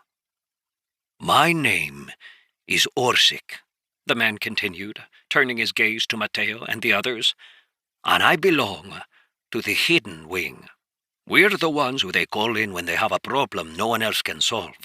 We're the ones who cause terror in the hearts of our enemies. The hidden wing operates differently than the rest of Iron Wing, and though we have feathers, we're trained to operate independently as well." Reaching into his pocket, Orsic pulled 3 metal tokens out and tossed them onto the table, causing Captain Bevan to clench his teeth. "Don't tell me you're going to go back on our bet now, are you?" Orsic asked, raising his eyebrows when he saw the captain's reaction. "This is not how you're supposed to recruit people," Captain Bevan hissed. "The commanders will skin me alive if they hear about this." As the 2 captains argued back and forth, Mateo, Rose, and Eric just stood there, their eyes wide as they tried to make sense of what was going on. Finally, unable to win against Orsic, Captain Bevan stood up angrily, grabbing the 3 metal tokens, then handed one to each of the kids. He seemed quite unwilling to do so, but under Orsic's fierce gaze, it seemed he didn't have another choice. Mateo had just taken his token when there was a boom outside the tent that sounded like the earth was caving in. Seeing the teapot rattling, Mateo glanced over his shoulder as Captain Bevan rubbed his forehead and took his seat. The tent flap was thrown open, and an absolutely massive man strode in, his voice booming. "Bevan, I thought I already told you I was taking this feather." "That's funny. I could have sworn I said the same thing," said a voice that came from the man's shadow. With a frown, the massive man spun around, glaring at the woman who had appeared behind him, her expression as cold as a winter's morning. Sparks flew as the 2 of them glared at each other, neither backing down an inch. Just as it was looking as though a fight was about to break out, a 3rd person entered the tent. He was of slight build, with a pair of glasses perched on the end of his nose. He carried a ledger and a quill, and his long fingers were stained with ink. "Neither of you are needed here," he said calmly, looking at the giant man and the cold-looking woman. Immediately, the already tense air grew positively molten. But before any of them could continue speaking, Captain Bevan coughed pointedly. Mateo, who had turned to look at the 3 newcomers, glanced back and was shocked to see that Orsic was no longer there. Instinctively, he looked down at the token in his hand and realized that it had a symbol carved on one side. A scroll and a dagger crossed over each other. A strange feeling rose in his heart, and as he glanced over at Rose and Eric, he saw them looking at their tokens as well. Rose's token bore the head of a tiger, while Eric's carried a blood drop and a dagger. Suddenly, Orsic's voice echoed in Mateo's head, and from the way Eric and Rose jerked, they must have heard it too. Do not speak of me, or of the hidden wing. I will contact you when it is time. For now, go and learn." As the words faded, Mateo felt a faint burning sensation on the back of his neck, as if a new line had been added, and his heart clenched. Restraining the impulse to ask Corvus what was going on, Mateo saw the three newcomers turn and glare at Captain Bevan. "What?" the large man said. With a weary sigh, Captain Bevan rose to his feet and walked over to stand behind the three kids. "We're going to train an all-purpose team," he said, "and we'll decide their final destination once their training is done. I've already handed out the tokens, and you can each take one of them with you. Whether you take them as disciples or not is up to you." The scholarly-looking man stepped forward, adjusting his glasses on his face as he examined Mateo impassively. "How long do we have?" he asked. Thinking for a moment, Captain Bevan held up 2 fingers. 2 years. "Only 2?" the big man said, his voice making the tent feel small. "Shouldn't we have 3 or 4? Shaking his head, Captain Bevan returned to his seat. "No, we have to present teams in the capital in 2 years." Though his words were cryptic, all 3 of the adults knew exactly what he was talking about, and didn't look even remotely happy about it. "Fine," the cold-faced woman said. Taking a small step forward, she vanished, reappearing at the same instant next to Eric, who jumped in surprise, or at least would have if she had not grabbed his shoulder in an iron grip. Without another word, the 2 of them disappeared from the tent. The big man was the next to move, grinning at Rose and gesturing for her to come along. "We've only got 2 years," he said, "so we better get to it." Looking at Mateo nervously, Rose went slightly pale when the man's giant hand fell on her shoulder, and they disappeared as well. "So theatrical," the scholar muttered under his breath, adjusting his glasses once more. "Your name is Mateo. Is that right?" "Yes, sir."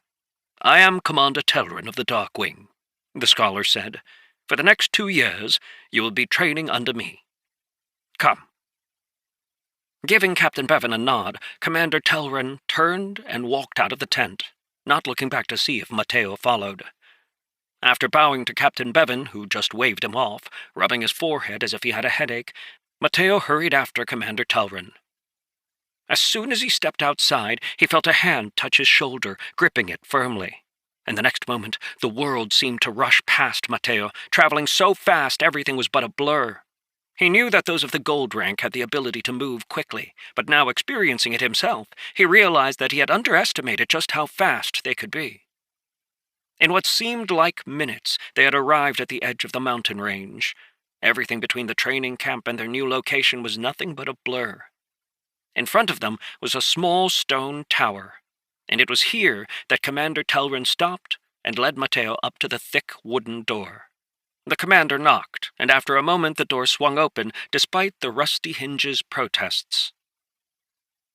"This is one of the Dark Tower's observation points," Commander Telrin said by way of introduction, before leading Mateo through the wide bottom floor, which looked to be a library of some sort, with thousands upon thousands of scrolls packed tightly on a few dozen shelves. Through a set of doors at the far end of the room, Mateo saw 3 people sitting at a table, scrolls spread out before them. When they saw Commander Telrin, they all jumped up, saluting quickly. "Gorm, Bash, and Leggy," Captain Telrin said, pointing to each of the men in turn. "This is the feather that operates this location. They're going to be teaching you the basics of what you need to know, so you'll be staying here for the next few months. I'll come get you in 3 months, to begin the second stage of your training."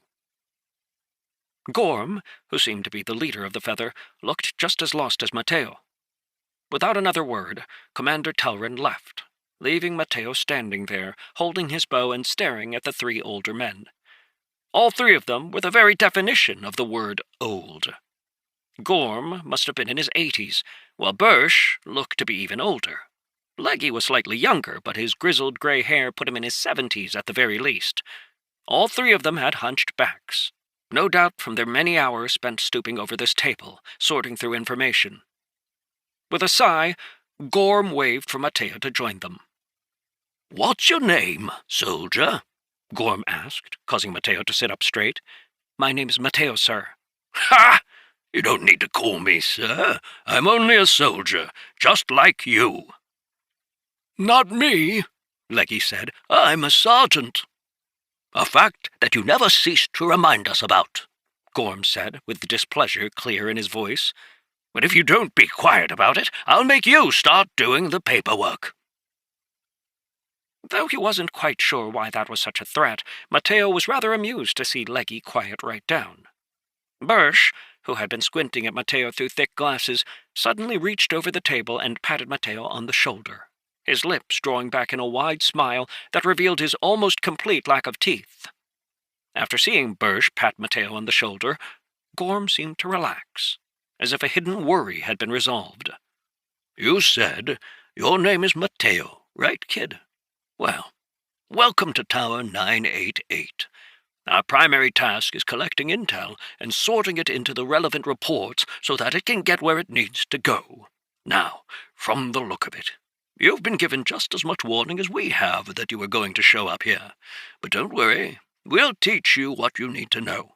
Come on, follow me and I'll show you around." All three of the older men got up, and Mateo quickly followed suit.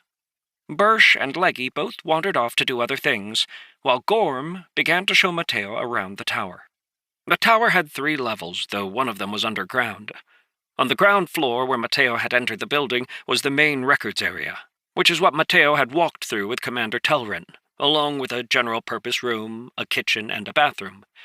Upstairs were half a dozen bedrooms and the access to the roof, where there were hundreds of bird nests. Down below, in the basement, was a more secure room for use in case the tower was attacked, along with a considerable amount of storage space, currently packed with goods the tower supervisors needed. Chapter 36. It only took about 15 minutes for Gorm to show Mateo around, and after he did, he seemed to be at a bit of a loss as to what to do with the kid. Just then, Leggy, who walked with a limp, called Mateo over to help him carry some boxes up the stairs. Happy to comply, Mateo grabbed the 2 boxes Leggy had pointed to and brought them up. "Put them on the table," Leggy said, limping over to sit down in one of the chairs. Mateo put the 2 boxes on the table, and at Leggy's direction opened one of them up. Inside was a set of books, with no markings on the cover or spine. "Those are codes," Leggy said with a smile. "Almost everything that comes in here is coded, so you'll need to learn a bit of ciphering. Typically, that's something you want to study in your free time, until you know them by heart, of course. But before you get into that, come with me. We're going to prep dinner." By "we're going to prep dinner," Leggy actually meant that Mateo was going to prepare dinner. While Leggy sat on one of the chairs in the small kitchen telling him what to do, Mateo ran around, cooking a bit of stew, frying up some vegetables, and cutting large chunks of bread for their meal. When it was done, the 4 of them sat down together to eat. It was late in the evening, already after Mateo's dinner, but he still ate a few bites, sitting quietly as he listened to the other 3 talk. During a lull in the conversation, he couldn't help his curiosity. "Can I ask why you eat so late?" he said. "More habit than anything," Gorm said, causing Leggy to nod along. "From 4 to 8 is our busiest time. I've prepared a place for you to sleep. It's one of the storage rooms upstairs, but we can clear it out, move the stuff into one of the other rooms. Originally, there were supposed to be 2 feathers operating each tower, but we don't see much action here. We're more of a relay station, though, so they haven't bothered to assign us any backup." After dinner was done, Mateo helped Leggy clean the dishes, which really meant he just cleaned them himself while Leggy watched and made comments. Mateo was realizing very quickly that for the next 3 months he would likely be doing all of the menial labor in the tower, but he was already used to doing such things for his master back in Darrenfor. The next morning, after sleeping in a cramped room piled high with boxes and other miscellaneous junk, he got up early and went downstairs to begin preparing breakfast. There was something incredibly comforting about the routine of it, and even though he hadn't done it in close to 7 months, He very quickly fell back into the rhythm. By the time Leggy stumped his way down the stairs at close to 6 in the morning, breakfast was already ready.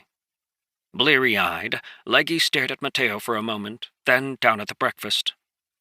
"This is way too early," he said. "I mean, it's good for me, but the others rotate night shift, and this is way too much for me to eat." Despite his complaints, he sat down and dug in, occasionally sneaking the odd glance at Mateo. It was clear he enjoyed the food from the way he practically inhaled everything on the table, but his words allowed Mateo to realize that the next time he'd have to prepare a smaller portion. Once breakfast was done, Mateo set about learning what life was like at Tower 988. The day was roughly split into 3 shifts, each one of the old men taking a single shift where they were the primary watcher. The role of the watcher was simple.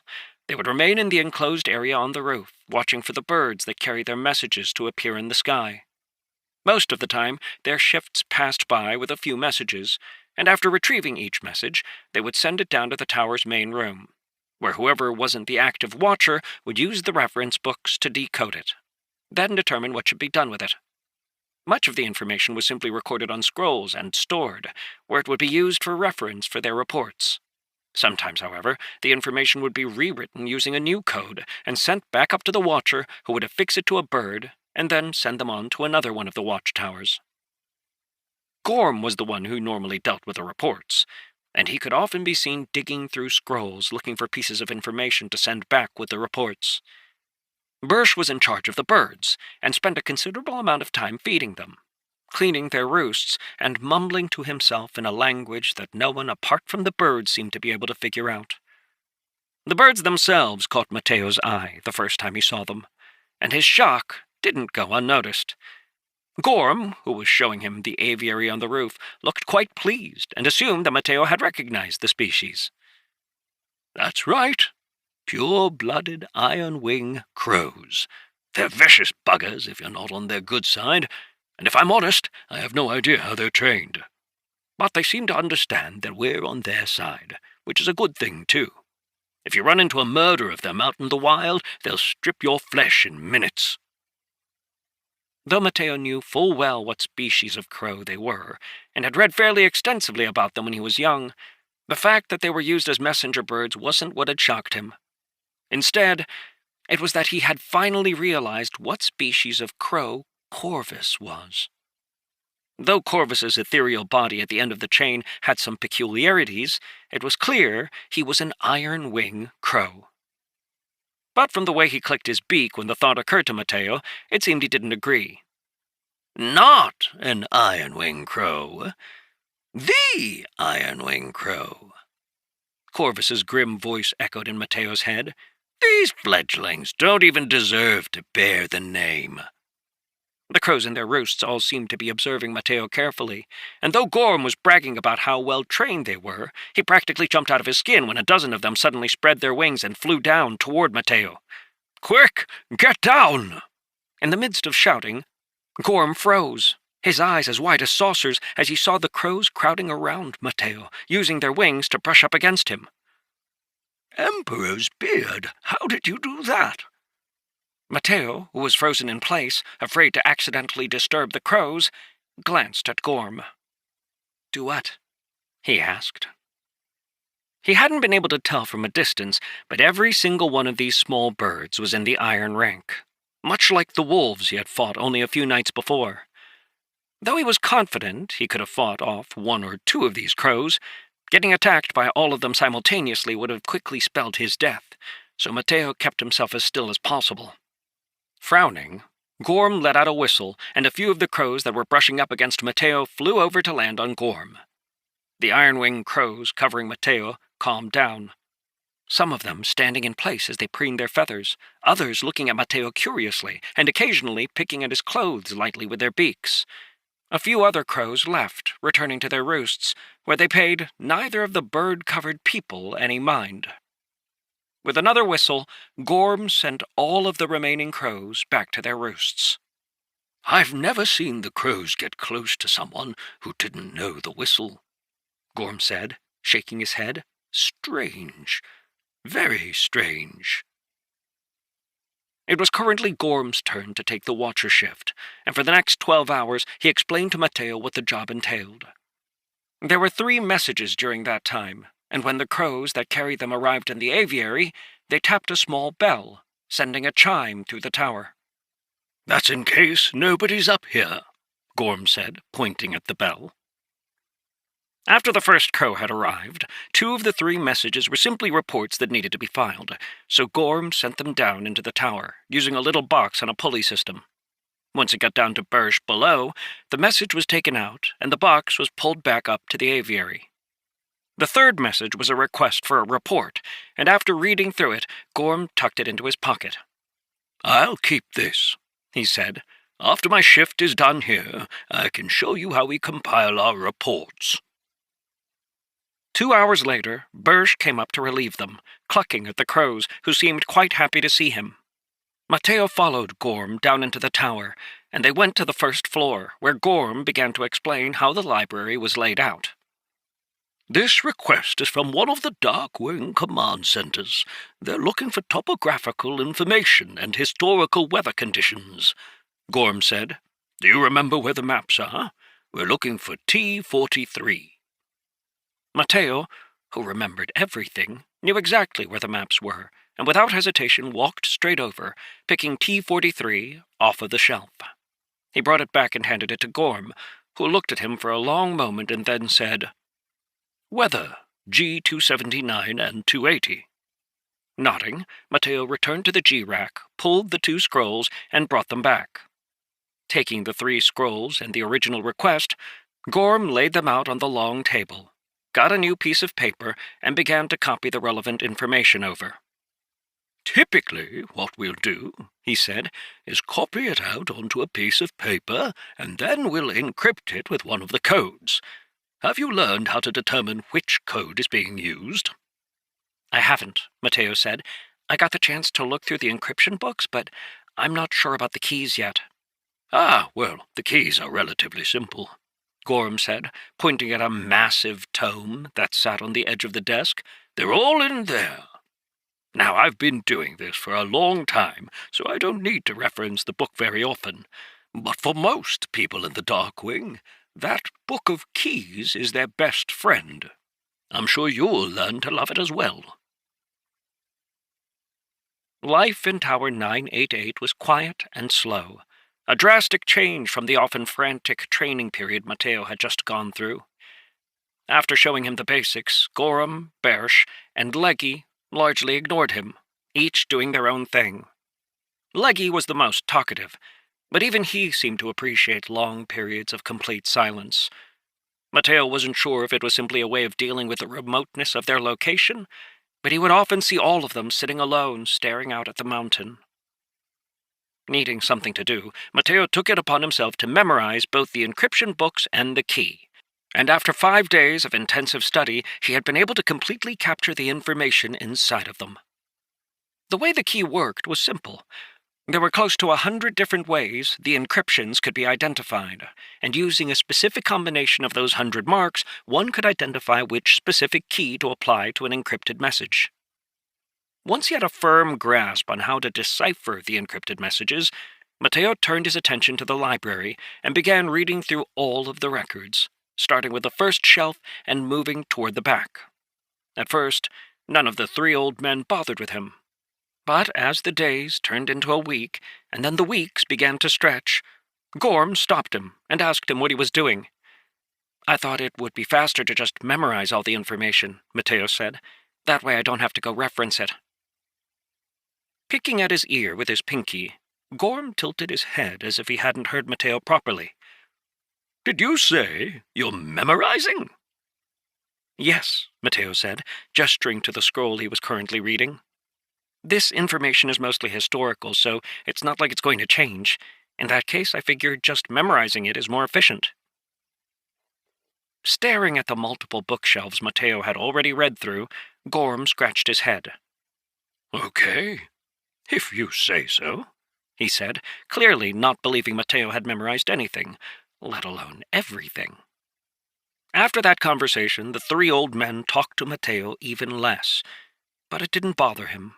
as he figured this must have been the reason he had been sent here. Even though they were quiet, none of the three were unfriendly, and they took their job to teach Mateo the ways of running a tower seriously. At the end of his first month, they even had him start taking full shifts as a watcher. Mateo had assumed his shifts would be quiet, like they had been when he had shadowed one of the others. But as soon as he was alone in the aviary, something strange happened. Every single one of the crows stood up in its roost, shaking their feathers as they stared down at Mateo. Swallowing, Mateo started to take a step back, only to run into someone who was standing behind him. His heart jumped straight into his throat, but before he could shout, a hand landed on his shoulder. No need for that. He recognized the voice instantly, and glancing behind him, he saw Orsic smiling at him. When the gold-rank duelist had appeared, Mateo had no idea, so he took a step back and saluted. Looking around, Captain Orsic nodded to himself and gestured for Mateo to sit. Perching himself on a windowsill of the aviary where the birds typically came and went, Orsic stared at Mateo. Even though there was a smile on his face, his eyes were abnormally sharp and carried more than a bit of danger as they bore into Mateo's mind. I'm curious. How did you know I was the man in the mask? Chapter 37. Swallowing to try and get his nervousness under control, Mateo held up 3 fingers. There were 3 things, he said. The first is that you stalled for time. The second is that you could have killed us almost immediately, but you didn't. You had the wolves maintain a rhythm during the battle, designed to wear us out rather than kill us. And third, the look on Captain Bevan's face when he saw that you were wounded wasn't the expression that one would have if an enemy was hurt. And that's it? Orsic asked. Well, there were 2 other things, Mateo said, but there were more feelings than anything else. I'm interested in feelings. What were they?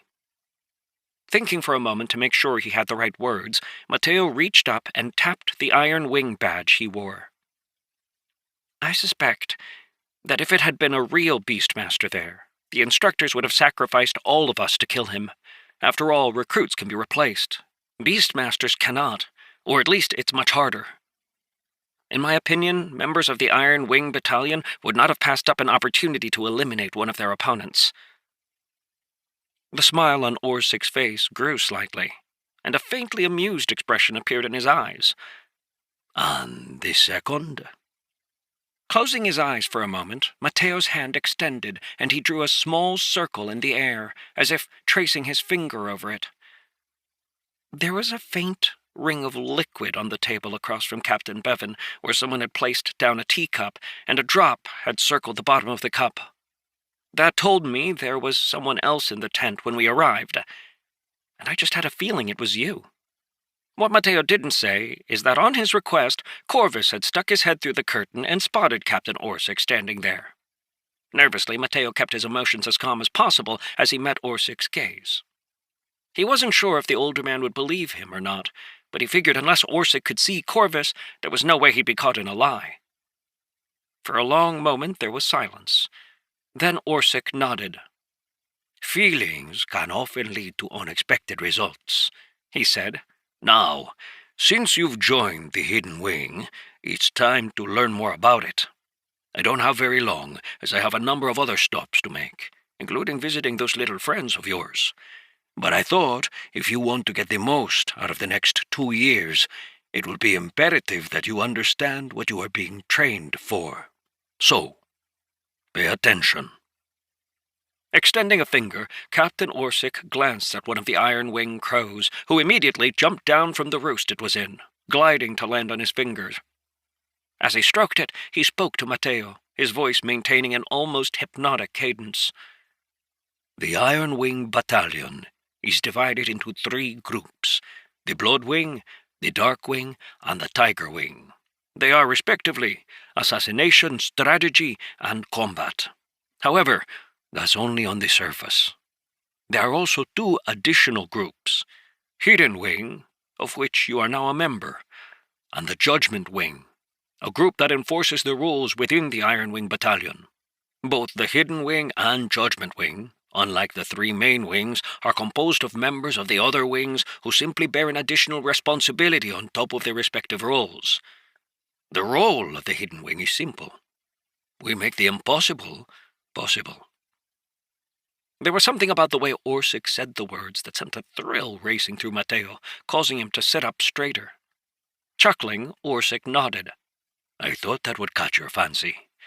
What do I mean, though, when I say we make the impossible possible? It's simple. We do, or figure out how to do, things that cannot be done. Members of the Hidden Wing are those who we believe have the potential to do the impossible. You and your friends are three such people. Unlike a typical wing, the command structure in the Hidden Wing is divided into two ranks, the Hidden and the Illuminated. You and your two friends are hidden, and you will remain hidden until you have completed an impossible task. At that point, you will enter the ranks of the Illuminated. As a Hidden, especially one so young, there is nothing for you to do in particular. Instead, your role is to learn and improve as much as possible. All of this preparation is in service of a single thing. If we should ever run into a problem that can be solved by your particular talents, you will be called upon. Should you succeed, your rank will rise. Until then, you will remain hidden. Pausing for a moment, Captain Orsic leaned forward, his eyes intense as they drilled into Mateo. Unless, in the presence of an Illuminated, you are never to talk about the Hidden Wing. You'll know you're in the presence of an Illuminated if they choose to reveal themselves. And this is how. Lifting his finger that had been stroking the crow, Orsic pointed it at Mateo, and suddenly he felt the back of his neck prickle slightly, as his modified slave seal trembled. Mateo's complex feelings must have been visible on his face, because Orsic smiled and reached up to tap the back of his own neck. One of the benefits of becoming illuminated, he said, is that the slave seal is removed. This is the only way to remove it. Immediately Mateo's breathing quickened, causing Orsic to laugh again. That's the kind of expression I like to see. Now, there isn't really anything else you need to know about the Hidden Wing. Just that we'll always be watching. Before I go, however, I'll allow you to ask one question. So choose carefully. Mateo didn't need to choose carefully. He already knew exactly what he wanted to ask. Can you teach me how to control animals? He asked, staring at Orsic. Only the barbarians can control animals, Orsic said. Mateo didn't respond and just stared at Orsic, who, after a moment, smiled ruefully and scratched his nose. I guess you wouldn't believe me if I told you it was the mask. Mateo shook his head once as he continued to stare at Orsic. Fine. We'll count it as your recruitment bonus, Orsic said, smiling widely. But I'll only show it to you once, and if you can't get it, we'll take it that you're not fated with it. Jumping down from the windowsill, Orsic stretched his finger out and began to draw a pattern in the air. It was complicated, and he moved his finger quickly, only finishing after a full minute. That is the talisman you need, he said. Beastmaster barbarians carve this talisman on their soul, allowing them to connect with the animals around them. With enough work, they can brand a second talisman on the animal's soul, allowing them to control it. Lifting his finger once more, he once again drew in the air. This time, he only drew for approximately 20 seconds before he stopped. Together, these talismans create a soul bond that gives whoever bears the master talisman control over the subordinate talisman. Before you ask, no, it doesn't work on humans. In fact, it doesn't even work on most animals. Only those who willingly submit to you can be bonded. Stepping back, Orsic grinned. For the next 2 years, you'll be part of the Dark Wing, he said, and there's an adventure waiting for you after that. Be careful, though.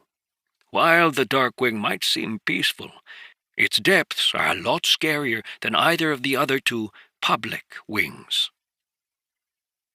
With those cryptic words, Orsic simply vanished. When other gold-rank duelists had vanished, Mateo had always been able to feel the sensation of movement, as if they were simply moving too quickly to be seen. But Orsic was different.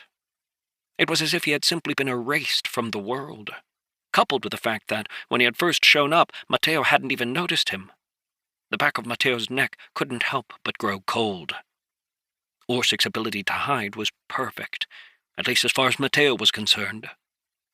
Taking a deep breath, Mateo slowly began to trace his finger on the table beside him, his eyes closing as he recalled the exact motions Orsic had traced out. After he had felt like he had fixed both patterns in his mind, he spoke to Corvus. "What do you think? Is this worth learning?" He had expected an immediate response, but Corvus seemed to genuinely be thinking about it, only replying after a long pause. "I think it's up to you. This ability is tremendously powerful, but it takes a long time to nurture. Your growth will already be slow because of your iron-ranked root card.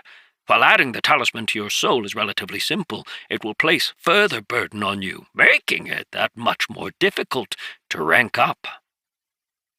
Looking down at his hand and the finger that had been tracing the talisman out, Mateo's eyes narrowed. "How much slower?" "By at least a quarter. At the same time, this truly is a useful ability," Corvus said. "Once mastered, there's nearly no limit to the number of creatures you can bond.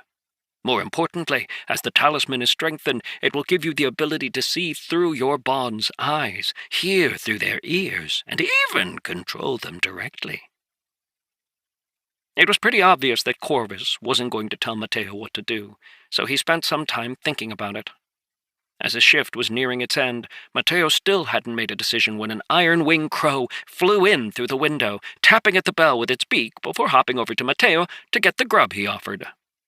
Considering how sharp and hard the crow's beak was, Mateo found it astounding how it could pick up the grub without any damage to his hand. There was a tube attached to the crow's leg, and after pulling it out of its holder, he unscrewed the top and pulled a slip of paper out, blinking as he sorted through the various possible encryptions, quickly arriving at the correct one. The message was simply a request for information, so he tucked it in his pocket, intending to write a report later. Since he had a couple hours before the end of his shift, he continued to think about the talisman and whether it would be a good idea or not. He was leaning toward it, but at the same time was wary about slowing his progress down any further. Mateo was already done with visualizing the second link in the chain, and had begun on the third, meditating every night to make it clearer. The problem was, he would need at least 5 links in order to advance to the bronze rank, and each link seemed to be coming slower than the last. Worse still, Mateo knew that he would need more links for every subsequent rank that he wanted to advance, so adding a talisman, which would slow him down by a further 25%, would make his progress excruciatingly slow. The trade-off, however, was considerable. Mateo had been fascinated by Orsic's control of the wolves, and the thought of being able to control his own animals was incredibly enticing. Corvus, who had been watching Mateo quietly, as he often did, suddenly clicked his beak. "What are you hesitating for, kid? I can see that you want to do it, so why don't you just do it?" "But that means my progression through the ranks is going to be even slower," Mateo said. "So find ways to speed it up," came the exasperated answer. "Look, you could think about this issue forever, and you're never going to come to a decision. Sometimes you just have to pick. So just pick." Corvus's words rattled around in Mateo's heart for a good long while before he slapped his hand on the table, his mind made up. "You're right. Besides, what does it matter if my rank is lower? I'll rank up eventually." Just then, Birch, whose turn it was to take over, stuck his head up from the ladder that led into the aviary. He grumbled pleasantly at the crows and then nodded to Mateo, saying something in his incomprehensible language. "I only got one message," Mateo said, taking it out and showing it to the old man. "I'm going to take it down and fill out the report." Beaming, Birch nodded his head, patted Mateo on the shoulder, and then gave him a feather he had pulled out from his hair. Mateo was unsure what to do with it, but Birch looked so happy that he had taken it that he bowed his head. "Thank you," he said. Still beaming, Birch took the feather back and then tucked it in Mateo's clothing before patting him on the shoulder again and heading for the roof, where the crows were watching him curiously. Heading downstairs, Mateo informed Gorm he had gotten a report request, then sat down at the table, pulling out a sheet of paper and getting the quill. This wasn't the first time Gorm had seen him fill out a report, but still, he kept looking over suspiciously as Mateo carefully filled out the paper. When Mateo was done, he put the quill back in the ink pot and pushed himself back from the table. "Would you mind double-checking this?" he asked Gorm. "I'm going to run and get the relevant documents." Staring at the already completed report, Gorm's forehead furrowed as he read over it. A few minutes later, Mateo was back with the 4 relevant scrolls, and it didn't take Gorm long to double-check that the information in the report was accurate. Not only was it accurate, it had been replicated word for word. The first time this had happened, Gorm had been completely dumbfounded. By now, he had realized that Mateo was just a freak. "It's fine," he said with a sigh. "It's fine." The longer Mateo stayed at Tower 988, the more freedom he had, as the others had quickly realized he had mastered everything they had to teach him. Being a watcher was a fairly simple job, and due to Mateo's memory, he had absorbed it absurdly quickly. Even though he pitched in to help with Leggy's chores and took regular shifts with the others, watching the aviary and filling out reports, Mateo still had plenty of time on his hands. So he began to spend it exercising, practicing with his new bow, and meditating. From what he understood, he could add the talisman anytime he wanted, but the best time to do it would be during a full moon, when the world's spirit power was at its highest. Mateo had never heard this idea, that the energy of the world waxed and waned with the cycles of the moon, until he had come across it in his readings from the Tower Library. After thinking about it for a while, however, it made sense to him, as he had always felt a sort of restlessness as the full moon approached. According to Corvus, this was because the moon acted as a mirror and stirred up the world's ambient spirit energy. Chapter 38.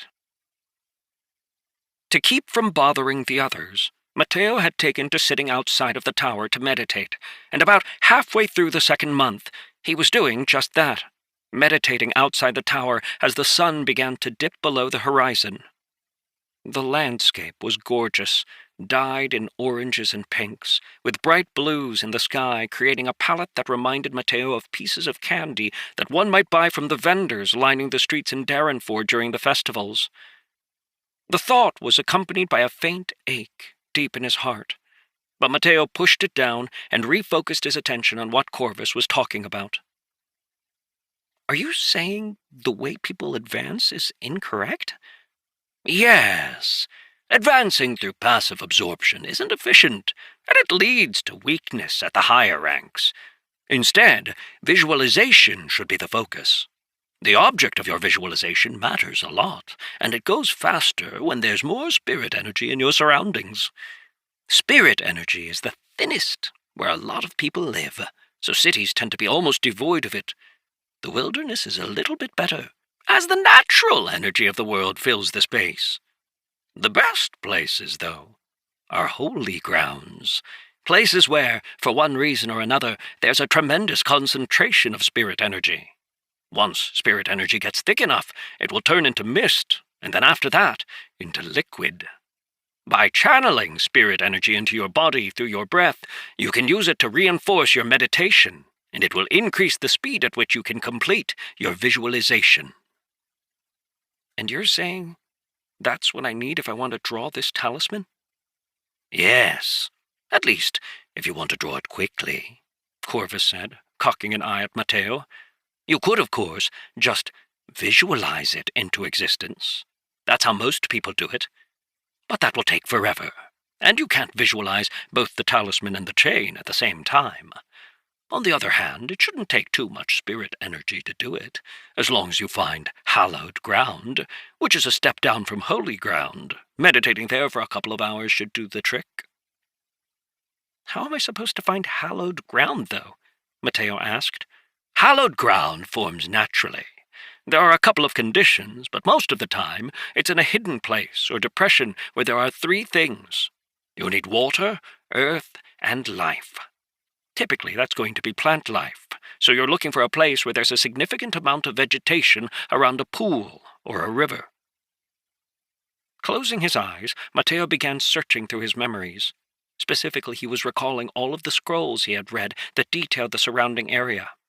To his surprise, he found 4 different spots that had potential, combining all 3 of the qualifications Corvus had identified. There are some spots nearby. His eyes filling with excitement as he turned to look at the mountains that surrounded them. Some of them are pretty close, actually. Standing up, he brushed his pants off and headed into the tower. It was just about time to begin dinner prep, and though Leggy had said he was going to do it, Mateo pitched in to assist. After peeling some of the potatoes he had been handed, Mateo finally sighed. Leggy? Yes? Are we allowed to go explore the mountains? I mean, are we allowed to leave the tower? The spoon Leggy was holding paused, hanging in the air in between the pot and his lips as he slowly turned his head to look at Mateo. Why would we want to leave the tower?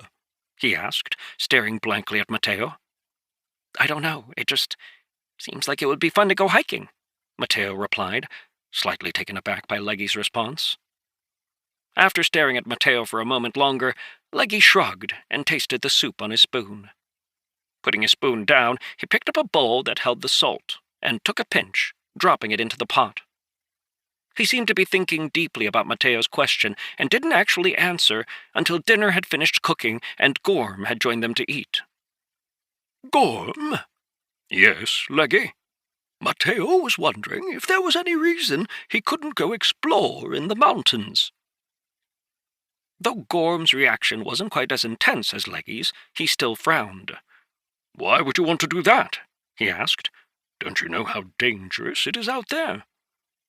I mean, I do, Mateo said, but it's just, don't take this in the wrong way, but it's sort of boring in the tower. Ah, that's true, Leggy said, slapping the table. It is boring in this tower. A fair point, Gorm replied, nodding as he shoveled potato soup into his mouth. Some of it spilled on his beard, but he didn't seem to mind. This tower can be fairly boring, and considering how young you are, I imagine you want to stretch your legs. I've seen you doing your exercises and shooting your bow, so that does make sense. Yeah, I don't say why not. There's no rule against exploring, but I will say that you'll want to be careful. Quite a few nasty creatures out in the mountains, much safer inside the tower. Seeing that Leggy was nodding seriously, Mateo assured them he would be careful. Because of how the shift rotation went, every 4th day Mateo was off completely and didn't have to take a shift in the aviary as a watcher. It would be another 2 days until he had a day off. So Mateo began to prepare for his trip. He wasn't planning on being gone for more than a day, as the first location was within what appeared to him to be a 3-hour hike. However, he knew the mountains could be treacherous, so he prepared some food, ropes, and a number of other miscellaneous items, packing them into a bag he would carry with him. He also brought his quiver, 2 extra bundles of arrows, and his dagger, along with a tall walking stick that would help him as he climbed the mountains. On the morning of his day off, he had a hearty breakfast, and then, saying goodbye to Birch and Gorm, he headed out of the tower. He'd only gotten a few feet when he heard a voice calling down from above. It was Leggy, sticking his head out of the aviary. Are you going exploring? Leggy yelled down. Only for a little bit, Mateo replied. Well, be safe, and don't do anything stupid, Leggy called out. Promising he wouldn't, Mateo turned and walked uphill, soon leaving the squat tower behind. A thin layer of fog blanketed the mountains, blocking the sun's rays and giving a chill to the air, wrapping around Mateo. He was dressed warmly enough, however, and knew that the sun would soon be victorious in its efforts to heat the world. With his walking stick in hand and his bow slung across his back within easy reach, Mateo began his trek toward the first spot he had identified as a potentially hallowed ground. Today's adventure wouldn't be very long. and though there was hope that he would find what he was looking for, he was treating this excursion more like a test run than anything else. It wasn't long until the short tower was lost in the haze behind him. Visibility wasn't great, and since Mateo was wary of losing his way in the fog, he made sure to keep a few of the mountain peaks in the distance as reference points.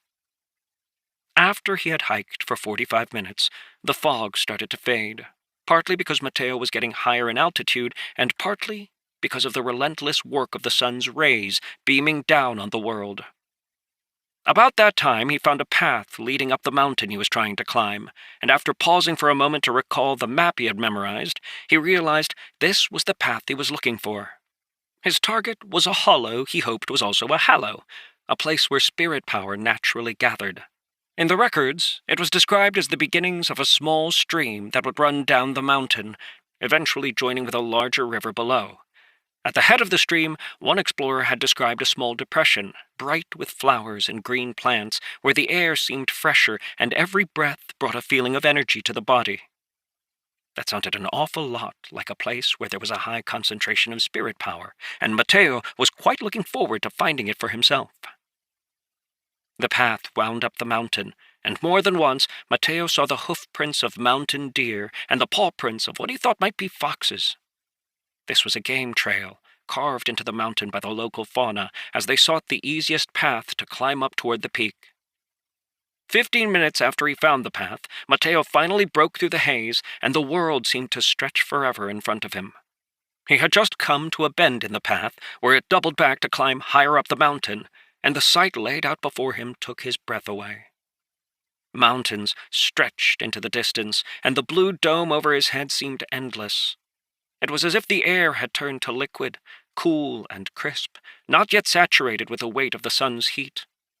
The landscape contained a million small details, and Mateo got the distinct impression that he could have stood in place forever, completely absorbed by the gorgeous sight in front of him.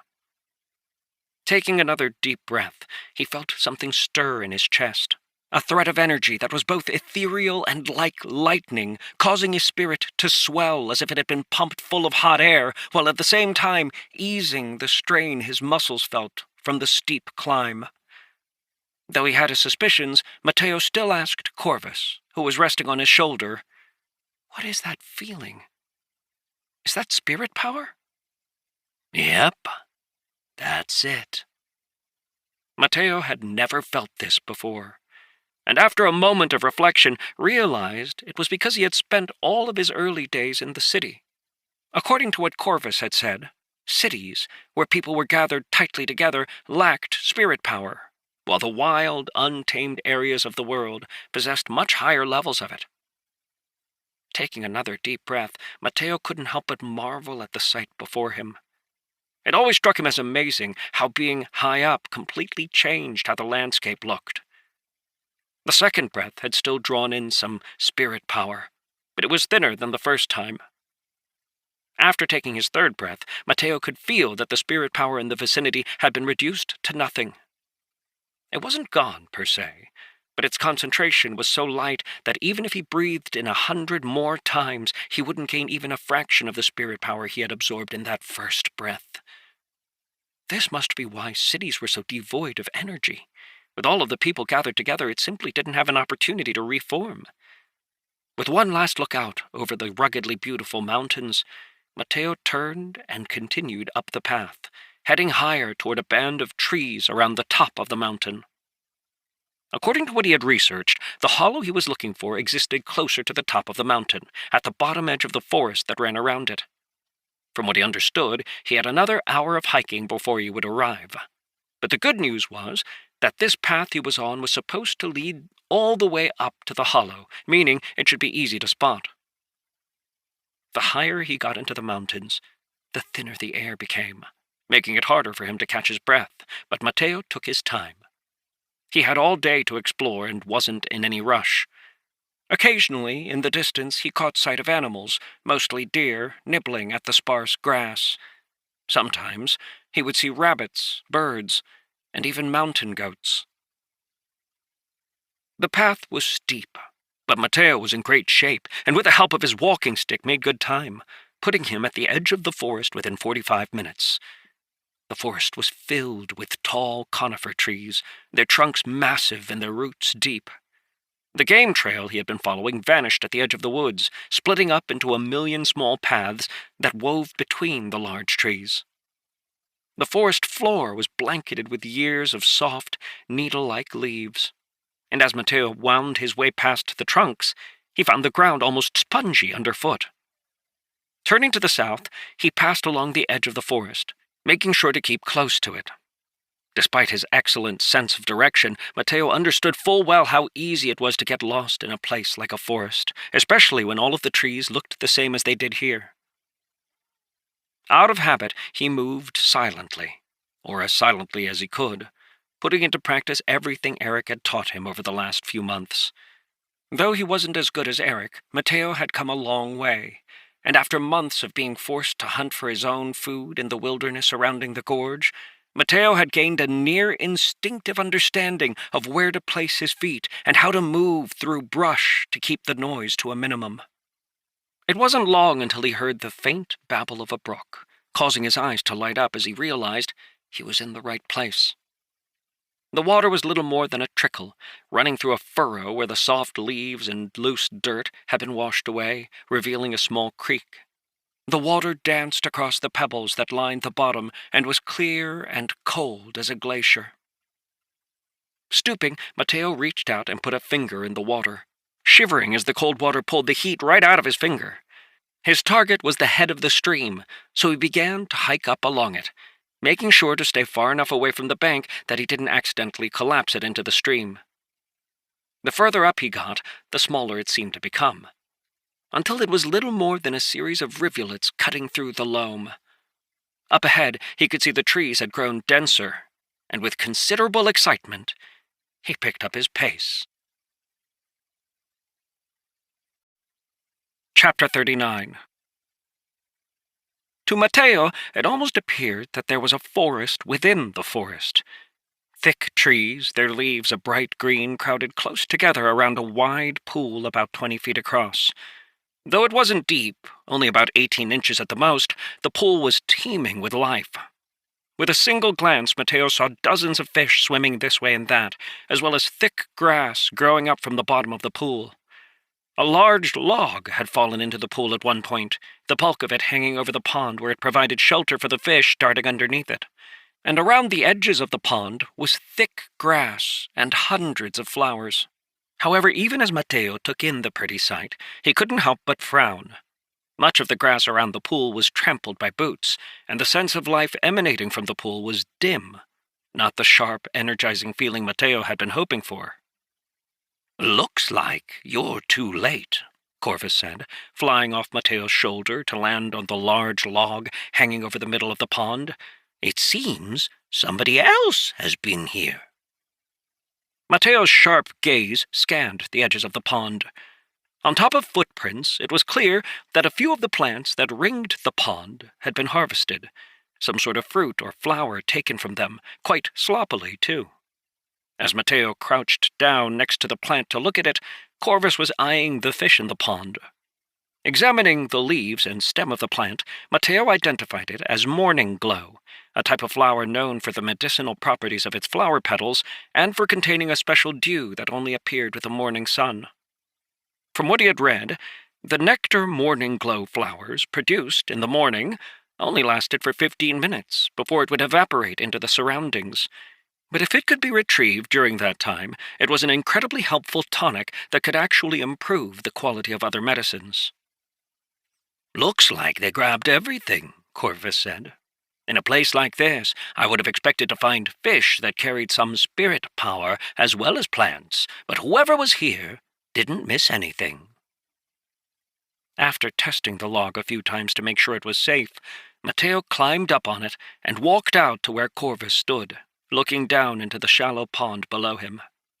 He could see the fish darting around, but Corvus was right. Given the amount of spirit power in the air, Mateo could detect it with every breath he took. He would have expected to have found larger fish, maybe even fish that contained threads of spirit power they had absorbed from their surroundings. Instead, there was not a single fish larger than a finger. The hollow was peaceful, but as Mateo sat down on the log, letting his feet dangle over the water and breathed in and out, he could feel the air, which had been charged with spirit power, returning to normal. "This is a hollow," Corvus said, "but it's already been plundered. Normally the flowers around the bank would provide spirit power, infusing it into the air, keeping the ambient levels much higher. Even if you meditated there for an hour, you might not clear all of the spirit power. Without the flowers, however, the ambient levels of energy have returned to normal. This place can't help you." Mateo already knew that, but hearing Corvus say it caused him to frown. After a moment he eased his frustration, taking a deep breath and nodding his head. "That's fine. There were still 3 other locations that had potential. This was a good test run to get used to the terrain." Rather than get up immediately, Mateo continued to sit on the log, getting out some of the food he had brought to eat. He let his crumbs fall into the pond, watching with interest as the small fish swarmed under his feet, fighting over the morsels. When he was finished, he brushed his fingers off, climbed back along the log, and returned to the bank. Before he left, he considered taking the morning glow flowers, digging them up by their roots and transplanting them closer to the tower, only rejecting the idea after recalling that morning glow required a particular environment in order to grow. He decided to leave them where they were and began the trek down the mountain. He followed the stream all the way to the edge of the forest and then hiked along it until he found the game trail that had brought him here. On his way down the mountain, he spotted a small herd of deer moving north along the face of the mountain, about 150 feet below his position. Crouching, he examined them for a moment, then unslung his bow from his back. On quiet feet, he crept off of the path, doing his best to keep himself low against the mountain to avoid being outlined against the sky. The herd was small, comprised of only about a dozen, and was led by 3 bucks, one of them immature and clearly only a couple of seasons old. Ducking behind some brush, Mateo watched through a gap as one of the older bucks lifted its head to look around, clearly alert for danger. Though Mateo hadn't seen the tracks of any predator big enough to kill a deer, the buck's behavior indicated to him there probably was something. Staying low, Mateo shifted toward a gap in the brush, his bow held at the ready and an arrow already on the string. Just before he shifted out from behind the tangled bush to try his shot, he saw the deer move. One moment they were standing still, grazing happily, and the next they all had taken off, trotting together further down the hill. They only moved around 50 feet, but that took them out of Mateo's easy range, making his shot much more difficult. Rather than get upset, Mateo calmly began to pick his way down the mountain, always trying to keep himself low against it. Because of how slowly he was moving, it took him nearly 10 minutes to get into position once more, and this time he didn't hesitate.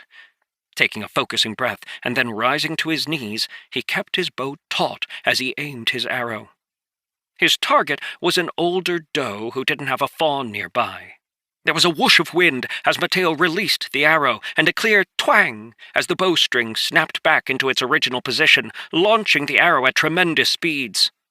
The sound carried clearly across the side of the mountain, causing the deer below to jump, but Mateo's arrow flew true, taking his target behind her right foreleg.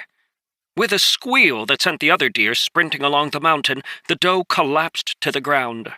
Mateo, whose hand had immediately gone to his quiver, stood and rushed down the mountain as quickly as he could. The shot had pierced the deer's heart, tearing it open and ending her life almost instantly.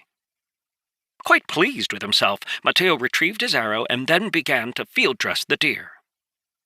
After collecting most of the meat and the deer's skin, he wrapped them up together and began the trek back toward Tower 988.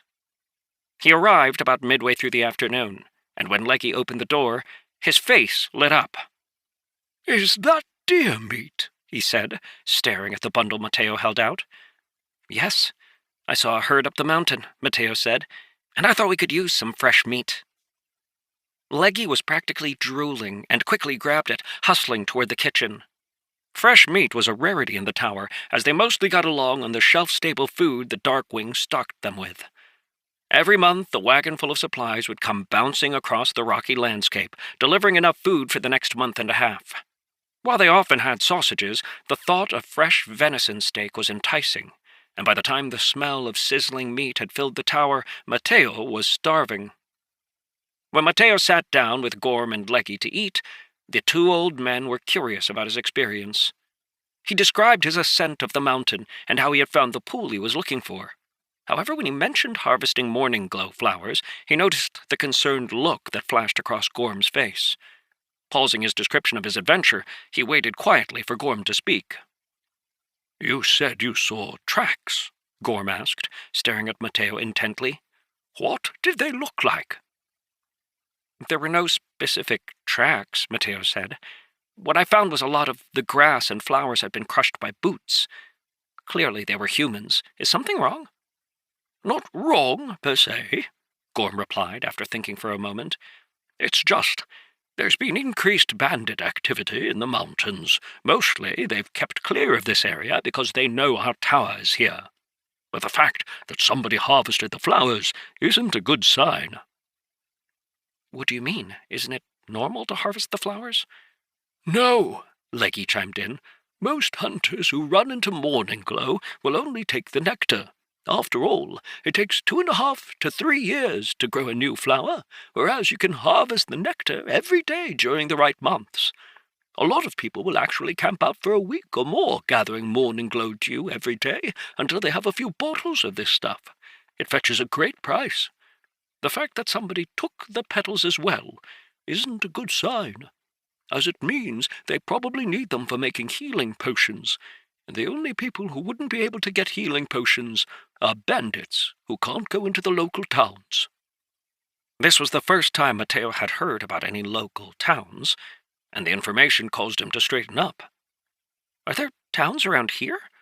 I thought we were in the middle of nowhere." "Oh, we are in the middle of nowhere. But there's a town about 4 days' travel east and another 6 days' travel to the northwest," Gorm replied, peeking at Mateo from the corner of his eye as he cut a strip of steak and brought it to his mouth. "We'll need to make a report, so I'll need you to repeat everything you said," Gorm said after he had finished chewing. "In fact, why don't you just do the report yourself?" "Sure, I can do that," Mateo replied, helping himself to another piece of meat. For a few minutes, the three of them ate in silence, until Leggy, who had polished off 2 large steaks, pushed his plate back and rubbed his stomach happily. "That was delicious," he said. "I take it, though, that you didn't find what you were looking for." Instantly on guard, Mateo feigned an innocent expression. "Oh, I was just going for a hike," he said, causing Leggy to laugh. The old man picked up his cup, drinking down the wine inside, then grabbed the bottle to fill it back up.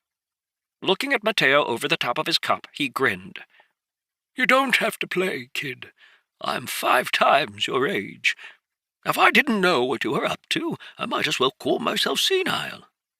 You're looking for a hallow, right? A place where you can improve your rank." Stricken, Mateo glanced at Gorm, who was staring back at him with an amused expression. Clearly, he hadn't done as good a job hiding what he was going to be doing as he had thought. Though, after taking a moment to think about it, Mateo began to feel that his previous thoughts were rather foolish. After all, he had just been talking about morning glow and looking for specific locations in the mountains. On top of that, both Gorm and Leggy were members of the Darkwing. Dealing with information and making judgments was their business. Taking a deep breath, Mateo nodded. "All right, you caught me," he said. "I am trying to find a hallow." The 2 older men looked at each other as if they were having a conversation with their eyes, and then Leggy got up from the table and headed back into the library, while Gorm leaned forward. "You found 4 spots in the local area, right?" One by one, he listed them off, ending with a location Mateo had just been. "Well, you'll find that all of them are about the same as the last. Places where you can find morning glow. But my guess is that if somebody harvested the morning glow where you just were, they've probably swiped it from everywhere. You're in luck, though, as there's a 5th spot, one that's much better hidden, a place we used to use back in the day." Just then, Leggy came back into the room, carrying a scroll. After pushing some of the dishes aside, he spread it out on the table, revealing a map with a number of notes on it. "There's a hollow in a valley about a day's journey from here," he said, his finger tracing a path along the edge of the mountain from where their tower was located down to the south. "The valley's pretty hard to find, as the entrance is little more than a crack in the mountain. The valley is a natural hollow, and of all of the spots you have picked out, this one's probably the most likely to still be active. After all, not many people know about it." The map Leggy was pointing to didn't actually show the valley they were talking about. Instead, Mateo found himself staring at two mountains that stood side by side. Seeing the hesitation on his face, Gorm chuckled and leaned forward. "We stumbled across the valley many years ago. It's where the three of us ranked up. It's a valuable place, but only for those in the iron rank, so we can't use it anymore. For you, on the other hand, I think it'll be quite worthwhile. After you've used it and ranked up, maybe we'll report it and earn some credit." His words caused Mateo's eyes to sharpen, as he suddenly realized something. A huge amount of information flowed through this tower, sent in reports from all over the mountain range. That information was compiled, and relevant details were sent further up the chain, eventually arriving at the Dark Wing Command Center, where the information was parsed out and recorded to be used for missions and the like. Mateo had assumed that chain of information was always unbroken. Now, hearing Gorm and Leggy talk about the hidden valley and observing the sly expressions on their faces, it was clear that wasn't always the case. Chapter 40. Mateo remembered Orsic's words, that there was considerable depth and danger in the Dark Wing, and he felt as if he had just gotten a glimpse of it.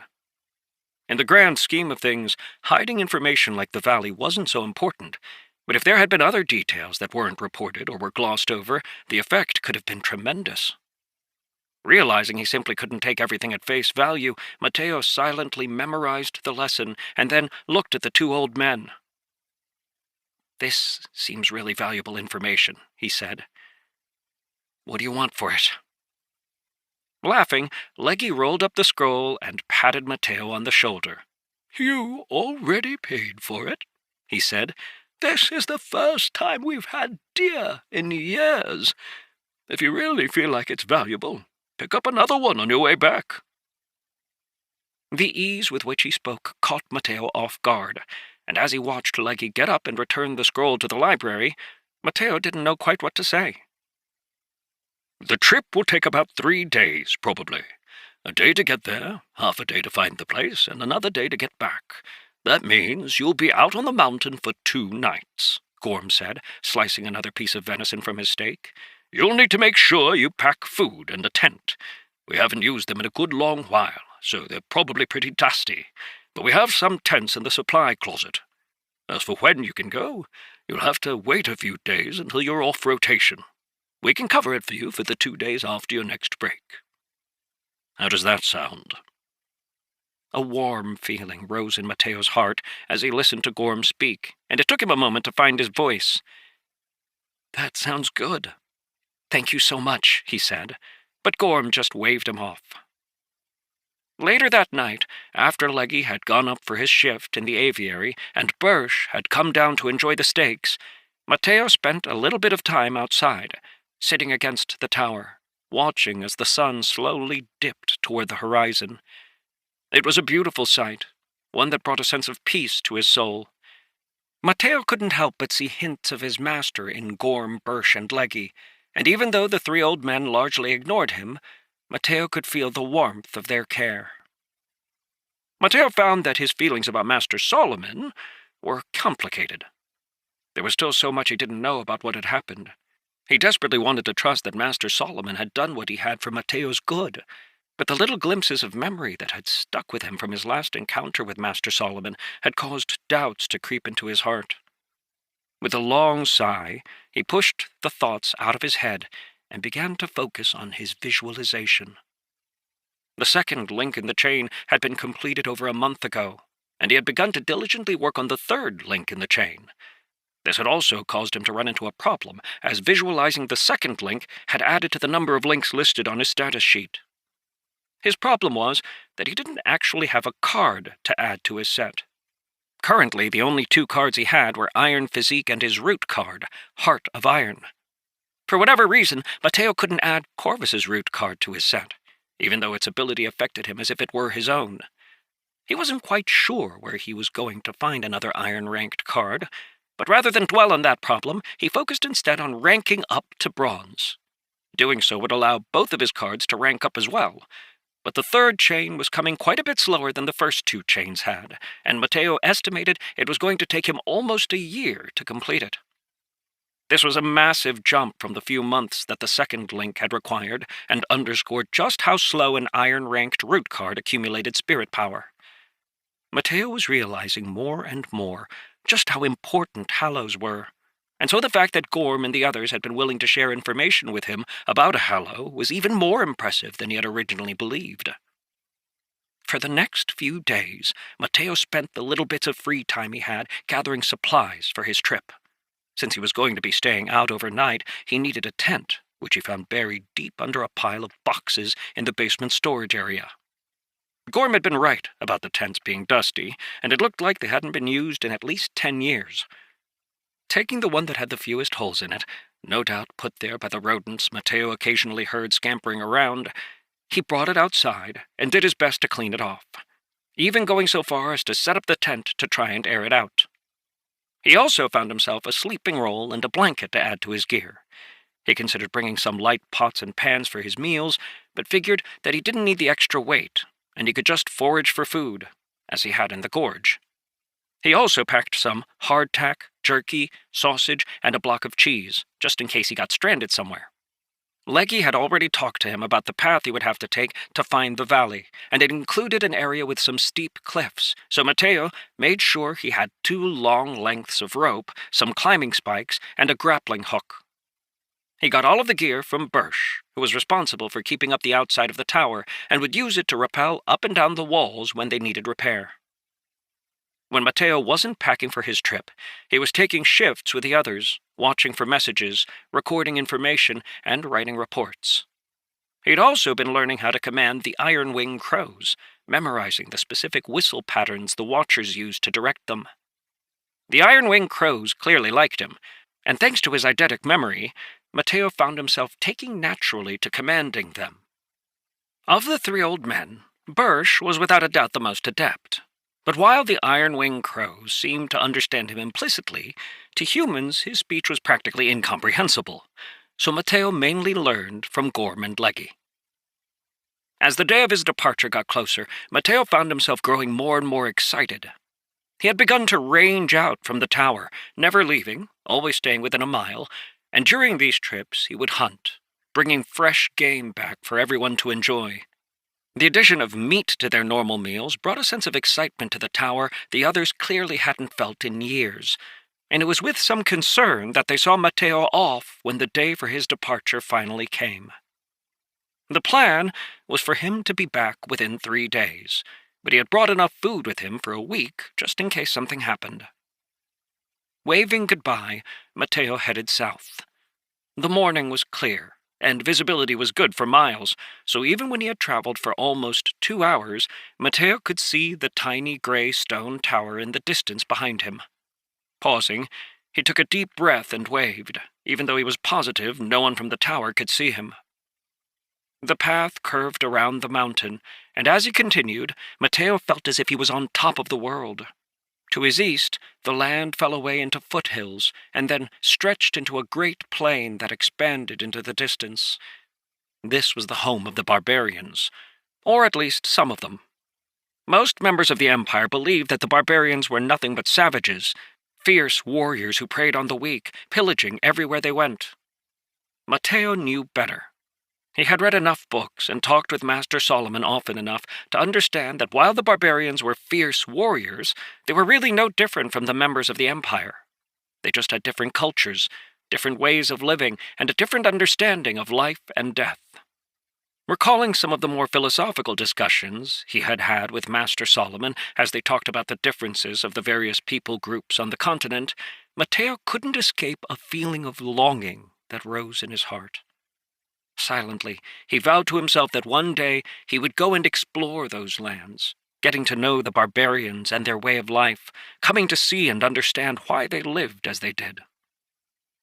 After another hour of travel, the path narrowed, and the slope on the eastern side of the mountain grew steeper, eventually turning into a sheer cliff that dropped off hundreds and hundreds of feet. Mateo wasn't sure what had caused the mountain to have such a steep cliff, but he knew that falling would all but guarantee his death.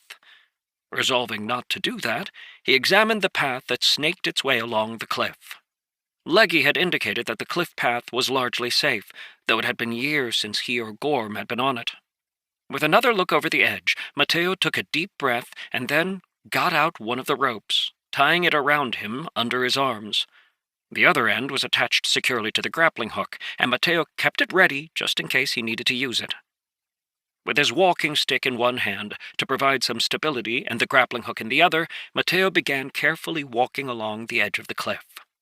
There were points when the path shrank to little more than 1.5 feet wide, and when he got to these spots, Mateo would take off his bag and loop it around his staff to help him support the weight.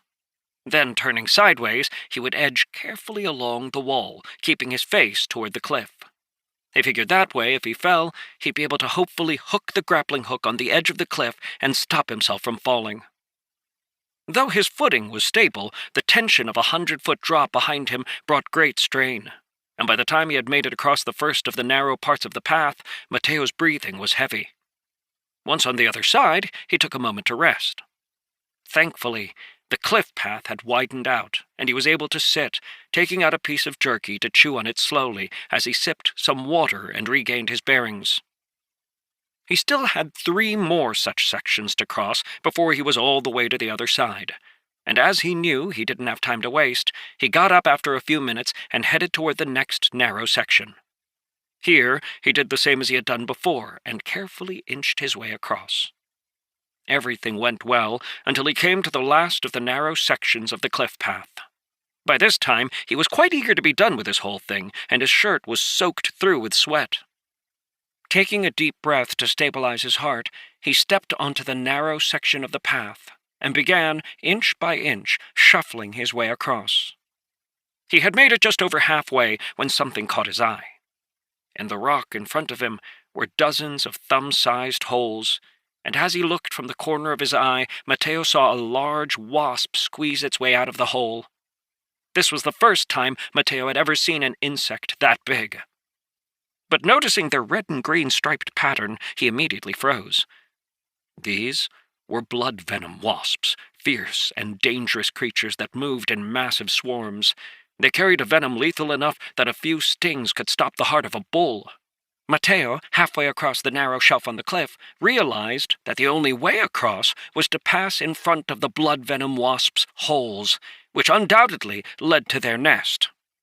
Wasps in general were fiercely territorial, and Mateo stayed as still as he possibly could, not wanting to antagonize the one that had just crawled out of the hole.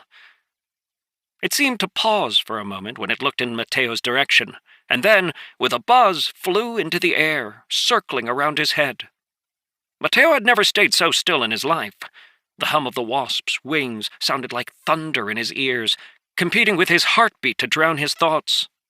The wasp clearly didn't like him, zipping this way and that as it stared at him with a threatening glare before alighting on his bag. It stayed there for a full 2 minutes, as Mateo, hardly daring to breathe, prayed for it to go away. Finally it did, buzzing into one of the holes in the wall. While this was the only blood venom wasp Mateo had seen, he didn't doubt there were others nearby, and racked his brain for a solution to how he was going to cross this area. Finally, a thought came to him, and with a deep breath, Mateo glanced down. He thought there were enough places to hold on that he could probably lower himself onto the cliff below, and then slowly crawl sideways until he was past this dangerous area. The wasp holes didn't seem to extend for more than 12 feet, which would take him back onto the wider portion of the path. But the thought of having to hang onto the cliff wall with nothing but empty air for hundreds of feet below him made Mateo's skin crawl. With a deep breath, closing his eyes, Mateo rehearsed his plan in his mind a few times, and then carefully began to lower himself down, using his bag as a weight on the path to balance. He still had the rope and grappling hook wrapped around him, and that gave him an added sense of security as he gripped the edge of the cliff and let his feet slide off. Even though Mateo hadn't done a lot of rock climbing during his time in the gorge, he was in fantastic shape, so it wasn't too hard for him to hold himself on the edge of the cliff. He planted the grappling hook with his left hand, stretching out as far as he could before hooking it on the edge of the cliff and pulling down, sinking it into the ground. Then he slowly lowered his weight further, continuing to search for holds with his hands and feet until he found something that felt stable. Then ever so slowly, he shifted his weight, putting more of it on the grappling hook and his left hand and left foot, while his right foot and right hand began to search for holds as well. Chapter 41. Once he was hanging on the cliff, Mateo reached up and shifted the grappling hook over, always trying to keep it above his head or slightly to his left. It was excruciatingly slow work, but Mateo knew that rushing was likely to cause a problem, and any problem would almost certainly lead to his death. It took him a few minutes to stabilize himself after shifting the grappling hook each time, and twice Mateo had to freeze as more wasps zipped out of the holes in the cliff to try and figure out where the sounds were coming from. Mateo had made it about half the distance and was just considering whether it was worth continuing on or going up to the path when he heard a cry behind him and, glancing over his shoulder, saw a vulture flying in the air. Mateo wasn't exactly sure what it was about the vulture, but as soon as he saw it, he knew that his troubles had just multiplied. He was almost twice the bird's size, but from the way it was eyeing him, Mateo got the distinct impression it was about to attack. It was likely the vulture had seen animals fall from the cliff before, maybe goats or deer or other mountain creatures, and if it could disrupt him, then no doubt it would be able to enjoy a feast a few short moments later after his body splattered against the ground below.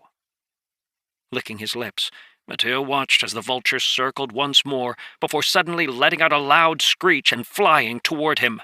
As Mateo was hanging onto the cliff with both hands, he had no way to defend himself, and all he could do was duck his head down, hoping to protect his neck from the vulture's sharp talons. The bird fell like a stone, slamming into Mateo's back, one of its legs getting tangled in Mateo's backpack strap. He felt a sharp claw scratching his skin on his back, and was surprised to find that the vulture had trouble raking him.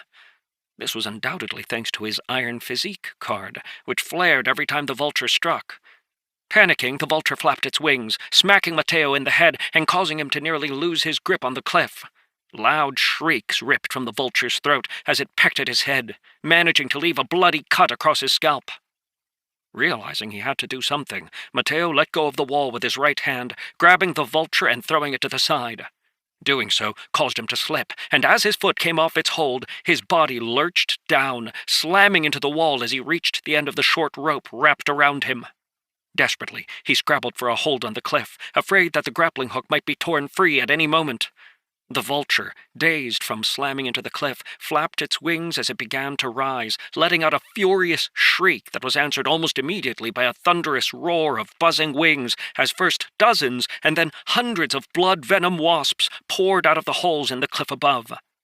Knowing he had no time to waste, Mateo lunged upward, grabbing the edge of the cliff and hauling himself up onto the path. He could hear the terrified shriek of the vulture, and a glance over his shoulder showed that its body was completely covered in wasps biting and stinging it. Even as he watched, the side of the vulture's head began to swell as the blood venom the wasps carried caused a reaction inside of its body. There was a popping sound, and blood sprayed as the large boil that had formed exploded. All across the vulture's body, the same thing was happening, and no matter how it flapped its wings, it couldn't escape the speed of the wasps. Mateo didn't stick around to find out how the fight ended, instead scrambling away on his hands and knees until he could begin to run, sprinting down the path despite the fact that there was still a sheer drop on his left. A few of the wasps came after him, though the mass majority of them seemed to be content attacking the vulture, and hearing the buzz behind him, Mateo found a new level of speed. Thankfully, the path began to widen out, rising up as the cliff ended. Sometimes running, sometimes scrambling, Mateo suddenly felt one of the wasps land on his shoulder, and jerking to the side, he tumbled to the ground. Looking up, he saw that there was actually only one wasp behind him, and when it shot toward him, he unslung his bag and swung it as hard as he could, swatting the wasp aside. It landed on the ground, buzzing fiercely but clearly stunned. Just as Mateo was about to stomp on it, Corvus's voice cut across his mind, causing him to pause. "Don't kill it. If you do, the hive will hunt you down and never stop chasing you. When dealing with blood venom wasps, you can't get any of their blood on you. Otherwise, the hive will never leave you alone." Shuddering at the close call, Mateo took off running again, heading further south, away from the terrifying nest. He ran for over an hour until exhaustion caused him to slow.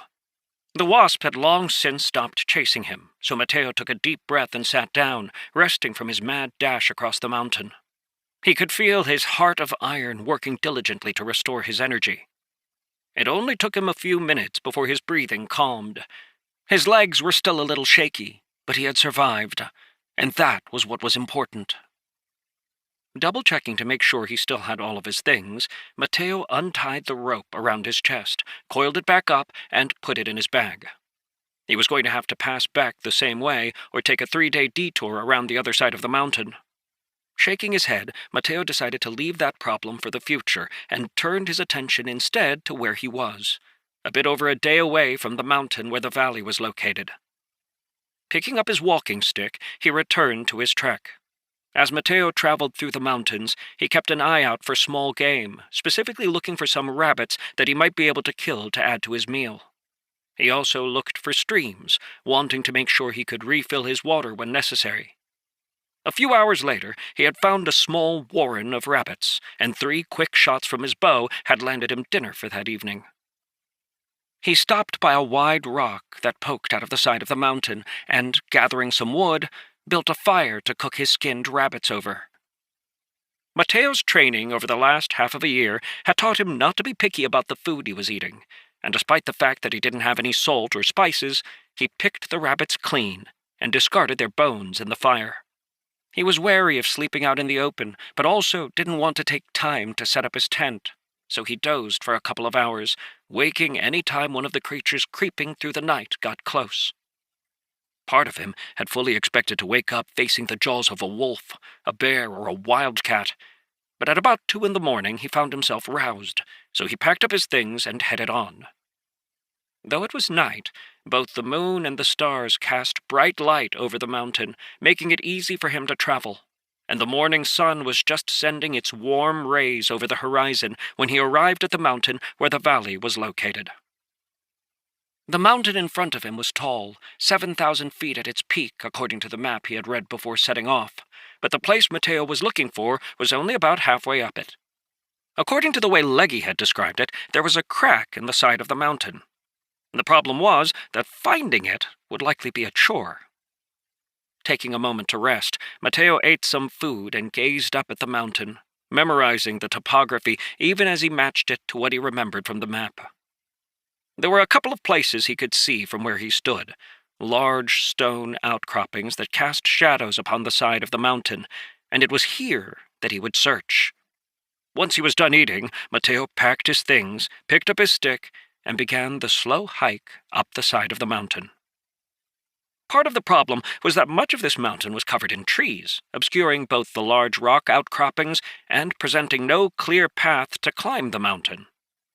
Multiple times he was forced to detour or even backtrack as he would come to impassable parts of the slope he hadn't noticed because of the thick tree cover that had blocked his view. Thankfully he had Corvus, who could fly up above the trees and give him a clearer sense of direction.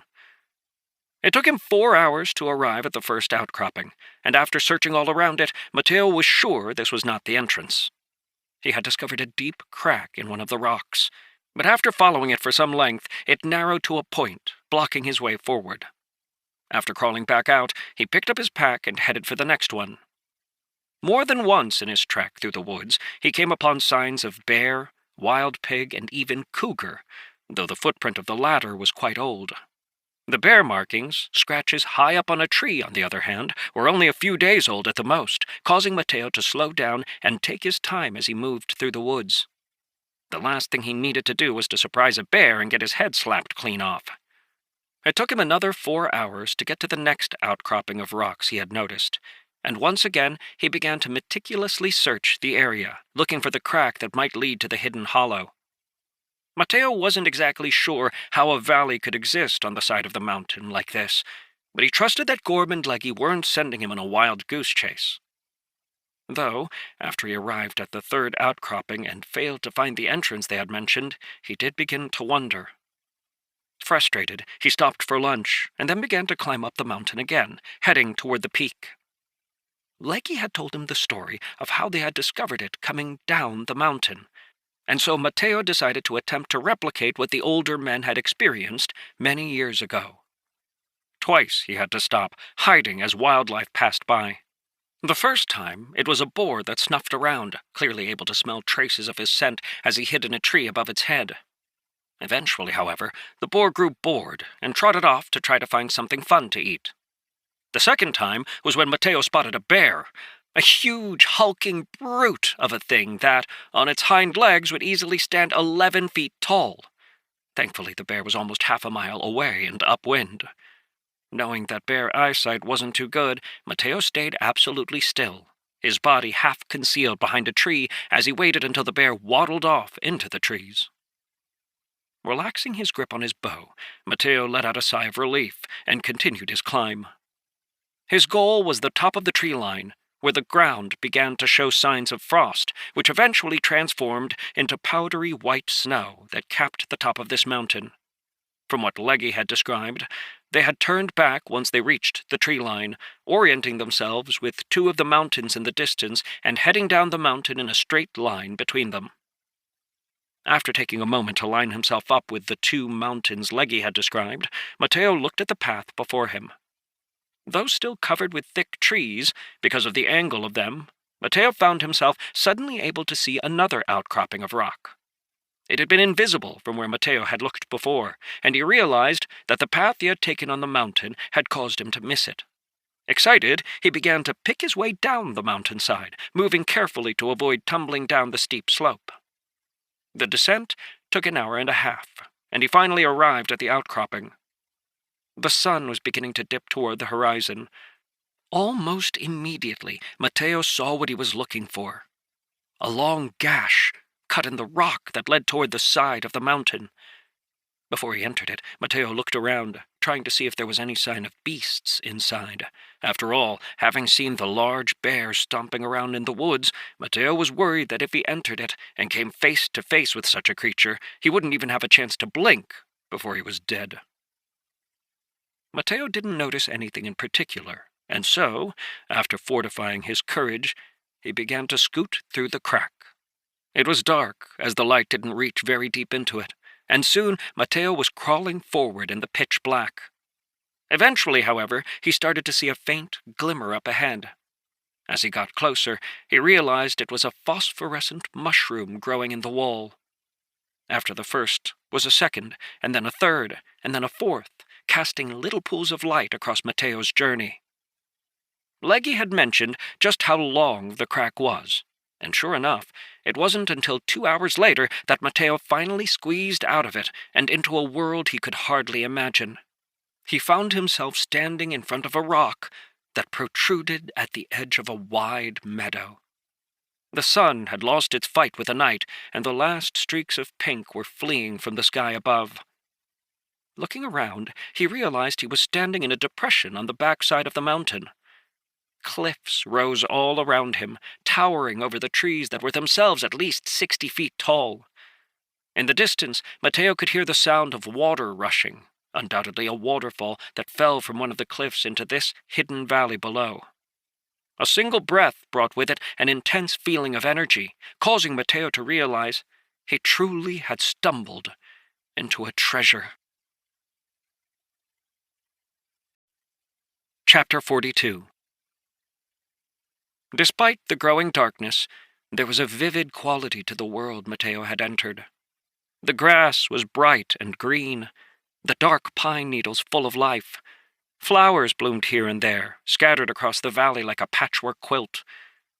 Taking another deep breath, he noticed that the level of spirit power had barely decreased at all. As he moved forward, it returned to its saturated state. "This is a good place," Corvus said, looking around. "A great place, in fact."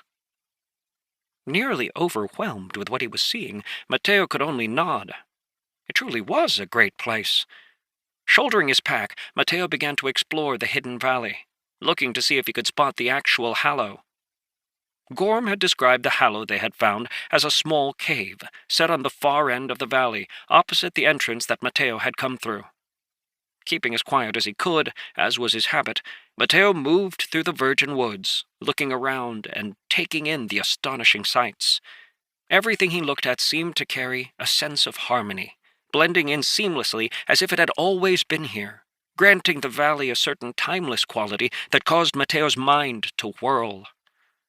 However, it didn't take long before Mateo stopped and looked around, his eyes slowly narrowing as he realized something was wrong. Unslinging his bow, he pulled an arrow from his quiver and readied it. "I was wondering how long it would take you to notice," Corvus said, cackling. What Mateo had finally come to realize was that there were no signs of animals anywhere in the valley. Furthermore, there weren't any birds either. Walking through the woods, especially a forest like this one, Mateo would have expected to see some squirrels and a few birds, if nothing else. But this forest was eerily silent. No birds, no small animals, nothing. The only reason he hadn't noticed it immediately was the sense of peace that covered the whole valley, lulling him into a false sense of security. Keeping his bow ready, Mateo began to creep forward once more, continuing to head for the other side of the valley. He had gone another 600 feet when he suddenly saw the bushes in front of him rustle and paused, crouching down behind a tree and keeping himself completely still. After a moment, a creature popped out, looking around casually as it hopped into the clearing Mateo had been about to enter. It had the body of a weasel, but the hind legs of a rabbit and a set of curled horns on its head that looked like they belonged to a mountain goat. Mateo had to stifle a gasp as he recognized the creature immediately. This was an Eru, an animal thought to be extinct, hunted for its horns and the fact that it was a natural card holder. According to a book Mateo had read, certain creatures had a chance of naturally manifesting a card. Though manifesting a card was rare, cards were valuable enough that the Eru had all been hunted out of existence, at least outside of this valley. Mateo watched, holding his breath, as a second Eru emerged, and then a third, and a fourth, and a fifth, each one hopping out after the other, looking completely relaxed as they nibbled on the clover that blanketed the clearing. Mateo, on the other hand, wasn't relaxed at all, as he had just noticed the presence of another creature, this one in the trees above the Eru's head. It was a long green python with 6 small wing-like appendages growing out of its back near its head. Currently, these appendages were completely still, and the snake's eyes were fixed on the Eru beneath it. But Mateo knew it would be but a moment before the small wings began to wave, fluttering in the motion that gave the flutter serpent its name. Just like the Eru, flutter serpents were also extinct, or at least, that's what the books had said. Also like the Eru, this was another mythical creature that naturally carried a card. The books had never said what the cards actually were, just that these creatures possessed them, or at least had the chance to, and they were incredibly valuable. With bated breath, Mateo watched as the flutter serpent suddenly shifted, the wings on its neck vibrating fiercely as it shot forward like an arrow from a bow. Its tail was wrapped around the tree as it extended its head all the way to the ground 15 feet below, moving so fast there was no time for the Eru to respond. Its mouth closed over the back of the Eru it had targeted, its fangs sinking deep into the smaller creature's body, causing it to let out a fierce shriek. Immediately, the flutter serpent pulled back, carrying the Eru into the air as it lifted its prey off the ground. The other 4 Eru let out shrieks as well, causing the spirit power in the area to surge. As soon as it did, 3 things happened all at once. The first is that the Eru that had been bitten flashed with black light, the source being the other 4 Eru standing on the ground below. At the same time, the other 4 Eru all attacked, their bodies leaping through the air toward the flutter serpent, which twisted its body this way and that to try and avoid the attacks. The black light that surged over all 5 Iru caused their bodies to swell, growing heavier and stronger. Originally, the creatures had only been approximately 2 feet long and maybe 10 inches high at the head. Now, however, all 5 of them grew to the size of small ponies, their horns slamming into the flutter serpent even as it tried to bend itself out of the way. Despite the fierceness of their attacks, the Iru couldn't keep the flutter serpent from hauling its now giant prey up into the tree. With a shriek that sent a chill down Mateo's spine, the 4 Iru turned and charged toward the tree where the serpent was hiding. One after another, they slammed into the trunk, causing deep cracking sounds to emanate across the hidden valley. When the 4th Iru slammed into the trunk and bounced away, the tree toppled over, coming to the ground with a tremendous crash, pinning the snake that had been wrapped around one of its branches against the ground. Furious, the flutter snake tried to free itself, but before it could, the Iru had pounced upon it, pummeling it into a fine paste. As the flutter serpent, unable to escape from the trampling, finally breathed its last, a bronze card seemed to materialize above it, causing Mateo to breathe in sharply. This was what the stories had talked about, a naturally formed card. A deep feeling of desire welled up in Mateo's heart, but after considering how viciously the Iru had attacked, Mateo didn't fancy his chances. All he could do was watch as the card slowly vanished, as if it had drifted apart into a million bits of spirit power that fused with the surroundings. The Iru, including the one that had finally worked itself free of the snake's fangs, set upon the snake, chewing its body apart and devouring it, bones and all, until there was nothing remaining. Then, as if they had no cares in the world, the black light that drifted over their skin faded, and one by one they returned to their normal size, hopping this way and that as they nibbled at the clover. "You need that card." Corvus's words nearly caused Mateo to choke, and he shot an incredulous glare at the spirit crow. "You don't have to get it now," Corvus said, a hint of disdain flashing through his eyes as he stared back at Mateo. "but you will need it." "I think I'd rather avoid the murder bunnies, thank you," Mateo muttered under his breath as he began to back away from the clearing, moving even more carefully than before. As he made his way through the woods, he realized exactly why there were no other animals. The flutter serpent had the ability to fly for limited distances, making it a perfect predator against birds. On the other hand, the Iru were omnivores and had no doubt completely eliminated all the small creatures that would have otherwise lived. In such a small area as this, it wasn't long before Mateo saw the other end of the valley. There, he spotted a sight that caused him to pause once again. A hastily thrown-together shack stood against the cliff wall, approximately where the cave should have been. There had been no shack in Leggy and Gorm's story, and the sight of it caused a hint of concern to bloom in Mateo's heart. It had never occurred to him that he might find other people in this location, but from the cooking fire outside of the shack and the stack of unwashed dishes, it was clear this place was in use. There were no lights on in the hut, and since it was nighttime, Mateo thought that whoever occupied it might be sleeping. He had been traveling since 2 a.m, so he thought some sleep might not be a bad idea. Creeping into the forest, Mateo found a spot where he could observe the shack. After asking Corvus to watch for flutter serpents, he closed his eyes to try and get a few hours of sleep. The sound of a door opening woke him, and Mateo's hands immediately went to his bow and the arrow he had placed on its string the night before. He heard some mumbled voices, and then 2 men walked out of the hut. The sun had risen some time ago, and as Mateo assessed its position in the sky, he realized he had slept for nearly 8 hours. The thickness of the spirit power in this valley carried with it that strange, peaceful feeling that had lulled him into a deeper sleep than he had intended. Thankfully, he had Corvus, who could watch for him, as the spirit crow didn't need sleep himself. Gathering his thoughts back to the present, Mateo examined the 2 men who had come out of the shack. Both were dressed roughly, with heavy boots and thick canvas pants, with large leather patches sewn over top.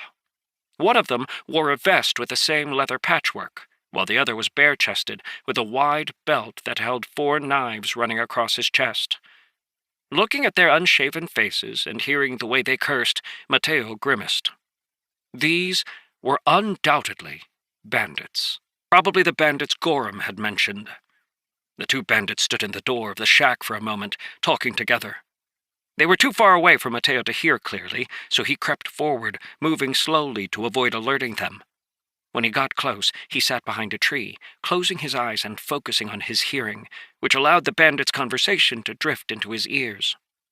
Boss has been gone for 2 weeks, I'm telling you, which means he's either got a huge haul or he's half dead. Either way, we'll be able to take him.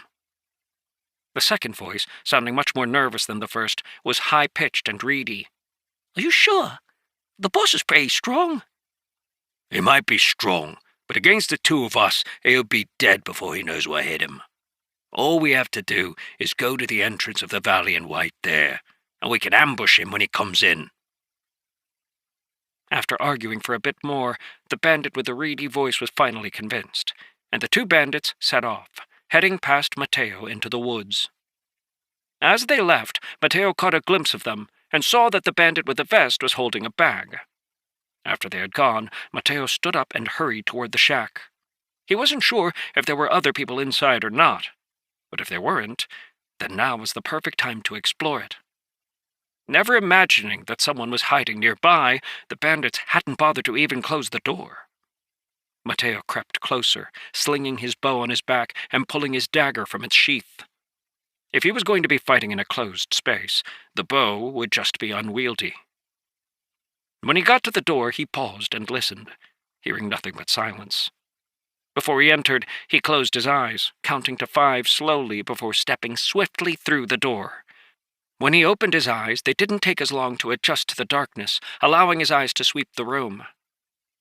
It was an absolute mess, but there was no one in sight, which brought relief to Mateo's pounding heart.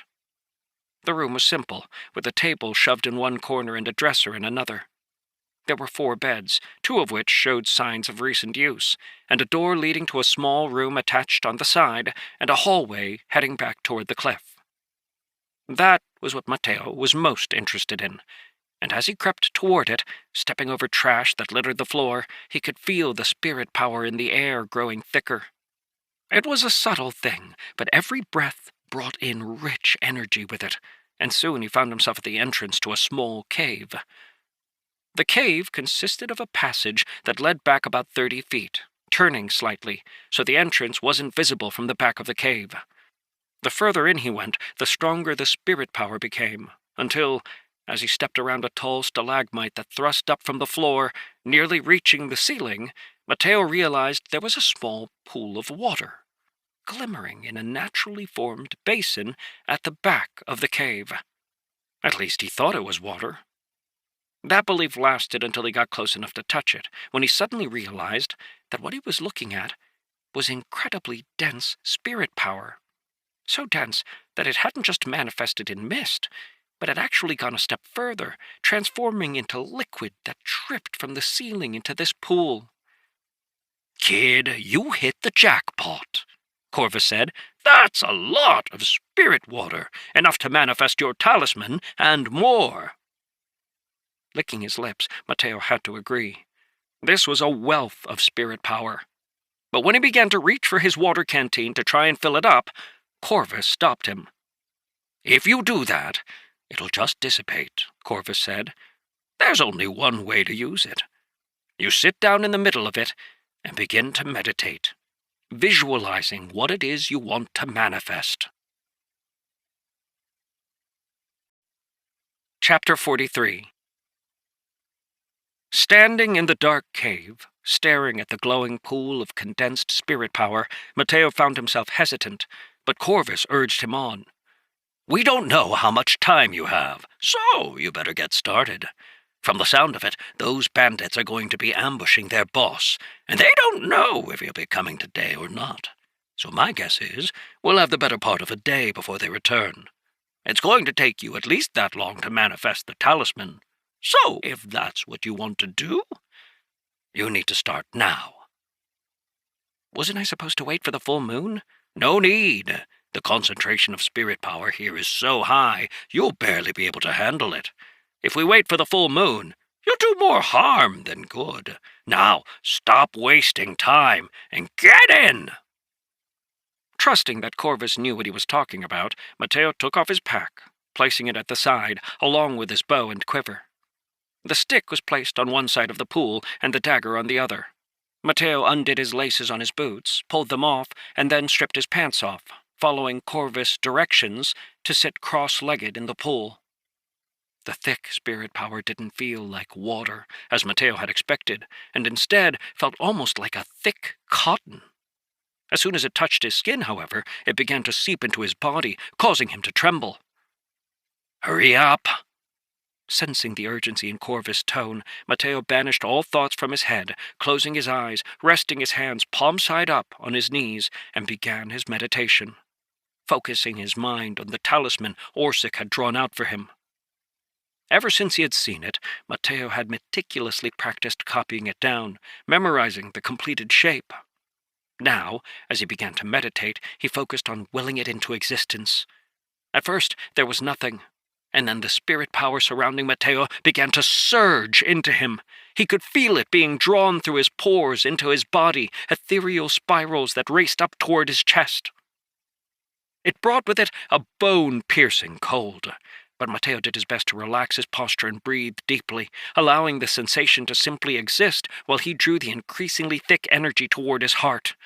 At the same time, in his mind, he fixed the image of the talisman before his mind's eye, focusing all of his attention on it. When the spirit power began to reach his heart, he saw something change. A faint glimmer of white light appeared along the lines of the talisman. It looked as if silver dust had been sprinkled upon it, winking like stars as more energy rushed into it. Mateo sat there, breathing in and out, doing his best to keep all of his concentration focused, even as the energy continued to rush into him. He couldn't help but falter at times. His mind was starting to lose sight of the talisman under the relentless onslaught of the spirit power. The cold had become so severe that Mateo was worried his legs had frozen. He had long since lost feeling in his toes, and the chill was beginning to creep up toward his waist and spine. "Focus, kid." Corvus's voice cracked like a whip across Mateo's mind. With a short, explosive breath, he brought himself back in line. Anyone else likely would have failed. During that brief moment of drifting, the talisman had grown blurry in Mateo's mind, the energy it contained beginning to spread and meld together. Mateo's memory was perfect, however, and as he overlaid the talisman on top of the energy once again, it snapped back into focus. All sense of time vanished, and Mateo felt as if he had been sitting in this same place forever. His body fused to the ground like one of the giant stalagmites that surrounded him. He felt as old as the earth, connected intrinsically to his surroundings. The talisman grew clearer and clearer, even as Mateo's body began to tremble from the chill. What Corvus and Orsic hadn't told him was that carving a talisman into one's soul was a task only performed by silver-ranked duelists. The strain it put on the body was simply too much for a lower-ranked duelist to bear. Mateo had no concept of this, and was so focused that he didn't notice the cracks beginning to appear on his legs where thick spirit power was continuing to surge in. The cracks were smaller than they should have been, thanks to the toughness of Mateo's skin. Even as his skin tore, the card in his heart flashed, borrowing traces of the spirit power rushing into his body to repair the wounds. Still, the damage continued to pile up. Little by little, at the same time, it crept upward until it reached his waist. It was as if he was being devoured from below. His body shredded, starting at his feet. As the pain grew stronger, Mateo also grew more focused, drawing the spirit power up faster and faster. The talisman was almost complete, and just before it solidified, Corvus' voice sounded in Mateo's head. "Brand the talisman in your heart, next to your root card." For the briefest of moments, Mateo had no idea what Corvus was talking about. But then, as if the crow spirit's words had contained some hidden truth, his instincts rose. With a thought, Mateo controlled the talisman, drawing it into his heart, where his root card hovered. When he arrived there, however, he realized there wasn't room for both his root card and the talisman. Before he could ask Corvus about it, the chain connected to his chest rattled. One of the links he had visualized suddenly appeared. It spun, extending as it did so, into a thin, black chain. With a clank that shook his mind, one end of the chain attached itself to the corner of his root card, the other connecting itself to the talisman. Light flashed as the spirit power still pouring into Mateo's body fused the ends of the chain into the card and talisman, permanently connecting them together. "You don't have time to rest." Corvus's words filled Mateo's heart. "There's only a bit of the spirit power left, and you don't want to waste it." Knowing exactly what to do, Mateo left the talisman hanging next to his root card and began to focus all of his attention on the chain connecting him and Corvus. Unlike the talisman, this meditation was much easier, and the spirit power swirling through his body began to grow calmer. It channeled into the third link on the chain, pulling the mist back and revealing the intricate details that covered it. Mateo could already tell that the majority of the spirit power surrounding him was gone, and that what remained wouldn't be enough to fully light up the third link. But he would at least get close, and considering he had managed to form the talisman, he felt more than happy with his gains. Suddenly, a faint sound filtered into his ears. A loud thud echoed back through the cave, followed by a cursing voice, the muffled thump of someone being kicked, and a painful groan. Realizing that he was out of time, Mateo jumped up, or at least tried to. His legs were in terrible shape from the rapid absorption of the thick spirit power, and it was only now that the pain truly registered in his mind, causing him to hiss. Clenching his jaw and keeping his lips shut, Mateo stifled the moan that rose from his chest. The skin on his legs was tattered, but even as he took a breath, the remnant bits of spirit power in the pool began to heal him. What had once been a thick pool of spirit power was now little more than a puddle. Even without Mateo's direct attention, the spirit power was being sucked into his body, but since he wasn't filtering it into the talisman or using it to improve his understanding of the third link, it instead spread throughout his body, nourishing his muscles and infiltrating his bones. Though it still carried a chill, Mateo could feel his legs beginning to warm up once more, and despite the pain he was feeling, he slowly began to get up, gripping his dagger in one hand and his staff in the other.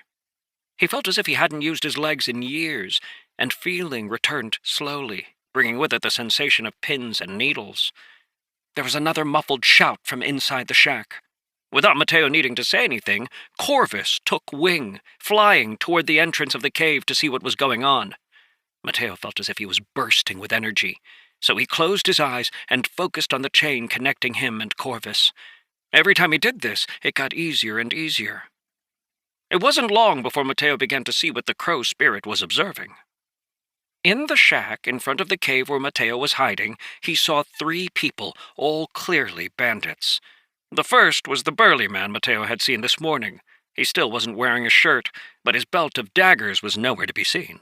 He was currently curled up on the floor, bleeding from a dozen wounds that covered his body and groaning as one of the other men kicked him in the side. The bandit doing the kicking was mean-looking, his scraggly goatee and wiry frame reminding Mateo of a rat.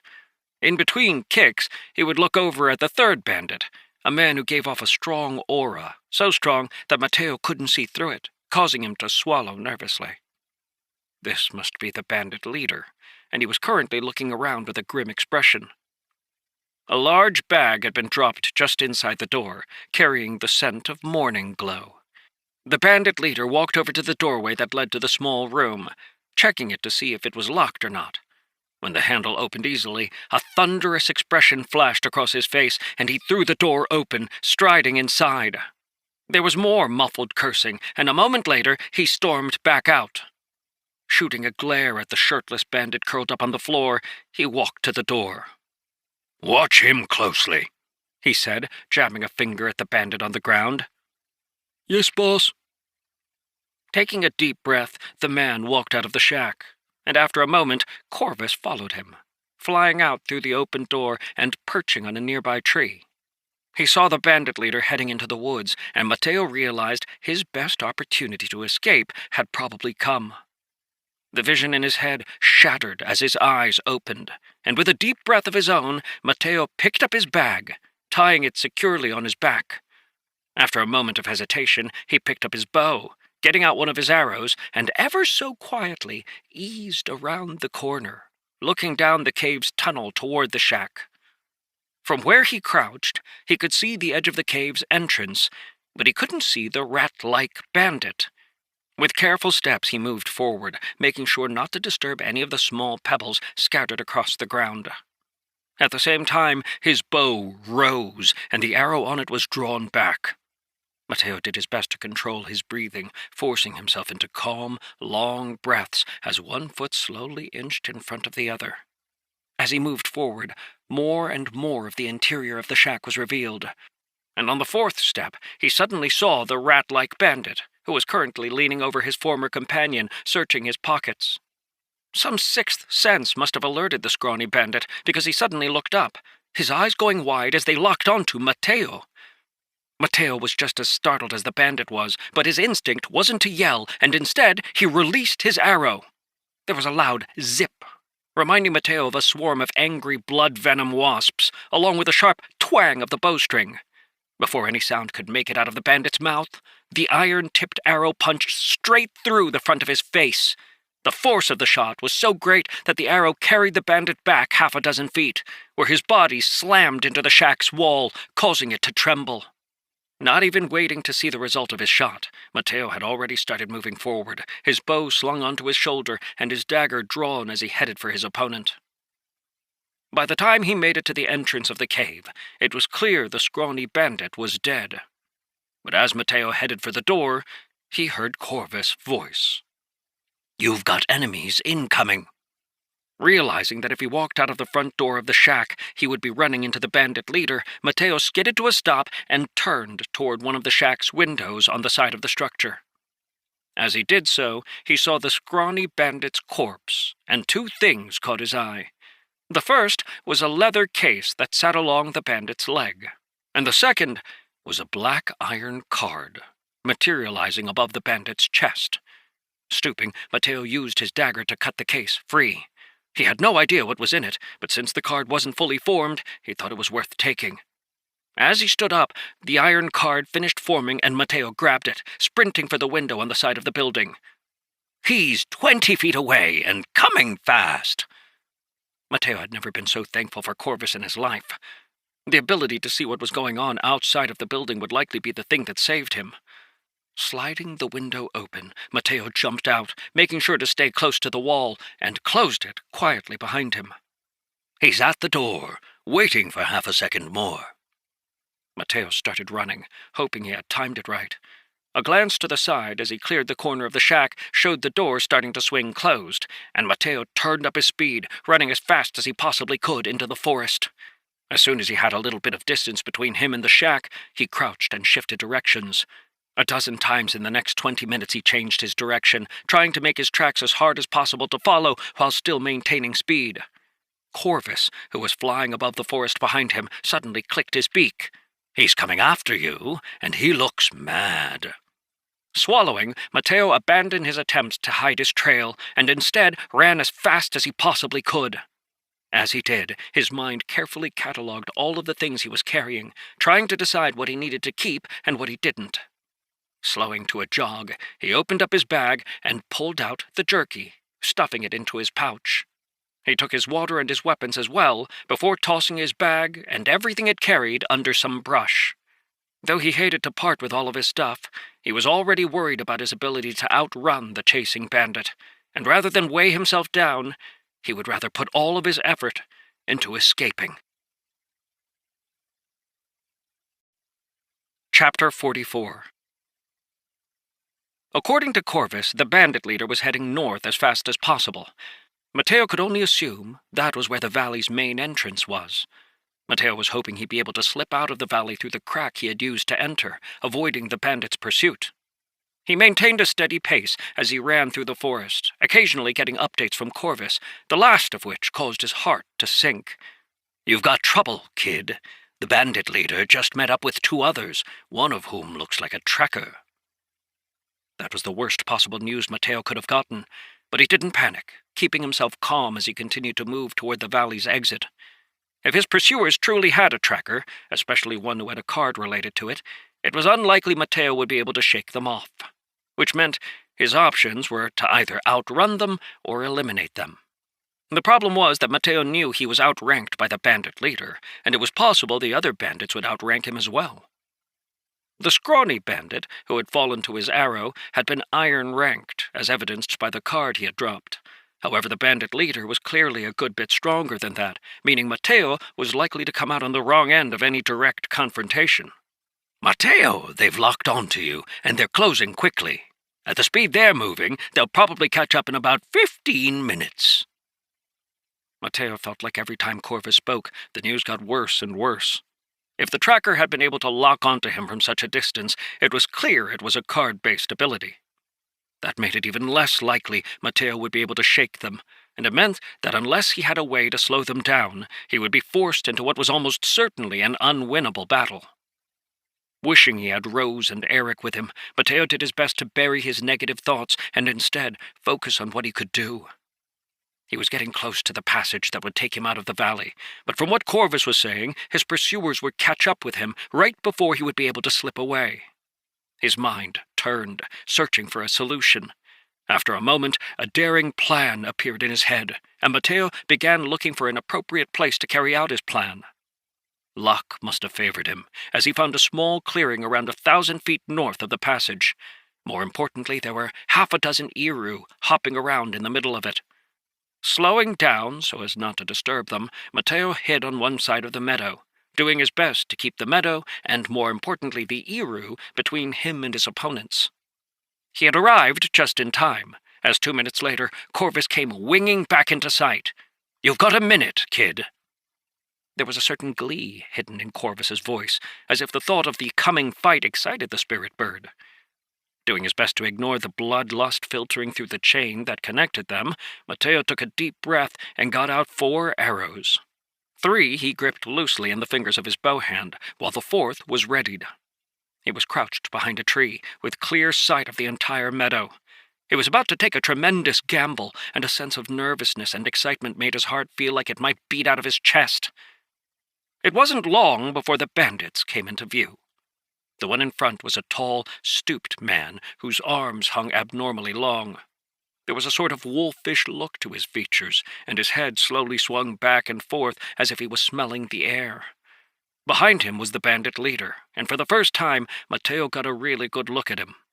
Bright red curly hair that hung to his shoulders, a thick square jaw, and a heavy scar on his cheeks gave him a very distinct look.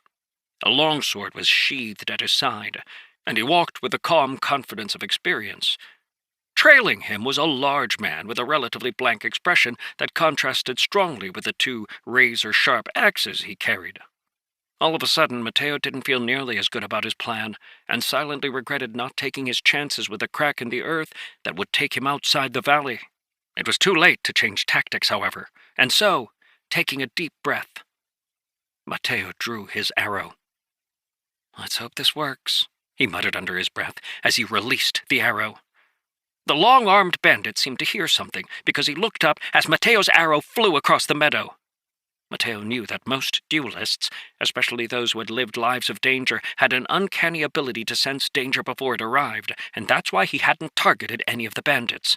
Instead, his arrow zipped through the air, slamming into the horns of one of the Iru between him and the bandits, sending it tumbling head over heels toward them. The little creatures were abnormally tough, however, and despite its horn cracking, the Iru didn't immediately die. The bandits, who had just gotten to the edge of the meadow, shouted in surprise as the Iru tumbled in their direction. The noise caused the other Iru to look up, and for a moment, everything seemed to pause. That pause felt like the longest moment of Mateo's life, and he desperately prayed that his bet would pay off. When he heard the shriek rising from the Iru and saw a wave of dark spirit power rushing over them, he knew that it had. The tiny bunnies began to swell, their bodies growing until their heads were as high as the bandits' waists. Powerful hind legs pounded against the ground, launching them forward with incredible speed as they lowered their heads to attack. Mateo had already turned, beginning to retreat, even as the bandits tried to defend themselves. The long-armed tracker, who had been at the front, lifted his hands, revealing a pair of clawed gauntlets that he crossed in front of him to block as the first Iru smashed into him like a battering ram. He had managed to brace himself in time, and so only staggered back a few feet, but before he could stabilize his stance, the second Iru slammed into him, and with a curse he was sent tumbling head over heels. The large barbarian, wielding dual axes, let out a shout, a fierce expression covering his face as he charged forward, hacking down at the wounded Iru. His first attack left a large gash on the Iru's side, and with a furious squeal, it leapt into the air, its legs twisting and kicking out, slamming into the large bandit's thigh like a pair of pistons. The large bandit's legs were swept out from under him, causing his second attack to miss as he face-planted on the ground. Swearing fiercely, the bandit leader drew his sword, dodging to the side at the same time as one of the Iru flew through the air toward him. Bronze energy swirled around his arm, and his longsword darted forward, the sharp tip of the blade stabbing deep into the Iru's shoulder, causing blood to spray. By this time, the long-armed tracker had managed to get back to his feet and charged forward, tearing at one of the Iru, the sharp claws of his gauntlet raking across its face. It darted backward, trying to escape him, but the tracker leapt forward, intent on not giving it the space to charge once more. Just as his feet left the ground, however, there was a sharp, zipping sound, and the hairs on the back of the tracker's neck stood up, as if he had been struck by lightning. From the corner of his eye, he saw a black dot, and with a desperate lurch, he spun his body in midair, bringing up his left gauntlet to block the arrow aimed for his head. The iron-tipped arrow, shot from a masterwork bow, was moving so swiftly it pierced through his gauntlet, causing him to scream in agony as the arrow went through his hand, stopping only a few inches from his face. Before he could land, however, he felt a sharp, piercing pain in his chest as the second arrow Mateo had fired followed immediately after the first. The tracker had missed it completely because his hand was in front of his face, blocking his vision, and the second arrow pierced through his chest, tearing apart his lungs in the process. His body slammed into the ground, dyeing the grass red. A moment later, the Iru were on top of him, tearing at him with their horns and smashing into him with their feet. Though Mateo still had 2 more arrows, he saw the bandit leader beginning to look his direction, so he kept them, turning and running as fast as he could through the woods as he made his way toward the passage that led to the outside world. When he got there, he didn't hesitate, crouching down and slipping under the large rock. He wished there was some way to block up the entrance, but afraid the bandit leader would abandon the fight with the Iru and chase after him, he felt he didn't have time. As fast as he could, he scrambled through the narrow passage, ignoring the rough stone that tore at his skin in his haste. His iron physique helped greatly in this regard, and things that would have left cuts or long scratches on his skin were little more than an annoyance. Despite his haste, Mateo didn't forget to grab each of the bioluminescent mushrooms that dotted the passage, pulling them from the walls and the cracks they grew out of, and stuffing them in his pockets, hoping that casting the passage into darkness would make it all the more difficult for his opponents to follow. The one saving grace was that some of the passages were quite small. While Mateo could freely navigate them, the much larger bandits would likely have a tremendously difficult time. By the time he reached the other entrance, Mateo had begun to calm down.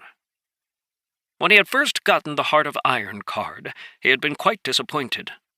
It wasn't flashy, and on the surface its impact seemed minimal, but the longer he had it, and the more situations he got into, the more clearly Mateo realized Corvus was right. The card didn't just provide a steady stream of healing for him, though it certainly did that.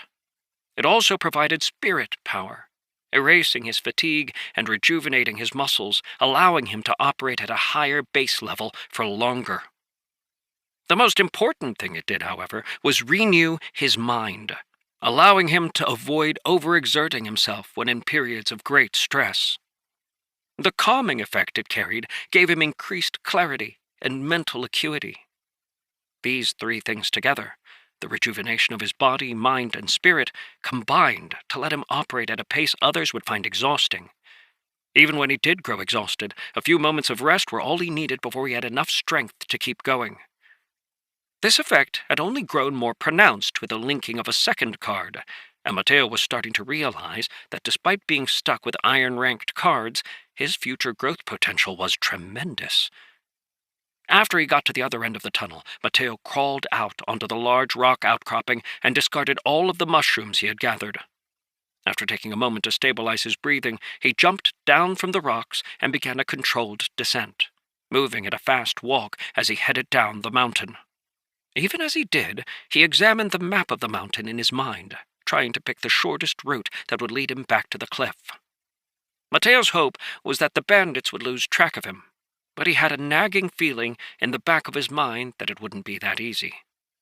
Though he had managed to ambush them, Mateo had lost his greatest advantage, surprise, and he was sure his next encounter with the bandits wouldn't go so smoothly. Still, he wasn't afraid. All sorts of plans came to mind as he moved through the woods. But at the moment, his greatest priority was gaining as much distance as he could. While the main entrance to the valley wasn't marked on the map Mateo had examined, he could approximate where it was based on the topography. And unfortunately, the path he needed to take to get back to the tower ran past it. His main concern was that the bandits would leave through the main entrance of the valley, inadvertently cutting him off. He also had the option of going around the mountain the other direction, which would add a few days to his trip. But after a moment of consideration, he rejected that thought. If the bandits had the ability to track him, Mateo knew his best chance of survival was getting back to Tower 988. The bandit leader appeared to be in the bronze level from the color of the spirit power he had activated, but it was possible he was only using a bronze card and was actually ranked higher. As he traveled down the mountain, Mateo thought of the 2 items he had grabbed when running out of the shack. The first was a leather case, about 1 foot long and 7 inches wide. Opening it up, Mateo saw a long, thin handle, along with 6 darts. The darts were comprised of a tip, a glass vial, and a tail, and Mateo recognized them as being made for delivering poison. 3 of the darts were filled, containing a murky green substance, while the other 3 were empty. Gripping the protruding handle, Mateo pulled a small crossbow out of the case. This was a hand crossbow, a favorite tool of assassins. Carefully putting it back in the case, Mateo tied the case to his belt with an easy reach. This wasn't a weapon that could be used quickly, as after pulling out the crossbow, it needed to be set and loaded. But he could imagine quite a few situations when such a device would come in handy, so he thought it was worth carrying with him. The other item he had grabbed was an iron-ranked card that he had stuffed in his pocket. He pulled it out, looking at the shiny black rectangle, indecision sprouting in his heart. The card was blank, giving Mateo no information about what it could possibly be. The only way it would reveal its secrets is if he slotted it into his deck, or took it to an appraiser to get it examined. But considering he was in the middle of nowhere and the closest appraiser was probably at least 4 days away, Mateo was really only left with one option if he wanted to know what the card did. Chapter 45. For most duelists, this wouldn't be a problem at all. They could simply slot the card, determine if it was one they wanted to use, and then remove it if it wasn't. For Mateo, however, it was an incredible gamble. If he chose to use this card, he would be stuck with whatever it was. Taking a deep breath, he glanced up at Corvus, who was flying overhead. "What do you think?" he asked. "Should I use this card?"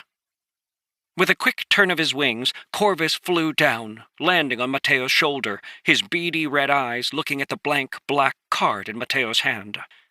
"Yes, but it's probably not going to help you much," Corvus said, his grating voice carrying a hint of amusement. "In fact, it won't help you at all if you have to fight against the bandits.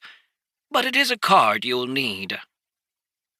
A suspicion crossed Mateo's mind, and after turning the card over in his hand, he glanced at Corvus. It wouldn't happen to be one of the Iru's cards, would it? "That's exactly what it is," Corvus cackled.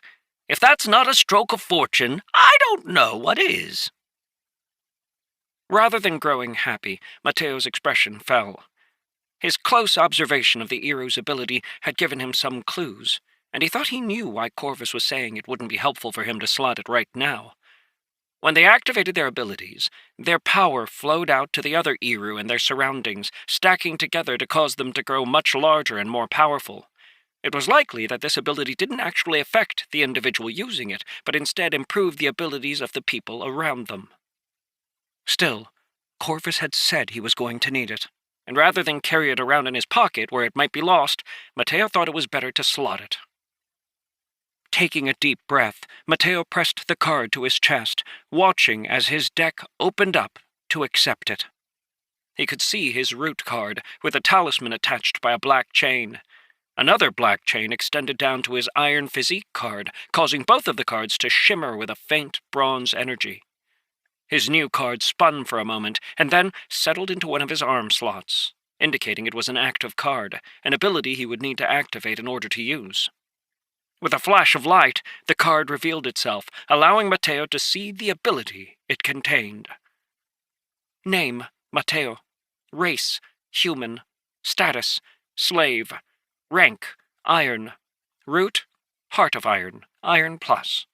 Active, Iru's resonance, iron. Active, blank.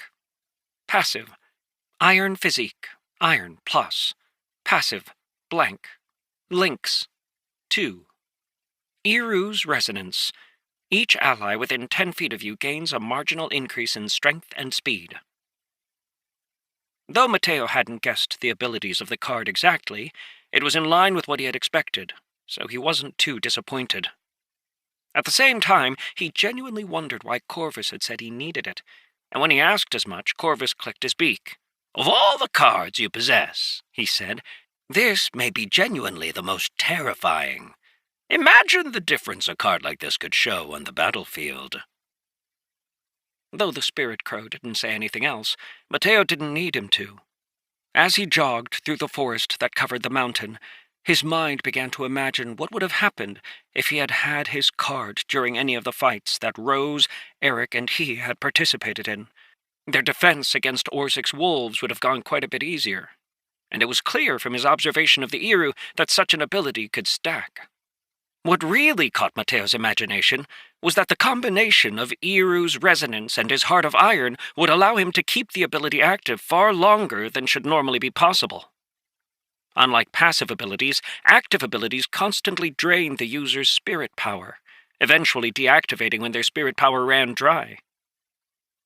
Mateo's spirit energy wasn't truly endless, but the fact that it was constantly refilled meant he would be able to keep his ability active far longer than normal.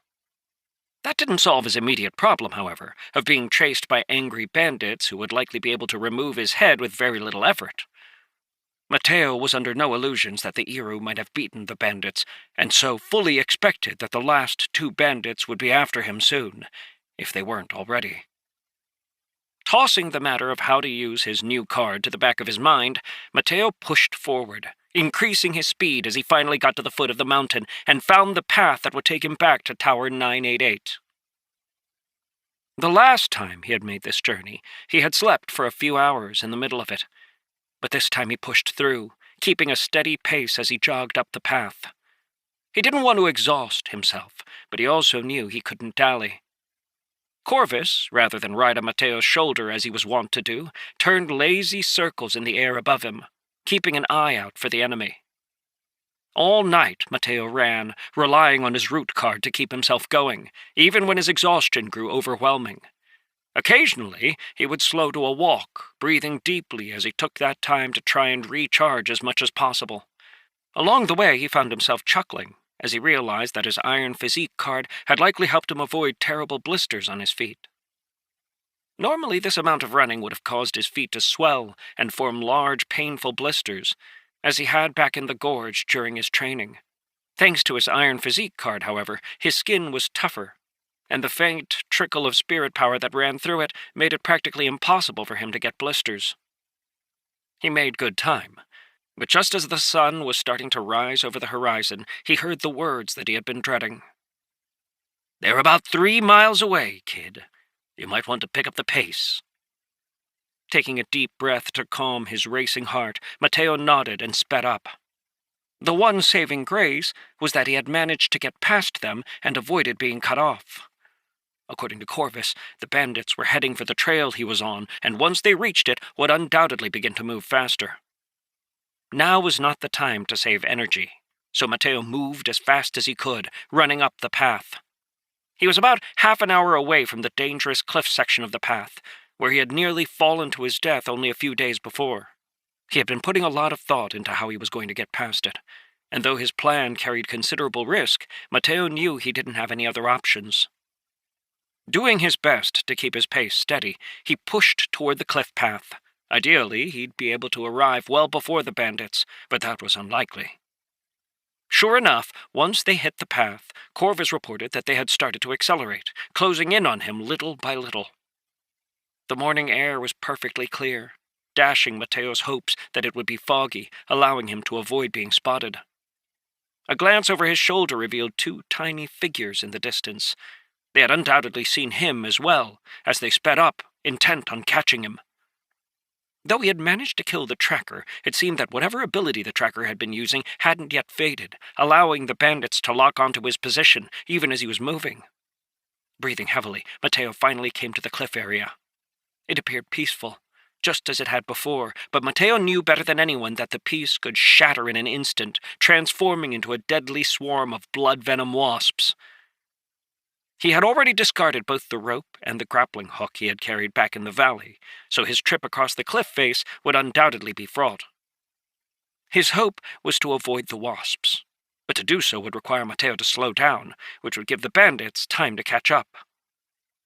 The worst situation would be if he was still on the cliff face when the bandits arrived, so Mateo didn't wait long, walking onto the path as far as he could before it began to get narrow. Since the path was only about 18 inches wide, it was too narrow for him to simply sprint across, so he began shuffling across the narrow gap. He made it past the first section, and soon arrived at the second, freezing when the blood-venom wasps began to appear from their holes. As he watched them buzz around, doubt began to creep into Mateo's mind about the plan he had come up with. He felt that it was quite risky, but considering his guaranteed fate if the bandits caught up to him, he wasn't sure he had any other choice. There was no time to waste, so instead of continuing to think about it, Mateo pulled one of the darts from the case at his side and opened it up, popping the feathered tail off.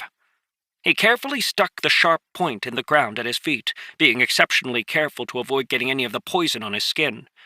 A faint, acrid scent spread through the air, and immediately the blood-venom wasps began to buzz excitedly, darting this way and that as they tried to find the source of the smell. The closer they got to the vial, the faster and faster they moved, until there was a swirling storm of buzzing wings.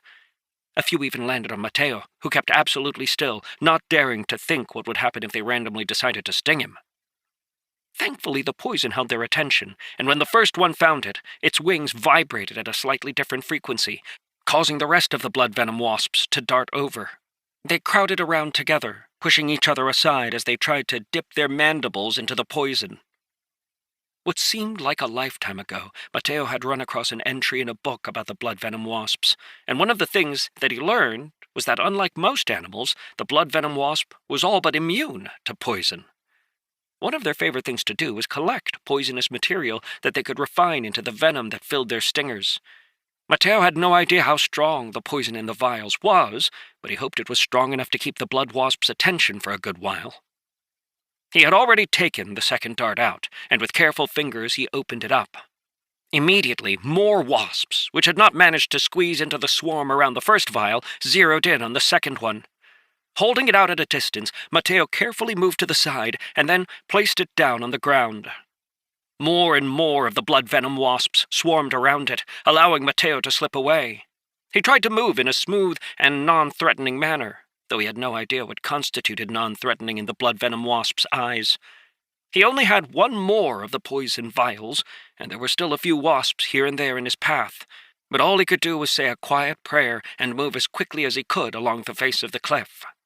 For a nerve-wracking few seconds, he was in the midst of the wasps, and a few even hovered around him for a moment, forcing him to freeze in place. Thankfully, they moved off after staring at him, and he was able to continue, finally reaching the other side of the narrow path.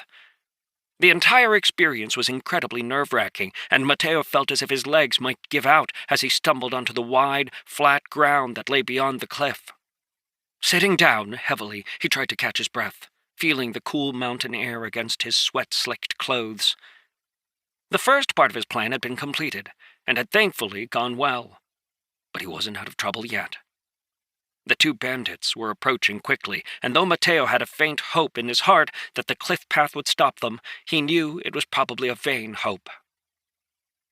Having regathered as much of his energy as he could afford to, Mateo stood and brushed off his pants, before beginning to run once more. There was a small rise along the path, and after Mateo had crossed it and knew he was out of sight from the cliff, he stopped and turned around. Getting out one of his arrows, he took out the other vial and, using a bit of twine, attached them together. Keeping low to the ground, he carefully peeked over the hill and saw that the bandits had stopped on the other side of the narrow cliff path. They could clearly see the buzzing blood venom wasps, but after only hesitating for a minute, the large, muscular bandit with 2 axes began to walk forward. As he did, he let out a shout, and a layer of bronze energy expanded around him, forming the shape of a bell. Mateo had never seen or heard of such an ability, but he assumed that it was defensive, with the goal of blocking the wasps from getting close. Sure enough, the wasps, annoyed by the intrusion into their territory, darted over, intending to sting the bandit to death. The wasps only bounced off the shield that surrounded him. Realizing that his original plan wasn't going to work, Mateo quickly amended it and swapped out his arrows for a regular one.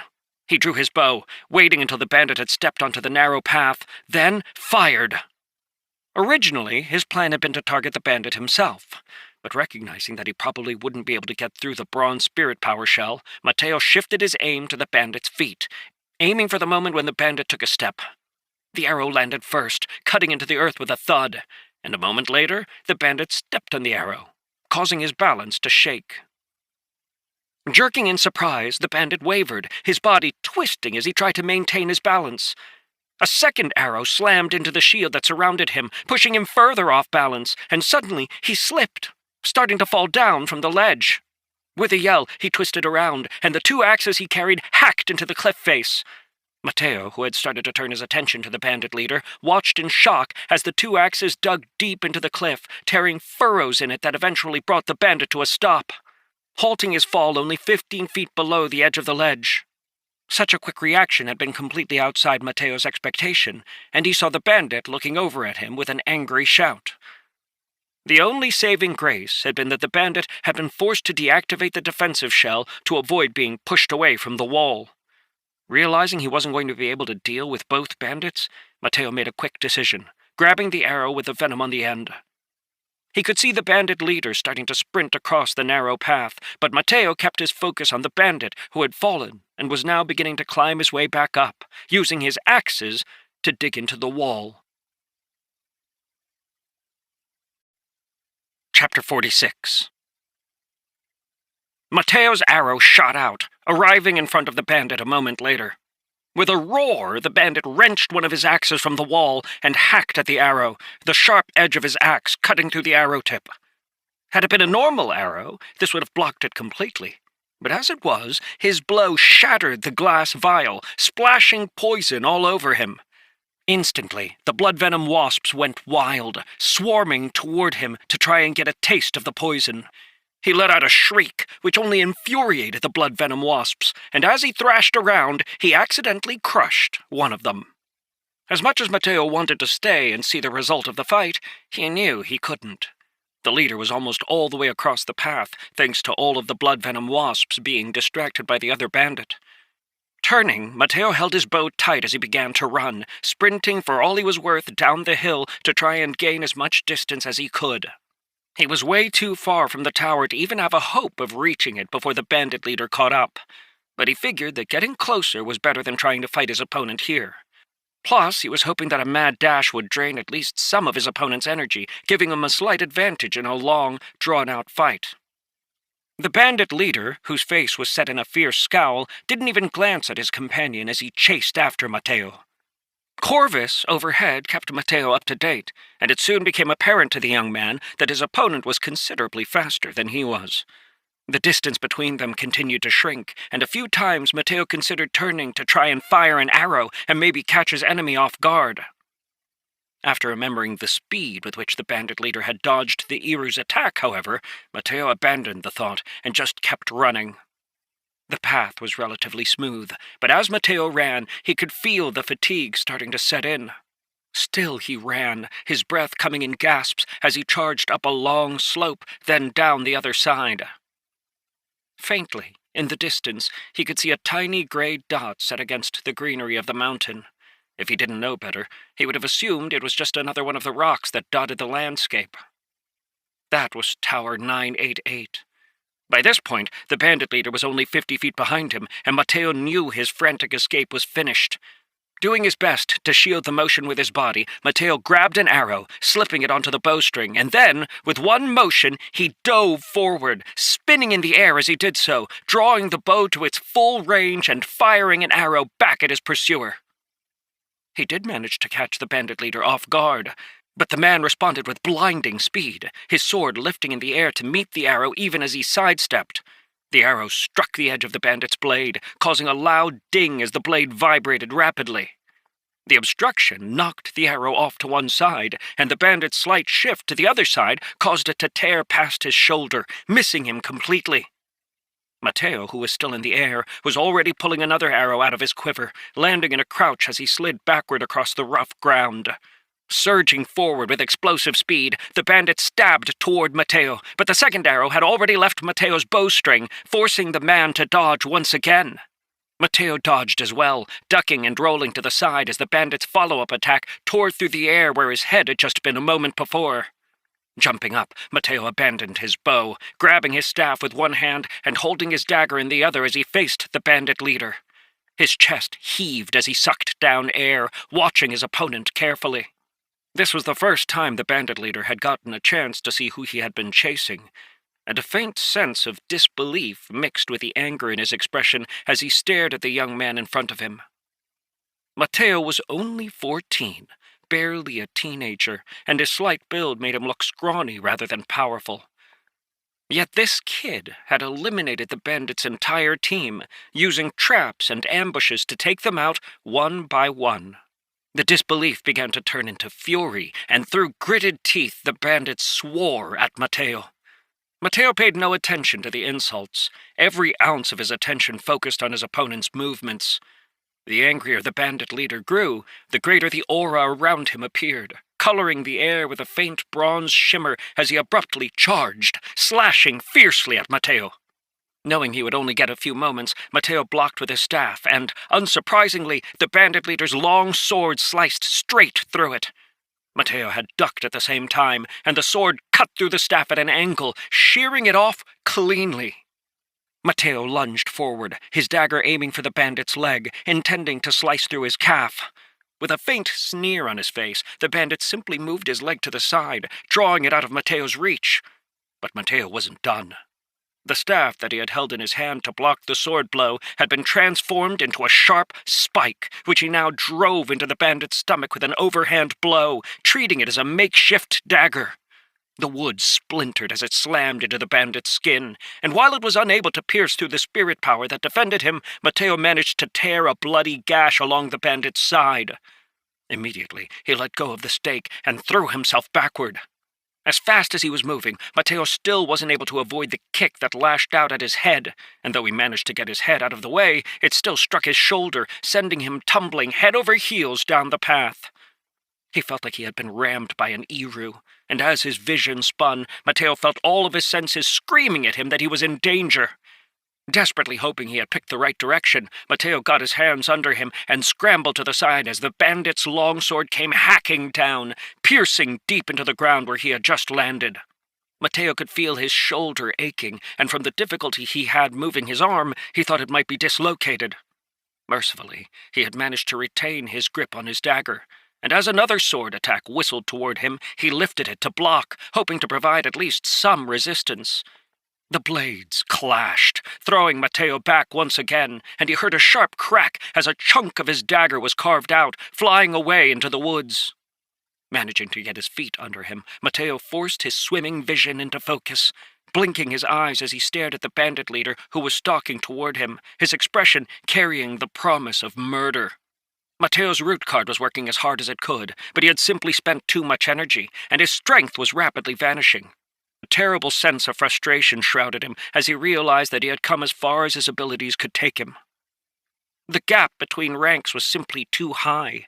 Although Mateo had managed to survive far longer than he had any right to, he knew the end was coming. He had been knocked from the path by one of the attacks. Now, as he staggered to his feet, he found a pine forest behind him. In desperation, he turned and lunged into it, dodging around a tree as the bandit leader let out a roar and hacked at him with his longsword. Shrouded in spirit power, the sword tore through the tree like it was paper, sending the tree crashing down as Mateo ran for his life. He only made it a few feet, however, before his legs gave out and he tumbled to the ground, scraping his arms painfully against the exposed roots of an old pine. Before he could struggle to his feet, the bandit leader stood over him, his sword raised. "It was a good try, kid," the bandit snarled, and his sword rose slightly as he prepared to bring it down. Before he could, a sound ripped across the mountain, piercing through both of them and causing a terrifying shiver to run through their bodies. It was a whistle, clear and distinct, that rose and fell in an eerie pattern. As it faded, so too did every sound, until the entire mountain range was shrouded in absolute silence. Standing over Mateo, the bandit leader was frozen in place, his fierce expression slowly transforming into an expression of pure terror. Mateo had no idea what the sound was, but before he could scramble away, he felt a faint tension lock onto him, as if someone's vision had locked onto him from a great distance. Then came the flutter of wings, a familiar rustling as crows began to alight on the branches of the trees that surrounded them. Heavy, fierce-looking beaks, thick, powerful wings, and gleaming claws, the iron-winged crows landed one after another. Without a word, the bandit leader's sword slowly lowered, and he swallowed heavily as the crow's beady eyes followed him. Slowly he began to back up, one step at a time as he retreated from the forest. Mateo, though glad he had managed to survive the bandits' assault, could feel trepidation growing in his heart. These were not the tame crows used in the tower, but a wild variety, known for being murderously territorial. This pinewood was no doubt one of their roosts. The bandit, who had made it to the edge of the forest, hesitated for a moment, casting one glance at Mateo. Even as he did so, the crows shifted, their feathers rustling, and without another thought, the bandit leader turned to flee. Mateo was too tired to flee, and knew that if the iron-winged crows wanted him dead, that was it. Before the bandit leader got more than a dozen feet, one of the crows let out a loud caw, and the others responded, filling the air with a cacophony of sound.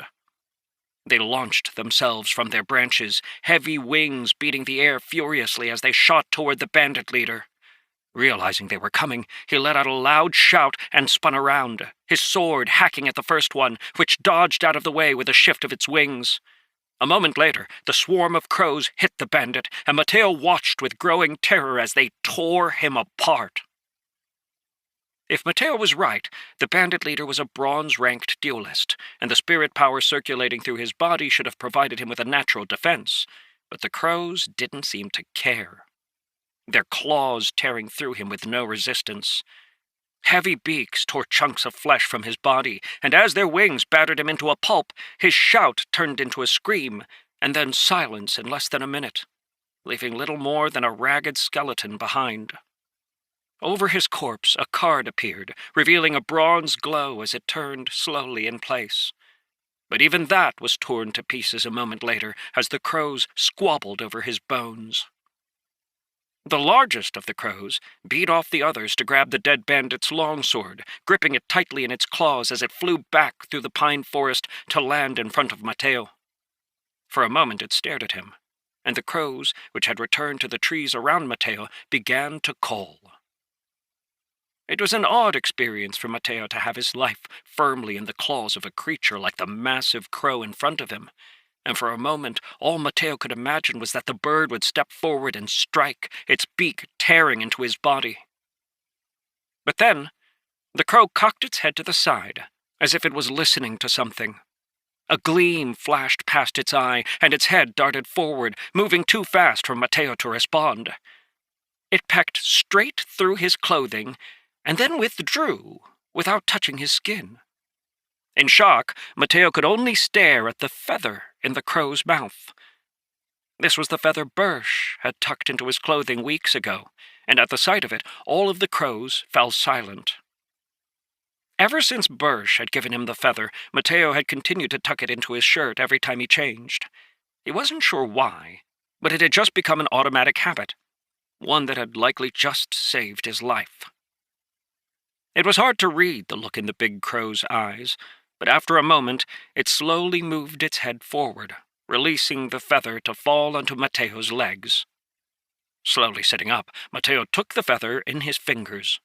He could see that all of the crows were watching it, their eyes tracking its every move, all except for the large crow, which grabbed the sword in his talons and tossed it to Mateo, as if he was saying it was for him, letting out another loud call that was echoed raucously by the rest of the crows. They all took wing, flying away in a large cloud, leaving Mateo staring breathlessly at them from the floor of the pine forest. A gleaming silver sword was all that remained of the bandit leader, and when Mateo finally had enough strength to struggle to his feet, he picked it up. He was still holding the feather, and as he stared at it, Birch's silly face appeared in his mind, along with the dreadful whistle he had heard. Limping out of the forest, Mateo picked up the scattered arrows he had dropped and found his bow, his eyes occasionally returning to the sky, now empty. He had no idea where the iron-winged crows had come from, though he knew they lived all over the mountain, and though he had known they were dangerous, the sight of them casually tearing apart a bronze-ranked duelist with no apparent effort left him shaken. It was a long hike back to Tower 988, considering his condition, but even as he walked, his heart of iron card spread spirit power throughout his body, healing his bruises and cuts and washing away his fatigue. By the time he arrived back at the tower, he was feeling much better, though he looked terrible. As he got close, he saw someone stick their head out of the aviary and recognized Birch's wide, toothless grin. The old man waved happily at him and then pulled his head back in the window, undoubtedly returning his attention to the birds he was caring for. When he got to the door and lifted his hand to knock, Mateo suddenly paused, a feeling of warmth surging through him as he heard the faint whistle from the top of the tower. Taking a deep breath, he knocked, and a moment later the door opened, letting him into the library. He met Leggy in the main room, carrying food out to the table. It was 3 hours past when lunch should have been, and Mateo felt a hint of warmth in his heart. "Wow, you look rough," Leggy said. "Why don't you go wash up? Then come get something to eat. I'm sure you're hungry after your adventure." Nodding, Mateo went upstairs to his room and grabbed some clothes before heading to the bathroom to take a quick bath. Someone had heated up the water already, and the warm feeling in Mateo's heart grew. As he washed the dirt, blood, and sweat from his body, Mateo couldn't help but think about the last 8 months. His life had been thrown into chaos. It was hard to shake the feeling of abandonment Mateo felt when he thought about his master. As sharp as those feelings had been initially, Mateo found they had begun to blunt as time passed. Even now, the faces of Rose and Eric appeared in his mind, giving him a sense of belonging and purpose. Scrubbing his arms, he wondered how the two of them were doing, and what they would be like when he saw them again next. Then there were Gorm, Birch, and Leggy, the 3 old men who took care of this tower and took care of him. Though they feigned indifference, their actions proved otherwise, and Mateo had to admit that the result was a deep feeling of belonging that had taken root in his heart. Not wanting to leave Leggy waiting too long, he finished up his bath and changed into his clean clothes, not forgetting to tuck the feather inside his shirt as he had so many times before. There was a small bronze mirror in the bathroom, and as Mateo stared into it, he saw a face that was both familiar and strange. The face of a young man who had faced death, and thanks to his own efforts and those of his companions, had emerged victorious. There was much that Mateo still had to discover, Much he wanted to explore, and a fierce will burned in his eyes. Slowly, a wide smile spread across his lips as he thought about all the future held. But for now, what he really wanted was something to eat. To be continued.